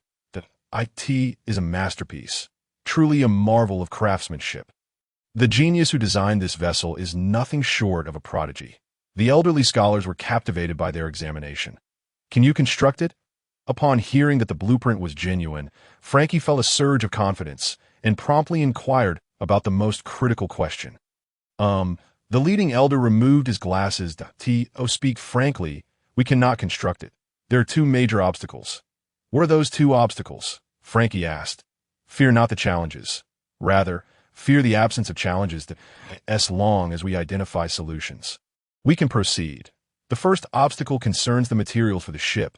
Legend has it that the pirate King Roger's ship was invincible at sea due to its keel being crafted from atom wood. I have thoroughly studied this warship, known as Pluton. Both its armaments and intricate design are at least 1,000 years ahead of the world. To construct such a vessel, one must utilize atom wood as the primary material. Otherwise, before the enemy can even launch an assault, the weaponry aboard Pluton will destroy itself upon firing due to the inadequacy of the hull. What did you say? Frankie nearly spat out a mouthful of blood. While he could comprehend the need for a sturdy hull, given that a single cannon could obliterate an island, the notion of using solely atom wood was utterly preposterous. After all, the minuscule amount that Luffy had purchased had cost 200 million. What was more, this material was virtually priceless and impossible to acquire. Of course, it is not strictly necessary to use only atom wood. I merely used it as an analogy. In fact, if we could achieve a 30% composition of atom wood, we could construct the rest using equally valuable alternative woods and metals, which would yield superior results compared to using atom wood exclusively. All right, you can stop right there. Frankie came to the realization that this so-called Pluton was beyond the capabilities of any individual to construct. Even if the Navy were to deplete their entire treasury, they would not be able to build one. In the entire world. Only the world government possessed such power. However, there were still solutions. Frankie had already conceived two potential strategies. First, he could acquire a piece of atom wood, then summon a wood-manipulating ninja through a lottery, allowing for the continuous generation of atom wood through repeated nurturing. Second, he could seek out a few top-tier scientists to artificially create a comparable material for constructing Pluton. This latter option would be somewhat challenging, as the foremost scientists were all under the control of powerful factions. Unless Frankie could summon Orochimaru, there would be hope. However, Orochimaru specialized in biology, and it was uncertain whether he would be of assistance. And the second obstacle? The second issue is that our technical skills are insufficient. Even with the materials, we cannot build it. Forcing the construction would only lead to a myriad of problems. The elder spoke candidly. Frankie, this old man truly knew how to dampen one's spirits. Was he to wait for Orochimaru to be summoned again? Suddenly, the elder shifted his tone. However, we can construct a simplified version of the Pluton warship. By omitting the overly complex and transcendent elements, and simplifying the remaining components, I assure you, we can build a vessel that would outclass all others on the seas using the most ordinary materials. Goodness, can this old man refrain from gasping for breath so dramatically? You should have mentioned this good news sooner. Frankie's mood instantly brightened. According to your standards, how long would it take to construct a simplified version of Pluton? The elder stroked his beard, smiling as he replied. That would depend on how many people participate in the construction. If I were to enlist the entire population of Sky Island, how many could we produce in a month? The population of Sky Island was quite substantial. Combined, they numbered over 1 million. In that case, I am confident we could produce 10 vessels in a month. Excellent, Frankie earnestly implored. Then I entrust this task to you. My good sir. In the days that followed, Frankie planned to reside on Sky Island for a month, while also developing techniques akin to flame clouds, if Kaido could create flame clouds capable of lifting an island. Given their similar abilities, he believed he could develop comparable techniques. Unfortunately, plans seldom unfold as expected. After merely 2 days on Sky Island, the system shop presented him with a remarkable surprise. For the past few months, Frankie had been monitoring the system shop daily, but nothing noteworthy had appeared. Until today, Navy 6 Styles Training Manual. Price, 3,000 points, 3-sword style mastery for a year. Price, 7,000 points. Bear pattern leather jacket. Price, 30 points. Lifespan fruit. Consuming it increases lifespan by 1 year. Price, 10,000 points. That animal type mythical Zoan fish fruit. Poison dragon form. Price, 25555 points. The focus lies on the last item. Each time Frankie reverted to his original form or transformed into his human beast state, his once suitable dual blades would suddenly feel as though they were mere toys. Not only were they unwieldy, but they also caused him to lose his weapons, creating significant challenges in battle. Frankie had long pondered how to resolve this issue and finally arrived at a solution. He would feed his weapons a devil fruit. To grant his weapons the ability to grow and shrink, most natural and animal-type fruits could achieve this, and a few paramecia types could as well. However, considering that his Long Yuan was an unparalleled great sword, using an ordinary devil fruit would be a gross waste. Thus, Frankie had held off on that idea until today, when the poison dragon fruit appeared in the shop. This was a mythical Zoan poison dragon fruit, comparable in caliber to Kaido's azure dragon fruit, perfect for his Lungi Yuan in this world. Perhaps only Frankie would deem it a perfect match. Others would surely condemn him for such extravagance. With time, it was not impossible for someone to become a great admiral or emperor, especially with Kaido as a shining example. System, oh system, were you conspiring against me?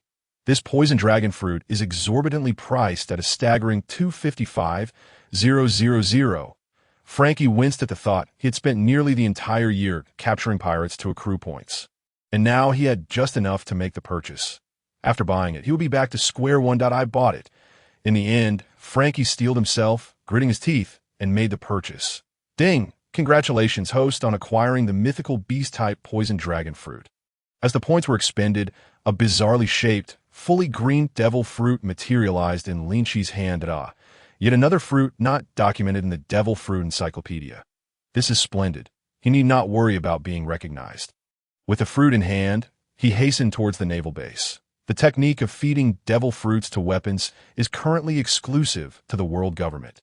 Thus, he sought out Kizu, the admiral responsible for safeguarding the scientific troops. Kizu, may I trouble you to assist me in having the weapon consume the devil fruit? Bring it here, and I will take you to the experimental base. Only those mad scientists would handle such matters. Kizuru replied without hesitation. Within the Navy, it was common knowledge that Linqi was a rising star. Given time, he could ascend to the rank of admiral, or even that of the exalted fleet admiral. May I witness the weapon consuming the fruit? Upon hearing that Kizuru intended to take Long Yuan and the poison dragon fruit away, Linqi felt a million protests surge within him. Both were his lifelines, and losing them would bring him immeasurable regret. Moreover, the poison dragon fruit was anything but ordinary. What if it caused some aberration upon being ingested by the supreme Great Blade? What if, in his absence, the scientific research department refused to return it? I need to consult above on this matter. Kizuru, being the leader of the Scientist Protective Squad, though holding a significant position, generally lacked the authority to intervene in the scientist's internal affairs. To take someone into the core area required prior notification. Very well. I appreciate your assistance, Admiral Kizuru. Kizuru waved his hand and vanished in a flash of golden light. Shortly thereafter, he reappeared with an official order in hand. Let us proceed. The Scientific Research Institute. Passing through a series of stringent guards, fingerprint scans, and password entries, Linqi finally entered the inner sanctum after traversing several heavy iron doors. This demonstrated the utmost caution and importance the world government placed on this location. Were Linqi not a rear admiral in the Navy, entering here would necessitate violent means. If that would even suffice, the formidable combat power of several admirals could arrive at any moment. Why does the world government pursue rare races across the globe? What are their intentions? Throughout the journey, Linqi witnessed an array of novel phenomena. Most striking were the rare races bound and subjected to blood extraction. Giants, fur tribes, diminutive folk, and fishmen, that he could not shake the feeling that the notorious calamity from the beast pirates had once escaped from a world government laboratory. I cannot say. This matter has already touched upon the highest secrets of the world government. Kizaru languidly remarked, "We have arrived. In a particular chamber, two scientists received the Long Yuan and the poison dragon fruit from Linqi. One placed Long Yuan into a black coffin, while the other first put the devil fruit into a juicer, then placed both the juicer and the devil fruit into the coffin before sealing it shut. Linqi discerned that the coffin was crafted from sea stone. In truth, the method of having items consume devil fruits is quite simple," Kizaru explained, "as long as they are placed together in a sealed sea stone box, and the fruit is destroyed, it will suffice." Despite Kizaru's seemingly casual words, it is well known that sea stone is far harder than steel. Only the world's most formidable swordsman can cut through it, which illustrates the difficulty in processing such a material. Not to mention, the precision required is critical. Should there be even the slightest gap in the stone box, the energy of the devil fruit would escape, leading to failure. Vroom, vroom, vroom.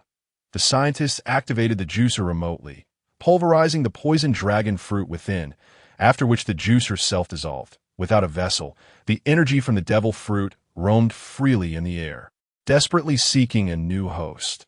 After several attempts, it could not break free from the sea stone coffin. The fruit's energy reluctantly turned its attention to Long Yuan, unwillingly burrowing inside. Roar!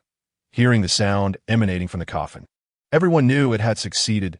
As the coffin was opened, a dark green little dragon swiftly flew to Linqi, circling around him, so obedient, so adorable. Linqi affectionately patted the little dragon's head. In the next moment, the dragon coiled around Linqi's waist like a belt. "Admiral Linqi, you wouldn't have just fed a mythical beast-type fruit to a weapon, would you?" Upon witnessing this scene, Kizaru's mouth twitched uncontrollably. "I've never seen a prodigal like this. Such extravagance. Haha. Admiral Kizaru, once I ascend to the rank of Fleet Admiral, I shall grant you a raise." Linqi, unable to contain his excitement to test the newly born Long Yuan, vanished in a flash before Kizaru could inquire further. Training ground, blade come. Linqi extended his arm, and the dark green little dragon instinctively flew into his hand. Transforming into a long sword, he resumed his original form, rapidly expanding in size. Simultaneously, Long Yuan grew in proportion, ultimately becoming a 5-meter-long sword. "Do you possess other abilities?" Gripping the hilt, Linqi established a profound connection with Long Yuan that he spun the blade, and dark green venom flowed down the edge. When the venom dripped on the ground, a boulder over 3 meters tall and weighing several tons was corroded clean within seconds. Linqi inhaled sharply, marveling at the potency of the toxin. With this, he would no longer lack for a suitable weapon. Having completed all this, Linqi returned to the Sky Island and embarked on a new phase of research. A month slipped by in the blink of an eye. One day, the little dragon was playing with Tom in an open space when they were startled by loud laughter emanating from a nearby cave. "Ha ha! I have finally devised a technique akin to Kaido's flame clouds." Realizing their master had emerged from seclusion, the little dragon and Tom hurried over. Linqi's expression was one of excitement. While Kaido could create clouds, he could not. Thus, he sought an alternative approach. Perseverance bore fruit. He discovered he could utilize electromagnetic forces to create a biological field composed of an electromagnetic net, allowing objects to float. The logistical issue for the Pluto battleship was resolved. Linqi, accompanied by Tom and Long Yuan, proceeded to the shipyard, dragging 10 simplified versions of the Pluto battleship, heading towards the West Sea. "Godly sir, long live!" The residents of Sky Island shipyard regarded Linqi as a true deity upon witnessing this spectacle. Such power is reserved for the divine. With 10 battleships in tow, unable to utilize transfer scrolls, Linqi floated in the sky for over a month before finally arriving at his kingdom. With a thunderous crash, he deposited the 10 simplified Pluto battleships in the nation's inner harbor. The inner harbor, in contrast to the outer, was significantly safer and more discreet.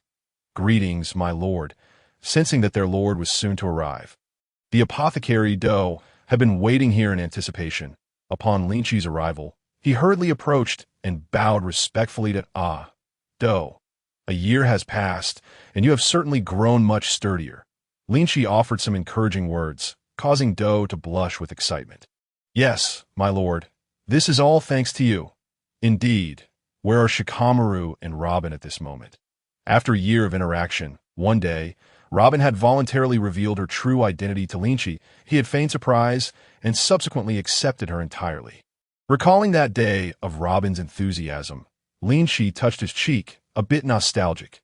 Lady Robin should be in the palace attending to tasks, while Mr. Shikamaru is currently dealing with matters related to the black market. "I understand." Linqi nodded. "These are 10 Pluto battleships. You are responsible for gathering elite soldiers and ensuring they become familiar with them as quickly as possible." "Yes, my lord Linqi." After over a year of development, the kingdom has undergone a remarkable transformation. Linqi retrieved the report that Robin had entrusted to him.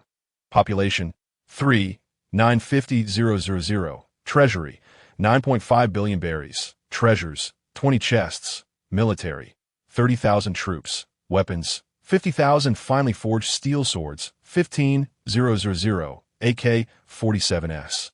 950 cannons and ample ammunition. Naval fleet 100 swift ships, 1 large warship, 5 medium-sized warships, 25 small warships, 7 assault ships, and 10 submarines. Special products: iron, copper, timber, and seafood. That a year's time, though seemingly brief, merely a little over 300 days, has seen the kingdom, under Linqi's leadership, experience a profound revolution. Among the contributors, Robin's secretarial prowess has been invaluable.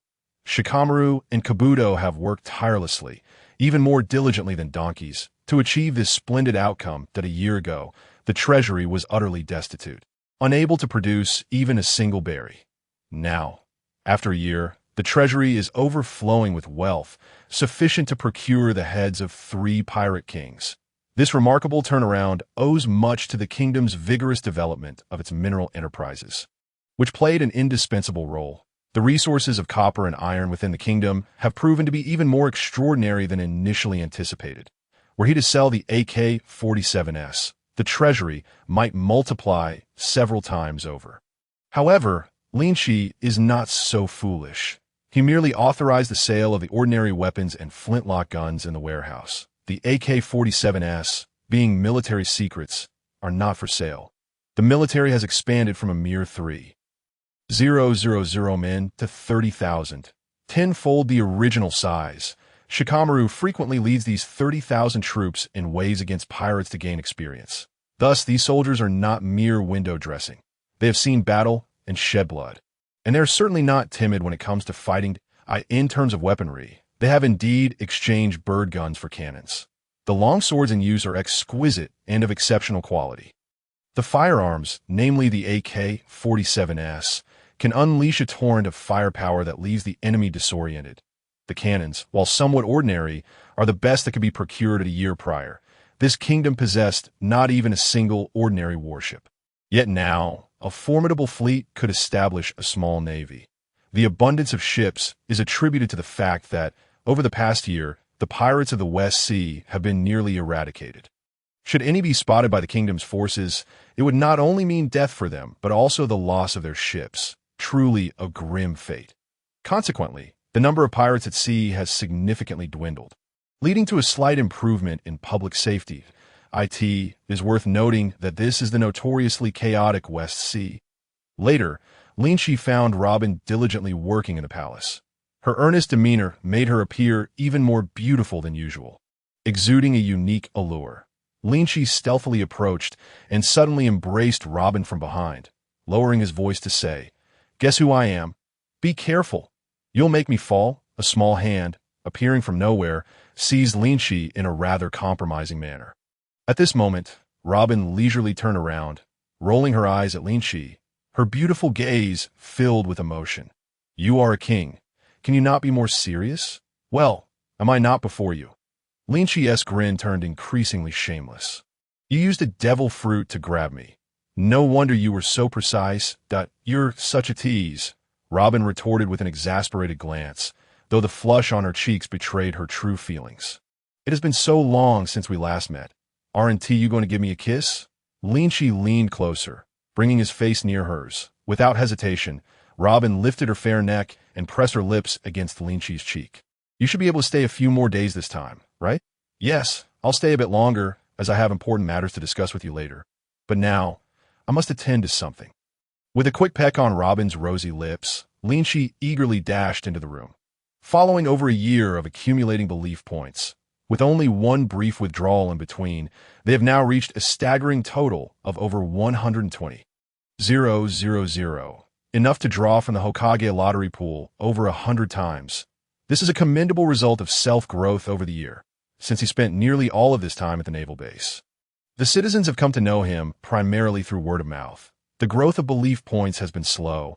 Had he spent every day performing miracles in the kingdom, not only would he have reached 100, 000, but perhaps even a million dot system. Let us start with 10 consecutive draws from the Hokage lottery pool. Ding! Belief points successfully deducted. Drawing begins. Ding! Congratulations, host. You have obtained an item. Sealing scroll. Ding! Congratulations, host. You have obtained a random A-level ninjutsu. Ding! Congratulations, host. You have obtained an item. Rock Lee's jumpsuit. Ding! Congratulations, host. You have obtained a character. Sasuke Uchiha with a single tomo. Ding! Congratulations, host. You have obtained an item. Mikoto Uchiha. Linqi gazed in surprise and disbelief at the contents of the draw. He had drawn the secondary male character from the Naruto world, marking a significant windfall. Although this Sasuke possesses only a single tomo, the arrival of a single tomo suggests that the full Sharingan cannot be far behind. This Mikoto Uchiha, is she not Sasuke's mother? Linqi's attention lingered on the final prize. With a thought, Mikoto Uchiha materialized before him. Why, Lord, she greeted gracefully, bowing respectfully, gazing at the beautiful woman before him, clad in a kimono. One could hardly discern that she was already a mother. Madam, I have drawn Sasuke as well. Would you like to meet him? Sasuke? Really, my lord? Mikoto's expression lit up with excitement. I enter memories. Sasuke was still a toddler, just learning to walk. However, madam, I have a condition. Linqi suddenly stepped forward, pressing Mikoto against the wall, speaking in a low voice. Madam, you wouldn't want your child to suffer, would you? Whatever condition it is, I will agree. Mikoto dared not meet Linqi's gaze, biting her lower lip lightly, her delicate hands resting on her collar. For the sake of her child, she would unhesitatingly comply with any unreasonable demands. Even if Mikoto discreetly observed Linqi, contemplating that if she were to find a stepfather for Sasuke in this world, their lives would surely improve significantly. Very well, Linqi said solemnly. Promise me that you will raise him well and not allow him to act pretentious in front of me. After all, the reputation of Sasuke as the pretentious king was renowned. Linqi could not bear the thought of the Sasuke. He remembered being the same arrogant boy who would undoubtedly receive a thorough beating. I will raise him well, my lord. Realizing her thoughts had wandered, Mikoto's delicate cheeks flushed as she earnestly agreed. System, claimed Sasuke. A flash of light, and Sasuke appeared on the scene. He crossed his arms, and upon seeing Linqi, snorted disdainfully. So you summoned me? Linqi's lips twitched. Truly, the reputation of the pretentious king was well-deserved. Smack. Before Sasuke could finish his sentence, he received a slap on the back of his head from Mikoto, who scolded, You must show respect when speaking to the Lord. Mother, is that really you? Sasuke, initially ready to retort, froze upon seeing Mikoto that he rubbed his eyes, fearing he was seeing an illusion, and cautiously called out again. Could it be that no one else could be my mother? Who else could it be, silly child? The Sasuke before her, though different from her memories, was unmistakably the grown-up version of her own. But at the same time, Mikoto felt a pang of guilt, uncertain how she would guide her child in the future. Realizing he had been so impolite. Mother! Sasuke leaped into Mikoto's embrace, all the grievances of the years bursting forth in an instant, his eyes brimming with tears. Mother, do you know? It was Itachi who killed you, and father. You have suffered these years, Sasuke. Though Michi was taken aback by the news conveyed by her son, she had a deep understanding of her eldest and trusted that he must have his reasons for acting as he did. Gently, she caressed Sasuke's head, scarcely able to fathom the extent of the hardships this child had endured. My dear, I shall take Sasuke down now, she announced, receiving permission from Linqi. With that, Uchiyamichi led the sobbing Sasuke outside. With her guidance, the child should become more obedient. Linqi watched the retreating figures of the two women, shaking his head as he continued on his path of drawing prizes. The last lottery had been an incredible success, and he believed that the next one would not disappoint either. System, I recall you mentioning that after a certain number of draws, a new prize pool would unlock. How many more do I need? Ding! Detected that 40 draws are still required to reach the new prize pool. Alright, proceed with 40 draws from the Naruto prize pool. Ding! Faith value deducted successfully. Rewards are being drawn. Ding! Congratulations, host. You have obtained a modular handgun. Ding! Congratulations, host. You have obtained 10 military rations. Ding! Congratulations, host. You have obtained 10 explosive tags. Ding! Congratulations, host. You have obtained the character Tsunade Senju. Ding! Congratulations, host. You have obtained the character Adult Shikamaru. Ding! Congratulations, host. You have obtained the character Adult Ino. Ding! Congratulations, host. You have obtained the character Adult Choji. Although he did not draw Orochimaru, he was thrilled to have acquired Tsunade, the version from her youth. If memory served correctly, Tsunade during the era of the legendary Sannin was only in her 20s. And her popularity within the Naruto universe was immense that it was not merely due to her age, temper, or fondness for gambling and drinking, but rather her possession of an epic pair of assets. System, summon Tsunade. Meanwhile, in another realm, the world of Naruto, Hanzo the Salamander declared, "Give it up. Unless we perish, you shall not advance an inch." The torrential rain fell, and the ground was soaked in blood. Jiraiya, Tsunade, and Orochimaru formed a formidable triangle as they confronted Hanzo, who was dubbed a demigod. Surrounding them lay a sea of corpses. Tsunade, your body is fading. Suddenly, Orochimaru noticed something amiss. Damn it. Hanzo, what have you done to Tsunade? Jiraiya shouted. Tsunade gazed at her rapidly vanishing form, wanting to speak but ultimately unable to articulate her thoughts, disappearing completely from the Naruto world. Back in Linqi's presence, he observed the epic proportions of Tsunade's figure, fully convinced of her identity. You pervert. Daring to gaze at me with such lewd intentions, you must be Hanzo's accomplice. Tsunade's fury ignited as she launched a powerful punch. Under the influence of the system, her body was now 100% loyal to Linqi. Yet her mind had yet to catch up that Tsunade's legendary strength was well known. Even with the system's intervention, her attack halted just before Linqi, but the residual force threatened to obliterate the entire palace.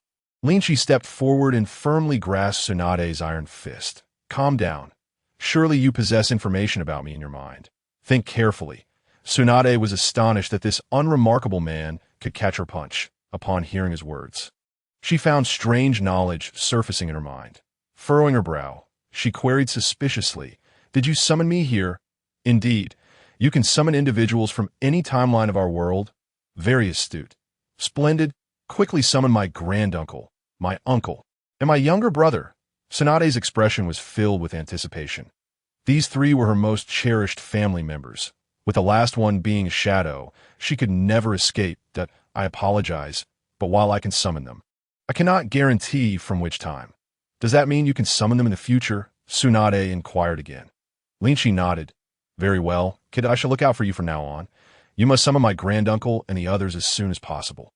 Tsunade thumped her chest confidently, causing a ripple effect. By the way, do you have a tavern around here? After several months on the battlefield without a drink, the thought of alcohol suddenly ignited a strong craving within her. "Ask the guards when you step outside." Linqi found himself surprisingly tolerant of this formidable woman. With Tsunade around, it felt akin to gaining a second life. Her medical prowess could be aptly described as a miracle worker. After Tsunade departed, Linqi summoned Ino and Choji as of today. The legendary trio of Inoshikacho had been fully assembled. However, when he summoned the adult Shikamaru, an unexpected situation arose. Ding! Detected that the host already possesses one Shikamaru. You now face two options. Point 1. Treat one Shikamaru as the primary and fuse the other Shikamaru, greatly enhancing strength post-fusion. Point 2. Simultaneously possess two Shikamaras. Linqi pondered before calling Shikamaru over, intending to ask for his opinion. "My lord, in order to better assist you, please allow me to fuse. My current strength is too feeble, and it leaves me feeling exhausted." Very well. Let us proceed as you suggested, choosing to use the current Shikamaru as the primary. Linqi opted for the fusion. Before his eyes, Shikamaru rapidly grew, visibly transforming into a figure in his 20s. My lord. Shikamaru, Ino, and Choji simultaneously knelt on one knee, expressing their respect. I trust you three have much to discuss. Go and reminisce. Yes, my lord. As the trio of Inoshikacho prepared to leave, the door swung open, revealing Sasuke rushing in. Sasuke, do not disturb Lord Linqi. Come back. Uchiha Michi chased after her son, but the little rascal was far too swift for her to catch up. Linqi summoned Itachi as well. I have matters to discuss with him. Clearly, after Michi's guidance, Sasuke had come to some realizations. Are you Sasuke? Ino exclaimed softly. Only then did Sasuke notice the three individuals standing beside him, their faces strangely familiar. Straining to recognize them, he incredulously exclaimed, You are Shikamaru, Ino, and Choji. You've all grown so much. Ha ha ha, it's truly you, Sasuke. I can't believe how adorable you were as a child. Ino's feminine heart swelled with nostalgia. Ha ha, little Sasuke was far cuter than he is now. Choji chimed in, pulling out some chips and munching away as he laughed heartily. Damn it, I'm just Sasuke. No need to add little. And you, Ino, you've become even more annoying than before. The trio exchanged glances, sharing a resigned smile. Sasuke had remained consistent throughout the years. The adult version of him was even more irksome. I will summon your brother in the future. Linqi said affectionately, ruffling Sasuke's hair. My apologies, my lord. It's my fault for not keeping a closer watch on Sasuke. Uchiha Michi bowed apologetically to Linqi. Cough. No need for excessive formality, madam. Please rise. Linqi was momentarily blinded by the radiant sight before him. Once he bid farewell to the others, he found himself alone once more. The system's voice resonated. Ding! Detected that the host has drawn prizes a certain number of times. Please proceed to draw from the next prize pool. A colossal spinning wheel appeared in Linqi's mind. As he clicked to activate it, the immense wheel began to spin rapidly, blurring into a whirl. Each segment represented a different world. Stop! The massive wheel gradually slowed, finally halting at a segment marked Attack on Titan. Attack on Titan. Lynch recalled the terror that had gripped him on that fateful day, dominated by giants. In the world of Attack on Titan, numerous treasures abound, the most renowned being the powers of the 9 Titans. Upon activation, one could transform into a colossal Titan towering at 1,080 meters. Even an ordinary individual could instantaneously attain strength rivaling that of a lieutenant general. However, the world of Attack on Titan also harbors its evident flaws, particularly the relatively low upper limit of combat prowess. The famed 9 Titans merely possess strength equivalent to that of a lieutenant general. To contend with a general would be akin to chasing phantoms. Fortunately, one could effortlessly acquire 9 formidable warriors, each comparable to a lieutenant general. Alas, how audacious it was for one to dare to equate themselves with the realm of the Hokage. The fact that a single draw from the Titan World's lottery pool costs 1,000 points compelled Lynch to vociferously curse the system for its avarice. Ding. Host, please refrain from cursing. The drop rate for valuable items in the Titan world is higher than that of the Hokage world, hence the price. Upon hearing the system's explanation, Lynch nodded in agreement. This made more sense. Glancing at the remaining faith points, he realized he could draw 50 times and decided to utilize them all. System, initiate 50 consecutive draws from the Titan World lottery pool. Ding! Congratulations, host. You have obtained an apple pie. Ding! Congratulations, host. You have obtained a roasted pork chop. Ding! Congratulations, host. You have obtained steamed white potatoes. Ding! Congratulations, host. You have obtained the power of the founding Titan. Ding! Congratulations, host. You have obtained the power of the colossal Titan. Ding! Congratulations, host. You have obtained the power of the armored Titan. Ding! Congratulations, host. You have obtained the power of the female Titan. Ding! Congratulations, host. You have obtained the power of the jaw Titan. Ding! Congratulations, host. You have obtained the power of the beast Titan. Ding! Congratulations, host. You have obtained the power of the war hammer Titan. Ding! Congratulations, host. You have obtained the power of the cart Titan. Ding! Congratulations, host. You have obtained the power of the attack Titan. Ding! It has been detected that the host has gathered the powers of the 9 Titans. The lottery pool for the world of Attack on Titan is now officially closed. To claim such a high probability of winning was indeed astonishing. Lynch felt an overwhelming urge to embrace the system in gratitude. 50 draws yielding 9 lieutenant general level combatants was an extraordinary bargain. The combat prowess of a lieutenant general is a force to be reckoned with, regardless of the situation. Regrettably, the faith points had been exhausted, and he was left pondering what the next lottery pool might entail. Lynch opened the description of a 9 Titan powers, 0.9 Titan powers. Even a mere fly, upon acquiring them, would instantly attain the full strength of a Titan. Though this power would forever be fixed, considering this description, the advantages far outweighed the disadvantages. To possess 9 lieutenant generals without effort. What more could one desire? This was an achievement that countless individuals could only aspire to after a lifetime of training. If he could continue to grow stronger, Lynch would even contemplate utilizing it for himself. System: what happens if one cannot withstand the power of a Titan? Explodes and perishes. Lynch understood. The peril of acquiring power on par with a lieutenant general was not insignificant. Shortly thereafter, he summoned Shikamaru, who had just departed. I entrust you with a task. Select a group of elite soldiers from across the nation. Aside from requiring absolute loyalty, ensure that they are fully informed of the consequences of success and failure, allowing them to voluntarily choose whether to participate. Additionally, inform them that those who succeed will be incorporated into a special operations team. Although they will not command troops, their rank will be equivalent to that of a rear admiral, complete with remuneration, housing, and the government will even provide wives. Lynch had begun to emulate the Navy, establishing a similar military rank system. Naturally, as king, his authority was paramount. Unfortunately, Lynch's ambition had always been grand, leading him to impose the Navy's standards upon himself. Consequently, up until now, his kingdom had yet to produce a single lieutenant general. Only one rear admiral was visible. Now, however, with the results of this lottery, the kingdom's strength had surged dramatically. He calculated the figures, excluding those below the rank of major general. There were 3 individuals with rear admiral level strength: Shikamaru, Ino, and Choji, all of whom possessed combined techniques sufficient to tackle a lieutenant general. Furthermore, there was also Uchiha Mikoto. The lieutenant general level strengths comprised the 9 Titans and Tsunade. Tsunade, still in her youth, might well attain the prowess of an elite lieutenant general with effort, though she still had a distance to cover compared to a general. But a violent healer possessing lieutenant general level strength was satisfactory for Lynch. As for general level strength, that was solely his domain.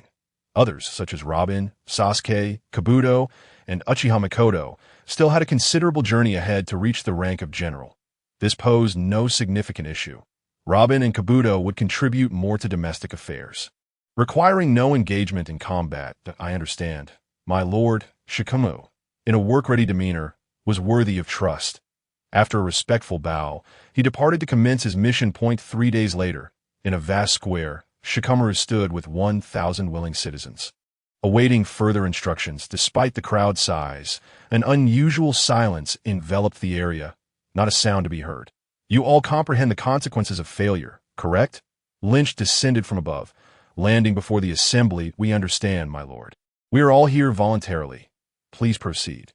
Very well. Form teams of 9 and follow me to the adjacent building. To prevent unnecessary panic, Lynch directed those accepting the Titan powers to a separate location. Prepare yourselves. I am about to begin. Inside the room, Lynch waved his hand, unleashing the powers of the 9 Titans. The muscles of several individuals instantly began to swell, their skin tearing apart to reveal the crimson flesh beneath. Their cries echoed, a testament to the immense agony they endured. Boom! Boom! After a few resounding crashes, not a single individual among the 9 escaped. All succumbed to the overwhelming force of the Titan powers, disintegrating into fragments. Having anticipated this outcome, Lynch waved his hand, instructing for the bodies to be removed and buried, then signaled for the next group to enter. It was not until the 126th individual that one finally succeeded. Roar! The man let out a low, guttural growl, his body expanding instantaneously, his scarlet muscles bursting through his skin. A terrifying Titan, towering over 80 meters, emerged before the crowd. Compared to this colossal figure, The giants, known for their immense size, seemed like mere children. "My lord, here is his background report." Shikamaru handed Linqi a dossier name. Editor age, 29 background. Orphaned in childhood, raised by his mother, has one younger sister. His mother passed away due to illness 2 years ago. And a week prior, his sister was assaulted by a group of delinquents, leading her to take her own life. Reading this report evoked a poignant saying in Lynch's mind: the thin rope always breaks at the weakest point. Misfortune seeks out the most unfortunate. The circumstances were indeed tragic. Lynch furrowed his brow. Had those delinquents not yet been apprehended? Shikamaru shook his head, explaining that it had been dark that day, with no witnesses. And Eder had been uncooperative with the investigation, leaving the culprits at large. Uncooperative? The fact that a brother would refuse to assist in the investigation suggested a more nefarious intent on the man's part. A charge of rape would typically result in a mere decade or 2 of imprisonment. The man must have deemed such a punishment too lenient, thus opting to conceal his actions in pursuit of personal vengeance. Lynch quickly pieced together the situation. The Titan was evidently startled by his transformation, and after a brief moment of chaos, he gradually regained control and began to shrink back down. Lynch tossed him a piece of clothing. "Very well. From this day forth, you shall be a proud rear admiral of our nation. Furthermore, you shall bid farewell to your former self. The name Eder will no longer be yours. You belong to the Special Operations Unit. Henceforth, you shall be known as Number 1. This elite combat unit, of which you are the captain, inherits the formidable power of the founding Titan. It is only fitting that you assume this leadership role. At your command, my lord." After being transformed by the power of the founding Titan, Number 1 now exhibits complete loyalty to Linqi. He gazes at Linqi with admiration, kneeling on one knee as he dons the garments lying beside him. "My lord, before officially joining the army, may I attend to a personal matter?" His expression is one of earnest supplication. "Go ahead, but do not incite panic." Linqi understands his intentions. It is only natural for a brother to avenge his sister. He also believes that the punishment for confining that gang of ruffians is far too lenient. In his nation, future rapists and traffickers should face the death penalty. "Thank you, my lord." Number 1 bows deeply before Linqi and departs. "I comprehend now. To inherit the powers of the 9 Titans, mental fortitude is paramount, surpassing physical prowess. It is this unwavering conviction to avenge his sister that has propelled Number 1 forward." The colossal form he assumed moments ago was witnessed by all outside. Their gazes were fervent, filled with anticipation for this extraordinary power. The selection process continues. After a day's effort and the loss of 972 lives, the 9 Titans are successfully born as the sun sets.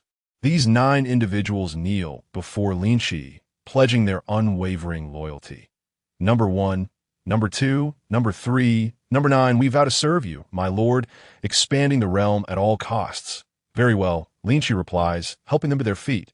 "From now on, the nation will depend upon your strength." Half a month passes. The navy of the Hades warships, trained by the apothecary, has achieved remarkable success. Each Hades warship can accommodate 1,000 soldiers, meaning 10 ships can house a total of 10,000 naval personnel. One Hades warship is equivalent to several vessels of the same class. Such military might is unparalleled in the West Sea. One day, Linqi unprecedentedly summons all senior officials for a meeting. After a year of recuperation, "Our accumulated strength is now sufficient that I require you to lead the army in swiftly conquering other nations. Remember, speed is of the essence. The world government will not tolerate a dominant force emerging in the West Sea. We must strike as many kingdoms as possible before they issue a warning. The 4 seas serve as the world government's backyard. Normally, this would suffice, but should any sea exhibit tendencies toward unification, they would hardly be able to sleep. For this expedition, Tsunade will serve as the chief commander, while Shikamaru will act as strategist. Having grown up amidst conflict, Tsunade possesses an innate understanding of warfare's dynamics. With Shikamaru, whose intelligence is exceptionally high, placed in the strategist role, he can confidently assume a more hands-off approach. The coalition of Ino Shikacho, Tsunade, the 9 Titans, and 10,000 naval personnel aboard the Hades warships constitutes the expeditionary force. With 10 individuals at the rank of Rear Admiral, one must ponder who could possibly rival them in the West Sea. But what justification shall we offer for waging war against neighboring nations? Ino, hailing from the world of Hokage, inquires, emphasizing the need for a credible cause. Foolishness. We are in the most chaotic region of the West Sea. We require no justification that if anyone inquires, simply state that our soldiers have gone missing on their territory.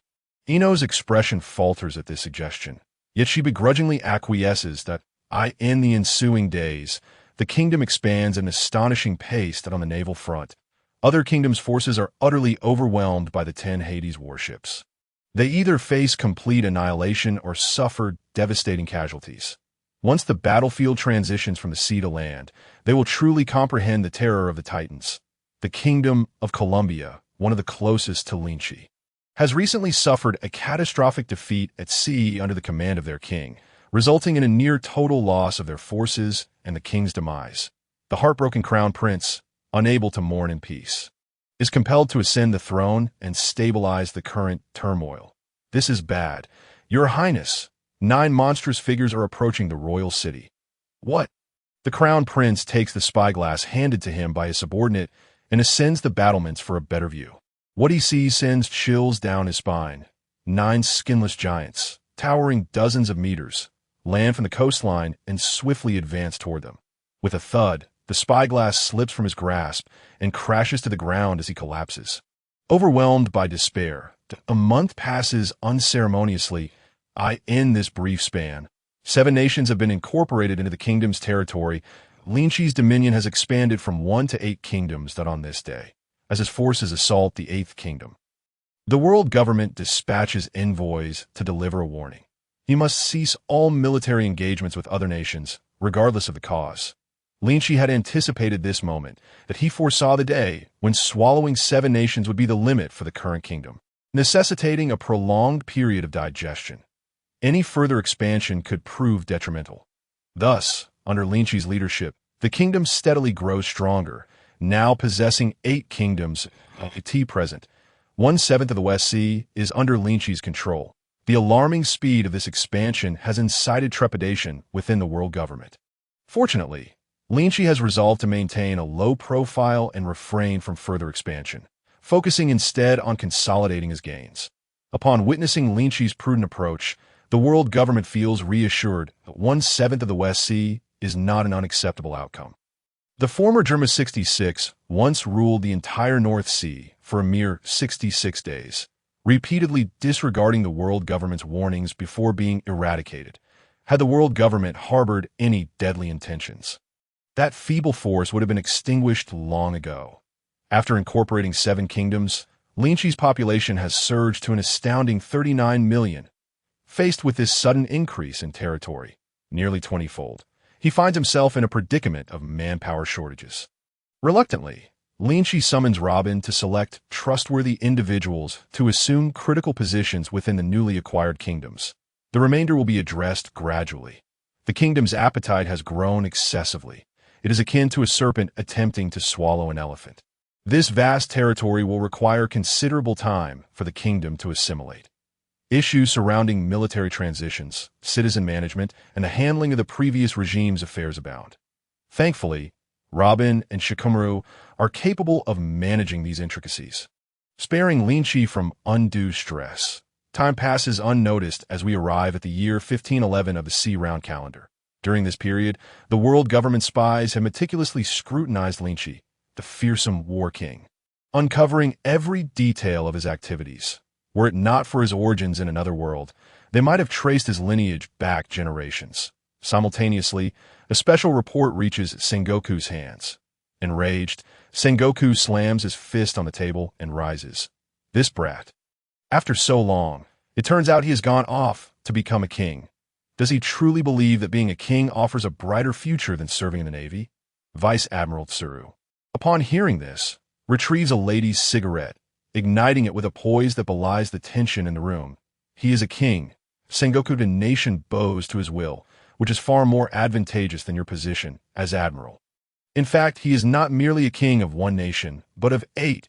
Indeed, a position of greater promise. Reflecting on the relationship between Peach Rabbit and Linqi, Vice Admiral Tsuru, akin to a mother-in-law assessing her son-in-law, find herself increasingly impressed. Sengoku's lips twitch. For a moment, he is left speechless, his face flushed with indignation. Linqi was once a candidate for the next Marine Admiral in Sengoku's eyes, yet now he is derelict in his duties. Pursuing the life of a king. Among the middle-aged men in the Navy, there are still 3 individuals, Kizaru, Fujitora, and Akainu, who are capable of bearing the Great Banner. However, when one looks across all Navy personnel under 30, only Linqi possesses the qualifications to assume the mantle of the next admiral. The absence of successors is a reality that Sengoku must reluctantly acknowledge. This does not refer to a lack of combat prowess among the mid-level officers, but rather to the scarcity of leaders capable of guiding a generation. With the abilities of a mythical Zoan, conqueror's Haki, and the prowess of a master swordsman, Linqi could have held his own against an admiral a year ago. Such brilliance converges in a single individual. Who else among the younger generation possesses such formidable strength? After much contemplation, it becomes clear that only he is fit for such a significant role. Hence, Sengoku's ire is well-founded. Damn it, why haven't you sent someone to summon him back? The aide, witnessing Sengoku's fury, shrank back in fear and hurried off to fetch him. Days later, Linqi finally returned, albeit belatedly. Upon entering, he immediately sensed something was amiss. There is a murderous intent. Following the direction of the ominous aura, Linqi spotted Sengoku, who was feeding sheep with his head bowed. At the same time, he caught a knowing glance from Vice Admiral Tsuru. Linqi understood instantly. It seems that after a few days apart, you look even younger, Admiral. Linqi set down 2 boxes of gifts on the table. These are local specialties I brought for you from the kingdom, and you must accept them. Sengoku straightened up, ignoring the gifts on the table, and with a stern expression remarked, I've recently heard that you've been living quite well, to the point of alarming the world government. Nonsense. Where did you hear such rumors? That is absolutely not the case. Linqi chuckled, aware that everyone knew the truth, but admitting it would be utterly disastrous. Yes, that's so. Sengoku narrowed his eyes. Indeed it is. Linqi replied with utmost sincerity. Very well. Since you seem to have some spare time, I just happen to have 2 tasks for you. Upon hearing this, Linqi recognized that he had fallen into a trap. Judging by Sengoku's cheerful demeanor, what are the 2 tasks? The first task involves the newly established organization by the world government, known as the 7 Warlords of the Sea, designed to maintain balance upon the seas. The idea is to use evil to counteract evil, employing pirates to keep other pirates in check, that we need to select the 7 most powerful pirates to fill the ranks of the 7 warlords, offering them a chance for legal plunder in exchange for their loyalty. After finishing, Sengoku leaned on the table, his eyes gleaming with intensity, and asked Linqi for his thoughts on the 7 warlord system. To conspire with tigers and devour wolves, to unburden the millstone and slay the donkey, Linqi employed 3 idioms to express his views on the 7 warlord system. Sengoku, upon hearing this, clapped his hands in delight. Excellent! You, my boy, are truly not one to blindly pursue justice. We need talents like you in the Navy. Over half of our internal commanders oppose the 7 warlord system, so your understanding brings me great comfort. I was right to entrust this task to you. You will be responsible for inviting Gecko Moria to join the 7 warlords. Here is the locating pointer to I understand. Taking the pointer, Linqi bid farewell to Sengoku and departed from the Navy base. Once Linqi left, Vice Admiral Tsuru spoke up. Do you think sending Linqi to invite Moria is somewhat dangerous? Tsuru's concern was not unfounded. I could see this point. Only a year and a half had passed since Moria's defeat at the hands of Kaido. He had yet to devolve into the slovenly Moria of the future, who would be incapable of anything, always left with nothing after every meal. Currently, Moria still possessed formidable Haki, and his devil fruit abilities should not be underestimated. Having faced the peak warrior Kaido, he had managed to escape with a sliver of life. Such a remarkable record is rare across the vast ocean. Do not worry. Moria will not be in danger. Linqi knows how to handle himself. Sengoku wore a sly grin. If Moria dares to reject the Navy's invitation, this time I'll make him understand why the flowers are so red.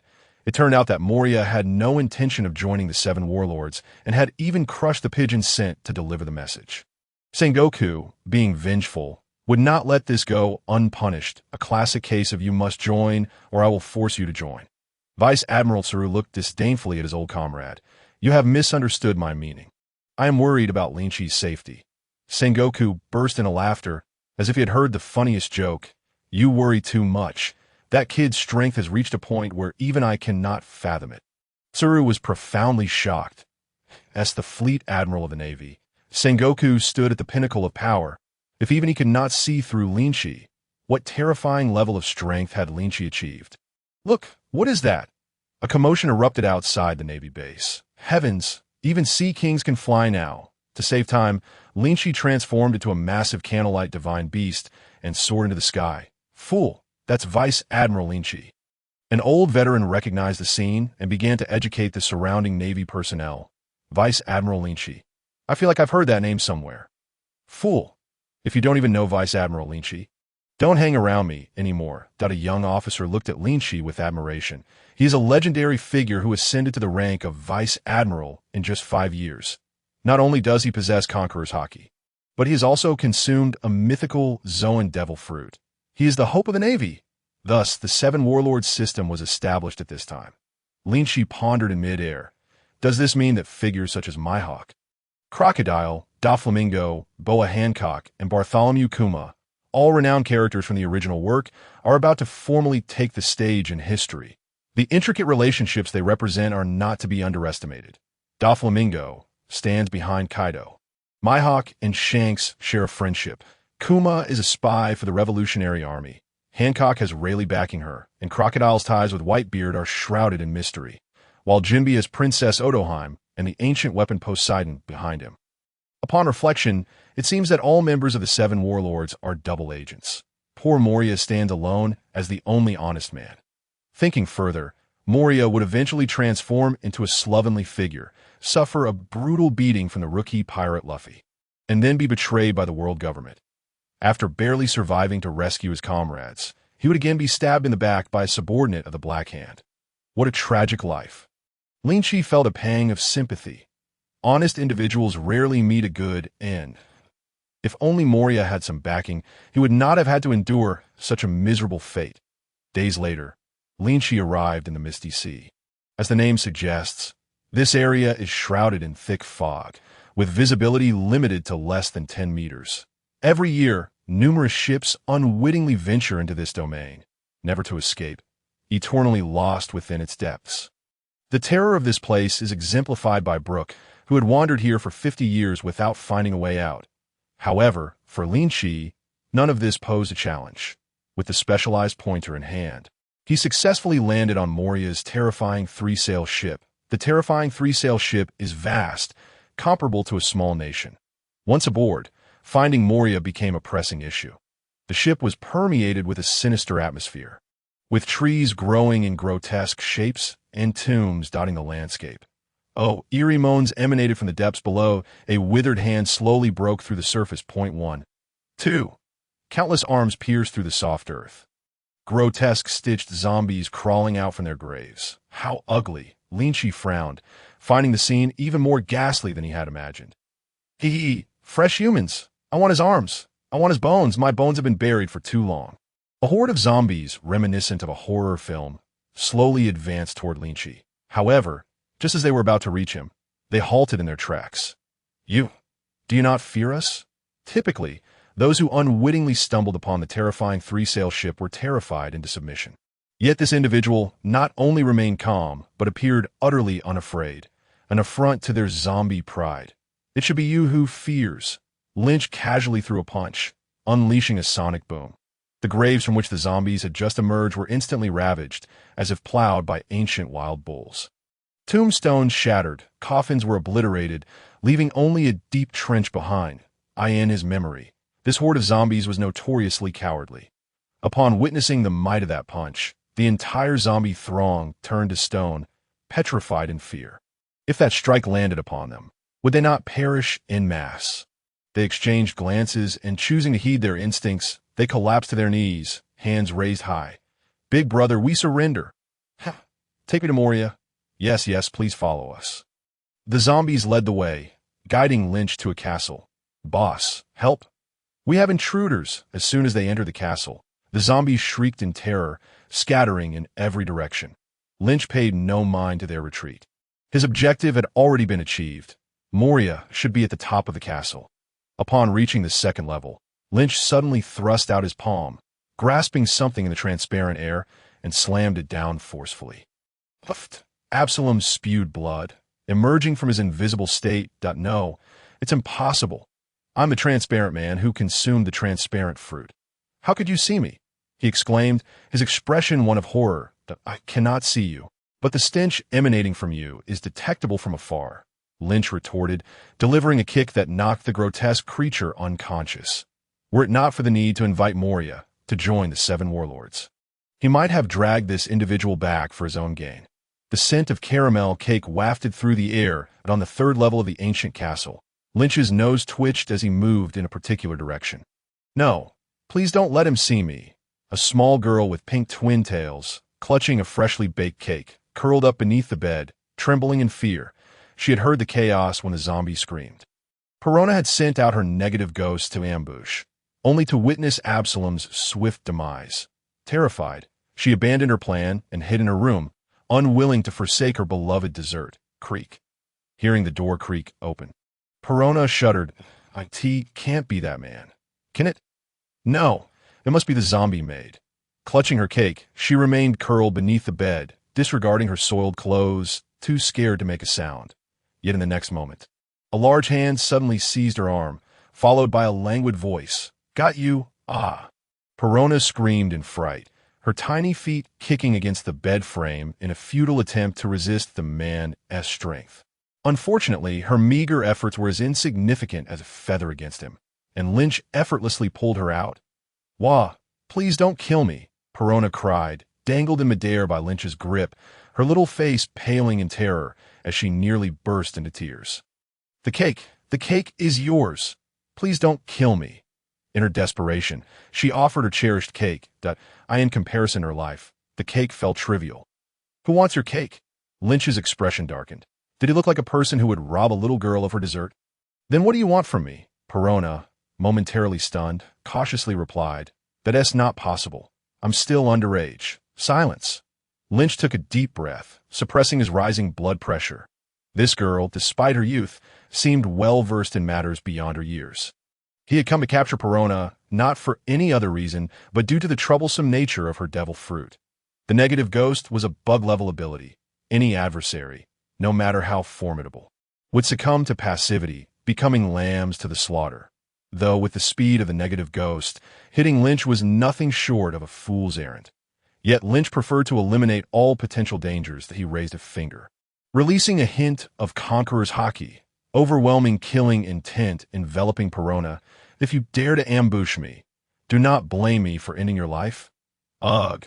The murderous aura assaulted Perona's mind, and in her already frightened state, she fainted, her body going limp in Lynch's grasp. The little cake fell to the ground.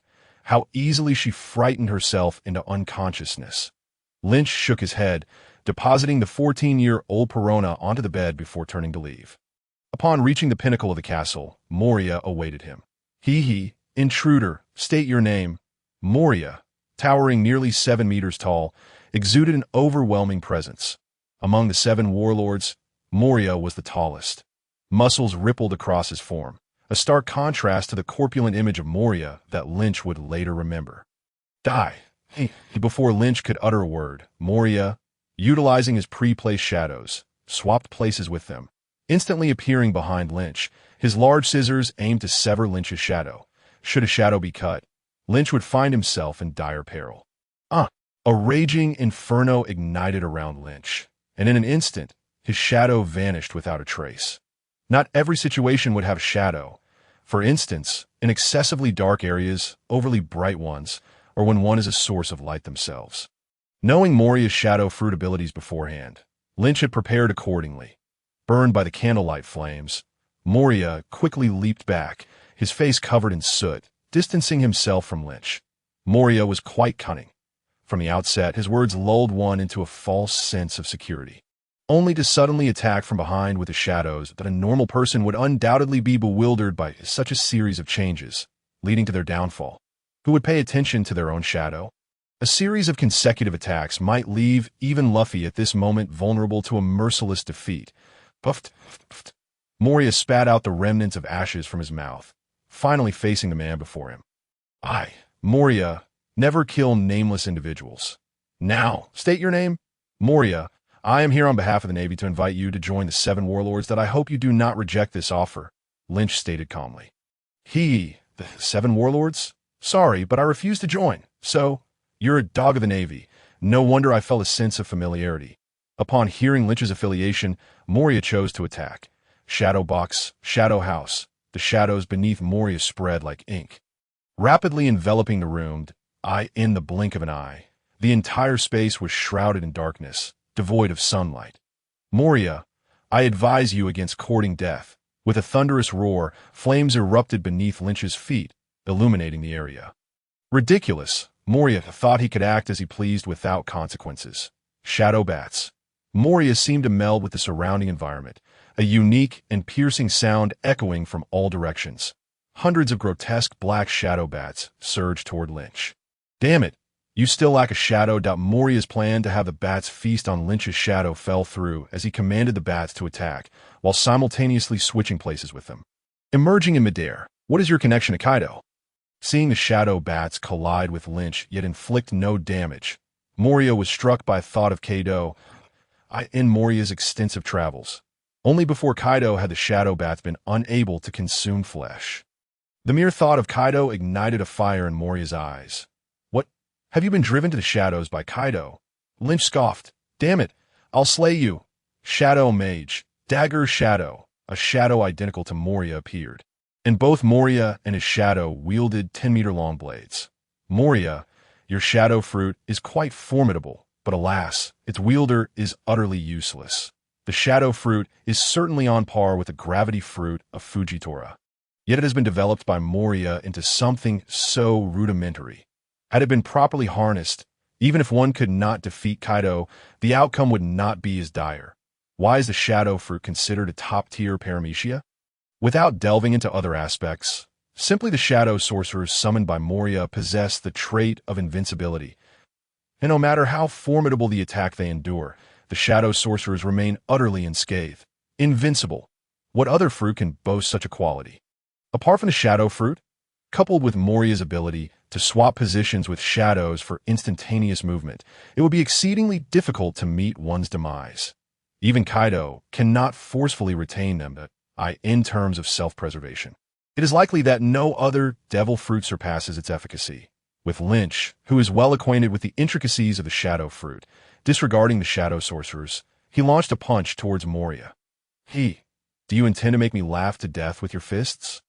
Moria, fully cloaked in Haki, nearly burst into laughter.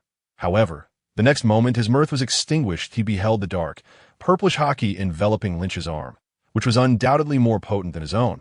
Position swap. In a moment of utmost urgency, Moria exchanged places with the shadow sorcerer. A peculiar sensation engulfed Lynch. It felt as though his strike had landed on the sorcerer, yet he also felt as if he had been struck. To vanquish Moria, one must catch him off guard. The ability to swap positions with shadows complicates the task of striking Moria directly. Upon noticing the enclosed environment around him, Lynch suddenly devised a plan. Thunder Domain, a dense network of lightning radiated from Lynch, permeating every corner of the room. If Moria could evade, then he would attack all locations simultaneously and see where he might hide. What kind of devil fruit are you consuming? Capable of wielding both fire and lightning, Moria's mind was flooded with expletives. After enduring several successive strikes of lightning, Moria could no longer bear it. His hair stood on end, resembling a wild explosion, accompanied by an undeniable aroma of meat. Shadow convergence. To withstand the relentless assault of lightning, Moria summoned throngs of shadows to engulf himself. The more shadows he absorbed, the greater his size, strength, and defense became. Only when the lightning struck him without causing any discomfort did Moria cease his actions. That moment, he transformed into a stout, 13-meter-tall giant, bearing a resemblance to a future version of himself as an overweight recluse. Strike me all you want. If you can kill me, Shadow convergence is Moria's most formidable technique, and in reaching its pinnacle, he momentarily forgot the earlier beating, exuding arrogance. Let me tell you something, I once shattered an island with a single palm in this state. Join me as my subordinate, and together we shall seek vengeance on Kaido. That is your only path to survival. Fool. Lynch cast a sidelong glance at him, slowly drawing the dragon abyss from his waist. You seek your own demise, shadow warrior, rending palm. Moria's swollen form advanced rapidly, descending upon Lynch with a single palm strike that Lynch's long blade was already poised for action. 3000 Azura's hellish flow, cherry blossom dominance.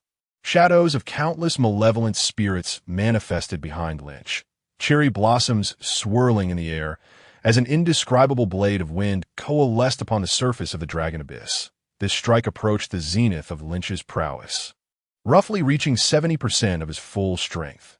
Utilizing the power of the demonic aura, flowing cherry blossom Haki, and the giant clan's ultimate technique, he fused all three in a one. He had previously employed this technique to cleave a sea king over 1,000 meters long in twain.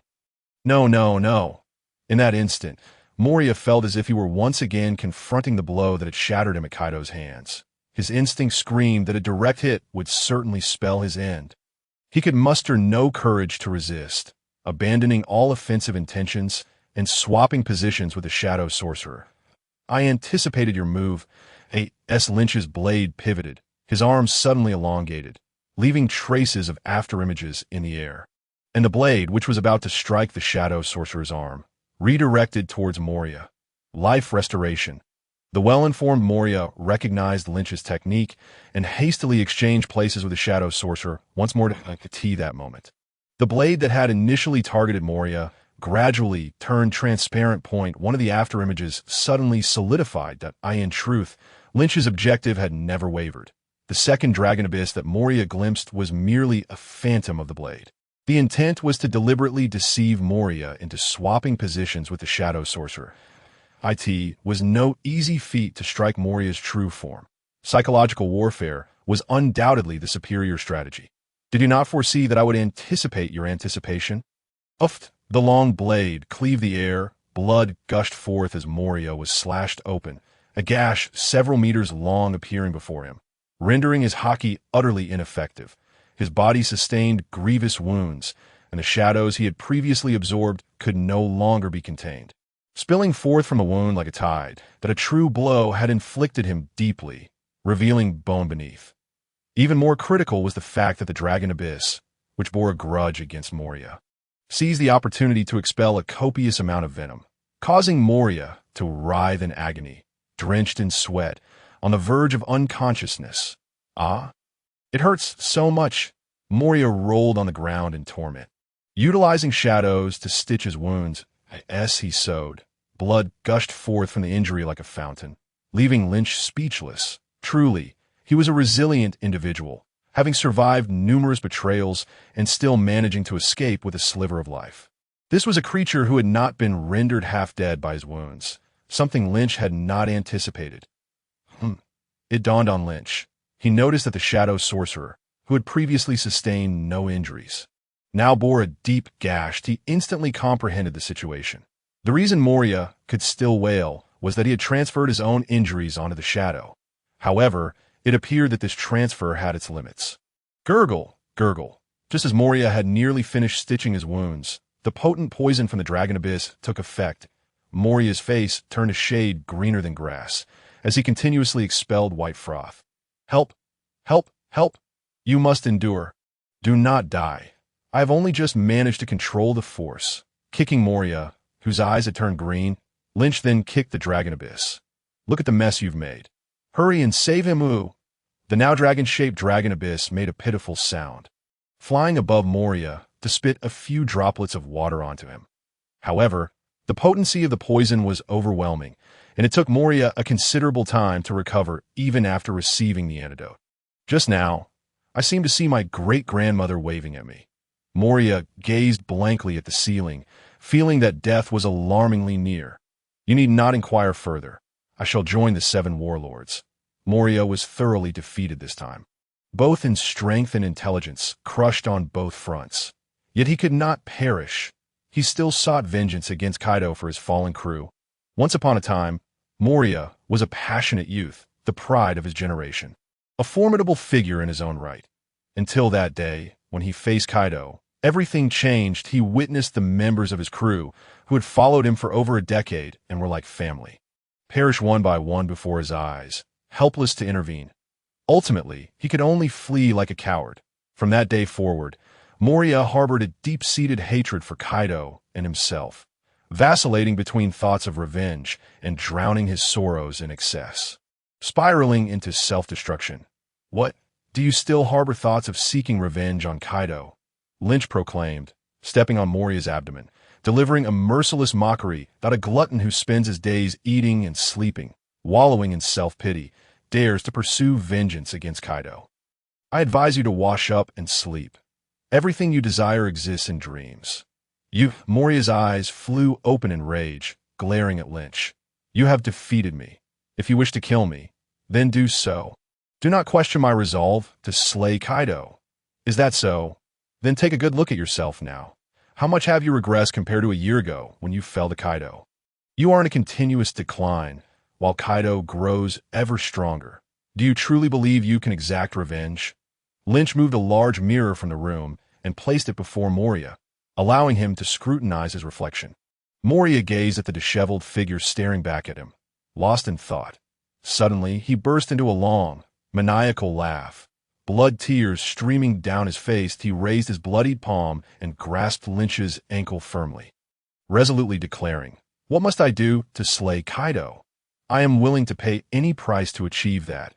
Meeting Moria's unwavering gaze, Lynch, for the first time, bent down and handed him a permanent pointer.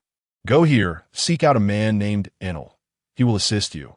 Moria clutched the permanent pointer tightly, summoning his battered body to rise once more on trembling legs. His wounds tore open again, and torrents of blood turned him into a figure of crimson. In stark contrast to his pallid complexion, Moria's eyes shone brightly. On that day, Moria reclaimed the soul he had lost. "Jaihihi, come, drink up. There is plenty of wine." At the banquet, Moria, his body wrapped in bandages, raised his cup in a hearty toast. Present at the feast were Moria's 3 lieutenants, the unconscious Absalom, who had fainted from fright, the terrified Perona, and the eccentric Dr. Hogback. But a throng of zombie maids swayed their stitched-together bodies, dancing elegantly in the hall.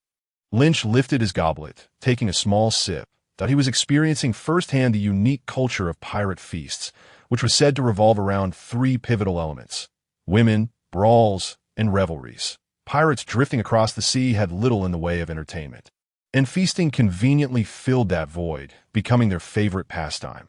Banquets were held for any occasion. Victories, losses, rainy days, sunny days, any reason sufficed. Among them, none loved to feast more than the red-haired Shanks. For a period, they celebrated 6.5 days out of every week, with the remaining half day spent in transit to the next feast. "Boss, thank you for sparing my life. I toast to you." Absalom, his neck swathed in thick bandages, cautiously approached with a cup in hand. "Cheers!" Their cups clinked lightly.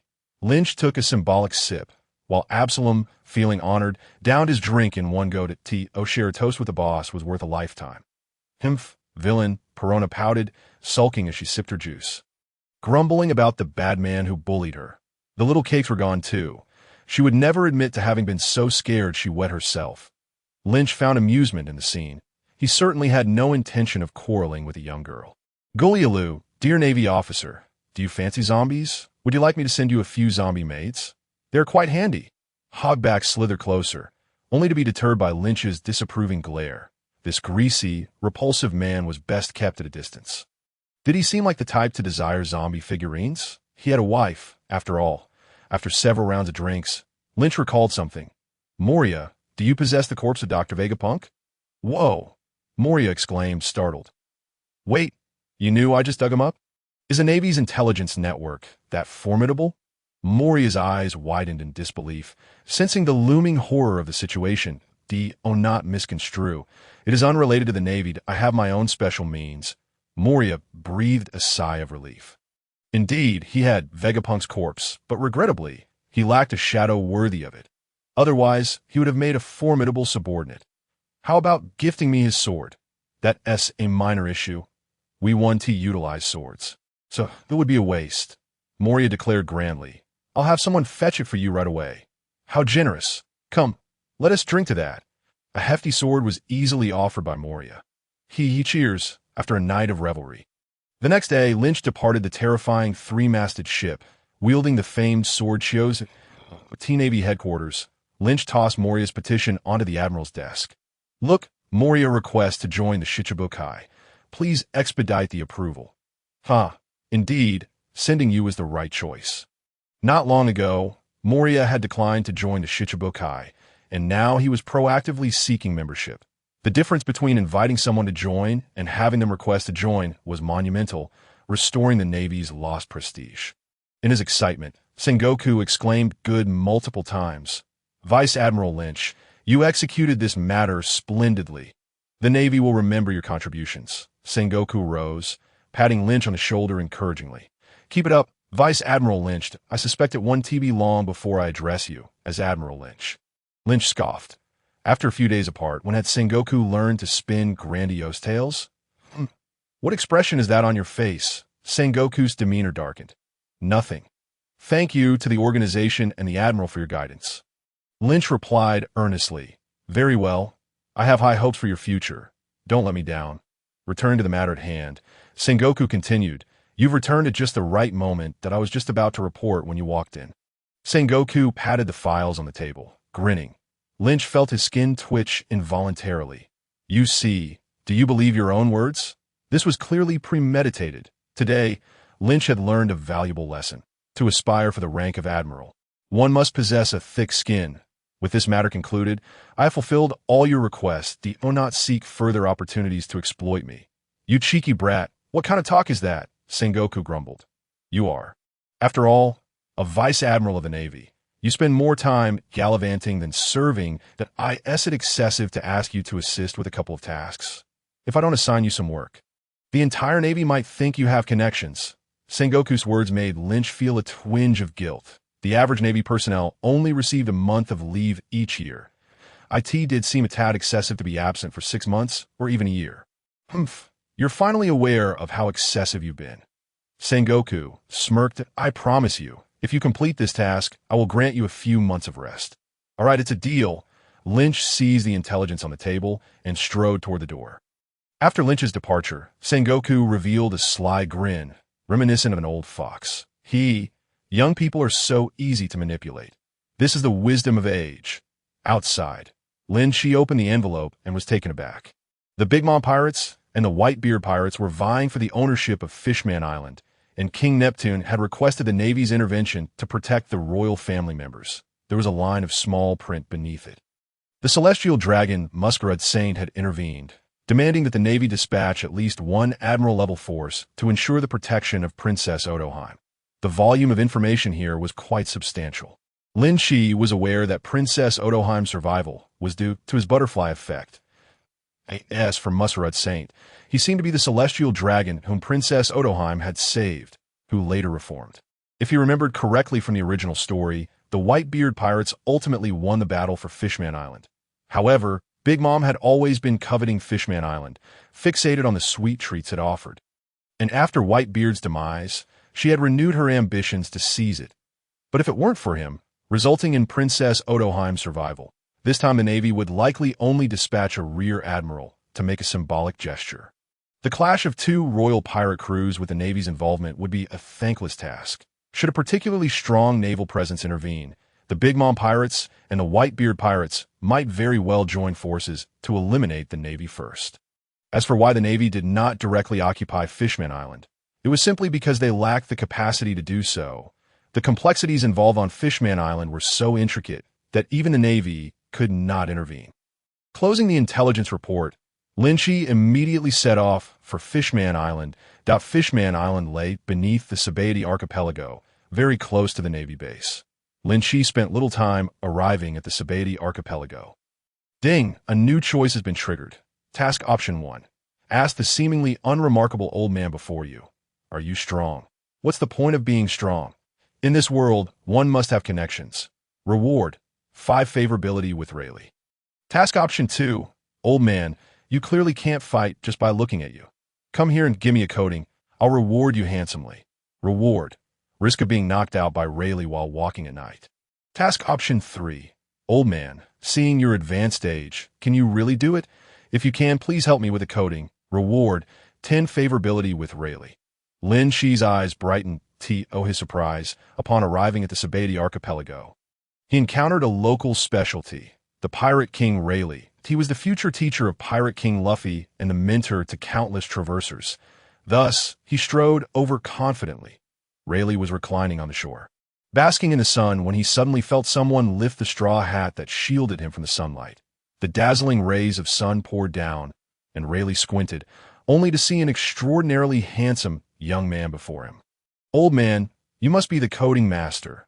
Given your age and white beard, are you still up to the task? You seem pitiful. If you can, please help me with the coding. Rayleigh stood, stretched lazily, and replied, Sure, of course, but young man, where's your ship? Ah, I don't have a ship yet. Wait a moment. With a few leaps, Linqi landed on a pirate ship floating on the sea. Robbery. What did you say? Ha ha, you've got to be kidding me. In this day and age, someone dares to rob a pirate ship, and alone at that. Kid, I am a pirate. A group of pirates on the deck burst into laughter, while a few approached with steel knives in hand. However, the next moment, their laughter ceased. Lightning fist. With a single punch, Linqi unleashed a torrent of electricity that incapacitated the entire crew of pirates. He hoisted both the ship and its crew to Rayleigh's side. Youth is indeed a blessing. Such strength, Rayleigh remarked with narrowed pupils, murmuring, Uncle, there should be several pirates on board with bounties. I'll leave them to you, so you can claim the rewards from a navy. Isn't that throwing myself into the net? Rayleigh shook his head and began to focus on the coding process. Half a day later, a pirate ship was successfully coded. Young man, I'm not exaggerating. My coding technique in the Sabati archipelago is unmatched. Having not exercised for a while, Rayleigh felt a thirst for alcohol after his work. That'll be 300,000 berries. Here, that's truly a bargain. Ordinary folk would need 2 to 3 days to complete a coding, but with Rayleigh, it only took half a day. Economical and efficient. The pirate ship was about to sink completely into the sea. Linqi called out, Kuroka's asked me to send his regards. What did you say? Are you having barbecue tonight? Rayleigh smiled warmly as he watched Linqi sink into the depths, glancing around to ensure no one had heard Linqi's words before turning away. He dove down to the depths of Fishman Island, 10,000 meters beneath the surface. Here, sunlight could not penetrate. It was transmitted by a massive tree named Eve. The mermaid ladies within were absolutely stunning. Their fiery allure, coupled with their enchanting tales, was utterly irresistible. Excuse me, beautiful lady, how do mermaids use the restroom without a lower half?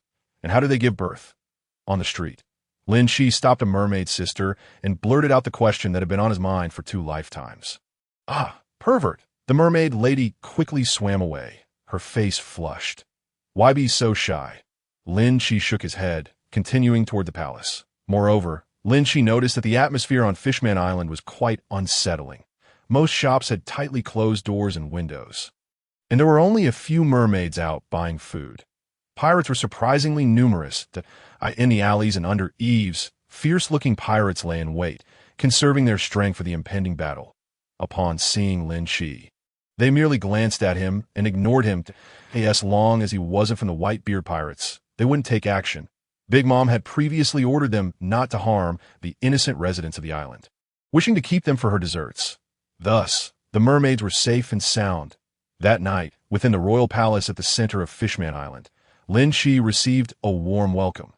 Neptune, Princess Odoheim, and their 3 sons all attended the banquet to show respect for their guest. Gazing at the 12-meter-tall Neptune and then at the 2-meter-tall Princess Odoheim, Linqi's mind seemed to short-circuit. So, a size difference of 6 times was akin to a 1.8-meter-tall man marrying a wife only 30 centimeters tall. How did they manage to have 3 sons and 1 daughter? Can it even fit? Ha ha, our honored guest from afar, please come and taste the unique wines of Fishman Island. Neptune's booming voice echoed in the banquet hall, as a mermaid lady poured a glass for Linqi. Thank you, your majesty. Linqi raised his glass and took a sip. Giggling, I didn't expect our young guest to possess such formidable strength at such a tender age. Truly, heroes emerge from youth. Princess Odoheim covered her lips with her long sleeves, laughing softly. Your Highness overestimates me. I am merely an ordinary Navy officer, Linqi humbly replied. Humph, you look about our age. What capabilities could you possibly have? This is clearly just a random Navy officer sent to appease us. The three princes regarded Linqi, who seemed to be of similar age, with expressions of disdain. Clearly, they did not believe they required protection. Rascals, do not be rude to our guest, Neptune scolded sternly. Are we not speaking the truth? Father, you are merely giving face to the world government. What use is it for us to offer gold to the world government every year? When a crisis arises, you send such a young man to placate us. The three princes slammed their chopsticks down in anger and turned to leave the banquet. Rascals, those three impertinent fools are infuriating. Neptune clutched his chest in pain, slumping in his seat. Hurry, fetch medicine for his majesty. The attendants were in a flurry, struggling to administer the medicine to Neptune. Cough, cough, cough. Neptune coughed violently, and only as the effects of the medication began to take hold did he start to recover. I apologize for the rudeness. A considerate mermaid swam up and gently wiped the blood from the corner of his mouth with a handkerchief. Please forgive the offense caused by Shark Star and the others. I sincerely apologize on their behalf. Princess Odoheim bent down to express her regret. She was acutely aware of the precarious situation Fishman Island was currently facing, and it was imperative not to provoke the Navy. If this young man possessed a magnanimous temperament, all would be well. However, should he be of a petty nature, it would spell disaster. Your Highness, please rise. Such trivial matters need not weigh on your mind. Yet his furrowed brow remained unrelaxed. Lynch distinctly recalled that in the original narrative, Neptune was hailed as the great knight of the sea, in robust health. How could he now appear so frail? Resembling a consumptive specter? Princess, do you recall when the king began to exhibit these symptoms? Odoheim lowered her gaze in contemplation, perhaps around 3 months ago. It was indeed peculiar. Prior to that, Neptune had been in excellent health. And then suddenly, this decline occurred. Have you consulted a physician? Yes, but the doctor reported no issues. He suggested that perhaps the king was simply overworked and needed rest. Princess, if you trust my judgment, I implore you to find a reliable individual to investigate the king's close attendance. The sun illuminates, revealing the duality of existence and the nature of change. Within my sight, Neptune's vitality appears dimmed. The kidneys, representing water in the 5 elements, indicate that there's a problem with the water Neptune consumes, leading to renal failure. The only individuals who regularly interact with Neptune's drinking water are the numerous guards. Are you suggesting? Odoheim's countenance changed, as if struck by a realization. Indeed, I suspect foul play. This matter must remain confidential. Your Highness, proceed discreetly with a trusted ally to prevent any unforeseen consequences. Understood. Observing Lynch's earnest demeanor, Odoheim began to trust him. She had also harbored suspicions regarding the peculiar nature of Neptune's ailment. Yet regardless of how many physicians she summoned, the results remained the same. I have an individual I trust implicitly. He once saved my life during an assassination attempt. Shortly after Odoheim spoke, Lynch encountered the long-lost Fishman Tiger. The fellow had indeed survived. Fishman Tiger did not recognize the current Lynch. He only remembered the masked night hawk from long ago. Mistaking Lynch's gaze for that of a bounty hunter, Tiger nearly reacted violently.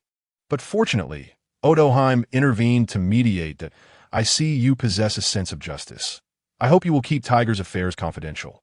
Odoheim, noticing Lynch's warning, allowed Tiger to step forward without reservation. Additionally, Odoheim possessed a peculiar observation ability that enabled her to hear the thoughts of all living beings to a certain extent. For those with superior powers of perception, she could sense their moral inclinations. Her ability informed her that Lynch harbored no ill intent. However, this man seemed particularly interested in her daughter, Shirahoshi. I will, Your Highness. Lynch replied with a smile, nodding at Tiger. Have I seen you somewhere before? Tiger murmured to himself as he descended to carry out his mission. The life of Fishman Tiger could only be described as legendary. Born in the most chaotic slums, where daily sustenance was a struggle, he rose to become a figure of respect even among royalty. Over the decades, he had led a gang in the slums, formed a pirate crew, and traversed the seas, battling navies, pirates, and the world government, even setting foot on Moria. He became the first hero to rescue slaves from Mariejois, having encountered both nefarious villains and virtuous souls. His life experiences were rich and varied. Under Tiger's seasoned interrogation, the culprit behind the poisoning was swiftly revealed. I was wrong. I was wrong. I should never have poisoned His Majesty. Please spare me. I swear I won't do it again. It was all Hody Jones' doing. He forced me, the servant who had served Neptune for over a decade, bowed deeply, trembling. Once again, it was that scoundrel Hody Jones. Neptune sighed deeply. Tiger's face trembled with rage. They were unaware that Hody Jones was also behind the assassination attempt on Princess Odoheim. However, they knew of his intense hatred for humans, having betrayed Fishman Island and become a traitor to his own kin. The massive weapon occasionally embedded in Shirahoshi's door was a creation of Hody's ally. Vander Decken 9, utilizing the power of the target fruit. Tiger, do not succumb to anger. Let him finish. Odoheim gently soothed the assembled crowd. That I understand that you too are a victim in this matter. If you speak the truth, I shall plead with Neptune for leniency. Thank you, Your Highness. The fishman bowed repeatedly as he recounted the story.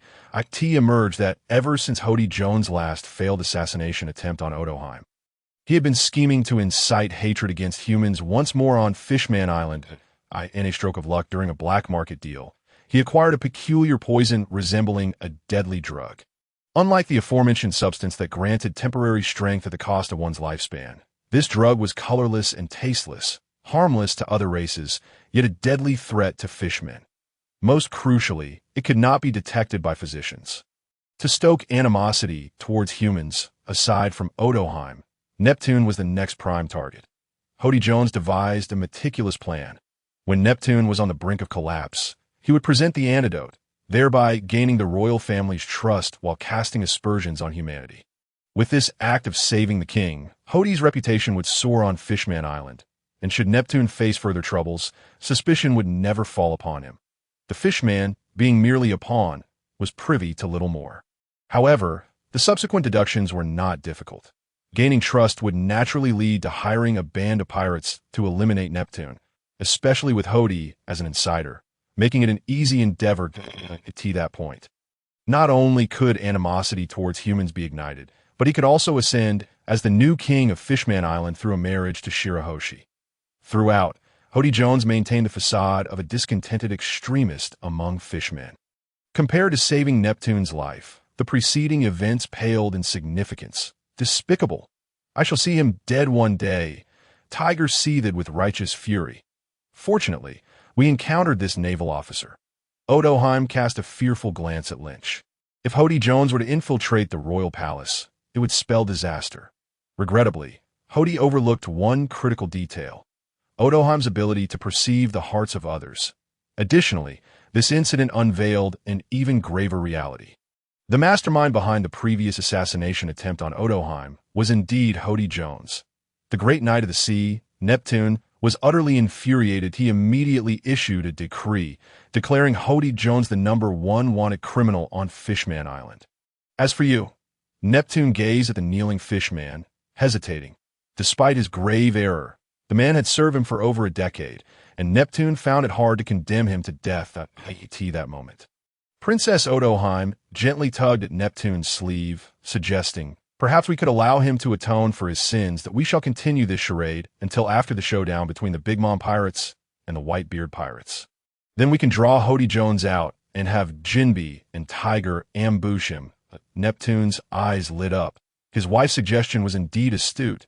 He leaned down to the fishman on the ground, asking, "Will you take the opportunity to atone for your sins?" Yes, I am willing." Neptune cast a sidelong glance, and Tiger promptly escorted the individuals away. With the murderer identified, it was merely a matter of ceasing the continued consumption of the poison. Through careful adjustment, the toxins that lingered in the body would gradually be expelled. "General Lynch, from this day forth, you shall be my benefactor," Neptune proclaimed, raising his goblet in a toast to Lynch. Were it not for Lynch, he would have continued to consume poison daily, and who knows what fate might have awaited him. The thought alone was terrifying. In the future, should you require our assistance, my wife and I shall never decline. Princess Odoheim added. You are too kind, Lynch replied, lifting his own glass. He noted that the wariness that had once glimmered in their eyes had significantly diminished, replaced now by a sense of camaraderie. Gaining the trust of the Fishman Island is no simple feat. It was clear that this couple had harbored their suspicions of Lynch from the very beginning, but had only just begun to lower their guard. Considering the current tense relationship between the fishmen and humans, this was quite understandable. The banquet concluded flawlessly amidst a harmonious atmosphere. As night fell, Lynch reclined on the waterbed within the palace, lost in contemplation. The command given to him during the Warring States period was to refrain from engaging in battle, solely to ensure the safety of the royal family. However, the multitude of pirates presented a tantalizing bounty of points. Faced with these walking treasures, whether he could restrain himself was a matter of debate. Suddenly, the door creaked open. Who could arrive at this hour? By the soft glow of the moonlight, Lynch beheld a mermaid wrapped in a blanket. Ah! The mermaid exclaimed, her voice delicate and timid. I was sent to accompany you, my lord. How generous, he thought, to have arranged such special service. Lynch silently commended Neptune for his foresight in saving this old fellow's life. He patted the space beside him on the bed, beckoning. What are you waiting for? Come over. His curiosity about the number of openings on a mermaid had always lingered. It seemed this night would grant him the opportunity to satisfy that curiosity. Yes, my lord, the mermaid replied, her cheeks flushed crimson as she glided towards him. That night, the Dragon Palace was particularly besieged by mosquitoes. The sounds of Lynch's room echoed with the rhythmic smack of mosquito swatting. The following day, Lynch awoke to find the mermaid had already departed. Recalling their scholarly discussion from the previous night, he felt a tinge of regret. It turned out that having only one mouth was indeed the norm for mermaids. Mr. Lynch, it seems the situation outside suggests that war is imminent. Would you care to step out and witness it? Princess Odoheim's voice resonated from outside the door. The Big Mom pirates sought the sweets of Fishman Island. While Whitebeard was an ally, neither side would harm the residents of the island. Otherwise, their occupation would be futile. Summoning the Navy was merely a precautionary measure. Thus, Princess Odoheim had no fear of any threats to the palace. I'm coming, Lynch replied as he and Princess Odoheim made their way outside at the edge of the palace. The royal guard stood in neat formation. Neptune, accompanied by his three sons, gazed intently into the distance. Princess Odoheim led Lynch up the long staircase. Hey, I heard you saved our father yesterday. Today, just stay in the city and don't go risking your life, the eldest prince remarked, though his tone was less than cordial, indicating that he had already begun to consider Lynch as one of their own. You clearly seem weaker than us, yet you act like a master, the second prince mumbled, turning his gaze to the horizon. Neptune, preoccupied with the distant battlefield, paid no heed to his son's banter. Quite a few familiar faces down there, Lynch noted as he reached a higher vantage point below, within the ranks of the Big Mom pirates.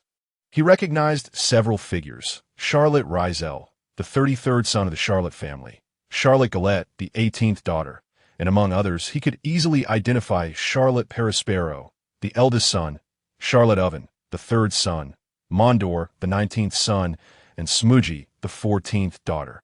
They had dispatched 6 officers at once. This included Perispero, as well as Smoogie, one of the sweet commanders at IT. Was evident that the Big Mom pirates were intent on seizing Fishman Island.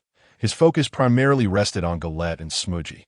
As amidst a crowd of less aesthetically pleasing individuals, 2 beauties stood out and demanded attention. That Smoogie's long legs were truly remarkable. He pondered how Big Mom managed to give birth to children, many of whom were nearly unrecognizable. While one could attribute this to genetic factors, there were certainly a few exceptionally beautiful and striking individuals, like Galette and Katakuri. In addition, thousands of pirates swarmed the advantageous terrain, armed with cannons, flintlock pistols, and various weapons. Here, this is a telescope. It will provide a clearer view. The 3rd prince handed Lynch a telescope. Thank you, Lynch replied, and as he grasped the telescope, his vision instantly sharpened to a stunning clarity. Prepare yourselves, the Whitebeard pirates are approaching, Perispero announced loudly.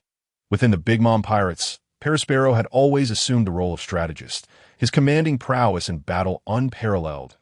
They're coming. From above, No sooner had he spoken than a ship bearing the Whitebeard flag pierced through the outer membrane of Fishman Island. Descending from the sky at an angle, with a thunderous crash, the Whitebeard pirates made their official entrance. Just before landing, the special coating on the ship shattered, and one vessel after another landed with certainty. "Ah! Here we come." Marco was the first to leap from the ship. Following him were the 4th Division Captain Sachi, the 5th Division Captain Vista, the 7th Division Captain Clay, and the 9th Division Captain Blenheim. "Humph, Marco, didn't Whitebeard come himself?" Perospero said coldly. "Why use a sledgehammer to crack a nut? I alone am sufficient to deal with you."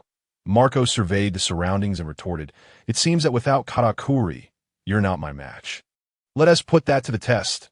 Men attack." With a few words, the air thickened with tension. Perospero's command. Deafening cannon fire erupted, and thousands of lower-ranking pirates charged forward, brandishing their swords. "Kill! Kill! Brothers, do not disgrace our father!" Marco shouted, and the pirates from the Whitebeard crew fearlessly surged forward. Amidst the clash of blades and the chaos that ensued, injuries were sustained on both sides. The Royal Pirates are indeed exceptional.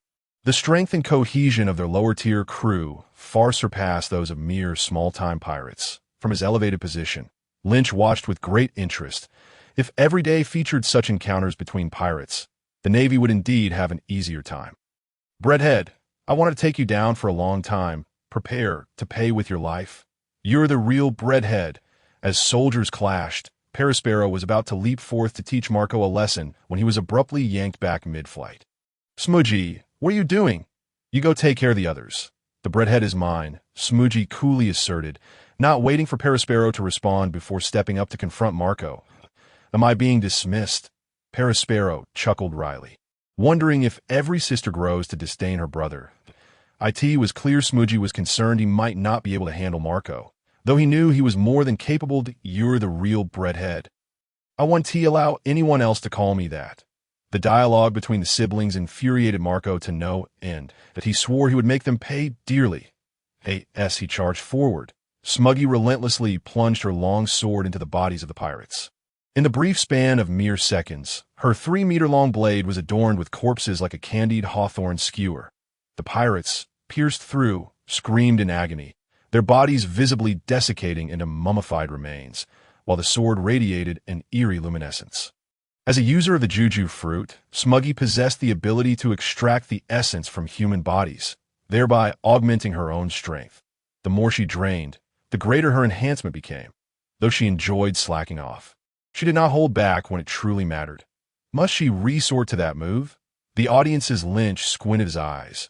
Although Smuggy was humorously dubbed the 900 million bounty, 800 million legs. Within the Big Mom pirates, her prowess was only overshadowed by Big Mom and Katakuri, making her a standout among the sweet commanders. Zinniai, Smuggy unleashed a sword strike from a distance, a colossal sword energy spanning hundreds of meters, cleaving through countless pirates and traversing much of the battlefield, heading straight for Marco. Any pirate that came into contact with the sword light was reduced to nothingness. This madwoman even struck her own allies. Marco's dive momentarily faltered as he transformed into his phoenix form.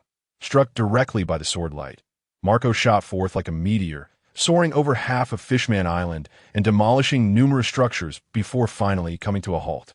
Neptune's heart ached at the thought of the reconstruction costs. "Marco, are you all right?" The concerned glances of several Whitebeard crew officers fell upon him. In the next instant, a brilliant azure flame erupted from the ruins. Half his body enveloped in the azure fire, Marco smiled faintly, declaring, "To kill me. You are a century too early." Instantly, the Whitebeard crew's spirits soared, chanting the name Phoenix. "Lick, lick, Marco, your weakness has been exposed." Perospero secretly unleashed a syrupy substance, which solidified upon contact with Marco's ankle, forcefully yanking him downward. As a user of the lick-lick fruit, the syrupy solidified was harder than steel. "Well done, brother." Smuggy leaped into the air, reaching for Marco, intent on squeezing him like a pineapple for juice. Boom! The 100-meter-long syrup chain tethered to Marco's ankle was suddenly shattered by a towering figure. "Perospero, your opponent is me, the captain of the 4th Division." Sachi stood in front of Perospero. "And who are you?" Candy Virgin, the candy giant, resembling a mountain, rose from the ground. Marco, Smuggy, Perispero, and Sachi engaged in a fierce battle. Sachi's strength was impressive. He was likely to fall to Blackbeard in the future due to his sneak attack. Lynch observed with keen interest. The strength of Pineapple had surpassed that of Smuggy, while Perispero was stronger than Sachi, leading to an evenly matched conflict among the four. It was a pity that although the Phoenix Fruit was a mythical Zoan type, Marco's talents were primarily invested in defense and recovery. If the battle could be prolonged for several days, Marco's endurance would ensure victory, but in a short span, the outcome was uncertain. That if Smuggy could defeat Sachi under Marco's protection without dragging the battle on too long, victory would belong to the Smuggy siblings. In a scenario where the weak face the strong, the Phoenix Fruit would leave the opponent feeling disheartened and questioning their very existence. They would discover that despite being stronger, they could not kill their opponent, becoming ensnared instead. Conversely, defeating foes only slightly weaker would also prove to be a tedious task. While the four battled fiercely, the other officers were not idle. Owen faced off against the swordsman Vista. Mondor took on the 9th Division Captain Brenheim. Raisin and the Garrett siblings confronted the 7th Division Captain, Clary. Vista, I am the bane of all swordsmen. Are you ready for your sword to be melted? Owen's hands glowed crimson, steam rising to the heavens from the intense heat. As a user of the heat fruit, Owen could melt large swords with ease. Is that so? Let us see whether your hands are faster than my sword. The profound application of armament Haki enveloped his sword, creating a blur of two long swords as he wielded them. Watching a burly man wield swords while surrounded by flowers was rather disconcerting for Lynch. Father, will we be able to grow as strong as them in the future? Indeed, my sons. The three princes were witnessing a remarkable spectacle today. Until now, they had never experienced the sheer might of humanity so directly. They gazed at Neptune with immense anticipation. Of course, it is possible. Neptune lovingly ruffled their hair. Jinbe and Tiger are not inferior to you. You have experts right beside you. The prince's eyes sparkled with determination. They resolved to seek guidance from Mr. Tiger to become exceptional masters like him. The eldest prince, Sharkstar, envisioned himself returning from training and achieving the pinnacle of fish life. Such levels hardly qualify as top-tier mastery. They merely barely reached the stage of history. Hearing their conversation, Lynch chuckled and shook his head. What did you say? The second prince turned his head, sneering. What a joke. They are officers of the Yonko pirates. And you consider them merely adequate. The third prince felt a surge of anger. The human strength before him seemed lacking. Yet they were boasting. Sharkstar couldn't help but taunt. So, you must be quite skilled then? He had hoped to put aside his prejudice against Lynch for saving his father's life. But this fellow was speaking far too boastfully. Skilled is a stretch, but dealing with these folks is relatively easy. Lynch replied modestly. Arrogant. The second prince was left speechless, choosing to ignore Lynch. Sharkstar rolled his eyes. If you are truly that mighty, why are you still standing here? Go down and defeat them already. The third prince chimed in. If you possess even half their strength, I'll eat shit on the spot. Ignoring the third prince's attempt to score a free meal, Lynch laughed. I too wish to go out. But alas, I must protect you. Tisish, boasting, do not be rude to your benefactor. Neptune shifted his gaze, giving one of his sons a light smack, causing the others to fall silent. This situation does not bode well. I distinctly recall that Fishman Island ultimately fell into the hands of the Whitebeard pirates. Did I misremember? Lynch gazed suspiciously at the distant battlefield. Butter heatwave, blazing slash, while others remained stalemated. Raisin and the Garrett siblings worked in unison, swiftly defeating the 7th Division captain of the Whitebeard crew. These two had grown significantly stronger since my last encounter. Lynch recalled their last meeting in the West Sea. Had it not been for Katakuri's timely arrival, they might still be languishing in the underwater prison. Ever since their defeat at Lynch's hands, the siblings had undergone rigorous training under the loving guidance of Katakuri. Looking back, they still felt a twinge of apprehension. Yet, this adversity had led to considerable growth in their abilities. Once the tides of battle began to shift, the equilibrium was swiftly disrupted. After their victory, the siblings immediately rushed to assist others, and the victorious team grew like a rolling snowball, rapidly overwhelming the remaining members of the Whitebeard crew. In the end, only Marco remained, desperately holding on. Lick, lick. Pineapple Head can't last much longer, can he? Perispero taunted gleefully. Damn it. Marco gritted his teeth in defiance. Marco, do not linger in battle. Retreat for now. Sachi had already led the defeated pirates back to their ship, ready to ignite the explosives at the stern and escape Fishman Island. Wait for me. I shall remember this grudge today. Marco was also aware that it was not the time for a brawl, so he let slip a few harsh words before boarding the ship. Smoogie and the others watched as the Whitebeard pirates departed without pursuing them. Mama's mission was to seize Fishman Island. Should they forcibly eliminate the opposing officers, it would provoke an all-out war between the Whitebeard pirates and the Big Mom pirates, a scenario they were keen to avoid. Meanwhile, the Neptune family set down their binoculars, realizing that the Big Mom pirates had emerged victorious. They instructed someone to prepare for extensive construction of desert workshops on Fishman Island. Having thrived in this perilous era of piracy, Neptune had his own way of navigating the treacherous waters.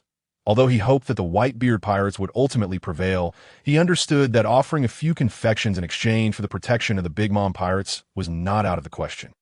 After all, a single mermaid could fetch over 100 million berries on the black market. That it was better for the mermaids to endure some hardship than to be captured, without formidable military deterrence. Those slave traders would not concern themselves with whether or not you were a member of the world government.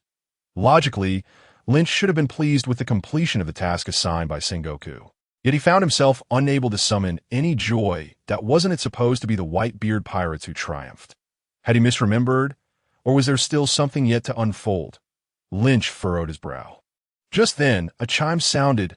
A new life choice had been triggered. Task Option 1. Correct history by assisting the Whitebeard pirates in securing ownership of Fishman Island. Reward. Increase proficiency level of Flowing Cherry Blossom Haki by 1. The next appearance of the Tom option will double luck. Task Option 2. Forcefully defeat the present pirates. Reward. Sharingan Double Tomo Tom Upgrade Blueprint. Note. First comes Tom, then comes Heaven, splitting trees like a deity. Task Option 3. As an old lecher, how could you pass up the opportunity to kidnap a long-legged beauty worth 800 million? Reward. 3 pantyhose production factories. Lynch's thoughts flitted among the 3 options. Indeed, this world did have pantyhose. Not only black and white varieties, but also fishnet, leopard print, and python patterns. The third option appeared to offer 3 pantyhose factories, but in reality, it was tantamount to gifting a wife. However, the system was truly underestimating his intentions. It was the system that was being lecherous. Lynch disdainfully dismissed that option. Had his beloved Tina lost her charm? Was Sister Peach Rabbit no longer appealing? Or was Robin lacking sophistication? As for the second option, Lynch's mind conjured the image of a lazy creature flaunting its little fish snacks with a protruding belly. Relying on that lazy creature to fight was a fool's errand unless he was threatened with a blade. Otherwise, it was better to believe that pigs could fly. Moreover, with the double Tomo now in play, if the reward's luck doubled, wouldn't the next outcome be a kaleidoscope Tom, based on the previous candlelight fruit? That doubling would surely yield something remarkable. System, I choose option 1. Ding. Task accepted successfully. Sengoku, oh Sengoku, it is not that I wish to intervene, but rather that the reward is simply too enticing. Silently apologizing to Sengoku in his heart, he called to the Neptune family, who were about to descend from the high platform. King Neptune, by your expression, it seems you desire the Whitebeard pirates to gain ownership of Fishman Island, do you not? Hearing Lynch's words, Neptune realized that this was no idle speculation. Could it be that the Navy was willing to intervene? Oh, do you have a solution? Though I may be lacking, I am nonetheless a vice admiral in the Navy.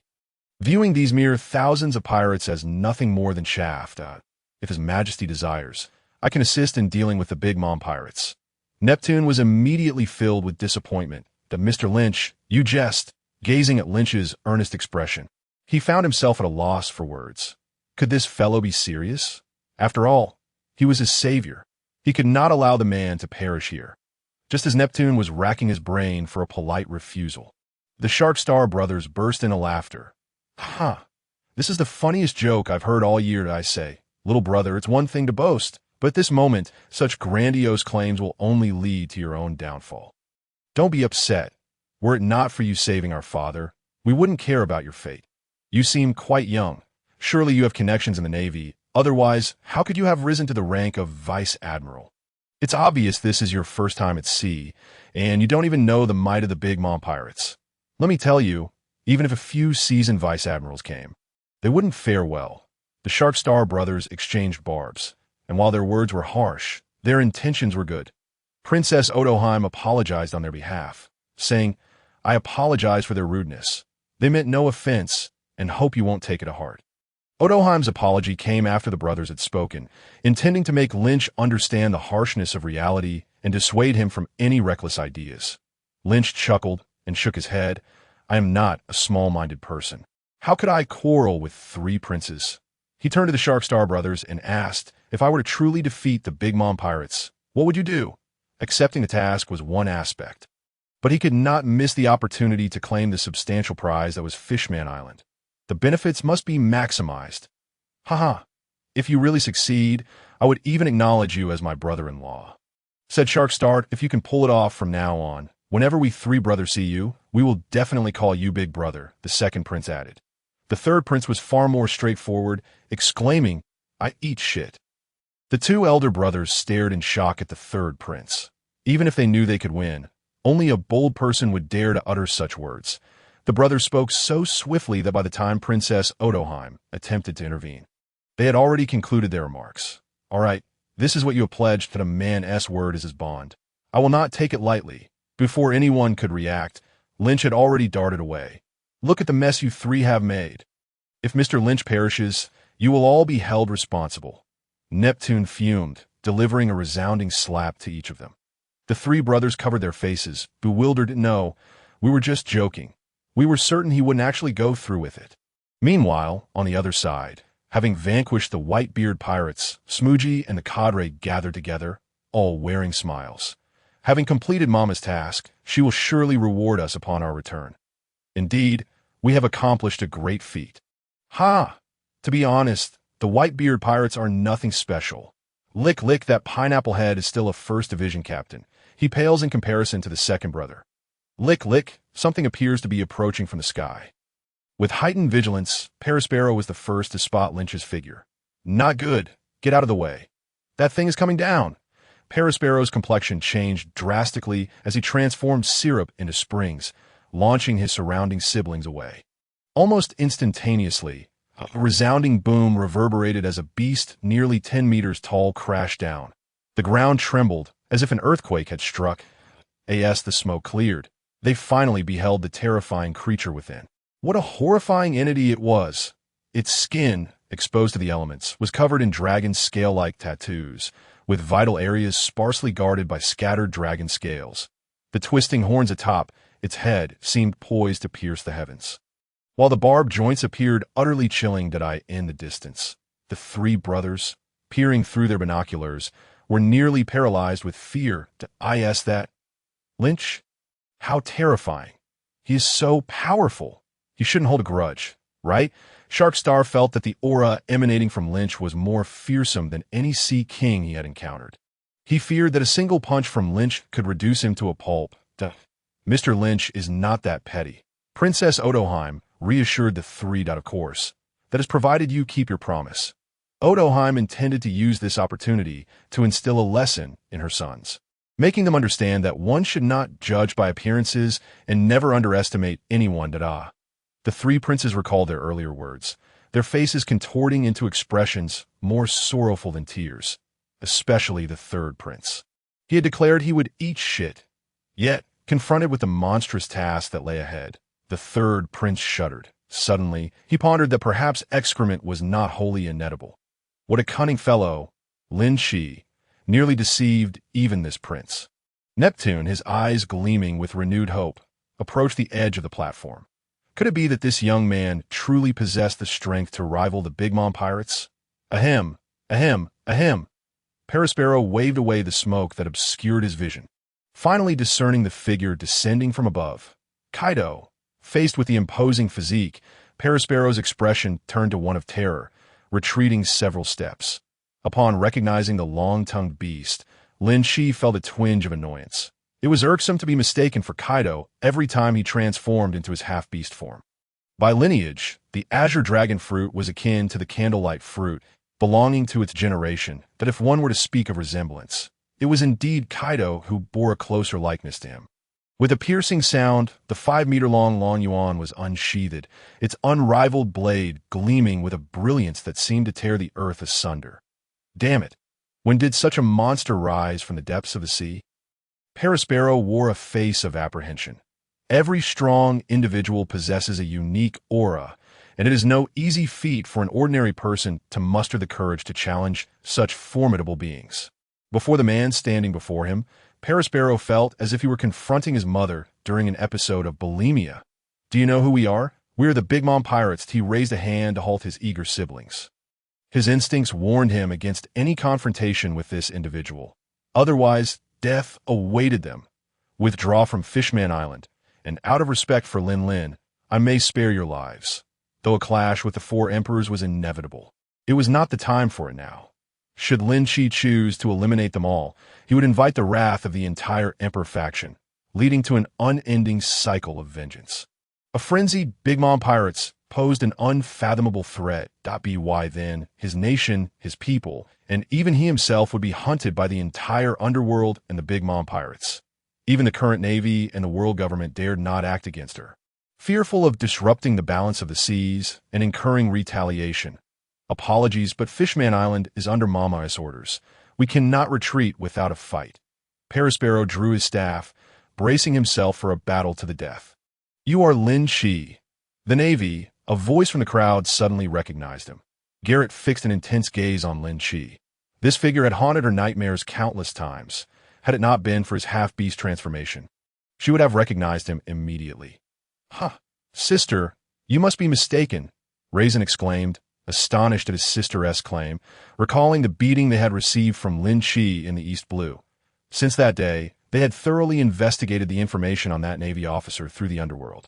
Linqi had not even been a lieutenant back then. The thought of being thoroughly defeated by a mere minor Navy officer was utterly humiliating. Indeed, even if he turned to ashes, I would still recognize him. Garrett seethed, her beautiful features twisted with rage. She could never forget the shame Linqi had inflicted upon her that day. "Was it you who bullied my sister last time?" Smuggy stepped forward, her long legs striding confidently. This time, she would not let any harm done to her family go unpunished. "Everyone, be cautious. Brother Kakuri said this guy is no weakling." Karakuri seldom bestowed such high praise on anyone. His words likely indicated that he had foreseen something with his observation Haki.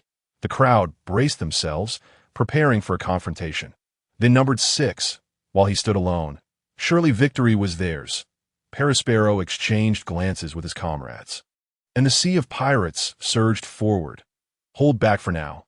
Let the subordinates test his strength first." Using his lower-ranked men to exhaust the enemy's stamina was a strategy Perospero often employed. No matter how powerful the opponent, after dispatching 8 or 9,000 pirates present, they would surely become fatigued. To that point, he could emerge to seize the fruits of victory. "Kill," Perospero commanded, promising heavy rewards for the elimination of the enemy. The bloodthirsty pirates charged at Linqi, treating him as a prize target, their weapons raised. Boom! Boom! In the distance, cannons roared, hundreds of cannonballs raining down from above. What a talented bunch. Linqi raised Long Yuan with one arm, effortlessly sweeping it, delivering a monumental slash that instantaneously cleared hundreds of pirates from his path, along with a hail of cannonballs that disintegrated into dust. A long-awaited system notification chimed in his mind, and Linqi narrowed his eyes, dismissing the thought of using Haoshiku to clear the field. Merely stunning them would not yield points. He needed to continue fighting. The remaining pirates were left dumbfounded. They had never anticipated his overwhelming ferocity that in a single strike he had dispatched hundreds of them. Hundreds of lives extinguished as if it were a mere stroll in the park. This opponent was far more formidable than any they had encountered before. "Fear not. He is but one man. We are many. He is doomed." Yes, their numbers were overwhelming. They would swarm him, and he would perish. The pirates steeled themselves and charged once more. Linqi sneered, swinging Long Yuan once more. The blade's light flashed, blood sprayed, and dozens of pirates fell, shrieking in agony.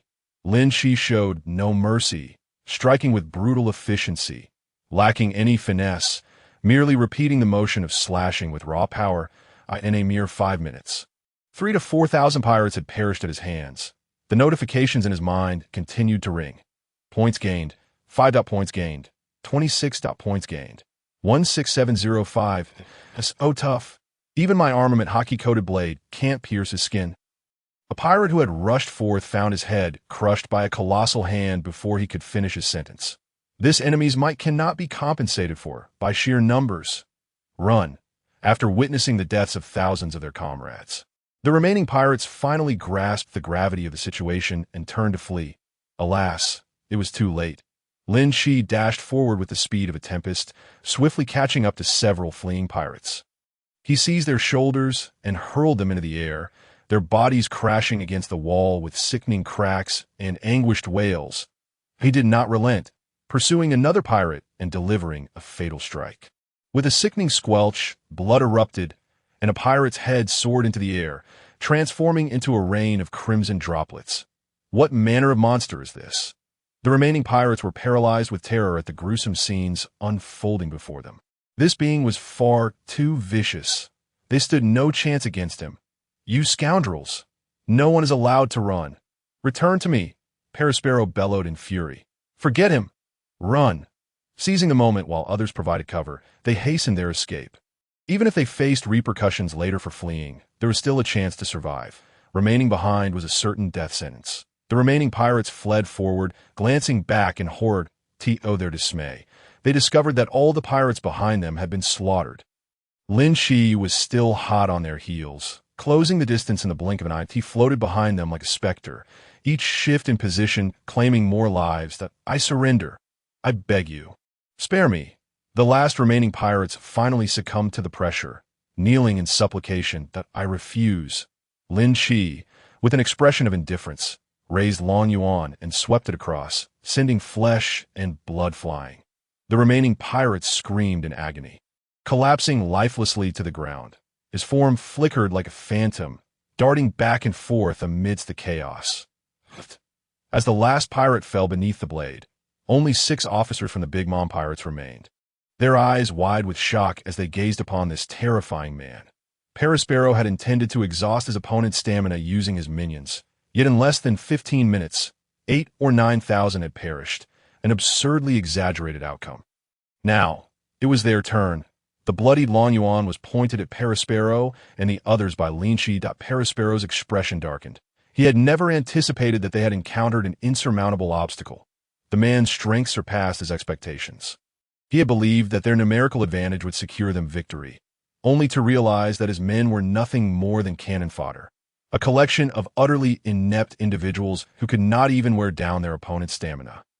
Observing Linqi, unflustered and unbreathless, one would hardly suspect he had just slaughtered 8,000 or 9,000 foes in the distance. Upon the high platform, Neptune, Princess Odoheim, and the Shark Star brothers bore witness to Linqi's one-sided massacre. A single man had annihilated thousands of pirates. Just how formidable was this individual? Neptune's heart raced with astonishment. How had he never heard of such a powerful navy before? Remarkable. If only I possessed such a formidable fishman. Fishman Island would not need anyone's protection, Sharkstar murmured in disbelief. His eyes filled with shock and fear. In that instant, he realized he had made a grave and foolish error. Had he known the opponent's might, he should have knelt to pay homage upon their first meeting. Even learning a fraction of his skill would have sufficed. Reflecting on his previous behavior, Sharkstar wished to slap himself twice. The second prince's small eyes widened in shock. The gruesome scene overwhelmed him. With countless corpses sprawled across the ground, resembling a hellish battlefield, he felt immense relief that Linqi had retained his composure. Despite his earlier insolence, he had not been struck down. The second prince pondered deeply on how to secure a powerful ally.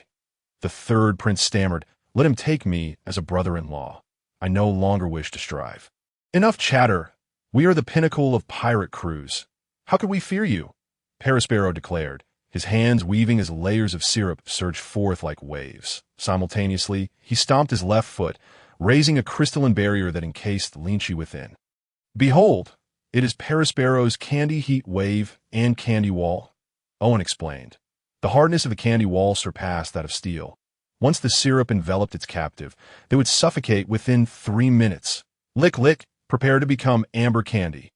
Against ordinary foes, Perospero would merely unleash a layer of syrup.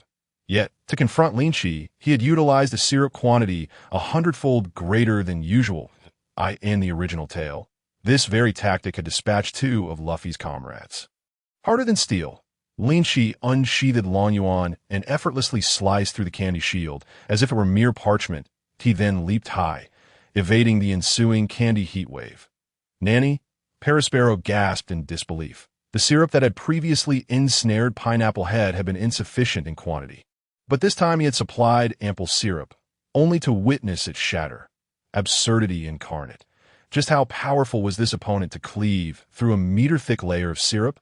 Brother, I shall assist. Smuggy brandished his sword, aiming to strike Linqi, but Perospero intervened. Do not engage. Beware of friendly fire, rain of destruction. He transformed the candy into a bow, summoning a multitude of arrows that soared skyward, a relentless barrage intended to pierce Linqi. Merely a trifling technique. With a casual sweep of Long Yuan, Linqi conjured a tempest, diverting the oncoming arrows. Now, it is my turn to strike. The long sword stood erect, enveloped in an inky black hue of armament Haki. An aura of killing intent surging toward Perospero. Demonic fury. Azura's triple purgatory. Blazing tiger. With the blade's descent, a formidable black tiger, wreathed in demonic energy, erupted from the sword, roaring as it lunged at Perospero. Lick, lick, candy virgin. Perospero raised his cane, conjuring a wall of candy shaped like a dog's head for defense. Thud! Perospero's barrier crumbled under the strike, akin to tofu, as he was sent flying, blood spewing from his mouth. His bones likely fractured in numerous places. Brother, scorching butter! Rapid fire slash, Garrett and Raisin, their eyes ablaze with fury, unleashed their most potent attacks upon Linqi. Ladies, it is time for a nap. Thunderous 8 trigrams. Elemental iron coalesced in Linqi's hands. And with a single swing, he knocked the 2 into oblivion, their eyes rolling back as they plummeted from the air. Owen and Smuggy scrambled to catch the fallen duo. Pirate crew, shall we continue this battle? Linqi loomed above, gazing down at Smuggy and the others. We retreat. Smuggy bit his lip in frustration, issuing the order to withdraw. Owen wished to persist, but upon seeing his unconscious comrades, he knew retreat was inevitable. The Whitebeard pirates were still watching from afar. With the absence of the Whitebeard pirates and the presence of this Demon King, Fishman Island's fate was sealed. The group assisted their fallen comrades. Fleeing in disarray, reflecting on their arrival, they had numbered in the thousands, radiating glory, yet now they fled like lost dogs. That Neptune's expression shifted dramatically as he stared in astonishment at Linqi. With a single individual's strength, he had slaughtered nearly 10,000 pirates and forcefully repelled 6 officers of the Big Mom pirates. Such power was surely comparable to that of an admiral. To possess admiral-level strength at such a young age foretold an extraordinary future. Neptune resolved to show even greater respect for his savior henceforth.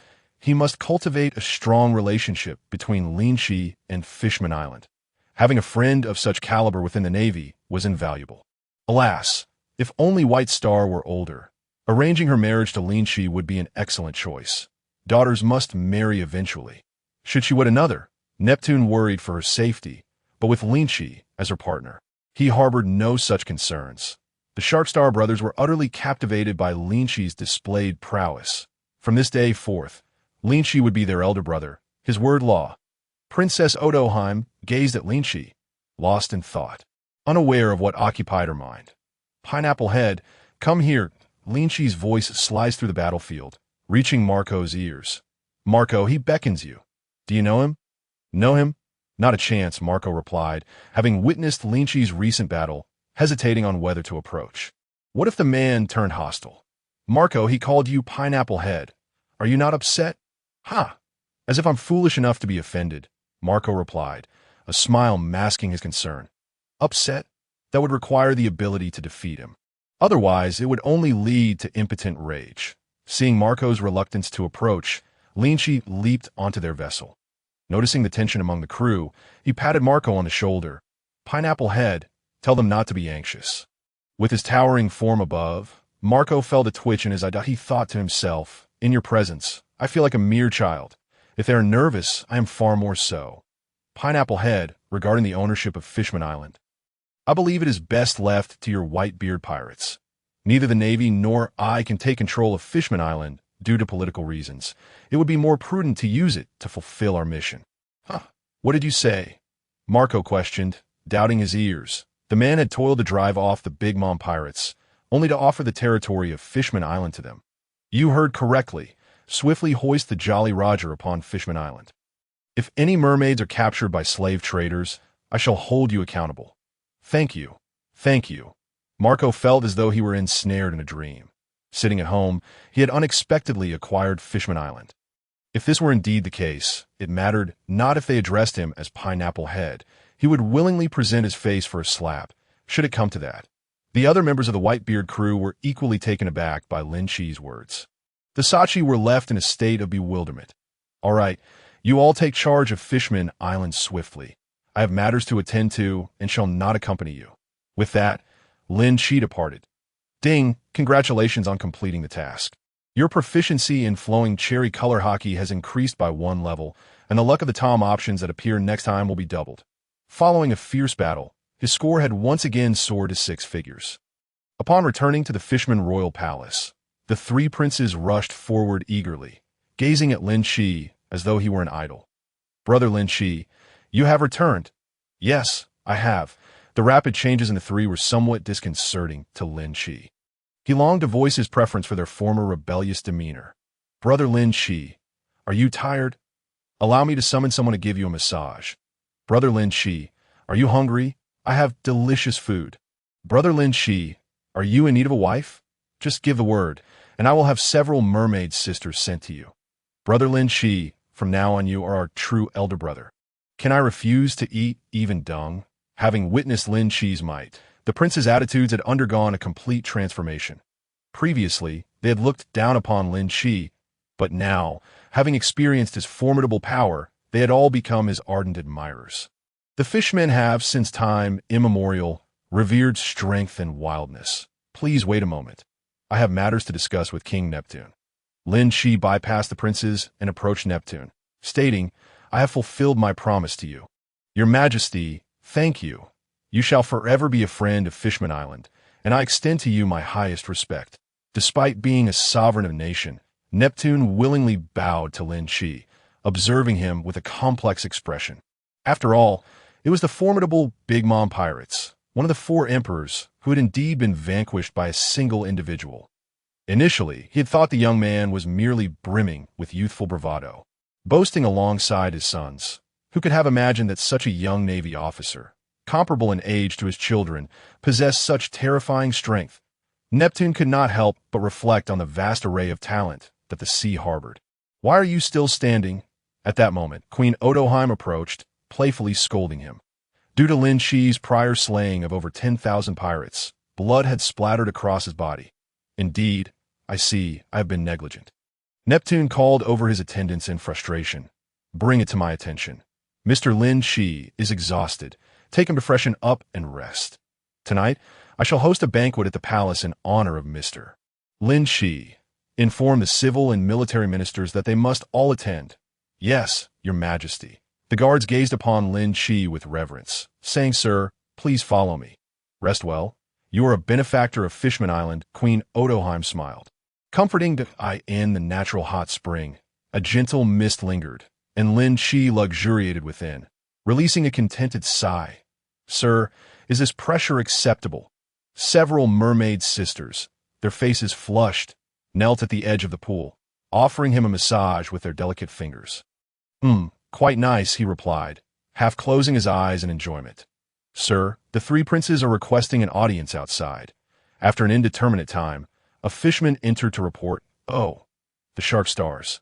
Linqi secured the towel handed to him by a maid around his waist and languidly stated, Let them in. Yes, the Shark Star brothers, their faces adorned with eager smiles, swiftly swam in. Brother Linqi, is you're so comfortable. Speak. What brings you here? Linqi wiped his face with the towel offered by a mermaid. Without needing to ask, he could discern from the brothers' eager expressions that they were certainly seeking something. That it was amusing to see the three princes acting like eager lapdogs. Well, since brother Linqi has inquired, we shall be forthright. The third prince rubbed his hands together. Allow me to speak. You step aside. The eldest prince playfully swatted away the third brother, grinning as he knelt before Linqi with a thud. The nearby mermaids were left stunned. Was this truly the haughty eldest prince? Brother Linqi, please teach us your skills. Teach you? Linqi replied. Actually, Tiger is quite strong. Why seek me? Sharkstar shook his head. Though our strength is lacking, we can still discern that Tiger's abilities fall far short of yours. Gazing at the three before him, Linqi fell into contemplation. In truth, the trio possessed considerable talent. Given that they were the offspring of Queen Otoheim and the younger sister of the Sea King, White Star. While the three brothers were not weak, they paled in comparison to their mother's innate gifts and their sister's extraordinary potential. They could undoubtedly grow stronger. However, the primary reasons for their stagnation were their arrogance and the lack of mentorship from renowned figures like Zephyr and Rayleigh. If you wish for me to teach you, there is a condition. You must allow Shirahoshi to accompany me upon my departure from Fishman Island. Shirahoshi, an 18-year-old fortune teller, possessed unparalleled divinatory abilities. When she spoke, no one dared to contradict her. Her predictions were unfailingly accurate. She had foretold the imminent arrival of the great pirate era at the tender age of 3. Moreover, like Robin, she would one day blossom into an enchanting beauty. Such a remarkable individual, if kept close, would undoubtedly spare him numerous troubles. Additionally, she was the half-sister of Arlong. Compared to Arlong, she had always harbored a keen interest in humans. The Sharkstar brothers exchanged glances, caught in hesitation. Despite Shirahoshi's mere 18 years, even their father would need to show her respect. Over the years, Shirahoshi had successfully predicted numerous significant events, elevating her status to its zenith, that we are willing to consider it. Sharkstar declared, bracing himself, in pursuit of genuine skills. They were willing to endure any difficulty. Very well. I shall await your favorable news. Linqi closed his eyes, reclining in the hot spring, as the three princes resolutely departed. Tiger brothers, since you're here, do come out. Once the three brothers had left, Linqi abruptly opened his eyes. Your observation skills are truly remarkable. Tiger, having flipped over from behind a screen, exclaimed, You may leave now. Tiger gestured to the mermaids. Yes, Lord Tiger. The mermaids filed out in an orderly fashion. What brings you to me? Linqi inquired. I can't shake the feeling that we have met before. Does this resonate with you? Tiger voiced the question that had lingered in his mind. You have an excellent memory, Tiger. Linqi did not conceal his identity from Tiger. Firstly, because Tiger, like Jinbei, was fiercely loyal and belonged to the type that would rather die than betray his benefactor. Secondly, Tiger was still a fugitive, hiding on Fishman Island, where he dared not venture elsewhere. The world government would not trust the words of a fugitive. Thirdly, revealing his identity to Tiger would help him build rapport on Fishman Island. With such a fishman continually elevating his presence, Linqi believed that the islanders' goodwill towards him would inevitably increase. You have consumed the Zoan-type devil fruit I gave you, haven't you? It's you. Nighthawk. Tiger suddenly recalled everything, realizing why he felt an inexplicable familiarity. He possessed a Zoan-type devil fruit, known only to Arlong and Jinbei, alongside Nighthawk. Thanks to you, I managed to escape with my life. Upon encountering his savior, Tiger was overwhelmed with excitement. Come. Tonight we shall drink until we are inebriated. You truly possess foresight. I initially wondered why someone would wish to give a fishman a devil fruit. Later, how delightful. On that night, King Neptune hosted a grand banquet within the palace to honor Linqi. All the civil and military ministers were present, along with Marco, who had not yet departed. Dozens of guests gathered around a long table.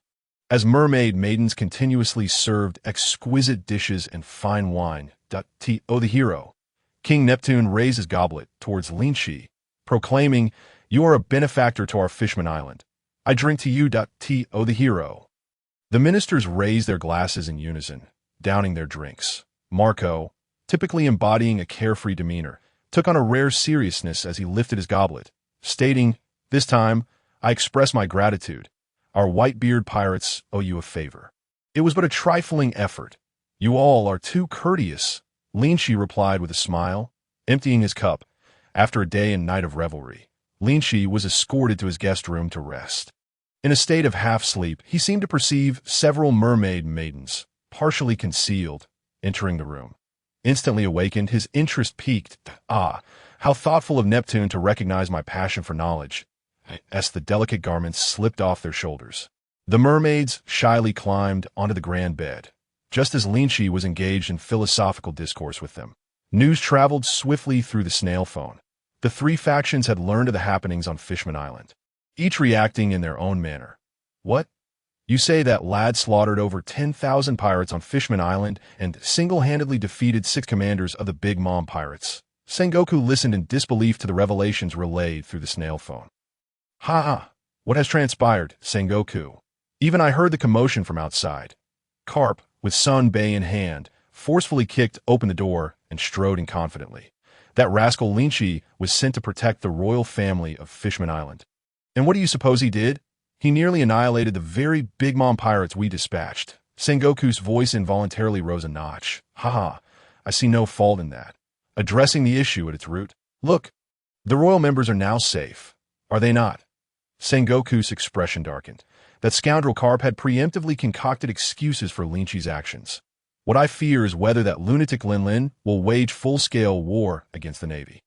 The Navy has indeed offended Big Mom quite severely.